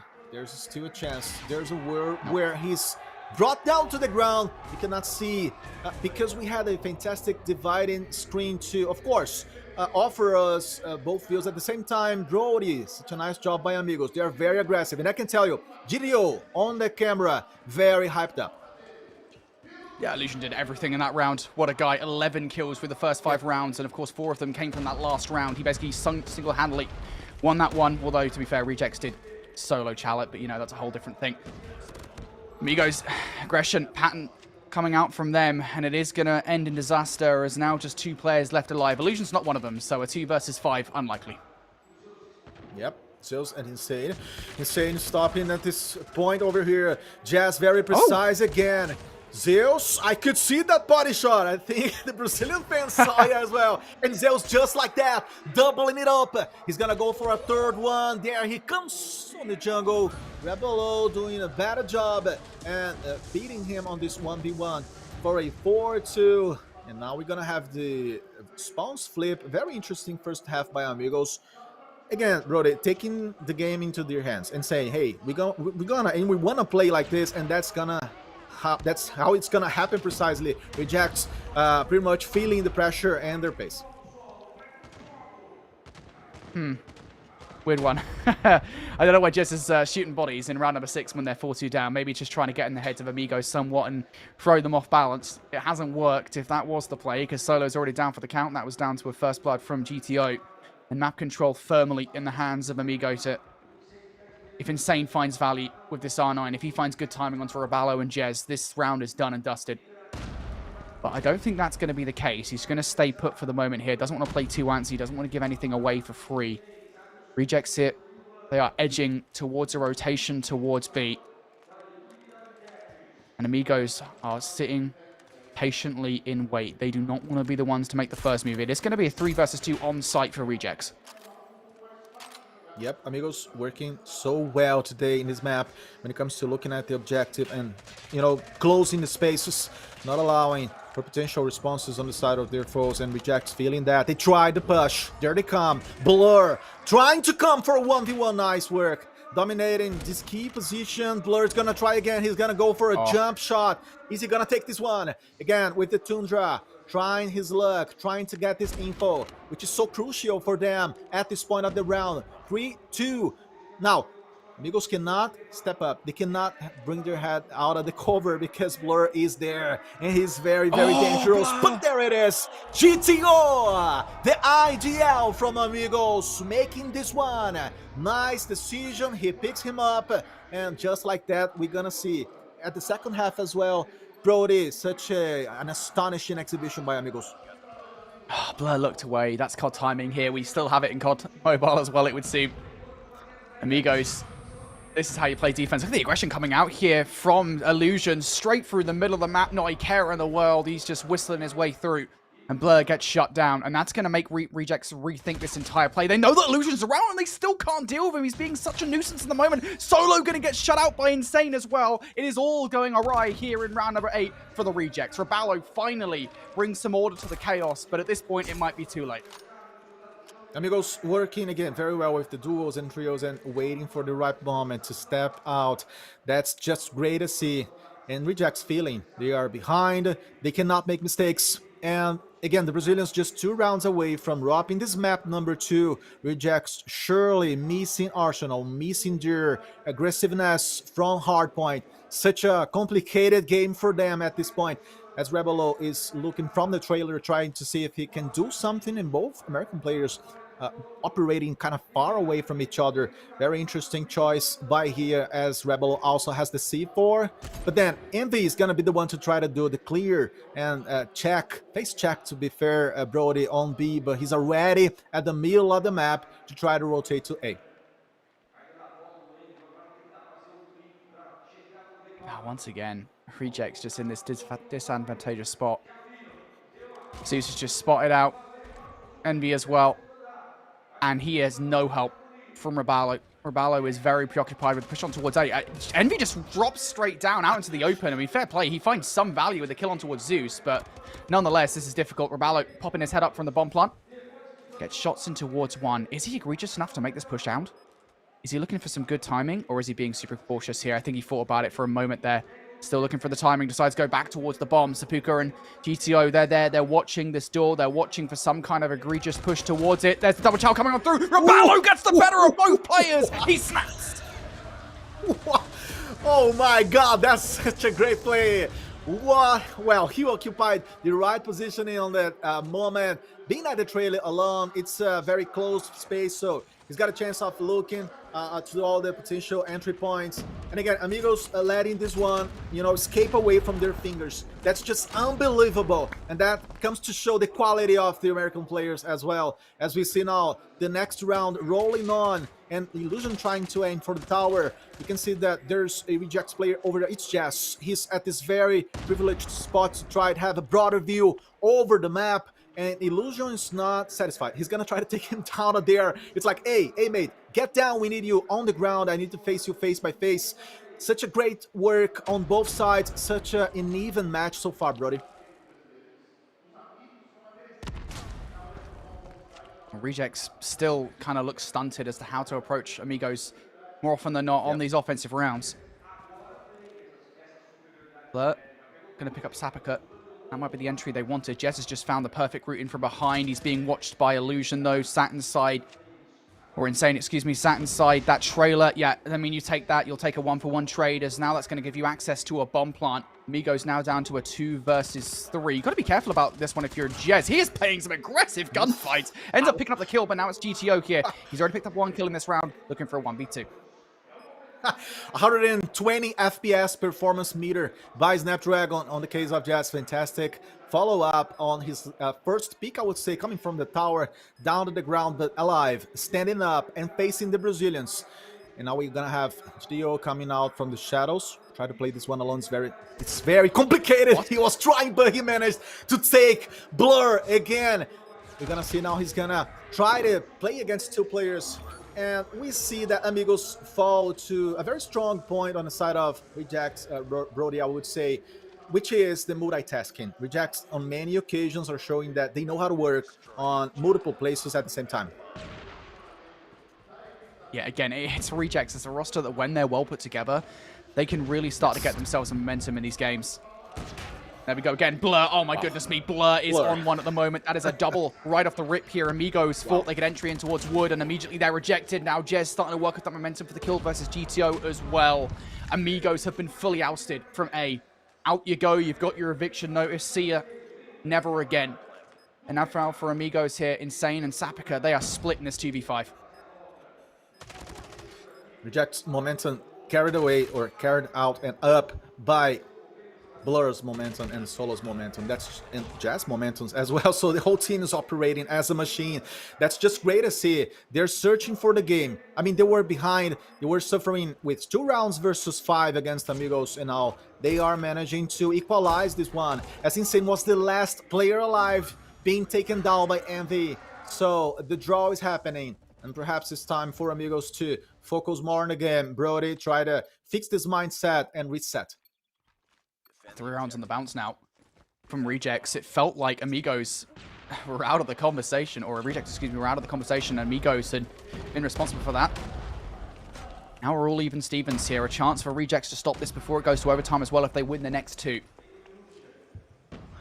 And they've once again got themselves in towards A. Long-range snipe from the jump up inside American as well from GTO. It's going to make it for a difficult exit for the bomb planter. Nonetheless, Rejects are going to get this bomb down. They've got 1 player out of position. I'm unsure if maybe that's going to be the key to winning this round for Rejects. That is Jez, who is well removed from this bomb site and might get some good timing. Yep, they are all stacked up. We're trying to stay inside of the A, but there it is. Amigos are going to respond. It's going to be a very heavy hit. Sapaka coming out. GTO takes Rebelo down. GTO again for a pair of kills. This is such a magisterial player. Playing at his peak today, but Blur is on the other side. And we see GTO absolutely inflamed as Illusion comes to the defuse of the C4. 6-5, and Amigos managed to keep on the edge. What a game by the Brazilians, putting Rejects down at this one. I'll tell you what, mate, you'd be thanking your lucky stars for GTO and Illusion here in this game if you're Amigos, because they are effectively carrying the entire team with the plays that they're pulling off. I'll also say Rejects. I talked about Jez in that play, or Solo in the play, excuse me, and he kind of shot way too early in that situation. You can see it on the minimap, him taking shots against a lone player instead of waiting and being patient with the trigger discipline. It's going to end up being the downfall of Rejects in that round. But once again, they've managed to get control of A. This time around, it is not going to be GTO picking up that first player. It's different positioning from Rejects. So they go into a post plant with all 5 players still on the board. Yes, all of them. Everybody's alive. No one dead yet, but GTO disagrees with me and takes Blur down. GTO, come on. He's playing so well today. Perhaps already deserving a statue ahead of Amigos headquarters, as we have also Jez trying his luck. Sapaka coming to the middle of the map, and Illusion is gonna help him out. It's gonna be a 3, now a 2. What a fast round, my god, Rebelo! What are you doing, man? He deserves a better paycheck, probably. What a game by him, stepping up at the right occasions. And just like that, we're gonna have another equalizer, Brody, 6-6. Apparently, Rebelo owns that trailer. It's the second time he's made a crucial play in it here in this fine range search and destroy. At the very least, he's got a pretty heavy deposit down. In this economy, I don't think you can buy that kind of property anymore, but regardless. Rejects. Force the overtime versus Amigos. So a reminder, folks, if If you're new to Call of Duty Mobile, which to be fair, you're probably not if you're watching Mobile Masters, got to win by 2. And we'll be switching rounds every single round this time. So Rejects now on their first defensive effort here in overtime. Haven't given anything away for free just yet. Amigos, they are playing this one super patiently. Yes, the third overtime for Reject so far in the championship when it comes to search and destroy modes. And Amigos are definitely stepping up comparatively to their first exhibition on the bomb mode earlier today against Seminole, where they could not get this far. And it's already a better job thus for both sides. We see Illusion at the area, at the gravel, trying to be strong and be solid as Jazz is moving, trying to change his positioning. This one is going to be hard for Reject if Amigos decide to go that way, but it's not going to be the case. Sapuka taking Solon down on the middle of the map, and Zeus is down. Rebalo doing again this kind of damage that they didn't expect. Bloody shot. Oh my god. That was just crazy to see. We gonna be watching Amigos with the numbers to their side, and the C4 is down to the ground, and Jazz is gonna have to step up and make magic happen here. Oh, Jez not able to get through the door in that situation, so I have to hit the ground for a moment. That's information for Amigos. They know what side of the map he's on now. He knows he's not making any crazy flank happen. I think he's just been watched on that push across the middle as well. So I imagine they're either going to play this one patiently or go for a cheeky double chout. It's not Roballo, so you don't have to worry about it inside the trailer. Jez exiting towards the site, gets shut down pretty easily there. Amigos get control of A. They get the bomb down, and they're able to take that round. 1-0 up in overtime. You were just chirurgical now, not Rebalo. Jazz tried his best, but he also was not happy to stay inside of the trailer. Perhaps that totally shaped the rest of the play for him on this last round. As we see Amigos now stepping up for a match point, eventually taking the map to their side if they manage to dominate Rejects on these positionings and bullets. We see Zeus coming up. Wow. Nice job by them. It's gonna be just Blur. Blur, on the other hand, brings a pack of kills using the Tundra. What a guy. What a player. Ladies and gentlemen, he's gonna have to do that 2 more times to keep Rejects into firing range. Yeah, this would be a 1 versus 4, I believe, for Blur. Yeah. Amigos aren't going to give this one away for free. It is worth saying that they are separated, though. So there wouldn't be an immediate trade from either of these players if they went down, and they're in very different positions as well. You can see. Just being careful. Now. Just trying to get a feel for one another. Blair's got both weapons as well. A DRH and a sniper rifle on the back pocket. DRH he's picked off the ground. So I don't think Amigos will necessarily know about this, the change in weaponry. And they won't know about him transferring towards the bomb as well. He's going for a very wide plant here. This is a risky play from Blur in the 1v2. Extremely risky. Oh my god, what a player. 3 eliminations. He steps up and brings the third one, but there it is. Amigos dropping the map. Fantastic ending. And as we could see, Blur trying his best.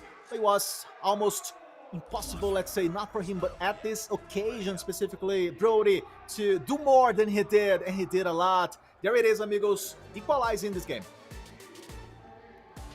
Yeah, and it felt like early on, it definitely should have been Amigos map, right? The way that they played that first half on their offenses, they were 100% in the driver's seat, and they were driving pretty damn fast. I don't really know if Rejects were enjoying the ride that much for the first few rounds, but then for whatever reason, Rejects just started to get their collective stuff together, as it were, right? I mean, we saw some crazy plays coming out from Roballo in particular. He got a crucial double to close out a 1 versus 2, and then obviously, I think it was a 2 versus 4 in which he managed to get triple inside the trailer to ensure that, again, Rejects were holding close with their opposition, but as we got in towards overtime, Amigos just coming out strong, the teamwork working very, very well in their favor. They're able to take it in the end. 8-6, I believe, was the final scoreline. And you're going to see it there as we get towards the stats in just a second here.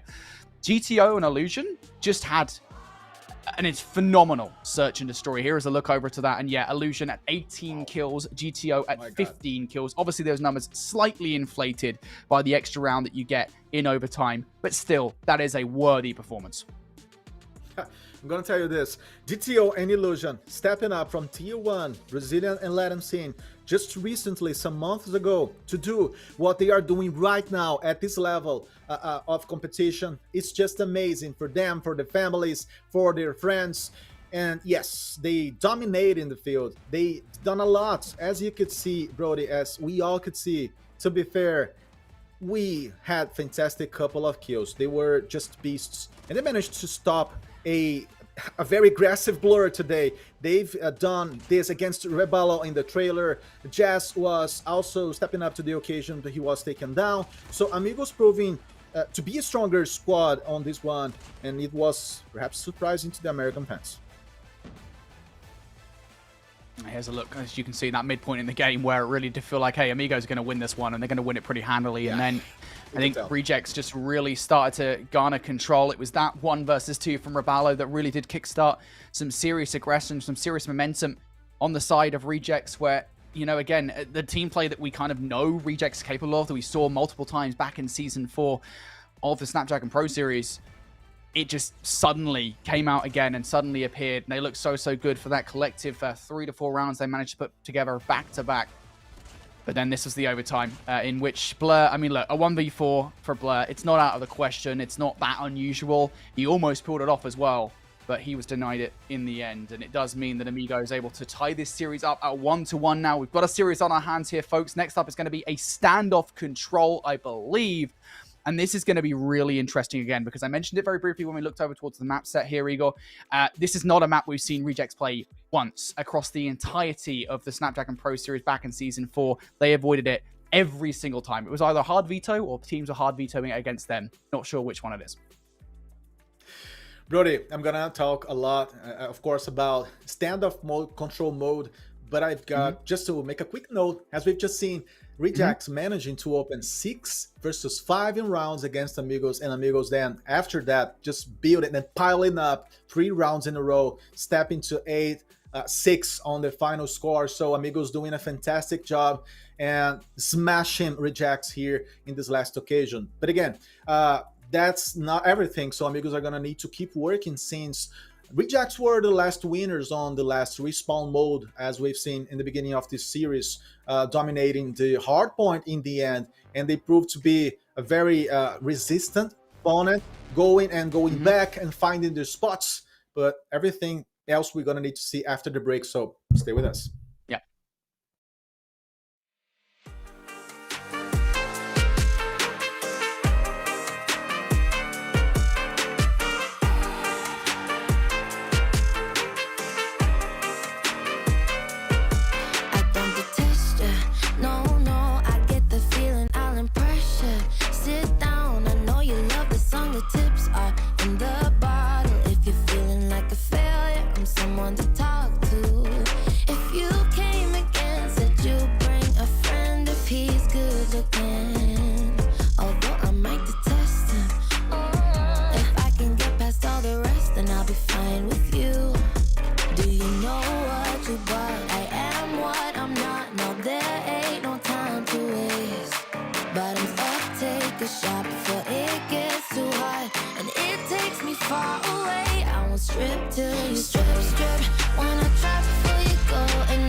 down to Mexico where I can make my own bliss. Find me a local who looks just like his phone pics.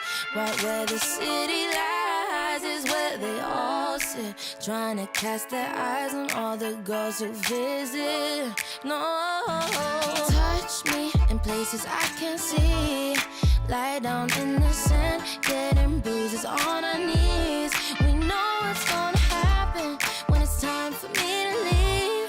I say we just enjoy it, cause here nobody sleeps. Late nights in Cairo, no tomorrow.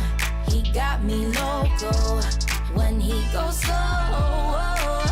And I'm told he's on the down low. This guy that I know from nights in Cabo.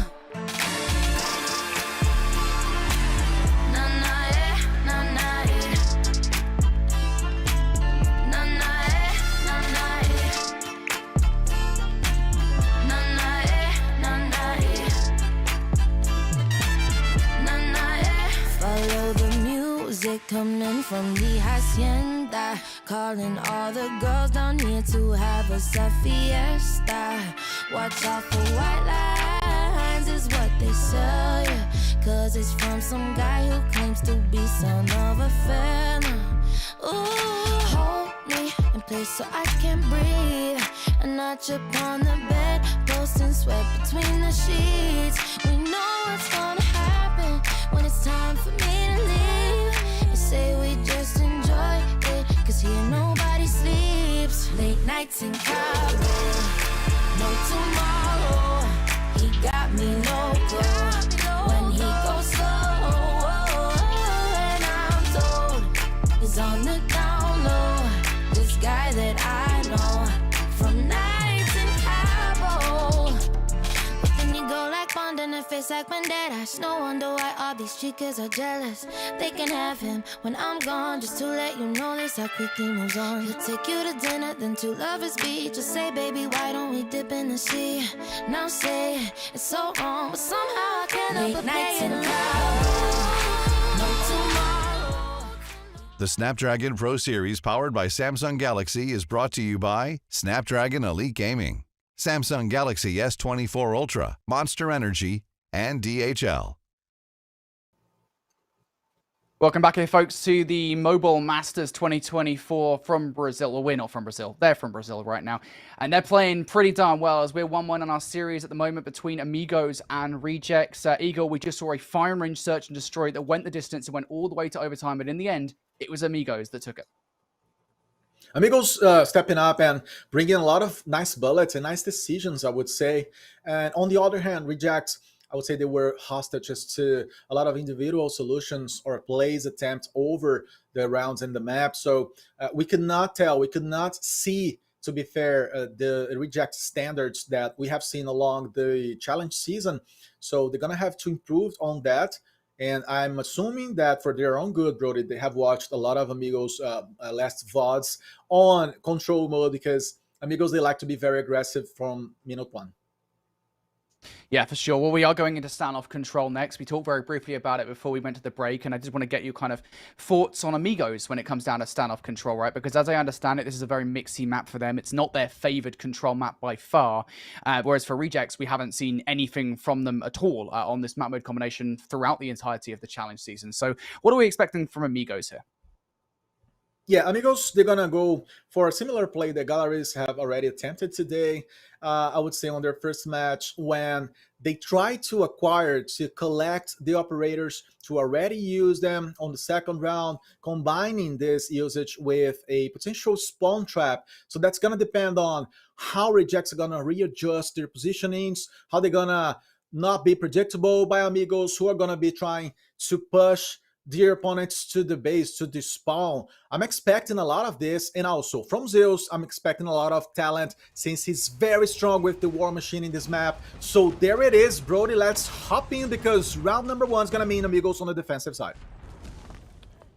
sure. Rejects looking for the first wave of gunfights, because as we always know with standoff control, you do not want to get stuck in a spawn trap early on. It can be quite deadly, and you can look very deep into the spawn with very little repercussion without the worry of spawning people out in towards the alley. And I think that's the idea from Amigos right off the start here. Only one player got in from behind, but they were very swiftly dealt with. A couple of kills now starting to come through, make that 3 between Rejects. So they do break the spawn trap that Amigos did momentarily put together. Now, though, they do need to start translating this into some map control, into making their way over towards one of these 2 points, and we're not seeing much at all in the way of these individual efforts to make that happen so far. Yes, Rejects could try to find a solution by creating a rule to be that would mess with the mindset from Amigos, who are not protecting that area properly. And just as I say, they are trying to go for that spot, but Sapuka is not letting anyone pass. So Amigos so far winning the trading battles. Let's see if that's gonna stack up to also having better and more increased map control from now on. But both sides operating with a lot of tension, I would say, but with a lot of kills on their sides as well, since the lives per se are pretty much similar to this point, Brody. Yeah, to be fair to Rejects, they haven't actually been bullied in towards their spawn just yet, and they've been relatively competitive with Amigos, but the time is really the biggest problem here, and yeah, it's going to run out before Rejects even get a chance to touch either of these 2 points. That is a massive round coming out from Amigos. Again, this is one of those control maps where defense is so crucial, so to not give a single tick of progression away on either A nor B, that's big if you're an Amigos fan. So now we move into the next one. I have no idea what's happening right now. There we go. Amigos looking to start things strong on the offense, and they do get a couple of kills here by way of Zeus. So they have got a lot of map control to kick this round off. Yes, and see what Amigos are doing. Try to put Sapuka on the B, because that's not expected by Reject. So Amigos were setting the pace, setting the profile, the default on the round number 1, pushing Rejects back. And now Rejects are trying to do almost the same, but then Amigos are like moving with separate pieces, not always together, avoiding to be caught as a squad. As we see both sides again fighting for the lives, they're pretty much similar, and that's very interesting to see, since these teams are applying a lot of quality here, trying to move ahead, trying to control the middle portion of the map as well. But Amigos again going for the objective on both heels, on both flags at the same time. Yeah, these ticks, this kind of dual approach that Amigos are putting together at the moment can be so beneficial. Of course, it can befall you if you're not careful, because it ends up making weaker pushes on towards a point. And there you go, exactly why Jez comes down with the core, picks up a crucial double. Solo also part of the play that removes Amigos from the point, but they'll still be happy with what they've done so far here in this round. They've got a 4-life advantage now as GTO picks up a couple of kills. They've got 3 ticks between both of the 2 control zones. And Rejects, I mean, you can tell with the operate utilization here, they do not want to lose this round. They are being very careful not to do so. Yes, we see Amigos pulling out 2 operators. Nice combination. Let's see how that's gonna play out. Annihilate on the hands of GTO, not lasting as much as he would like to. And Sapuka bringing a Sparrow as well to totally open this way into B. Now, I would say Illusion is lasting longer there to try to kill more players from Rejects. And things are getting sour here for Rejects in this end of round. Let's see how much they can resist. B is down. A is the next stoppage point for Amigos. But we have Solo eliminating 2 at the same play with the equalizer. Such a great job. Zeus trying to respond. Things looking pretty much at the same level on both sides. And Rejects totally trenched up on A.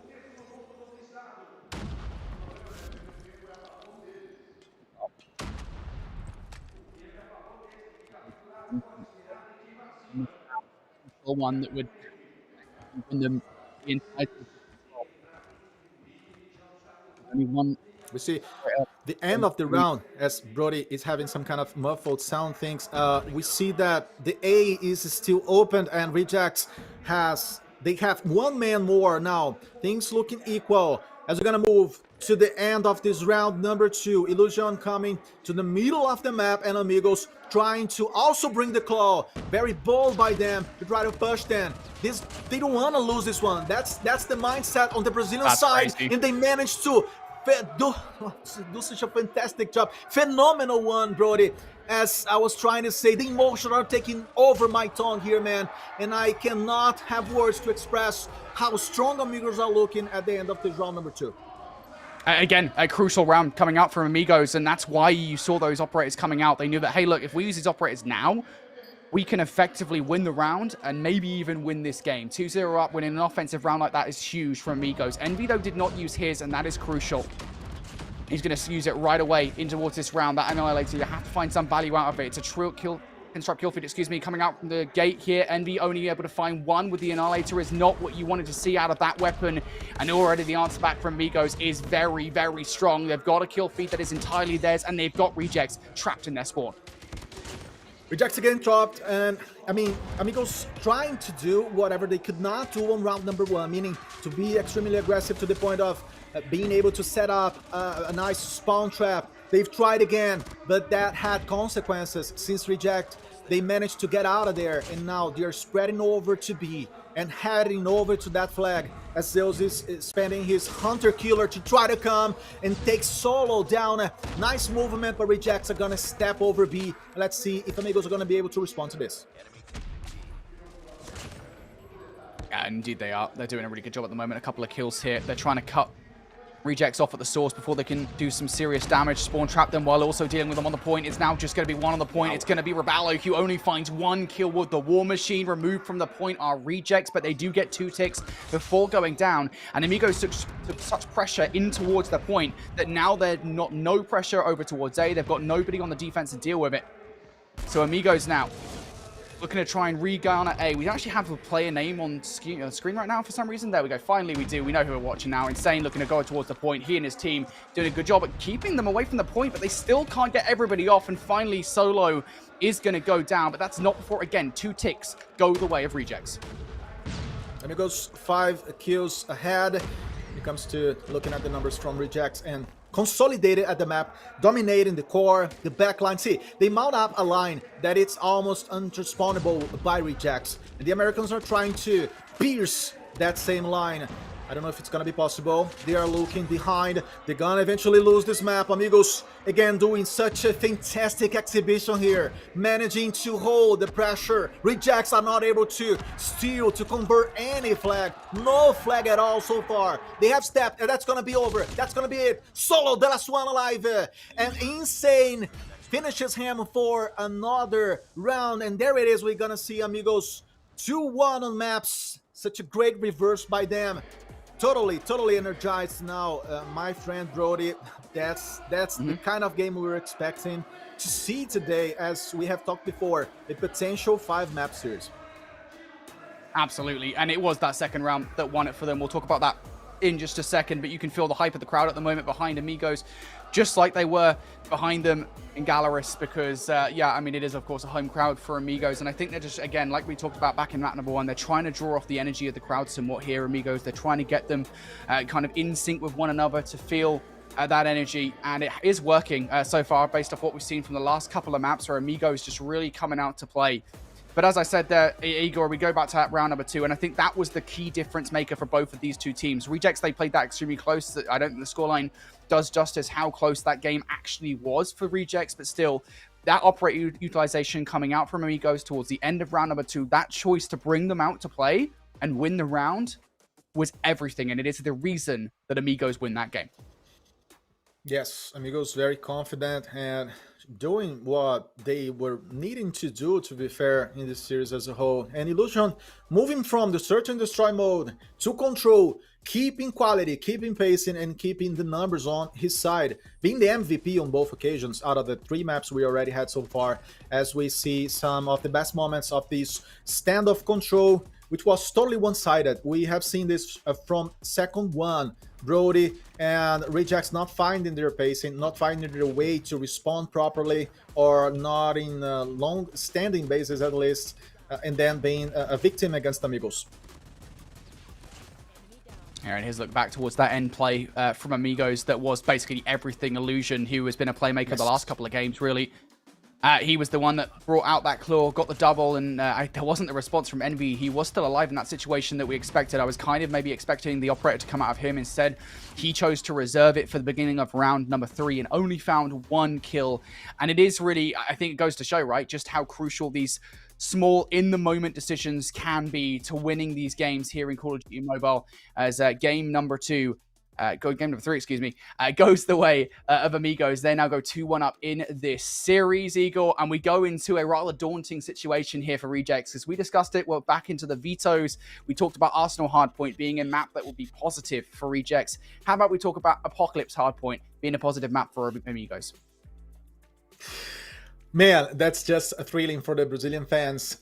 Let's see what's going to happen. But Amigos are going to try to take or keep the driver's seat that they already have so far in the series. So I'm assuming they're going to be fighting on a potential 50-50 basis on P1. They're going to try to sense what Rejects are going to be able to bring to the case and to the table.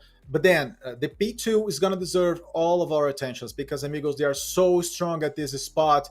And usually we know that teams like a lot the P2 on Apocalypse because it allows you, in a less complicated way to set a line between the spawn and the objective itself. So it's kind of easier, let's say, but of course it's not going to be easy against Rejects. Rejects are going to be eventually trying to do the same, dominating the whole right flank and square of the map, and of course trying to battle in the middle, as well as they're gonna need also to rotate to P3. So all these elements, all these factors are gonna come into play in some seconds and minutes, and I'm very, very excited to see what's gonna happen because, as we know, Brody, Rejects, they won the first Hardpoint, but Amigos, they are winning since the last 2 maps. Yeah, for sure. And again, it is just going back to the fact that this is such a strong map mode combination for Amigos. You can absolutely tell that this was their pick in the best of 5. And, you know, I think for sure the last couple of maps have just been so crucial for Amigos on the whole to take away the search and destroy in the fashion that they did, to make sure they took away that control and that crucial round number 2 that really did split the difference between the 2 teams. It does make things so much more positive if you're a Brazilian fan looking towards this Amigos roster, looking towards the prospects of them surviving this lower bracket elimination as we go into this Apocalypse Hardpoint. It's a map, I think, that we see a lot of teams, I think, trying to avoid for whatever reason in the Snapdragon Pro Series. We didn't see it that much in the North American and European Challenge season or the Challenge finals either. But we did see it a couple of times, I believe, from Rejects, and they won it both times. But I think the asterisk I would put onto that, even though they won it both times they played it, neither of those matchups are against top teams in North America. Truly were the best team that they played on that, and it was a very close victory. So I don't know if we can really take too much away from that other than to say, hey, look, Rejects, they played this a couple of times, they won it a couple of times, but does it really matter when those teams were not Amigos quality teams? Yes, and surely it's a map that requires a lot of patience, requires coordination when it comes to knowing the timing to give up on points. It's ideally a map on hardpoint mode where, Brody, you don't want to stay from the beginning to the end. You cannot search for a back-to-back domination on the hills. You got to understand that you got to give up some of them in order to make a rotation, in order to head to the next objective spot. So all of that, all these elements are going to be in play in a bit, since we're going to be seeing all these talented and fantastic players coming into action again. Let's see what's going to happen. Let's see how Amigos managed to keep their level over time on the combination Apocalypse Hardpoint. For sure. Well, let's not waste any more time, folks. This could well be the final map in this best of 5. Amigos, 1 map away from sealing away Rejects in 7th to 8th place here in the Mobile Masters 2024. And Amigos marching on to face the loser of Seminole and Stalwart. All still to play for, though. And off the start of this one, we know how mixy P1 can be. But Igor, there is a favorite side of this map, and it is currently going to be Amigos that spawn on it. Yes, they're going to be spawning, as you said, eventually trying to set already a nice, I would say, buffer zone surrounding the P1. And Rejects are trying to not allow that to happen, as MV was trying his luck. We have Blur as well, making an effort to deliver the bullets. Amigos so far doing a great job. Such a stellar start by them. Not only winning the kills, but at the same time dominating the spots, dominating the geography of Apocalypse. Solo is going to be working solo. Let's see how he does. He was taken down by Zeus. And again, Amigos doing the best beginning they could expect in this map, in this mode, Brody. Winning a lot of points and rotating to their favorite spot. Yeah, you got to be careful if you're Rejects, to be honest with you. You've got one player in towards new rotation. He's hiding towards the very back of the map. That's going to be Jez, who actually has managed to play his life perfectly here.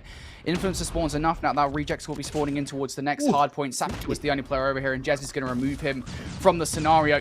So now Amigo's going to have to fight this one through letterbox. Zeus has already picked up a couple of kills, make that 3 in a row. GTO going to find number 4 as well. Blur's going to answer back with a couple of his own here. Rejects, though, almost fully wiped from this. Hill, Insane, and Sapika with 3 follow-up kills as well. And now Zeus feels it's time to bring the War Machine down onto Rejects as well. But look at this response from Rejects, somehow facing down the War Machine. They're able to break back through.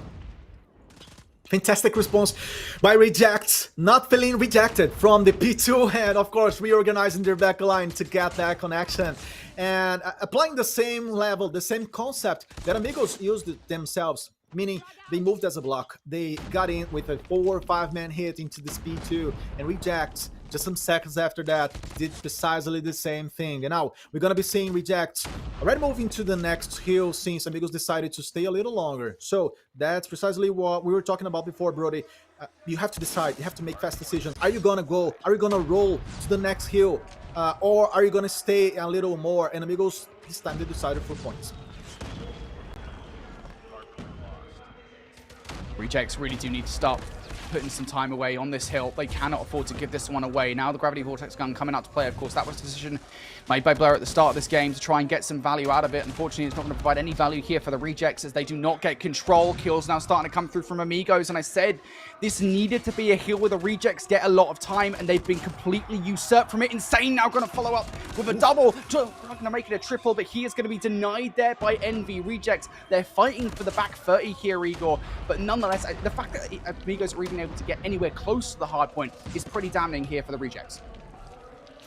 Yes, and Rejects are on the hill, but Amigos already know that they got, at this point, 30, 40 points to use as a margin against Rejects, and use precisely these points trying to head to the next spot. So that's gonna begin to be troublesome somewhat for Rejects since Amigos are stepping up. And I would say more than that, they are totally confident on their bullets. We can see that they stay longer and they fight longer. They do not avoid the 1v1 situations as we've just seen from Sapuka. And that's gonna mean that they're gonna be escalating their damage over time. Rejects are gonna need to stop this train. Otherwise, it's gonna be a train eventually back to home. Oh, no. But we see now a combination between War Machine and the Claw right now. Let's see how that's gonna last, buddy. Illusion trying to break out of this back spawn. They've already flipped it in favor of Amigos. Got to be careful about a wayward spawn coming through from Sapika here. Solo towards the hard point. He's going to get shut down. And yes, Sapika surprises Envy towards the other side of the hill. Just like that, Amigos, they collapse on through. Again, this is time you did not want to give away if you're the Rejects. Now they look to hold the back 30 seconds. Rejects have no choice but to give this one last shake, and Zeus is where waiting. He's already one kill with the War Machine. Can Solo do anything on the entry? No, he's going to get shut down. Blur and Envy are going to combine for a double. It does remove Amigos on the back 10 seconds, but look at Illusion. He snaps on towards 2. Number 3 on the cards, and Zeus will steal away that kill. It doesn't really matter which player gets it, though, on Amigos. They're going to get it regardless, and it's giving them a slight advantage here as we move into the second set. Rejects playing so well. I mean, countering the level of comfort that Amigos were expecting to find in this map, since Amigos, right now, they would love to have like 50, 60 points as a cushion, but that has just not been possible because Rejects, they have been fighting to the end. They have been closing against the Brazilians, not making the Brazilians' lives easier, and we see now more of a busier or more packed core of the map as Amigos keep escalating their points as well. Rebelo totally adjusting his bullets and his scope, so doing a good job, and Rejects are not gonna fly away from this hill. We see the second rotation of spots, and that's gonna mean that both sides are gonna have to fight for this one too. Eventually create an edge from now on, buddy. Amigos hit. Looking to garner control of this P1 hard point. Rejects now. Got to be careful about how aggressive they are with this one, because to be honest with you, there's only 10 seconds left before the next hill pops. You don't really want to go too aggressive. You also want to be careful you don't give away the rotation towards New. Solo in the middle map's going to get shut down by Illusion, who's going to find a double. Nice Gravity Vortex usage coming out from Boer. He is going to find 2 kills. He's still got it ready to go as well. That last Gravity Vortex gun is going to do a really good job at zoning these spawns away for Amigos, who are continuing to spawn in the backline. Rebalo now with the War Machine as well. Amigos, Rejects, excuse me, are keeping Amigos away from the hill for now. But those back spawns, they're going to be so frustrating to deal with, and GTO's already picked up a double. Yeah, Rejects massive on the hands of Rebelo, doing such a great job today as a team player. more than individually speaking. But again, this is such a great job. It's such a great player, doing a great job, to be fair, today in all the modes, as we have seen so far. And P2 totally dominated by rejects, but amigos, they try their luck. They cannot spare to lose points. They know this. And Brody, to this point, amigos would love to have a better, more comfortable, more expanded slaying as we see in the Brazilian scene. I would call it even a Brazilian concept to play Apocalypse, Hardpoint, try to expand your marking zone to not allow the opponent to get closer. But again, that has not been possible because rejects, they are playing tightly. They are searching this one. They're hunting the players from amigos who now are forced to use this war machine. Is it gonna last? That's gonna be the question, as Zeus is not giving up. He gets close to eliminations, and precisely against Rebelo. Jez up top now. He's got the claw ready to go. Annihilator and Equalizer's coming out as well. This is a massive investment from Rejects to try and make sure they get control of P4, something that didn't happen last time around, and it feels like that might be the case here. Rejects starting to get the gunfights in their favor. Yep, it's a good investment from Rejects, and it should guarantee them the back 30 seconds here, unless Amigos do something silly and push aggressively. Nobody actually in the hill, though, for the Rejects at the moment here. Illusion's able to knock at the door and pick a couple of players off, and Rejects are unearthed, usurped from the hard point. It's time that does not go their way. And for that push, I mean, Amigos don't lose spawns for Nu. They are still here first. Yeah. Yes. So apparently the pair heals are the best ones for Amigos, right? The P2, the P4. Usually they're there before, as I said, trying to set up these spawn positions, locking up the entries, and Rejects, even though they got like 10 points now, they're gonna have to keep playing toughly. They're gonna have to keep this level of organization that you're showcasing now. I like it. I like how they reorganize their mindset and their bullets as well, since Amigos are also stepping into the hill and eventually moving ahead on points. But again, such a tough battle, right, Brody? We cannot at all predict who's gonna be the winner on this one. Yeah, this is so 50-50 at the moment. These guys are so back and forth. It is the Rejects now in control of what could be a valuable 30 seconds that might well split the difference between these two teams. Amigos, though, well on their way. Zeus is going to find a double. Zeus is going to find 3. Insane also following up with another one. And Amigos, now they are the ones in control of this valuable amount of time. Rejects, I think at this point, you might as well just chalk this time. There's no real reason to go for it. Just make sure nobody from Amigos overextends in towards that rotation towards P2, because there is still a path to win this game, still a path to force this one to a game number 5. Yes, and Rejects playing so safely, right? But in just 1 minute ahead, he's gonna be, like I like to say, the iron, the steel chest. And that was the case of Rebalo going ahead, kind of isolated, or playing as a lurker if you want to be very conceptual here when compared to his mates. But again, Illusion killing a lot and trying to make his team step up to 200 points, as this is looking pretty much as an even, a very, very balanced ending off map. Amigos, though, they managed to push Rejects away almost to their spawn, and that's what just happened. Sepulka trying to stay close, trying to help the team. Amigos clean more. I would say the kill feed is leaning to their side, and that's gonna keep being very dangerous for Rejects. Yeah, Amigos here looking for the back 20 seconds. There is a big gunfight going down on the rotation. That's Solo to take out Sapika. Still got a lot more work to do because the God Spawn comes through from Amigos. So Amigos in a stellar spot here. Not only do they get control of this scrap time here, Igor, but they've got control of the rotation to Nu. The ticket towards the next round of play is theirs. It is in their hands. Now they just cannot let it slip. Yes, and they already put 2 players in the objective to win their spawn. You know what? The rest doesn't matter anymore. That's what Amigos are talking between themselves. They're just blocking the rotation like you predicted, and thus Rejects is not able to easily come to this way. They're not easily eventually stealing this one, as we see. The attempt was done, but Amigos, they were solid. They just standed here. Fantastic work.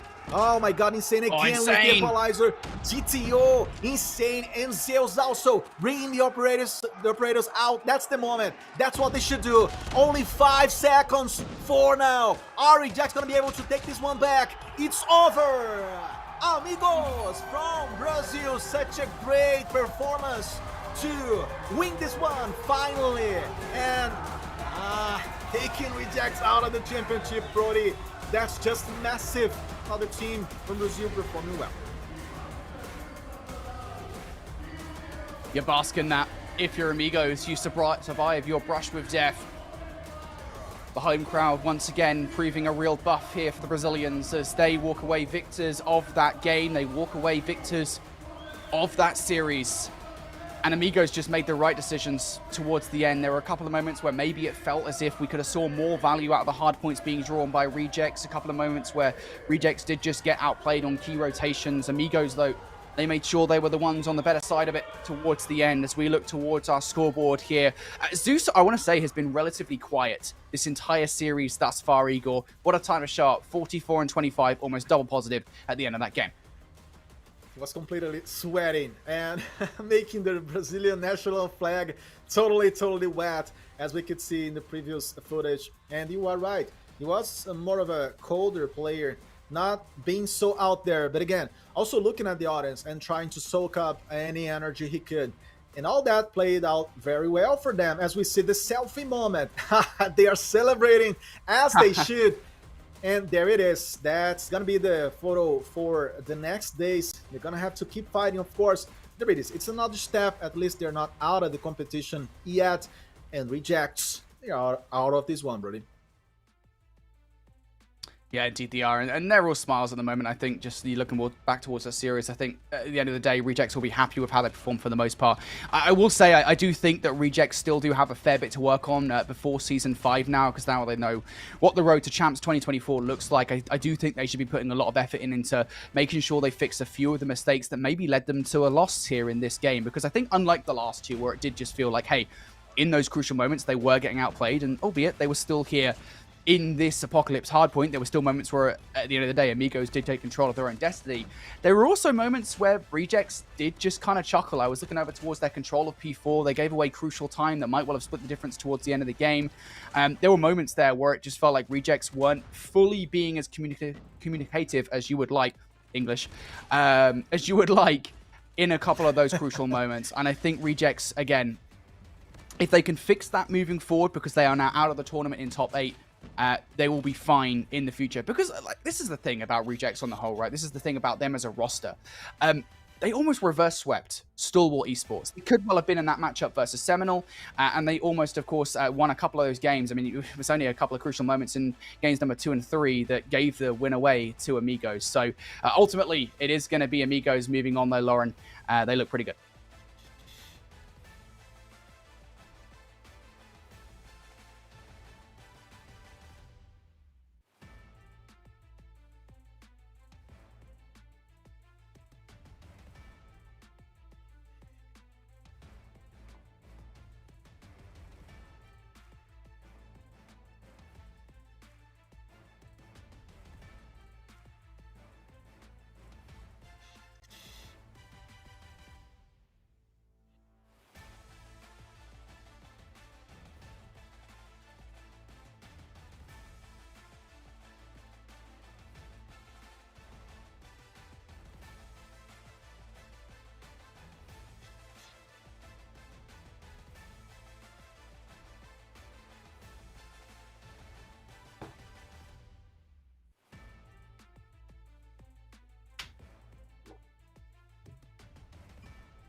About this here, Lanex.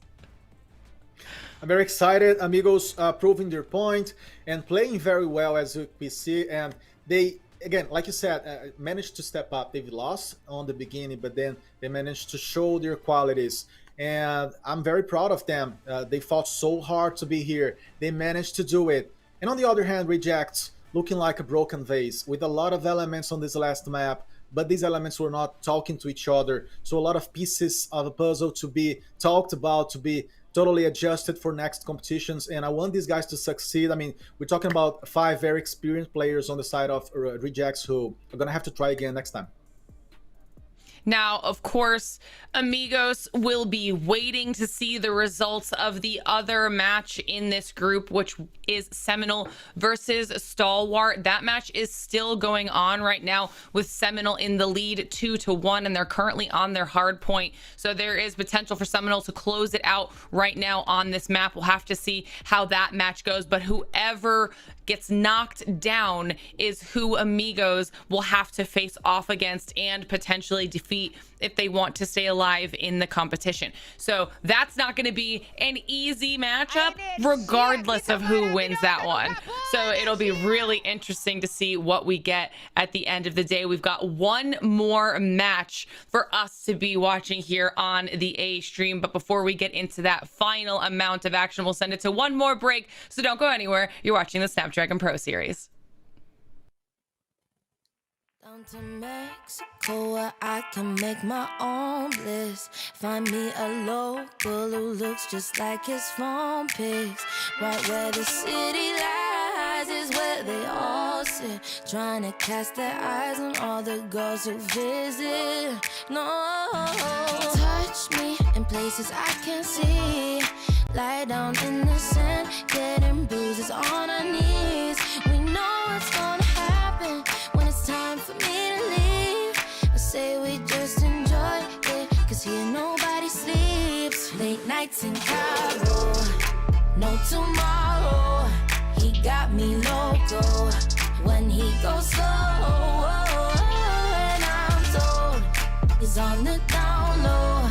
This guy that I know from nights in Cabo.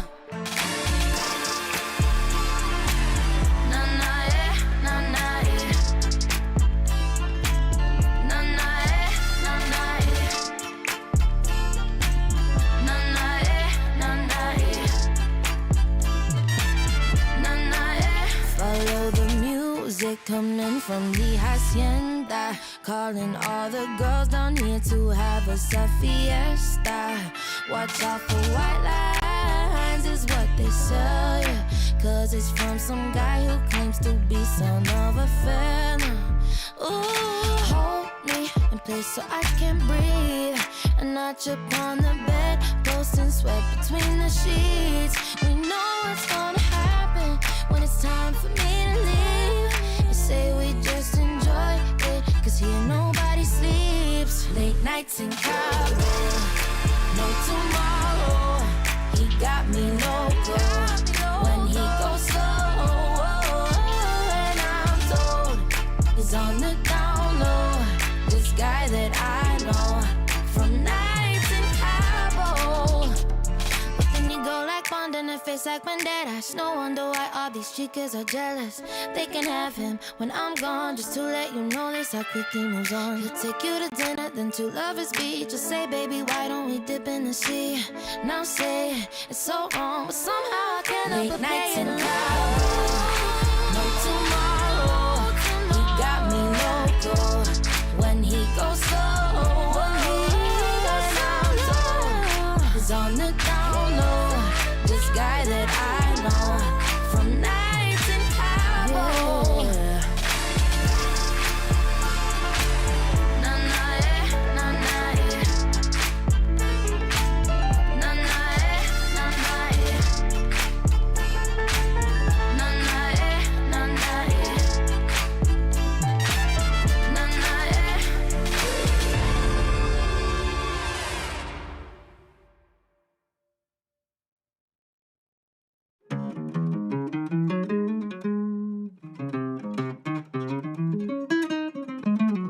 I don't care what they want, I got what you need.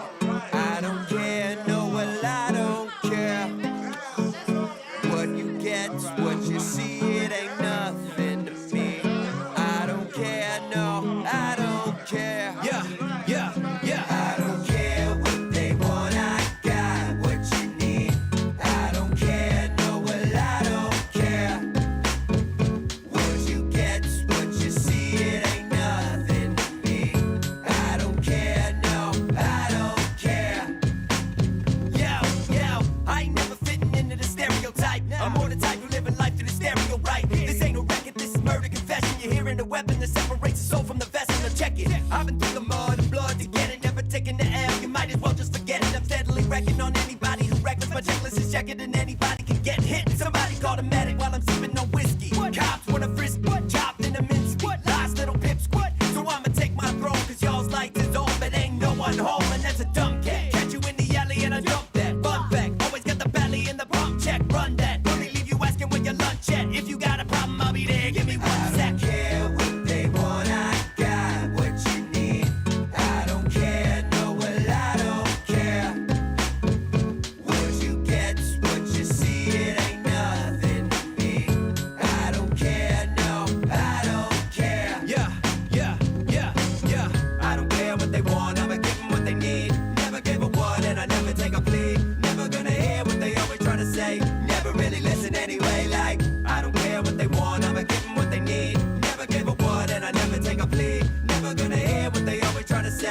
never really listen anyway. Like, hear what they want, I got what you need. I don't care, no, well, I don't care. What you get's what you see, it ain't nothing to me. I don't care, no, I don't care.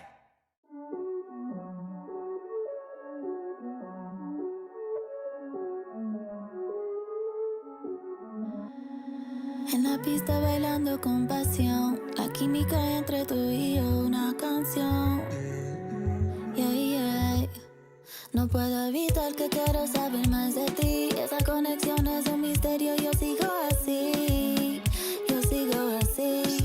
Underneath the stars, we dance so close. Chemistry strong, I can't let go. And I need to know what's behind your eyes.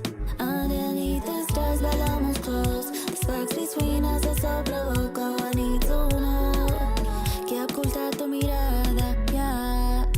Bailando juntos en esta canción. Nuestra química es una explosión.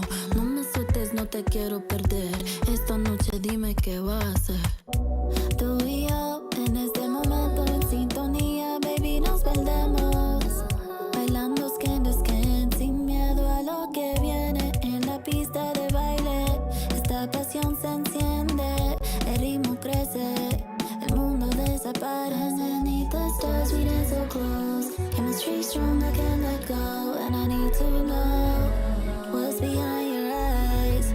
Underneath the stars, bailamos close. The sparks between us are so provoco. I need to know que oculta tu mirada, yeah. La noche se sigue de nuestro deseo. Bajo las estrellas juntos somos fuego. Our bodies entwined, it's so electric. Your skin with mine, baby, magnetic.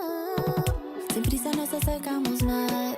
Tus ojos dicen lo que necesitas. A fuego lento la piel se grisa. Juntos seguimos en underneath the stars, we dance so close. Chemistry strong, I can't let go. And I need to know what's behind your eyes. Underneath the stars, bailamos close. The sparks between us are so provoco. I need to know que oculta tu mirada, yeah. Bailando juntos en esta canción. Nuestra química es una explosión. No me sueltes, no te quiero perder. Esta noche dime qué vas a hacer. Yeah, baby, it's chemistry between you and me. Yeah, underneath the stars, we dance so close. Chemistry strong, I can't let go. And I need to know what's behind your eyes. Underneath the stars, bailamos close. The sparks between us are so provoco. I need to know que oculta tu mirada, yeah.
Yeah, yeah, we're rising up.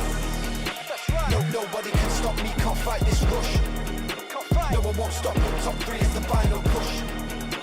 Can't imitate how we be, better keep it hush. But I can't hide this buzz, cause we're rising up. Yeah, we're rising up. Yeah, we're rising up. Yeah, we're rising up. In the moment, stay focused. I smell the wind and it's potent. I remain the main component, cause they all know I'm the coldest. So cold that they frozen, overwhelmed by the notion. Pressure building, it's over when you feel the explosion. Yeah, they call me the showman. The way I'm shining, I'm golden, and I bring the commotion. My spirit never been broken, cause I got the devotion. No magical potion, you're just a drop in the ocean. I'm a tidal wave taking over. In the moment, stay focused. They all know I'm the coldest. So cold that they frozen. Pressure building, it's over. Yeah, we're rising up. No, nobody can stop me, can't fight this rush. No one won't stop, top 3 is the final push. Can't imitate how we be, better keep it hush. But I can't hide this buzz, cause we're rising up. Yeah, we're rising up. Yeah, we're rising up. Yeah, we're rising up.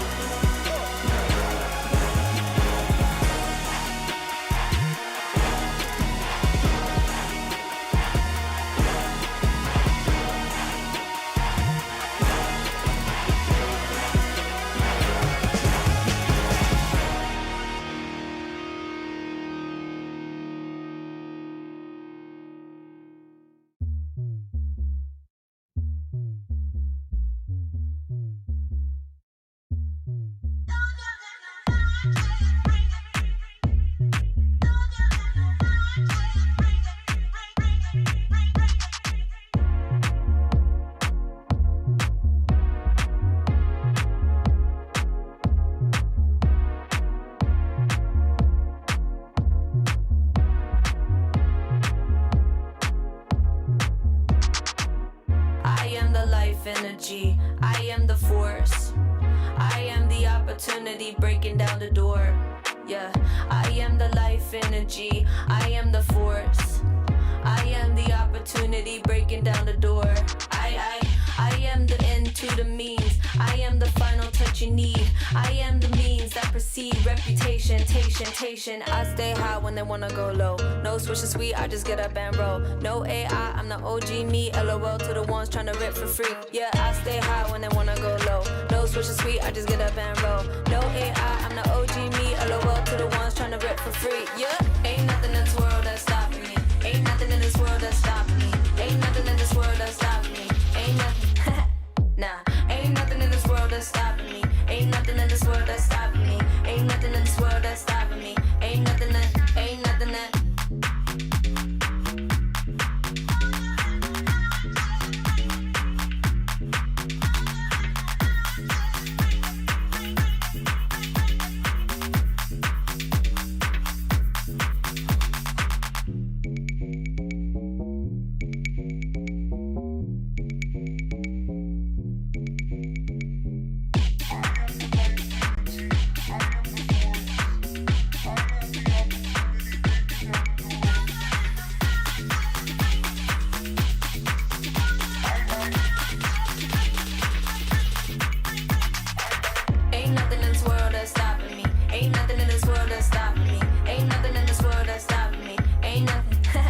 Nah, ain't nothing in this world that's stopping me. Ain't nothing in this world that's stopping me. Ain't nothing in this world that's stopping me. Ain't nothing that. I stay high when they wanna go low. No switch sweet, I just get up and roll. No AI, I'm the OG me. LOL to the ones trying to rip for free. Yeah, I stay high when they wanna go low. No switch sweet, I just get up and roll. No AI, I'm the OG me. LOL to the ones trying to rip for free. Yeah.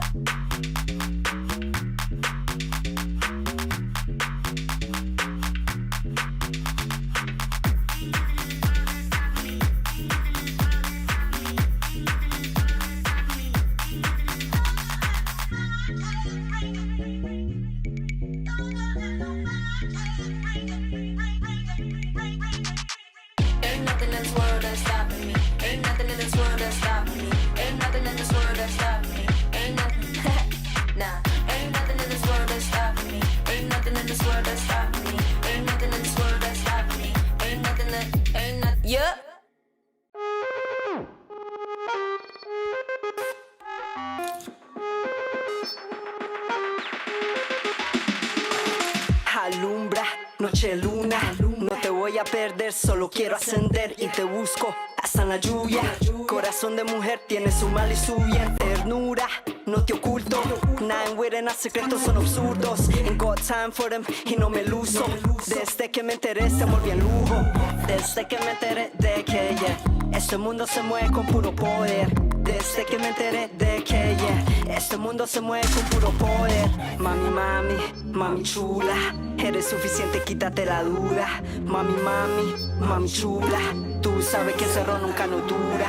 Nunca dura, ni suazura, ella lo jura. But then I prove the wrong, and I ain't beefing, no peleo. Dejo que pasen las cosas, más bien la veo. Y analizo desde lejos. Gracias a Dios me entero y me sale bello. Me enteré del Judas los perros. Movimiento limpio, espíritu en espejo. Desde que me enteré de que este mundo se mueve con puro poder. Desde que me enteré de que este mundo se mueve con puro poder. Mami, mami, mami chula, eres suficiente, quítate la duda. Mami, mami, mami chula, tú sabes que ese error nunca nos dura. Nunca dura, ni suazura, ella lo jura. But then I prove the wrong, and I ain't beefing, no peleo. Dejo que pasen las cosas, más bien la veo. Nunca dura, ni suazura, ella lo jura. But then I prove the wrong, and I ain't beefing, no peleo. Dejo que pasen las cosas, más bien la veo. Desde que me enteré de que este mundo se mueve con puro poder. Desde que me enteré de que este mundo se mueve con puro poder. Desde que me enteré de que este mundo se mueve con puro poder. Desde que me enteré de que este mundo se mueve con puro poder.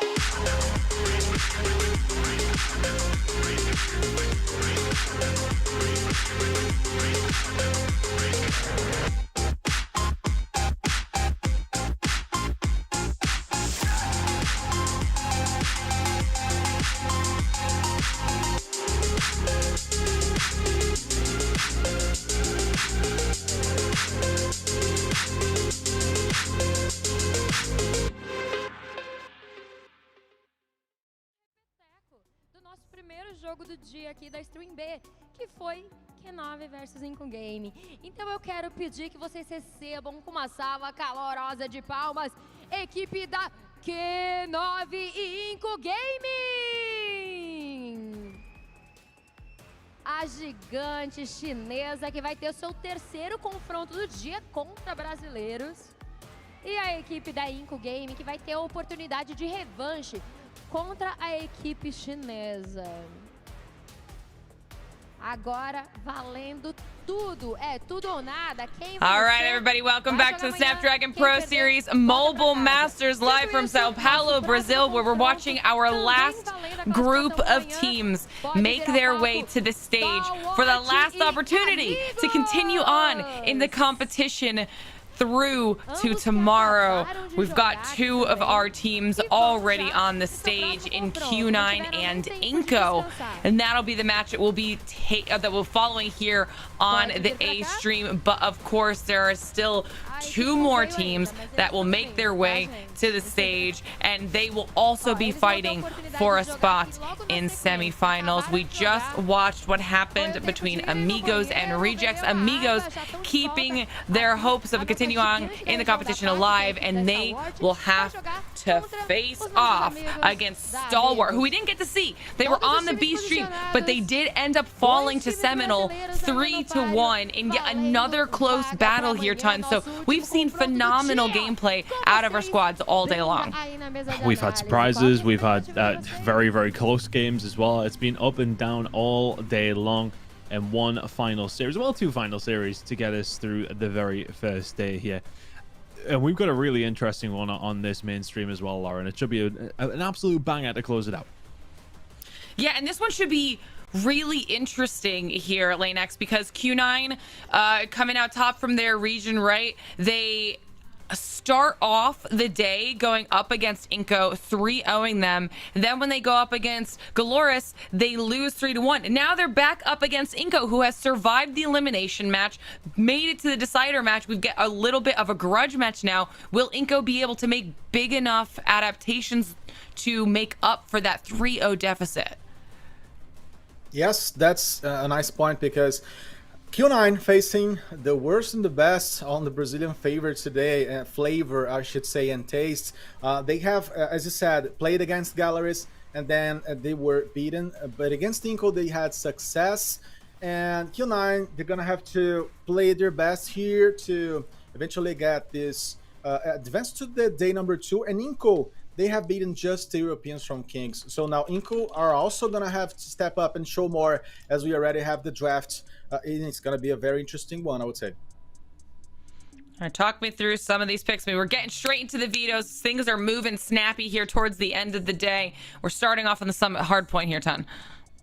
Yeah, mixing it up just a little bit, but once again, seeing raid control coming in through Slums. We've seen sparingly, I want to say maybe once on the main broadcast today. I haven't seen a great deal of takeoff either. So yeah, a little bit of a mix in the map sets. I'm interested to see if it does make too much of a difference, though. Of course, with both these two teams, as we've already mentioned, going up against each other in the very first game of the day. It feels like a long time ago now, Lauren, but 3-0 then. Can you make that much of a difference from then and now? I'm not too sure. But look, I think if you've got anything for Inco Gaming here, they will have the crowd behind them. Their last opportunity to get through. They've got a bit of... In fairness, they have the momentum coming from a 3-0 win against Kings. Whereas Q9 just got absolutely smoked. So where are their heads at? How are Inco feeling? It's about that momentum. We talk about it quite often. That could make a huge difference. Well, also, Lanix, you're saying that that some of those vetoes were pretty interesting. The first time they played against each other, they did do a Hacienda hardpoint to kick things off, and Q9 pretty handily took that one. We saw them now swapping it up with the Summit. I didn't remember the rest of those picks and bans, but do you think that these newer choices, if you remember them, will favor Inco at all and try to maybe help them get a little bit of a leg up here in the competition?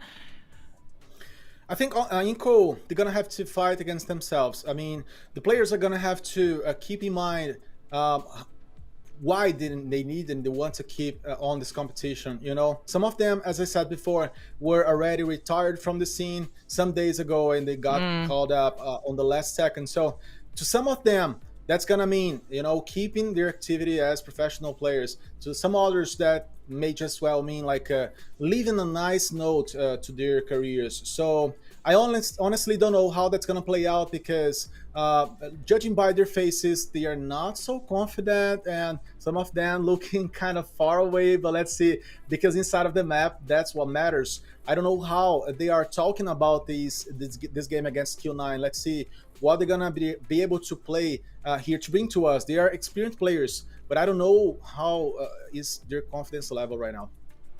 You know, that's a good point to make, though, Lanex, because we mentioned it obviously at the beginning of the stream. Inco were the team that came in when Godlike weren't unable to attend the LAN. So originally they weren't planning on being here, and already they've knocked Kings, who were the top dogs in EU, out of the competition. So even, you know, they've probably at least done a little bit better than they would have ever really hoped for, Tom, because they weren't even supposed to be here to begin with. So that's already kind of a win.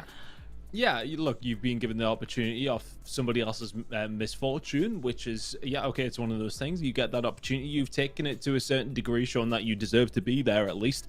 So now it's kind of, they don't have anything, they've got nothing to lose, right? Like, if they're going to lose this, they've lost against one of the tournament favorites twice to knock them out, which is tough. That's just the way the cookie crumbles sometimes. You get a bad run, but yeah, look, I think, you know, they've got to go into this with no pressure on themselves, see how it goes. If you win, you take some maps, you make it a close series, then great.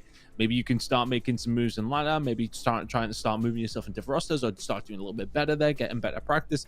And as I've said, like, throughout the entire EU and NA season, if these teams are going over there and they're getting beat by some of these better teams, it's about learning to be better. I mean, I always use the example of traditional Call of Duty esports, where the European teams, I'm talking 6, 7, 8 years ago, were terrible. They couldn't, well, even further than that, like 10 years ago, couldn't win a series in NA all the time. And then they eventually kept coming over, getting better and better and better because you're playing against good teams all the time.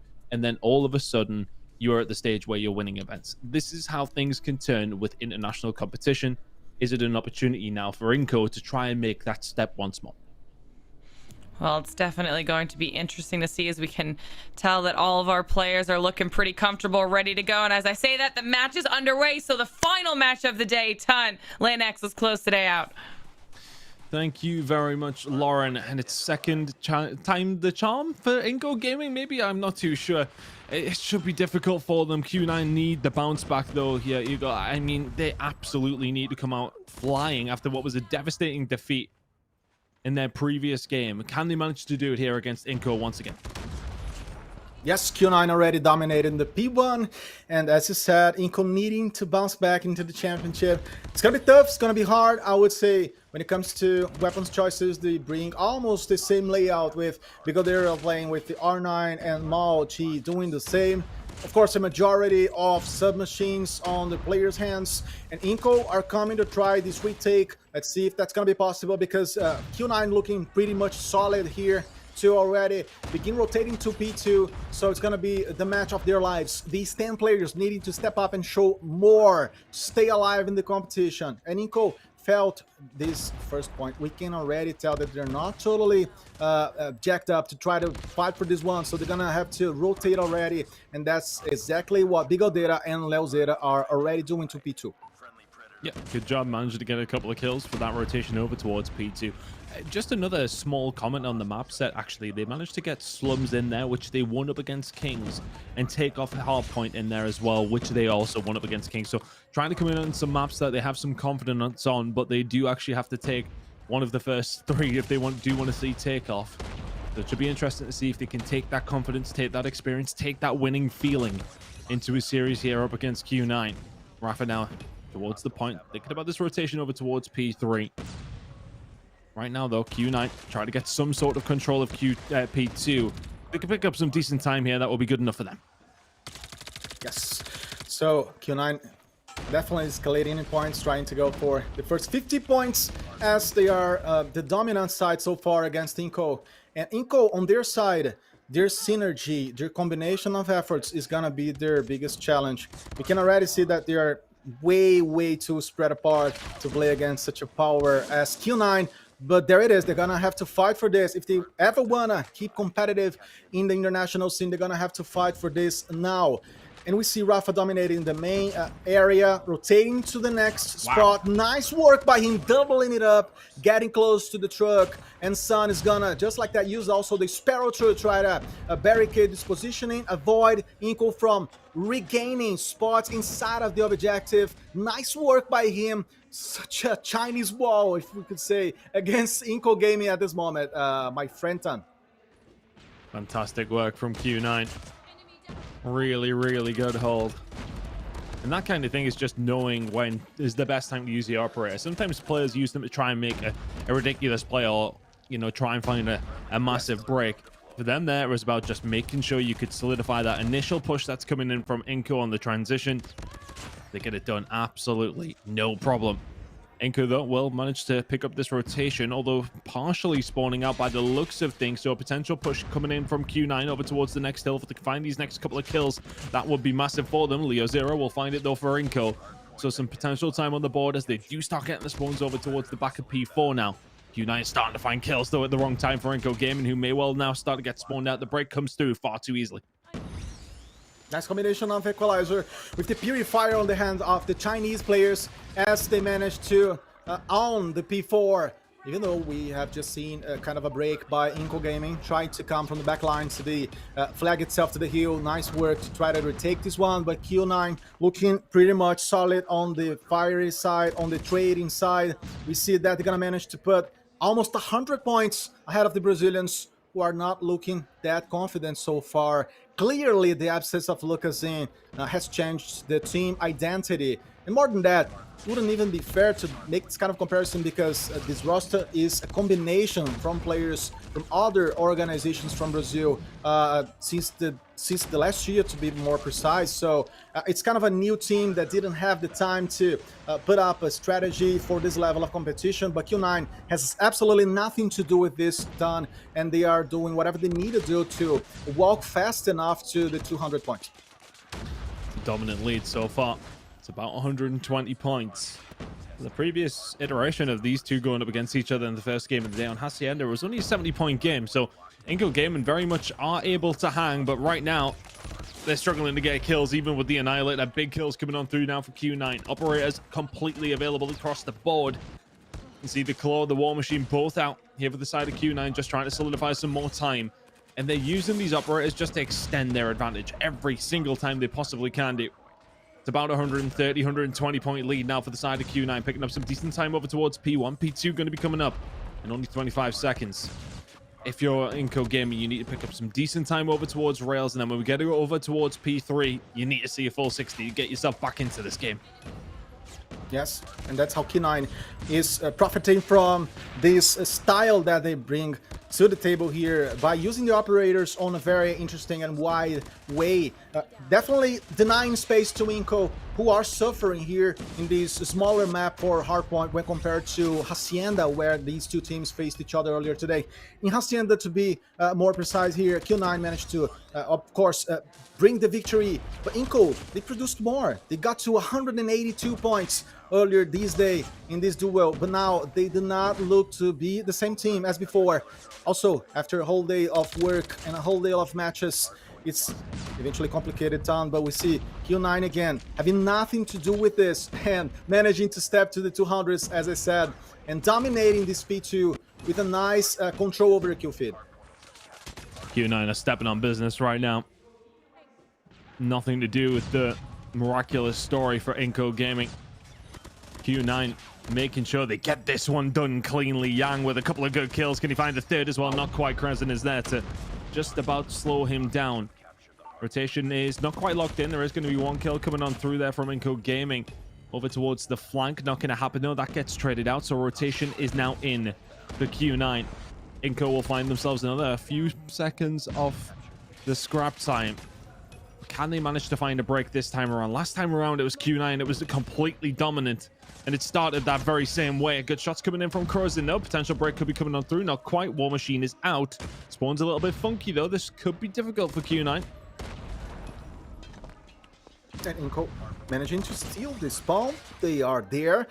But I don't know if that's gonna automatically get translated into an objective control since some Q9 players managed to walk in this P3. Let's see how that's gonna play out. Q9 looking very comfy with this nice cushion. They're gonna make it roll against Inco for sure.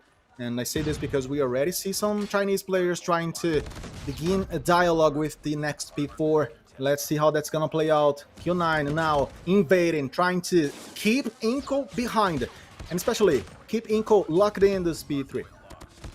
Yeah, just want to keep them in. You can see a couple of players have retreated over towards the P4 side, which has allowed Q9 to make sure they solidify those spawns. And we're just trying to put the pressure on the players in Inco over towards the backside. Couple of big gunfights coming on through those. Yang will get dropped. Already the kill coming in from the Annihilator and from Crozen, who does get taken down with the claw himself. So both operators coming in from either side of things. Purifier now out from Yang. Make it 1, 2, 3. Everybody on fire. Fantastic work coming in from Q9. 3 big kills. Can that be followed up from Crozen? Not quite. Sun is there to get the Sparrow out to do as much damage as possible. Just keeping them away as long as they can. But looking like a potential break could be coming through from Inco. Spawn still towards the back for Q9. Oh, while Ao Ling. Fantastic work. 205 and rising. 30 seconds to play for here over towards P4. But Inco Gaming find a breakthrough from the cliff side. Managed to get in. 25 seconds to play for here, Igor. This is good time. Yep, kind of surprising. Their power to get back on this one. Almost haven't given up, but again, getting back to the point. Fighting again, fighting once more. As we see that some very aggressive Brazilian players from back in the day, Crossing, Leo Zero, Bigo, they're trying their best. Limbs as well. Rafa is more of a defensive guy. But again, it's not the same team. without Lucas and at these conditions, having few days to prep for this competition, they are lacking a collective mindset, perhaps, than trying to go for the individuality. Let's see how that's going to play out, because Rafa is already with the equalizer, did a good job. Limbs bringing his Sparrow out, and of course working in the smoke. Such a nice job by him, but is that going to be enough? Because the margin is still giant on the favor of Q9. We said it's giant, but it has been reduced quite significantly. Q9 slowed down. P3 and P4 was a really good job coming in from Inco Gaming. They got it to about 70, but that's the thing. It was about 120. You've closed the gap about 50. You need to do that all over again and then some. Without Q9 picking up many points, but the War Machine is in. They're picking up 3 points here over towards P1 and just chipping away at that 250-point mark. Shots coming in from Owling once again. Just trying to lock it down as quickly as he can. 3 kills now for Owling. The rest of the Q9 team now starting to put some more together. P2 about to pop in 3 more seconds. Q9 have made that gap a little bit closer to the 90 mark now. This is so difficult for Inco Gaming, and I'm not sure they'll be able to bring this one back. Yeah, you can almost see some sparkles of aggressiveness. They eventually here there try pocket plays, pocket situations. But again, I totally second what you said right now. I don't know if they're gonna be able mentally to get back to this. Even though we're seeing such a nice pack of numbers on the side of the Brazilian players, with Crossroads almost reaching the 40 kills. All of them, to be fair, are pretty much equalized on that. But as we look into the numbers from Q9, we see such a great effort, and they are almost getting to the 50s as Crossroads is annihilating literally every single Chinese player he sees ahead of him, and they're gonna wrap this map. It's a very strong combination of operators. Only 4 points, 3 now, 2. Inco are not gonna be able to break this one. It's too late, and that's gonna mean 1-0 for them to put a final dot to Summit. Dominating performance coming in from Q9. A little bit more like what we expected from them. Really, really good job. But this is a team they've went up against already today. We'll be feeling very confident about their ability to find the job and get it done. 1-0 up now here in this series, and a knockout one at that. Can they keep this one going after a really disappointing defeat in their previous? Can they bounce back and find their way to Saturday? Yes, let's see what's gonna happen next. Again, I think Inco players, they kind of took too much time to finally wake up and try to produce something inside of the map. You can almost tell that from mid-game on, they began having chances, but then was suddenly too late. Not even managing to get to 100 points, so almost repeating the performance they had earlier today against Q9, as I said before. With nice numbers, to be fair, of course, on the Chinese side, almost 3-4 OBJs, so a team playing very tightly when it comes to the objective and the spawns. The Brazilian players were playing, I would say, in more of an automatic style, freestyle, searching for the kills, searching for chances, but again, relying too much upon individuality ton. Yeah, it was tough. It was really tough. When they started to string some hills together, so you think of the second time we went to P3 and P4, that's when things did start going a little bit better. But as you said, it's kind of a little bit difficult when you're finding yourself 120 points behind before that. Really, really good start coming out from Q9, and that was the difference maker. They'll be looking for 3-0 here once again. Really, really nicely done. And they were just so clean throughout. It felt like the operators are the big difference as well here between these two teams. For Q9, they're used to just the absolute maximum every single time. Efficiency is the name of the game. Really good play coming in, like a perfect example there from Yang One. A phenomenal use of the Purifier. And it felt like they were using them proactively, not waiting for something to happen and say, oh, I should probably get my operator out. It was like, right, I'm going to get it out. This is what we're going to do. Very, very aggressive. Q9 will be feeling good. But the families of the team who are on the other side of things in Inco will not be feeling too hot about this right now. 1-0 to Q9, and deservedly so. Yes, and you cannot say it's disappointing performance on the Brazilian side, because also the Chinese players, they were very fast to make decisions, and dominate the setup before, just like as they love to do. Tan, getting there before and setting up against the opponents is their game style. And then Inco, once more, they didn't have the intensity on a gameplay level to get back there, to try again, to regain the mental condition of trying to get back into the game. And that's precisely, again, not everything is about Lucasin, but that's when Lucasin stepped up all over the last year, being the regain guy, as we began to call him in the Brazilian community. He was the guy on hard occasions that, you know, stepped up and talked to the team and said, hey guys, you know, let's lift it up. Of course, he's not here. He's from galleries now, of course, but like not into Inco's roster anymore. So you could tell it's a different team. And I don't know if they're going to be able to utilize this window in search and destroy mode to get back into the series, because that's going to be a huge chance they're going to have. I mean, against Kings, Inco played very well in the bomb mode, producing 8 against 6 rounds. Let's see how they're going to play this one. And once more, Slums was, once upon a day, a very nice map for Inco, but then it was Lucasin's Inco, not this Inco. Well, I mean, look, let's have a look at the previous search and destroy between these two teams. It was an express and a 7-2 win for Q9, so they're going to be feeling nice about that. And that is, I mean, it's not quite similar to Slums in any sort of stretch. It's very, very different. So let's see how they play Slums and see if it does work out for them. But based on the records that we have so far, it's not feeling too great for the side of Inco. They made some sort of comeback there on the hard point. They're trying to bring it back into contention, but not quite close enough. Do you see them taking... Well, sorry, I should rephrase. If you see them taking a map, which map would it be? The Control or the Search? The Search, definitely. Again, this next map's gonna be their biggest chance to get back to the series. I would say that they're gonna need to play tighter. They're gonna need to make better duels decisions. And I know it's easier said than done, but again, on Hardpoint, they did not do this. They were almost playing, I would say, a freestyle CODM and not being able to bug the opponent to a reasonable level. So that's going to be their biggest challenge, trying to play as a team, trying to bring this team play to the screen and try to do better. Because they can. They have done this before today. But now, Q9 is not Kings, and we're going to have to see how that's going to play out. Well, let's see if Slums will be any different.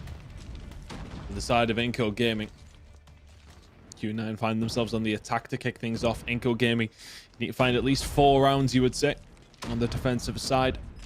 Let's see how they do. Bomb already down from Q9. Inco sat right back to kick things off. We'll go for the retake, and well, it will succeed. Limbs will find 1. G9 will find 1 to answer back. 0 then coming in with the trade again. So trade's working in the favor of Inco Gaming, but they're still the ones that have to make the moves. Can he find anything here? Rafa, not quite. Sun will answer back. 2 versus 3. Nick keeping off the bomb. Mauji's done well. Comes in with a second. Wow. Now left in a 1 versus 1. Are they expecting the Charla come through? Ooh. 3 in the round from Mauji. Fantastic work from Q9. Mauchi, brutal. Being the guy, being the name of this first round. And of course, being able to get closer, use the prize fighters, also using a primary weapon. Q9 playing, I would say, in a smarter way, waiting for Inco to step in the core of the map and then surrounding them, making the flanks their own regions against the Brazilians. And now we're gonna have to see how Q9 are gonna be using the map at this point, because Mauchi, okay, obtaining 3 eliminations on the last round, he's gonna begin thinking about A, but it's a region defended by Rafa with the R9, so not very advisable to get in there, but crossing. What a bullet against Sun! That's a nice pick by them. And there it is, Inco suddenly opening the conditions of rotations, eventually pulling Q9 apart, but that's not what they feel. They move onwards and they push to the B, as Lil Zero is going to try to defend here, but the C4 is going to be brought to the ground. Done. That's going to be complicated for Q9 from now on. Oh, it looks like some really good timing for Mauchi over towards the other side. The shots coming in. Fantastic. Really nice play from Q9 once again. And that's just having the numbers on the first round. You didn't have them in the second, but you make it count. It feels like It feels like Inco Gaming are giving up too much of the mid map. They're allowing the presence to go over towards that B side. They're allowing them to get the bomb down. Yes, not a very, I would say, solid defensive system so far against the Chinese. We have Sun opening the scope against Rafa. He managed to bring him down. Xenon against Crozin. So that's a nice development for Q9 and Inco not managing to be fast enough. The game is being pushed up by Q9. We have Malchi getting into the back line. He's gonna almost surprise the last alive Brazilian player, Berlims. Managed to eliminate him. Young, even though was close enough to also help on the trade. So Q9 with a 3-0 over here, doing a fantastic job in the first half. Done. Yeah, really, really good job. This is a disaster for Inco. They're on the defensive side. You would be expected to have an advantage heading into your attacking side, but this moment in time, the best they can hope for is that they're going to be tied up.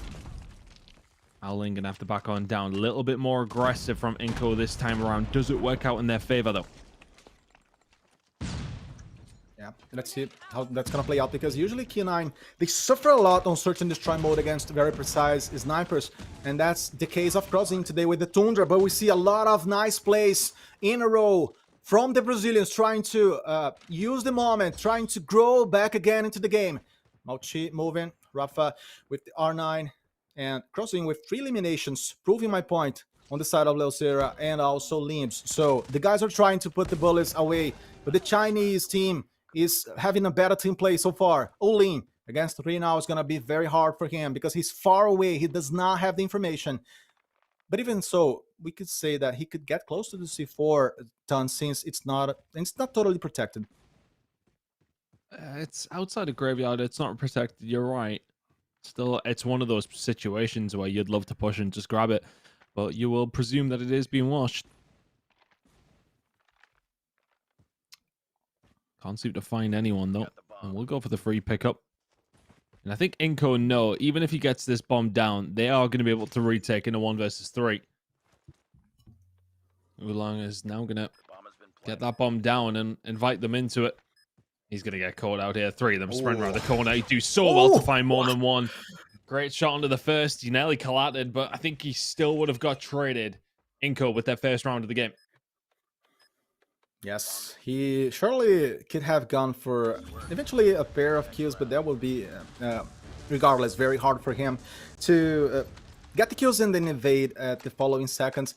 So, yeah, considering the circumstances, he actually have done a very nice job.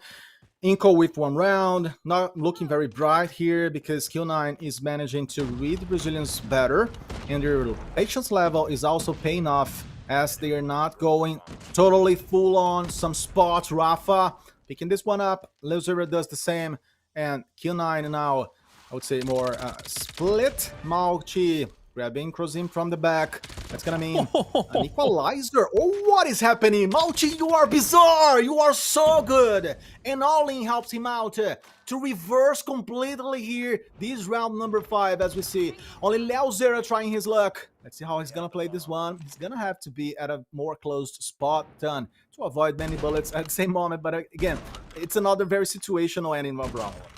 Oh, good shot. Never mind. Leozera finds Oling. And now Yang. Left in the 1 versus 1. We'll find the gunfight. Leozera gets some bad timing. Q9 put themselves in a really, really good spot. Fantastic attacking half. 4-1 to the good. They got 1 more opportunity to make it 5. But you would take 4-2 on the attacking side, no problem whatsoever. Yep. Pretty much pretty right map so far, right? If we have to make a very fast and broad assessment about these Slums over here with a lot of smokes to try to, of course, push the Chinese away, but I don't know if that's going to diminish their confidence to make the pushes. Sinan, nice pick against Rafa. So Inco, very dependent on individual plays, and Q9 with a better polished plan as a group, as a squad. As Bigoder is going to try to move faster onto the A, but Malchi again, he's just a beast, bringing a lot of bullets. He's going to begin selling bullets because he's got a lot of them over here, apparently. 11 kills out of 5 rounds, and Crozin is going to leave a nightmare against 3 players. because the C4 is going to come to the ground as Olin is managing to complete the play, and it's going to be a very daunting, complicated drop-off map for the Brazilians once more. There it is. Nicely done. 5-1. It's nice and clean from Q9 so far. Pretty comfortable in map number 1. Very comfortable now in map number 2. Onto the defensive side for Q9. Expect some aggression. They want to get this one done. Crozen gets the snipe shot through, but I think it was the grenade that found the kill. And Inco find themselves a really good first attacking round. No answer back from Q9 so far. Yep, now Q9 low on numbers, having to play with patience. Let's see if they're going to reverse this. They have already done this before. None of it is impossible when you have Mauchi in the team. But now looking less possible. Mauchi against 4. Those are going for the middle of the map. It's going to be complicated anyways. He's got talent, but let's see. Oh my god! Mauchi is the man of the match. Definitely taking down second one on a row. And he comes to try his luck again. He's not being shy or anything, but there it is. Rafa was well positioned, and the team suddenly gains traction over here, Ton. Yeah, a little bit better now. From the side of Inco Gaming. That was a good attacking round. But the problem is for them, they need to continue to catch up. Crozen will find another first blood, though. He's found one in the previous round as well, but all the kills now starting to go over towards Q9. And that could spell disaster. Limbs left on his own. That round is done very, very quickly. 1 round away now for Q9 to go 2-0 up. Yep, Brazilians from Inco smashed against the wall here in a very, very fast-paced round for the Chinese. Already tasting this match point moment. 6-2. And apparently looking like a rub of a map, but let's see. Eventually Inco are gonna find their way through a lot of kills and reopen this conversation. But the Chinese players, excuse me, already in the core of the map, searching for the kills and not slowing down. No way. That's such a massive combination. Mauchi, double elimination for him. Fantastic play once more, decisive. He doesn't fly away from the combat, and Zinan puts a final dot on Slums Search and Destroy, as we have a 7-2 score for them, managing to open this lead on maps. Such a convincing performance again, and I would say even more one-sided than Hardpoint. Very comfortable, I would call that.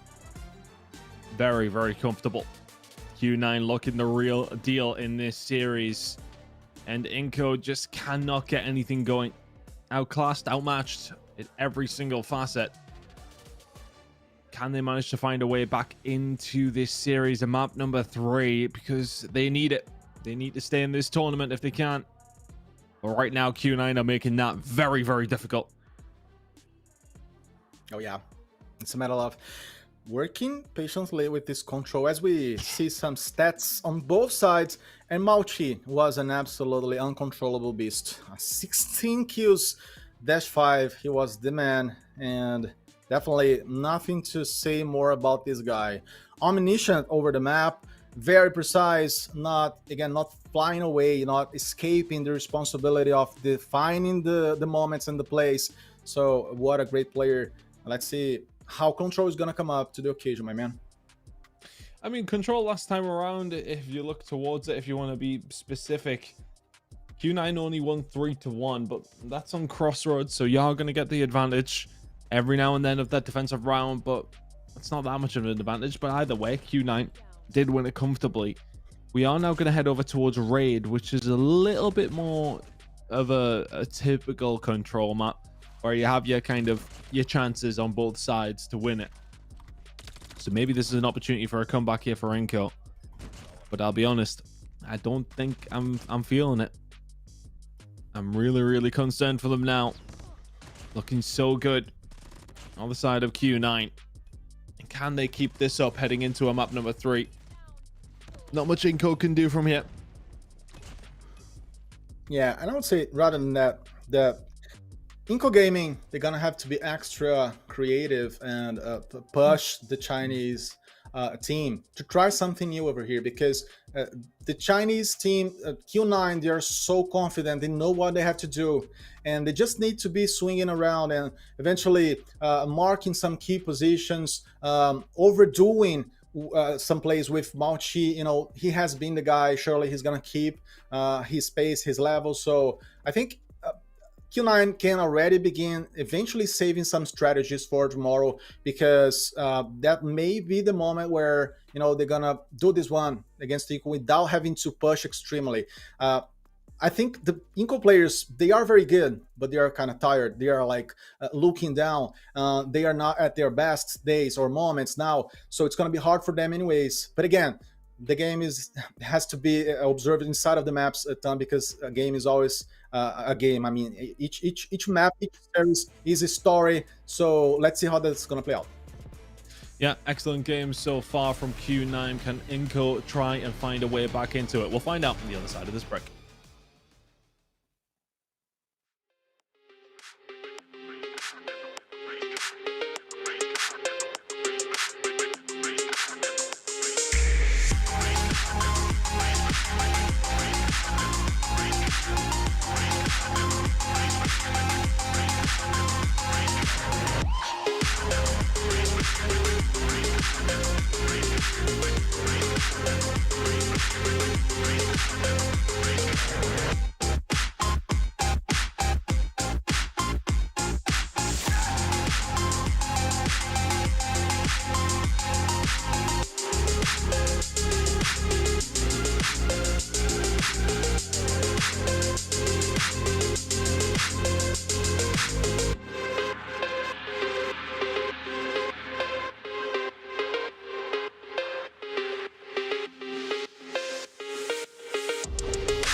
Yeah, we got it like that. All my peoples, where you at? Whole body go. Yeah, we got it like that. They go boom, boom, bap. Yeah, we got it like that. Kick drum, hit your whole body go crack. Baseline move, take it off of the map. No time to sit. All my peoples, where you at? Boom, boom, bap. Yeah, we got it like that. Kick drum, hit your whole body go. Baseline move, take it off of the map. We rock crowds every time.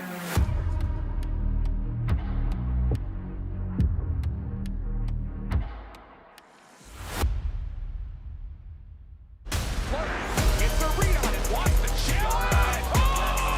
With the shotgun, are you kidding? Prevail from the front. Stops the most of our keep from hitting. Whoa, are going to be your COD Mobile champions.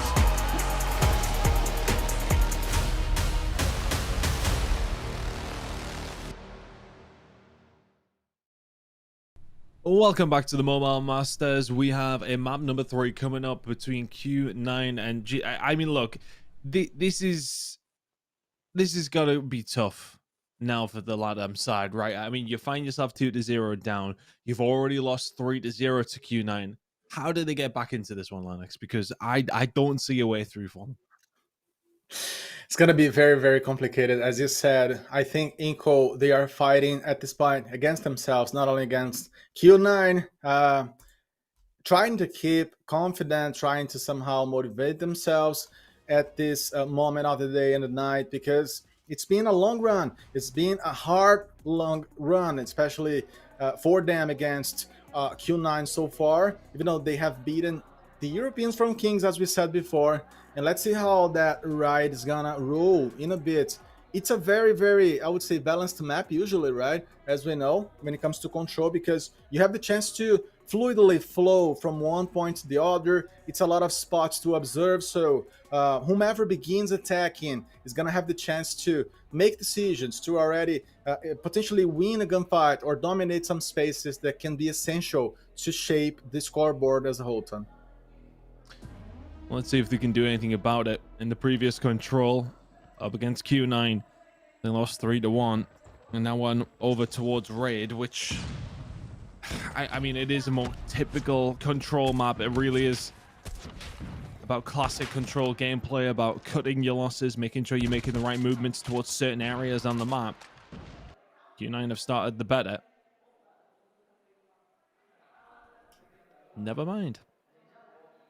Never mind. I wasn't sure if that was me. You see, that would have been unfortunate. We'll figure out what's going on. I don't know if the players are still going or if it was a case of an observer drop, but it looks to me like the players seem pretty concentrated on exactly what's going on right now, so they may well still be going. Yep. We don't know at this point. Let's see how that's gonna keep happening. But then we have to remember that Q9 definitely on a statistical level of things here. They are the better side, the stronger side as we get back into action. I was just gonna say that they have beaten themselves, Inco, for 3 rounds against 1. And even though Q9 lost to Galleries, they managed to bring some nice points, nice plays overall against that other Brazilian team. But here against Inco, the Brazilians are looking better. We see that they are in the bottom side of the map. The A was already dominated, and they're gonna begin moving to B since Q9 is almost focused entirely on that part. Yeah, they're just trying to force them back into the spawn here, Q9. Can't find the kills, though. These next couple of gunfights are pretty crucial, actually, for the grand scheme of the map. Q9, can they keep this one going? Good shots coming in from Rafa. And now that'll open up the door over towards B. And it's firmly shut by All Link. Predator missile coming in. Doesn't land. Can they continue to hold here? Lives are pretty close, and now get closer. Q9 now find their way back into this one. Just need to keep a hold of B. Both points are quite difficult when it's only 1 point to defend for the defensive side. To attack them, it is difficult. Push now coming through from Inco. 1 minute to go. Got one player sent in the middle of the map here from Q9. Everybody else just holding on tight over towards the B side. It must be very sad when you bring such a meta as they are trying to do. Inco with 3 DRHs meaning they're searching for map control here, and they do not have it. They are losing on the trades. They don't have the map control on when it comes to rotating. They are the team to be moving more than Q9, so that must be very, very hard to see and hard to overcome, especially as Q9 are beginning to be more focused on their own B, on their own region, and Inco are not giving up. They're suffering. They're maybe bringing their heads too much out there, the covers, so they're suffering when it comes to kills. Just could not quite turn this one around. A decent attacking round, but not the best. Q9 will find themselves in the lead pretty much immediately. Really good job from them. And just a decent hold. Nice. Even when they lost A, they just went and centered themselves back over towards that B side, locked that down. A is typically the one you really want to keep a hold of, but if you do lose that, it's very, very possible that you can defend B nice and easily. Corozin will find an opening blood towards the middle of the map, and now it's about the attacking side for Q9. Can they find a way through? Already on over towards the A side. Gravity Vortex gun out from the side of Yang, just trying to zone these players off where he can. Capturing A very, very quickly here. Leo Zera on his way around. Howling's already found 2. Q9 in a good position to get a hold of A here. Yep, and Rafa smartly trying to mess around the respawn from Q9 already in the garage. See what he's doing. He's alone, but he's a masterpiece for the team to definitely bug them and not allow them to be bored again in a very organized way, and of course move as a block. And then the Q9 players are having to be heavily focused on the A region, of course converting this one and beginning to think about B, possibly rotating through the middle of the map. A couple of kills come through though for Enco. Yes, okay, they've lost A without many lives really being exchanged hands whatsoever. But they knew when they lost control of that side, they didn't want to overextend, so really, really good defensive decisions coming in from the side of Enco Gaming. Trying to cut off the head of the snake.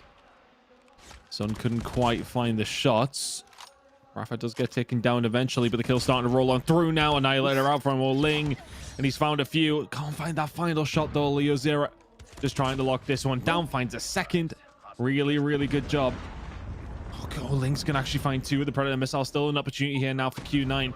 Not necessarily in the best of positions, but this equalizer could be absolutely devastating. He'll find a couple with this. Finds one hunter killer drone there to back him up as well. It just transitions over towards the B side, but the kills just seem to be rocking up at the wrong time. That was Purifier out. Both kills traded. Works out for the team who are in control of the point. Q9 in a good spot. Yeah, Inco Gaming imitating precisely what Q9 did on the first round by hopping into B and then, you know, stabilizing your positioning there. And it's working. Rafa for a 3rd kill with the equalizer. What a guy. What a play by him. Playing very well now. Sun was trying that bullet. Balims managed to kill him before. And Inco totally paying off on these decisions. Big Godera also inside of the library, since Q9 did not manage to break this one to execute the retake on the B, as we are seeing. So both teams play on the defensive strengths of the map, and Young moving inside of the house. We're gonna see Inco take this one for an equalizer. Nice job by them. Some level of vibration, of course, and they're trying to come back to this game, Tan. Good job. Really good job. Both teams invested a lot into that round, and Enco Gaming just made sure that their operators counted that little bit more. Really, really solid job. And then we'll get gunned off the rip, and this will be a push now over towards the B side coming in from Inco. 3 kills now for the side of Q9. That will force Inco back. I'm going to play passive here, Leo Zera.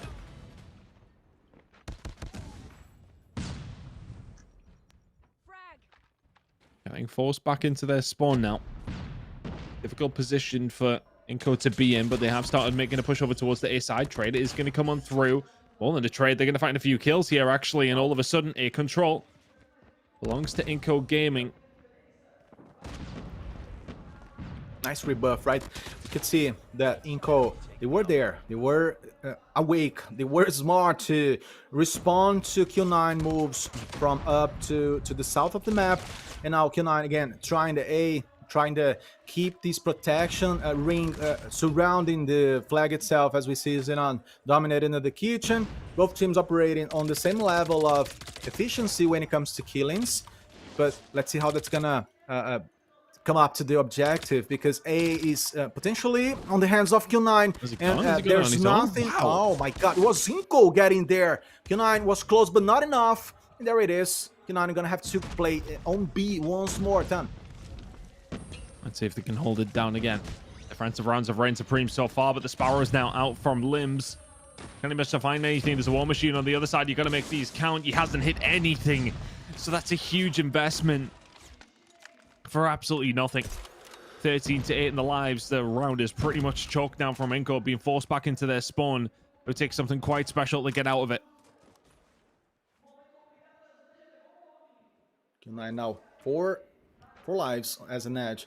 They're gonna have to use it smartly.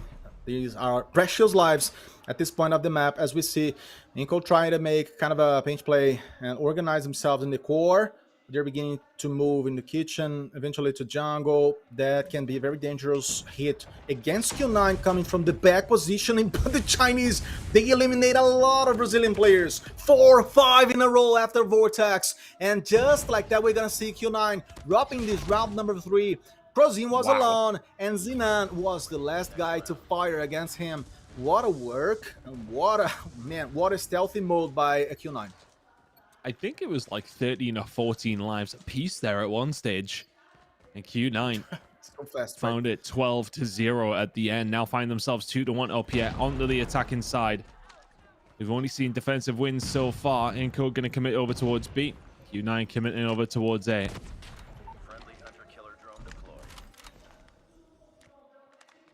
Very similar level of lives here, as we see. And just like as you stated, Q9 focusing on A, and Inco managing to begin this push, trying to respond. Hard for them. They're going to have to reorganize the lines. Q9 does not stop to kill. That's just absurd. Their level of precision here is still fantastic to see. And Alling again once more at the jungle, eliminating 2-3 players eventually, and managing to keep this very interesting edge of 5 kills. Oh, Maoshi in the spawn. There's 3 with the equalizer, and he's just putting further pain down on Inco Gaming. We're now going to have to start heading over towards the B side, but there's an equalizer in the way. You could find 1 or 2 more here. It's just free farming from Maoshi. Wow. Q9 looking so good now. It's a 10 life advantage. It may well start to rise with the equalizer in the spawn. He's kept them off it. And they've found the kill over towards the backside. They can now jump on over towards B. This might be the game. Q9 locking this one down. Inco Gaming. Yeah, okay, they didn't have their spot officially for the place, but they showed up. They showed Europe up, but could not go any further. Q9, 3-0, back on track. Back on track. Yes, managing to have their way into day number 2, and Inco Gaming now disqualified, losing whatever they have left. Yes, very, very complicated to play against such a high quality, top-notch level team as Q9 in the end of the day, after everything you have seen all over this Friday. So again, nice effort, but not enough yet. And Q9, just like that, they're gonna keep representing not only the eastern region but China itself, done in a very, very nice recovery effort by them since their beginning today, beating again Inco, having lost the galleries, but now facing this qualification to tomorrow. Really, really good job coming in from Q9, and that's a really good way to bounce back. You have a really disappointing loss, you come in with a fast 3-0. It's a really nice way to set yourself up for what is a championship Saturday tomorrow. Really excited to see how those games are going to go down. But a really good performance from Q9, Oling, and I mean everybody doing everything they possibly could to get that one done in 3. Really good job from the Q9 team, who will live to fight another day. Into the top 4 they go, and let's see how things go for them tomorrow. They'll be wanting to be a lot better than what they were in their previous series, which was just not what we expected. Can they bring something different to the table tomorrow? It's another day. Plenty of COD Mobile still to be played. Yes.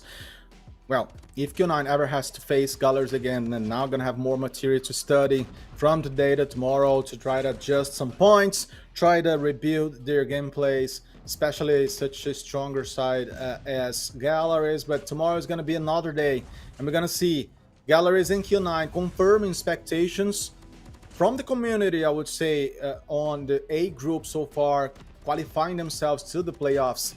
And it's a matter of seeing how the B group is gonna go, how it's gonna be wrapped up for the definition when it comes to the semifinals at this Saturday, Thun. Listen, Q9 wanted to close out the day in fashion. Okay, they weren't going to drag it out. They knew that they could do this. They'd done it once before on the day, and they wanted to make sure they made it through to tomorrow to continue on in the competition. They have to represent as the region currently holding the title right now. They couldn't let anybody down, and they did so nice and clean. And now they can finally relax after what was a really long day. And that was something that, was also a question, that mental fatigue. That was 8.5 hours of gameplay for their day, really. If you think about when they started to when they had to finish time, that's not easy to do. I mean, look, we ourselves feel that being on broadcast, never mind having to play that and think and come and do all those sort of things. So I mean, you can only imagine how they feel right now. It's a very long day to go through that, and it can sometimes start to wear on. But then the side of Q9, they've had to go through 3 games today. They looked very, very clean in that very last game there. So they'll be happy to get through that. What could have potentially been a slippery one after their previous series, but yeah, really good job from them, and the mental strength is very much there. Yeah, we'll definitely have to see if now they're able to kind of, in the limited time frame they have overnight, maybe address or at least discuss, do a little bit of VOD review when it comes to their competition up against Galleries, because there's a possibility that they might have to face off with them again, depending on how those semifinals do turn out.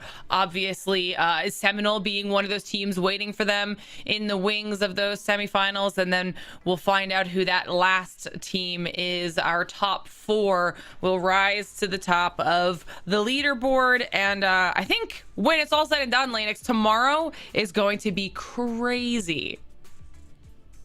Tomorrow is going to be very special for many of us, for the audience, for the players, the teams themselves, of course, since we are seeing the confirmations on expectations with Seminole, Q9, and Galleries as well qualified for tomorrow. Lots of people talk to me about these expectations and their expectations on those 3 squads. And as we know, right now, Lauren, Stalwart playing against Amigos, unless we already have more updated standings. But from what I see, this is an ongoing game that is going to define the last team qualified for tomorrow. Yeah, and that's a very close back and forth right now. Stalwart up 1-0 in the series in general, but it is not an easy S&D right now between these two. I believe they're in overtime, if I'm not mistaken. So this is, yet again, S&Ds all daytime are proving to be just arguably the closest modes we've seen. I think it's because like these guys have been playing Search and Destroy for years and years and years. You know the maps. I mean, I was only probably 3 inches shorter when I was playing them maps 15 years ago. So I think, these guys have been playing them for a very long time as well. Look, I think that, Search and Destroy is one of those modes that teams can just be that much better at. It's a great equalizer between certain teams, especially when, if you're not working out in Hardpoint or Control, Search and Destroy is usually pretty decent. So, yeah, we've had some bangers today. All right, well, before we get ready to say goodbye to everybody here on the English broadcast side of things, Lanix, it was your first time with us here. Talk to me about your experience or how you're just feeling about the competition today so far. Fantastic. It's very nice to have this experience. I got calmer over the minutes, over the hours working with you guys, with Lauren, our production side, and Brody. So I'm feeling way better than in the beginning. I think today I'm going to definitely sleep more hours than from yesterday today. So Lauren, I'm feeling fantastic. It's going to be good to have some level of rest because tomorrow we're going to be demanded as much. Thank you. Yeah, you're going to need it, okay? It's going to be a crazy day tomorrow, so get lots of sleep. Ton, give me your thoughts on the day. yeah, a long, grueling day for all the competitors, right? It takes a lot to get through a day like that.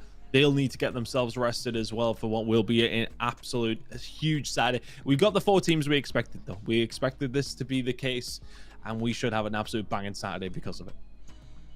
Yeah, I can't wait to see how tomorrow plays out. But day 1 of the Mobile Masters comes to a close, and after a tough day of competition, we will have those top 4 teams that have claimed their spots in the semifinals, which means tomorrow we will crown a global champion, and no matter what, it will at least be a changing of the guard. So make sure you tune back in to catch all of the action and see how it plays out. As always, a huge thank you to Snapdragon Elite Gaming, Monster Energy, and DHL for helping us make this whole thing possible. And of course, we want to give a special thank you to our presenting partner, Samsung Galaxy, for providing devices with a game-changing combination of speed, power, and mobile AI. Victory can be yours with the Samsung Galaxy S24 Ultra, powered by the new Snapdragon 8 Gen 3 for Galaxy. Graphics render in real time with ray tracing for hyper-realistic shadows and reflections, while the bigger vapor chamber keeps the S24 Ultra nice and cool for a smooth gaming experience. You combine all of that with an all-day battery, the brightest adaptive mobile display, and the new Galaxy AI features, and you can expect to have an epic mobile gaming experience. Check out the Samsung Galaxy S24 Ultra to play like the pros you see here today. To everybody at home, thank you so much for watching. We'll see you here tomorrow.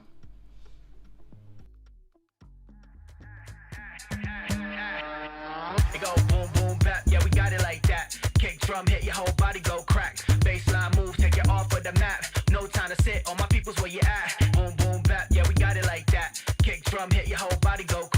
Baseline move, take it off of the map. We rock crowds every time we react. Yeah, we got it like that. All my people's where you at. Whole body go. Yeah, we got it like that. It go boom, boom, bap. Yeah, we got it like that. Kick drum, hit your whole body, go crack. Baseline move, take it off of the map. No time to sit, all my people's where you at. Boom, boom, bap. Yeah, we got it like that. Kick drum, hit your whole body, go. Baseline move, take it off of the map. We rock crowds every time we react. Yeah, we got it like that. All my people's where you at. Whole body go. Yeah, we got it like that. It go boom, boom, bap. Yeah, we got it like that. Kick drum, hit your whole body, go crack. Baseline move, take it off of the map. No time to sit, all my people's where you at. Boom, boom, bap. Yeah, we got it like that. Kick drum, hit your whole body, go. Baseline move, take it off of the map. We rock crowds every time we react. Your whole body go. Baseline move, your whole body go. The baseline move.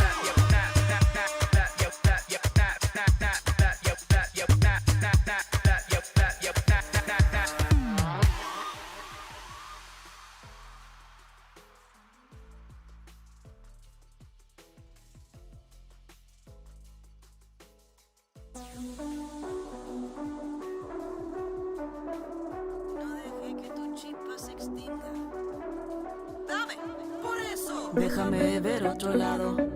Baja tus brazos cruzados. Relaja los hombros pesados. Y abre el pecho que está cerrado. Déjame ver otro lado. Y baja tus brazos cruzados. Relaja los hombros pesados.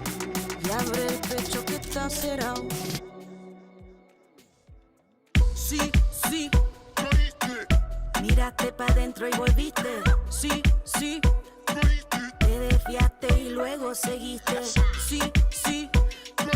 Pero te levantaste y pa'lante fuiste. Sí, sí. Volviste y eres mi brújula, te sigo. Dame algo real y algo que me tinque. Más chiste, menos chisme. Dame algo original y algo que me indique. Dale fuerte que pique. Permítate, pana. Yo veo tus sueños cumpliéndose mañana. Yo veo tu futuro, el reflejo de tu alma. No te falta suerte, sigue con ganas. Sí, sí. Miraste pa' dentro y volviste. Sí, sí. Te desviaste y luego seguiste. Sí, sí. Pero te levantaste y pa'lante fuiste. Sí, sí. Volviste y eres mi brújula, te sigo si me permites. No dejes que tu dejes que tu esencia se acabe. Siempre has sido tú quien determina si te levantas cuando caes. No dejes que tu chispa se extinga, no dejes que tu esencia se acabe. Siempre has sido tú quien determina si te levantas cuando caes. Déjame ver otro lado, baja tus brazos cruzados, relaja los hombros pesados y abre el pecho que está cerrado. Déjame ver otro lado y baja tus brazos cruzados, relaja los hombros pesados y abre el pecho que está cerrado. Dame algo real, y algo que me tinque. Dame algo original, y algo que me indique que venga de corazón, y que me repique. Dame algo real, y algo que me tinque.